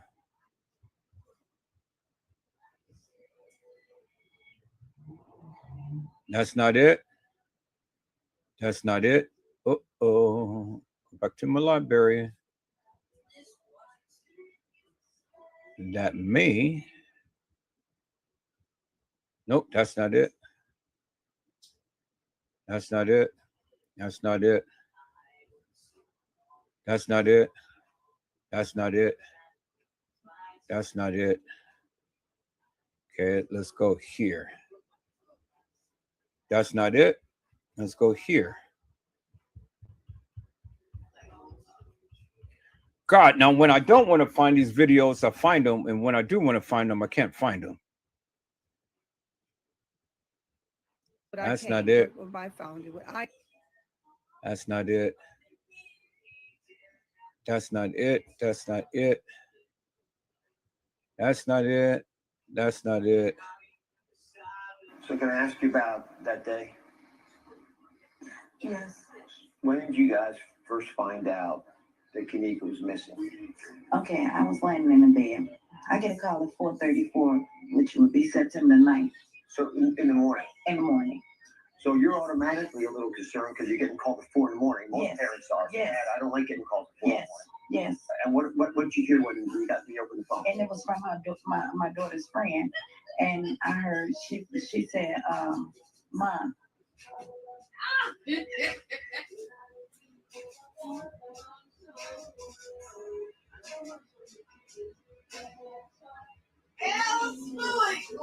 So can I ask you about that day? Yes. When did you guys first find out that Kanika was missing? Okay, I was laying in the bed. I get a call at 4:34, which would be September 9th. So in the morning? In the morning. So you're automatically a little concerned because you're getting called at 4 in the morning. Most Yes. parents are. Yes. Dad, I don't like getting called at 4 in the morning. People, you see, there is a timeline right there. Okay. She gets a call at 4:34 in the morning, right? She gets a call at 4:34. But other times she said 3 o'clock. Other times she said 4 o'clock. Now on the Dr. Oz, she said 4:34. She gets a call at 4:34. All right, so she's already gave us a time at 4:34 in the morning, to be exact. That's what we have to work with. See, that's why I say we have to go by what they said. She said 4:34 in the morning.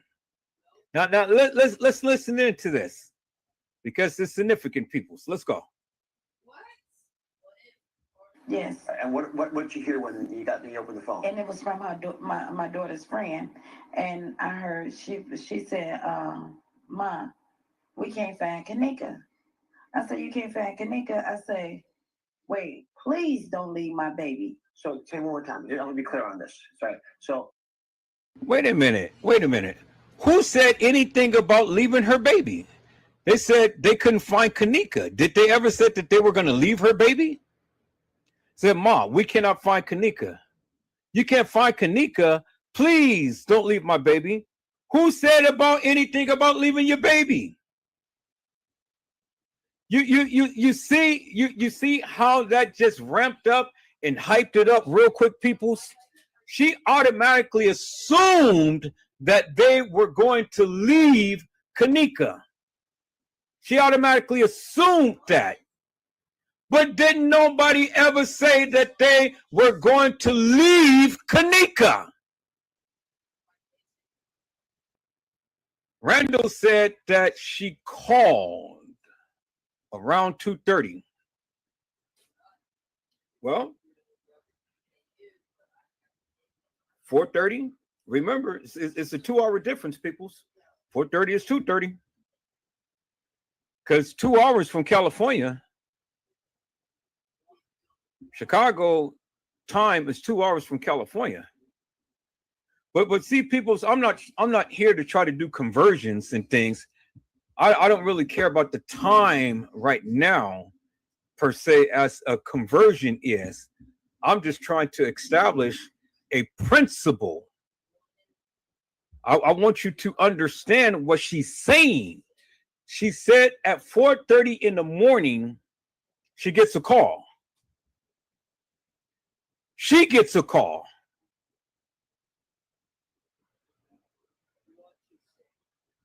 At 4:30 in the morning,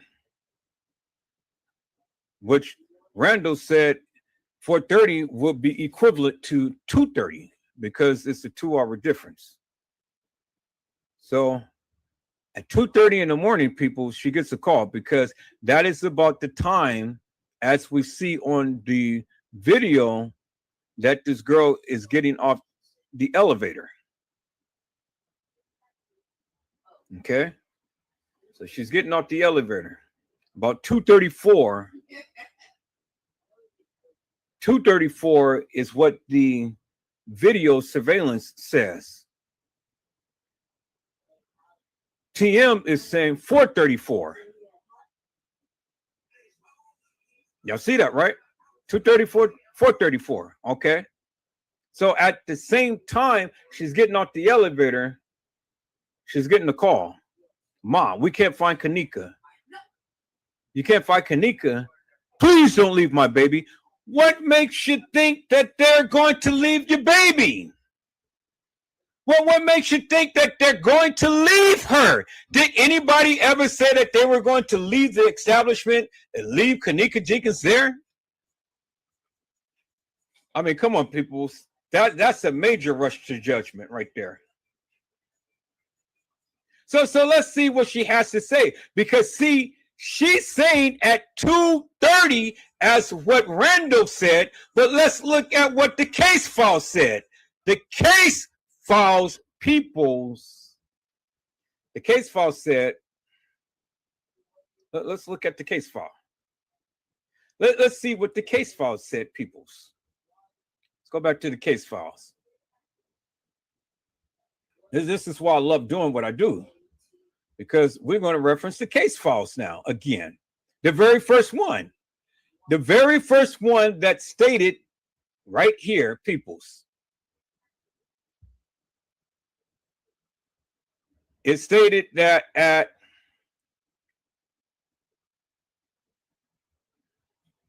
01:30 hours on September the 9th, no contact has been made with the victim ever since. But I'm going to find that video of what Lenora had stated, because Lenora had clearly told the reporter that she had no contact with Kanika. That's what Lenora said in the video with the news reporter. But on the case files, peoples, Lenora states that the last time that she had contact with Kanika was via text message at 01:30 hours on September the 9th. So Lenora is clearly lying. Clearly lying, peoples. Clearly lying.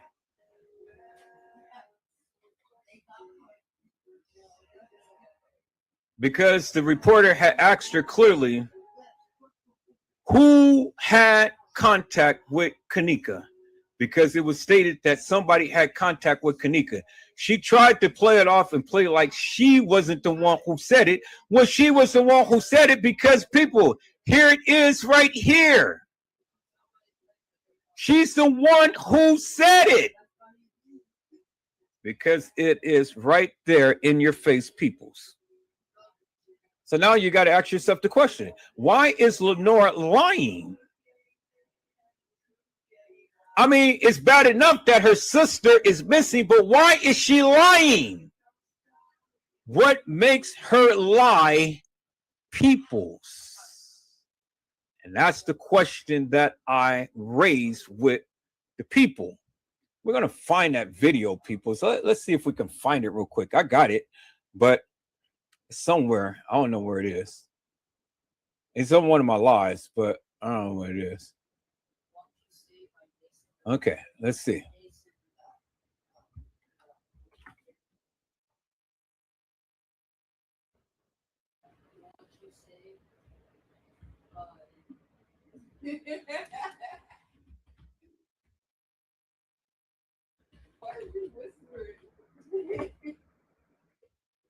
All right, there it is right there. Now let's listen to what she has to say, peoples. I want to tell the whole world to stop saying about your sister negative, anything on Facebook, all these lies until the truth come out. What did you want, the message that you want? I want to tell them to please stop making it seem like my sister was here. Because what she had on, because what you wear don't identify your character. You can't judge a book by its cover. So I don't care what this hotel known for, because I got a lot of rumors that the hotel known for selling. You know what? One thing, and I'm not just saying this because she's my sister. You guys, anybody out here that know her? Kanika had 2 boyfriends out of her life that I know about. Tampons hurting my sister. So I know she wasn't here selling nothing. I know she wasn't here. They need to stop saying that she was drunk. Because now it's a bunch of other videos that's at 2:40, that's at 2:30. It's a lot of more videos coming out, and I have the video. I want to tell the whole world to stop saying about your sister. Did you hear what she said? She said she has the video. She said her sister wasn't selling herself. Tampons hurted her, and as far as she knows, she only had 2 boyfriends. That's what Lenore said. Okay, but what else did Lenore say, peoples? That ain't all what Lenore said. That's what she's saying there. But what else did Lenore say? What do you think of all this that's happening?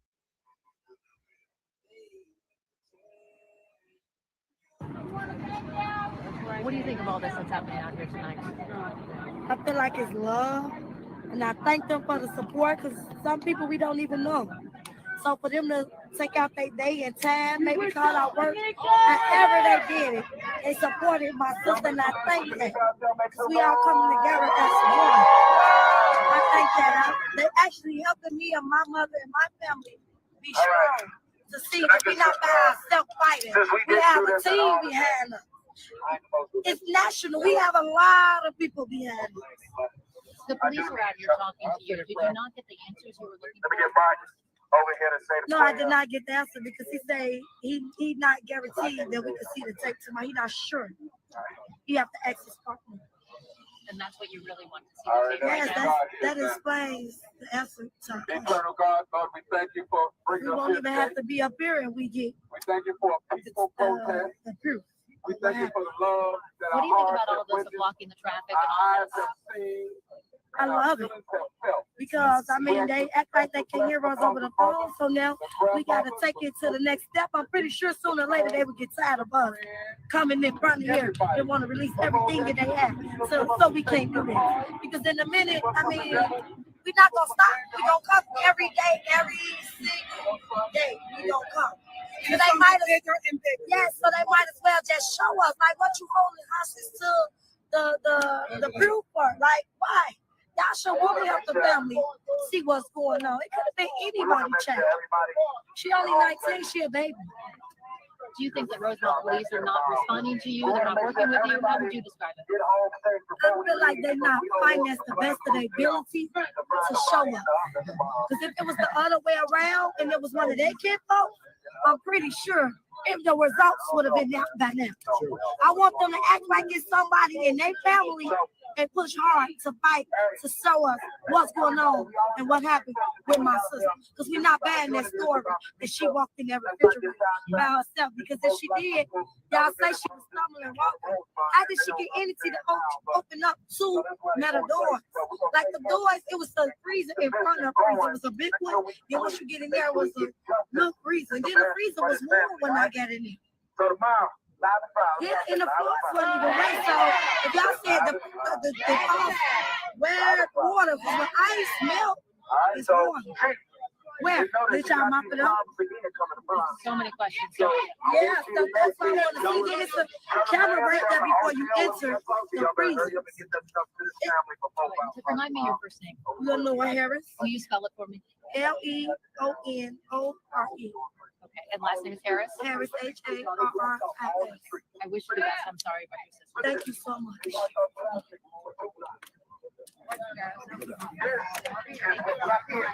is the guy right here that's responsible for being here all day.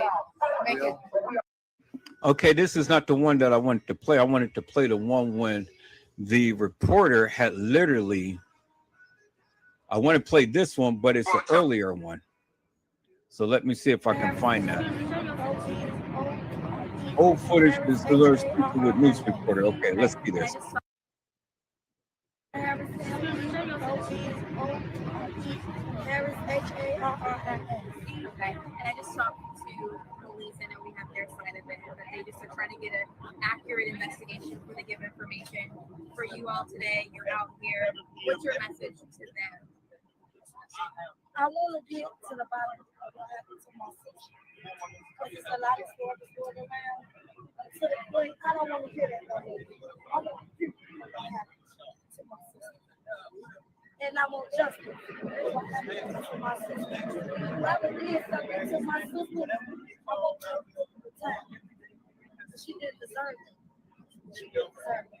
I know for you guys, it's not okay to hear speculation and not to have the facts, the video, prove those facts. It's not.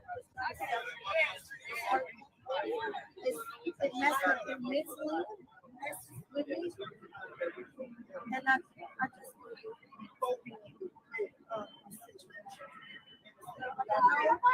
trying to take long. We're not going to stop coming up. We're not going to stop fighting until we get it's the images they say they found. After we drew the cameras, they say they found the road. So I want to see what they found. Because they told me that they reviewed every camera. So now they found some invisible cameras. And that's what I would like to see. That would answer every question. Yeah. Thank you. Anything else you want to say? I want to say I truly miss my sister, and I wish it was anything that I could have done to save my sister. It's probably good to see all the people out here having your back, right? It's love to see everyone out there that support my sister. Some of the people we don't even know. So that show us how touching. We touch a lot of people know that the story don't add up, and that's why they want to fight. And it's so good to see all of your people get together as one and stick on their word. It's good because you normally don't see this. And they did it for my sister. So that means it's a lot of Karen Harris out here. And I know if we don't stop, they're not going to stop. We're going to get to the bottom of it. That's right. Thank you for talking to me. I appreciate it. Thank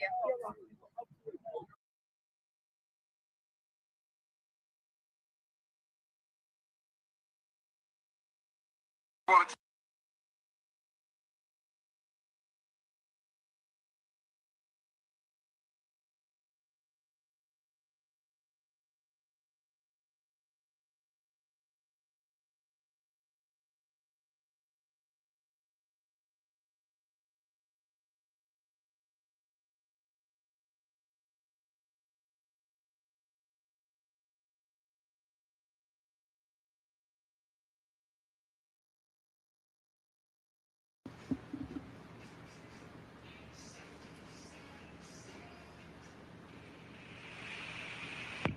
Hey, what's up, squad? How y'all doing? Fine, I hope.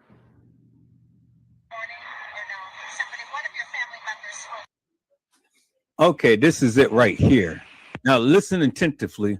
I'm going to turn up the volume a little bit so you can hear it, because I know she was kind of low a little bit. All right, let's listen. Hey, what's up, squad? How y'all doing? Fine, I hope. I want y'all to listen to this.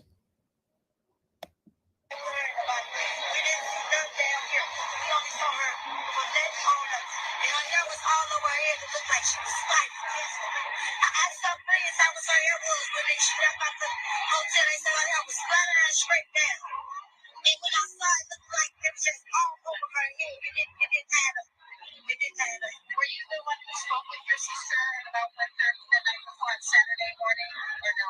Somebody, one of your family members spoke with her at 1:30, right? No, I know she doesn't. Okay, that's on Friday. Yeah, but Saturday morning there was a report that somebody spoke with her, at least knew that she was alive at 1:30 on Saturday morning. Is there any confirmation that you know of from that? Okay. So we're literally looking for what happened. How y'all see that? Down here. We only saw her when they told us. And that was all over her head. It looked like she was fighting. I asked some friends I was on her roof when she left out the hotel. They said her hair was flat straight down. And when I saw it, looked like it was just all over her head. It didn't add up. It didn't add up. Were you the one who spoke with your sister about 1:30 the night before on Saturday morning? Or no? Somebody, one of your family members spoke with her at 1:30, right? No, I know she don't. Okay, that's her on Friday. Yeah, but Saturday morning there was a report. Somebody spoke with her, at least knew that she was alive at 1:30 on Saturday morning. Is there any confirmation that you know of from that? Okay. So we're literally looking at what happened from that time until. All right, she's saying no to that. But this is her statement. Will Blank Complainant, who is the sister of Kenneka Jenkins. Look, complainant states that the last time she had contact with the victim was via text message at approximately 1:30 on the 9th. Bingo, peoples. I got that video and I'm gonna find it so I don't have the voiceover of him. But again, there it is right there. That is what Lenore stated, and that's what she stated in her report to the reporter. She didn't have contact with her sister, but she lied. My question is, why did she lie? Why did TM lie? Why 3 o'clock? Why 4 o'clock? Why 4:34? People, there's so much to talk about with this case. We're going to get into it tomorrow. It's almost at the 8 o'clock hour. So I'm going to tune off of here. People, you guys come on and subscribe to my channel, get my numbers up and things. You guys come on back. And I hope to see all of you all on tomorrow. Come set the notifications because I'm going to get on here early and we are going to do a marathon run, peoples. We're going to stay up on this. So as always, peoples, let me go ahead and do my thing.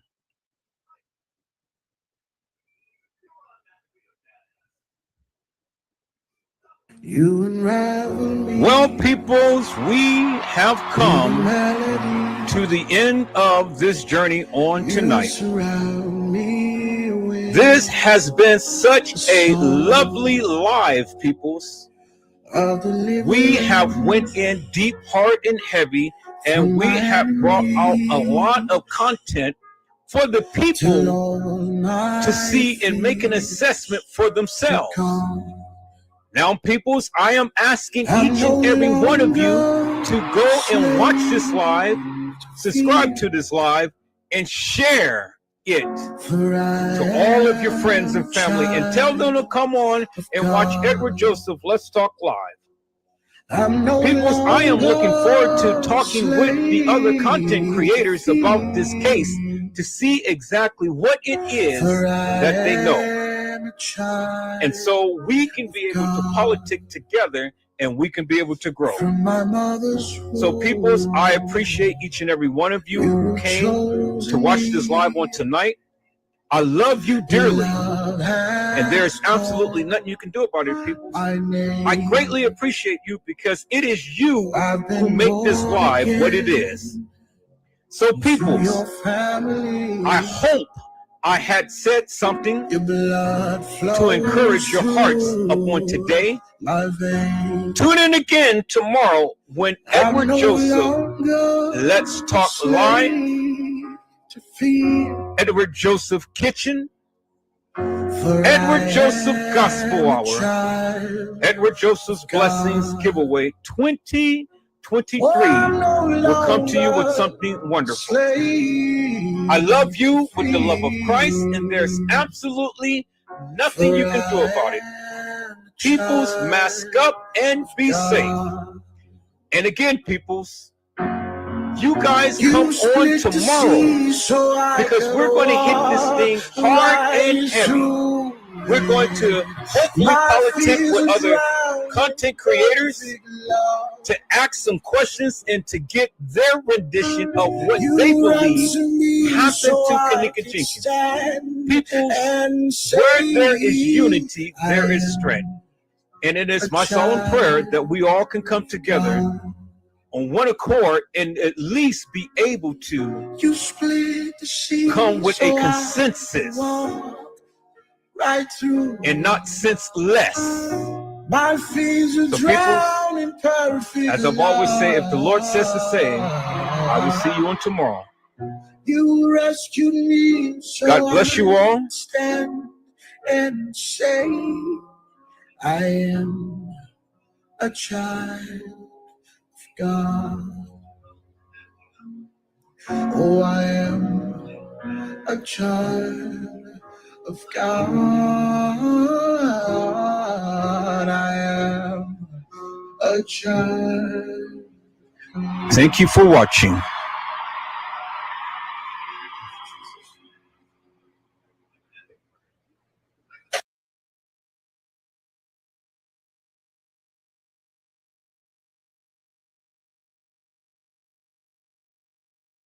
Well, peoples, that is it. That is all for tonight. This has literally been a beautiful live. I will be back on maybe later on tonight, peoples, probably within another couple of hours. I got to put some videos together and stuff, and I'm going to upload it and things. You know, so I got to do that while I have the opportunity. You know, I can do my best work at night. But I'll be back. I'll definitely be back, peoples. I'm putting all of this good juicies together and stuff so you guys can get a wholesome understanding as to what I'm trying to convey here. I greatly appreciate each and every one of you for coming in, hitting that like button and watching the lives and stuff and keeping me up in the algorithm. You know, you guys are just absolutely awesome.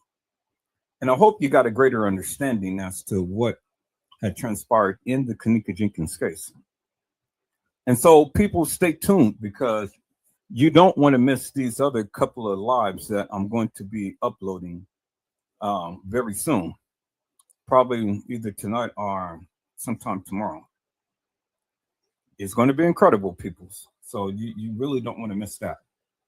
But as time goes on, peoples, I'm going to be uploading even more videos of my old lives that I have already been doing forever and a day.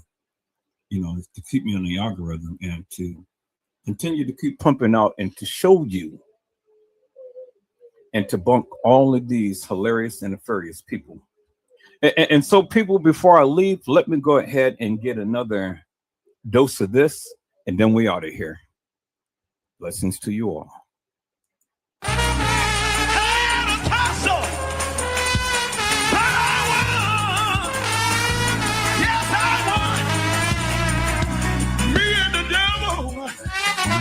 We can't agree. I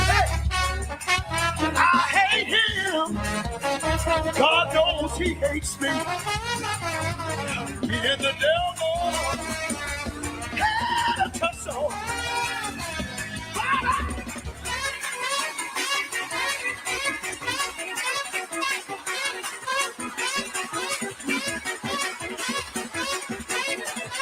Get up under this brick.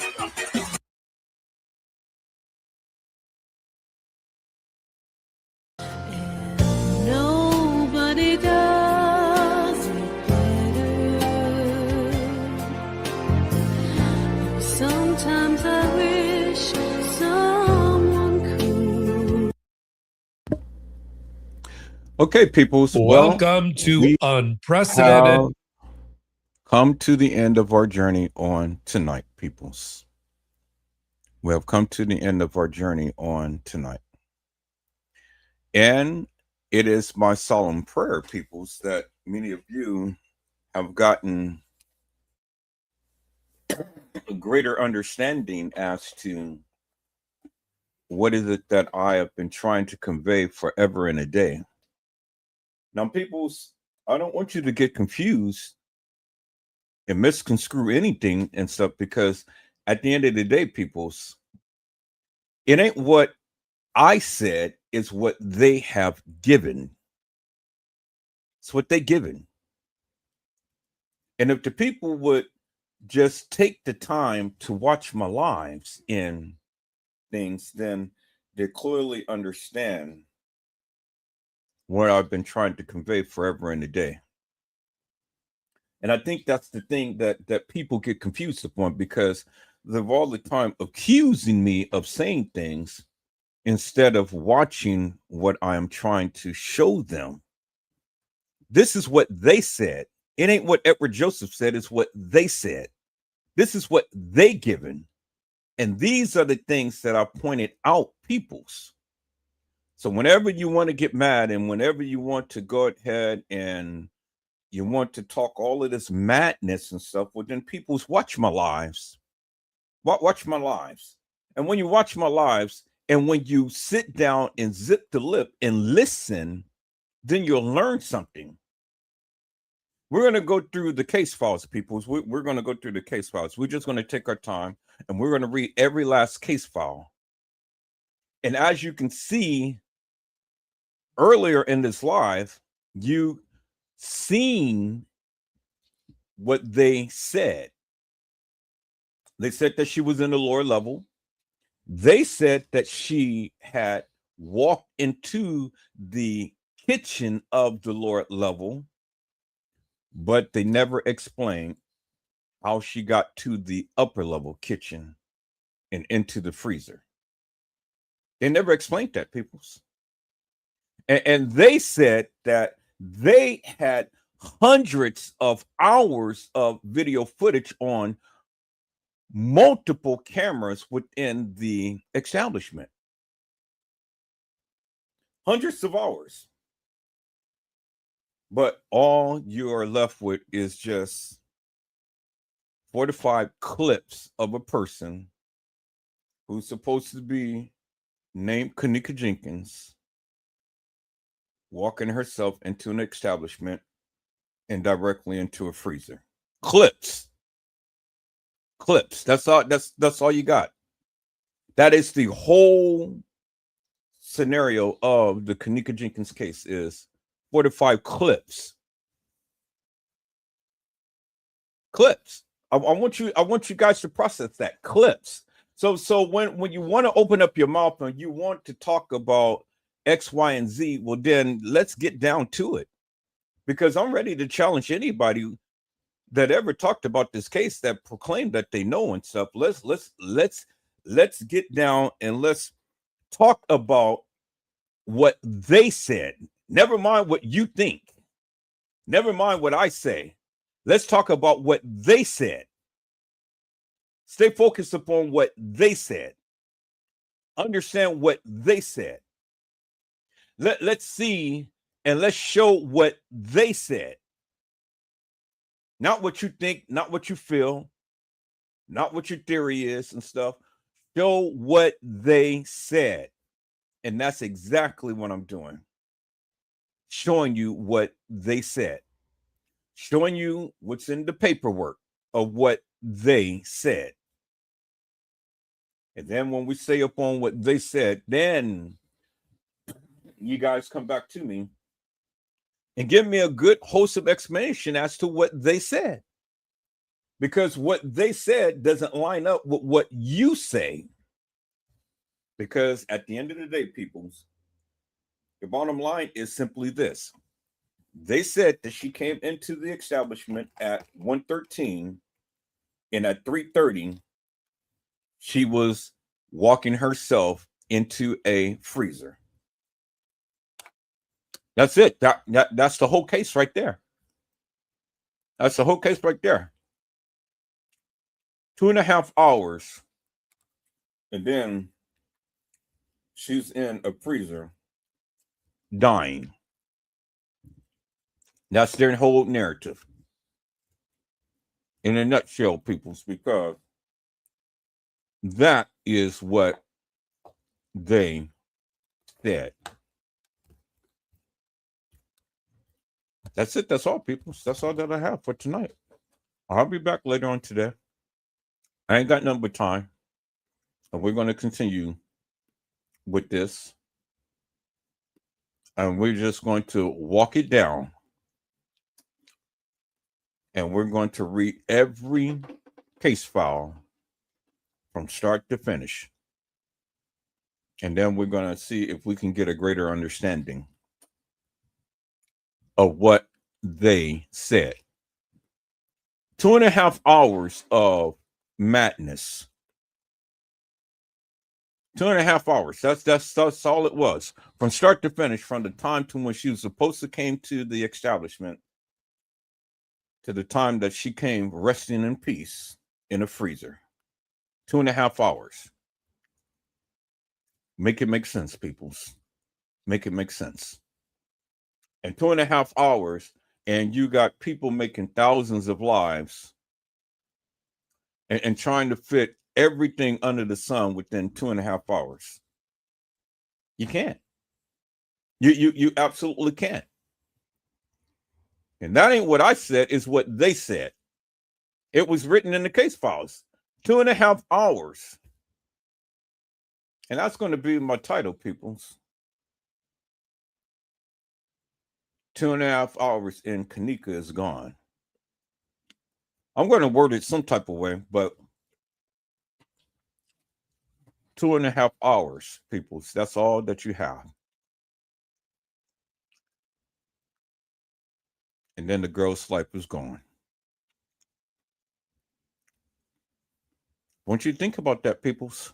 You know, because no matter what narrative that you come up with, they said that at 3:30, Kenneka Jenkins walked herself into a freezer and laid down and died. That's what they said. That's their narrative. So my question is, get her out of Irene's life. From the time to when she was supposed to have came to the establishment to the time to when they said that she was in a freezer. And bear in mind, peoples, they are the ones with the video footage. And this is their narrative. 2.5 hours and Kenneka is gone. That's their narrative, peoples. Well, peoples, that's it. That's all that I have for tonight. I'm glad that many of you stayed and watched this live. If the Lord says the same, I'll be back. I want to give a shout out to hello, Carla Henry. How are you, ma'am? It is a blessing to see you on tonight. And hello, Honesty. How are you, ma'am? It is a blessing to see you on tonight. And I know that you guys have said so much in the chat and things, and whatnot.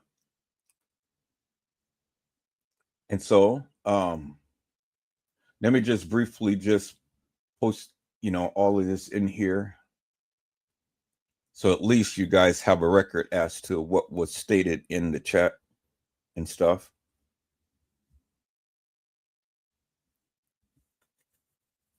So you can pretty much see that of what the people were saying and things. And so you can have a reference, because I know once the live is over with, you really can't go back to see all that was written in the chat.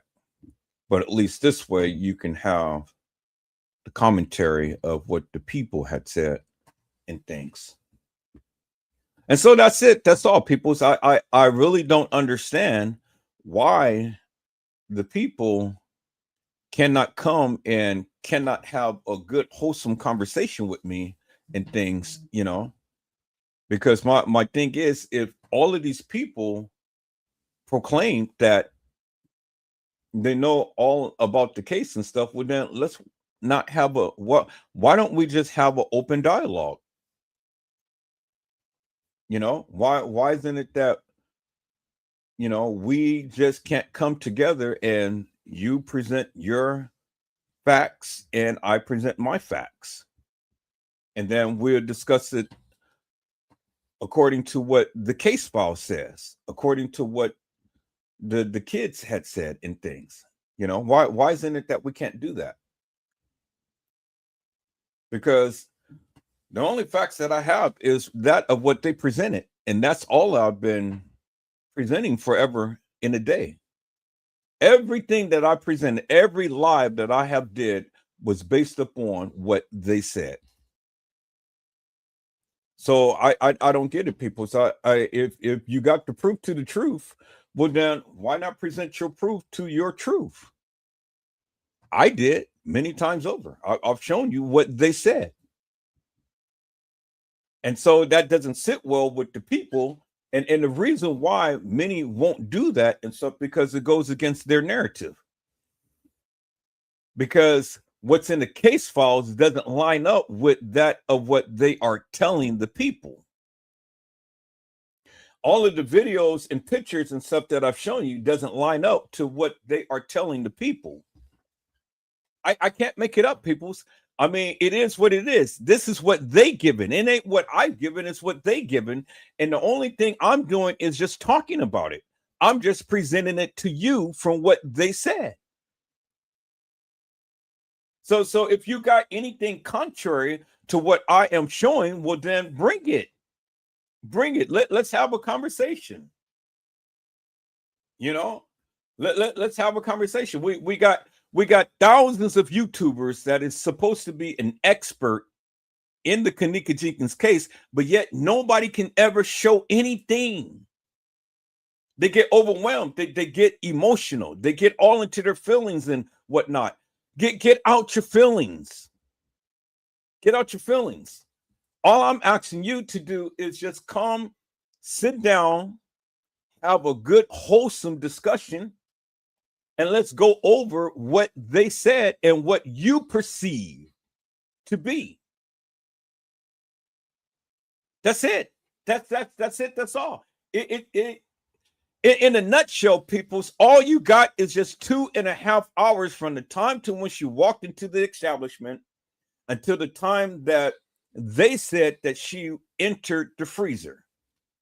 2.5 hours. Because that's what they said. So out of 2.5 hours, how do we get a lifetime of narratives? How do we get a good expose of all of this madness that was supposed to have happened, but you got to cram 2.5 hours of stuff into that of what was supposed to have happened to Kenneka? How do you do it, peoples? I mean, are you a magician? Are you Houdini?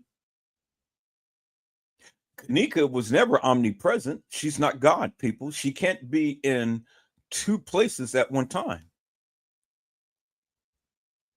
One hand, you want to say that, okay, well, Kenneka was here, Kenneka was there and stuff, but then when we analyze the pictures and everything, and every picture wasn't Photoshop, peoples. Every picture wasn't. So let's get that greater understanding. So either it's one girl being in multiple places, or there was several girls that all of this stuff played out. Because that's the only reasonable and plausible explanation that you have, peoples. One girl cannot be in every place at one time, in every situation, in every scenario. That's just not going to happen, peoples. And if you go back and listen to your narratives, that's basically what you're saying, that multiple girls end up getting killed that night. That ain't my narrative. That's what you guys have been saying forever and a day. If you go back and listen to the various things that you've been saying forever and a day. See, that's the one thing, the gift that I have, peoples, is that I listen. And I've learned because I listen. A lot of you don't listen and you never learn. And a lot of you just go and blurt out and blurt out and blurt out and things. See, this is one of the reasons why you never challenge Edward Joseph and stuff, because see, every time that you open up your mouth, I can always go back and find the various things that you said and debunk what you said based upon what you said. Do you understand what I'm saying? See, since I've been talking about the Kenneka Jenkins case, I haven't changed my stance. I haven't. I've been consistent, and I've been insistent, and I have been showing you based upon what they have given. This is what a lot of other YouTubers can't do. They can't show you what they said because it goes against their narrative. They don't show you pictures. They don't show you the case files. All they do is just take bits and pieces of things, and then they woven it together into their own way of thinking, their own way of perception, with no direction. But I just shown you the case files, peoples. And I've shown you the documentation from the Rosemont Police Department and the forms that was given from the Cook County Medical Examiner's Office. We compared it together. I've shown you in the case files where they said that she was frozen. I've shown you how that could not have been, because if a person was frozen, peoples, they wouldn't be looking normal. You can't be frozen and you have a normal look. If you was frozen, the color of your skin would be different. But the color of the skin on her wasn't different. So in essence, people, they really just put their foot in their own mouths and stuff, because when they took the pictures of her, she was already still warm inside. The blood was still warm in her veins. The blood was still warm in her face, in her lips, in her feet, in her hands. That's where they messed up. And that's where you guys failed to realize and understand. Because if you're cold, then your face won't look so blush. But if you're warm, you will. If you're cold, you won't. You will be gray ashen. You wouldn't have no color in your lips. You wouldn't have no pigmentation in your face. You wouldn't have no color in your blood. From the shin of her ankle, all of that wouldn't have been ruby red, peoples. So, you know, people wants to get technical and stuff, and they don't want to call it blood. They want to call it plasma or whatever your technical medical terminology for it is, in my eyes, is blood. Period. You know,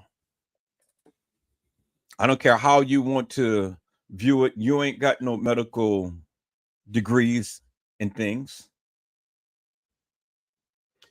The bottom line is that she had color in her skin. And so there was contradictory information that was being shown, because one hand they said that she's frozen. Another is that she was cold to the touch. Another is that the guy never touched the body. But then in the case files, it said that he touched her leg. They tried to shake her, to wake her. Another, he wasn't for sure if the light was on in the freezer. But yet, every time you open up the door, the light comes on. So if it was dark in the freezer, well, then how would you know that there was a body in the freezer? Because see, where he messed up was, if you have to go into one part of a cooler in order to get to the freezer, the door would have shut behind you, right? Because if it didn't shut behind him, well then how did the door stay open? Did he prop the door open to have light shown in and then opened up the other door to have light shown in? See, these are the facts, peoples, that many of you do not examine. If he was to do just like what the proclaimed Kenneka did, opened up one door to go into another door, and the door closed behind her and locked her in, well, wouldn't have done for him, peoples? And if that be the case, well then how could you see in a darkened area? How? And then why would he want to go into a freezer in a cooler? Why check that? Who would go ahead and check that unless you already seen something up on video and you already knew? See, these are the things that I say, peoples. And again, you know, you guys don't even think like how I think and stuff. You guys don't analyze things the way that I analyze things. You don't break it down the way that I do. I ask simple, poignant questions that you can't even answer. Because, and it's all in the case files, people. It's all in the case files for what his statement is. Do you understand what I'm saying? So if you're ever going to stand by something, stand by something. If you say something, stand by it. Was the light on or was the light off? I've already shown you in every photo the light was on when the door was open. So the guy literally lied. But people don't read, and the people don't listen, and the people don't look. If the light was off, it would be pitch black dark in there, especially if you're going into a cooler first and then a freezer. And so if he happens to just see the girl lying in the freezer, based upon the case files, his own words is, I reached out and I touched her leg to see if she was alive. Well, he didn't run out. He casually walked out swinging his keys. So if you were startled in the manner to which he was trying to project to the police, well then, why didn't you run out? But he walked out swinging his keys, like whoop-de-doo-de-doo.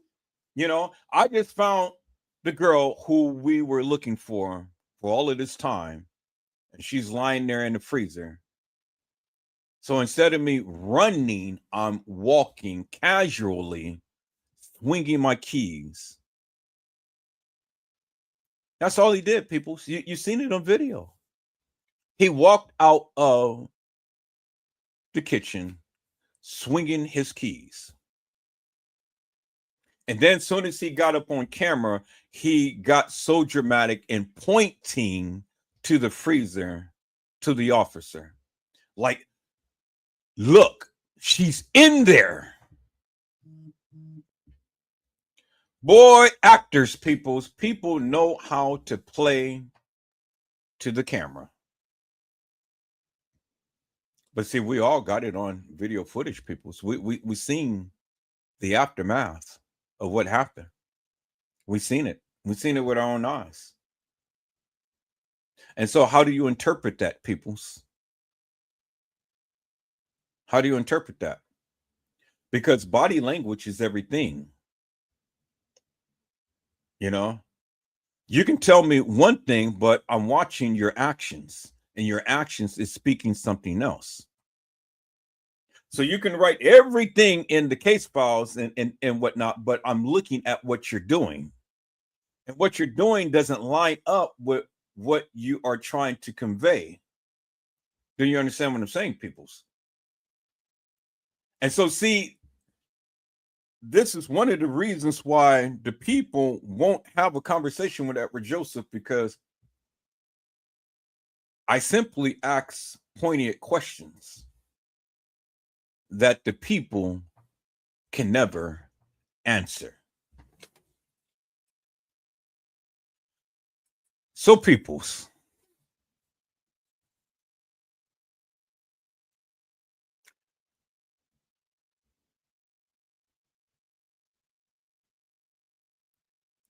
I hope I had said something to encourage your hearts upon today. Tune in again next time to when Edward Joseph Let's Talk Live. Edward Joseph Kitchen. Edward Joseph Gospel Hour. Edward Joseph's Blessings Giveaway 2025 will come to you with something wonderful. I love you with the love of Christ, and there's absolutely nothing you can do about it. Peoples, mask up and be safe. And again, peoples, Merry Christmas to each and every one of you. In a couple of days, we will be eulogizing my mother's baby sister. As many of you know, my mother passed away on Christmas Day. My son's grandmother passed away a week before Christmas, and my aunt passed away just not too long ago, just about 3 to 4 days ago.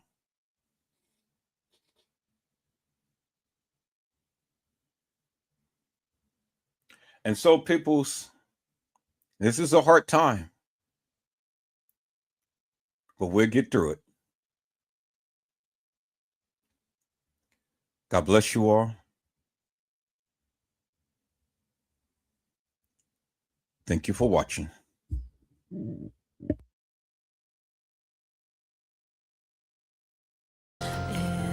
Nobody does it better. Sometimes I wish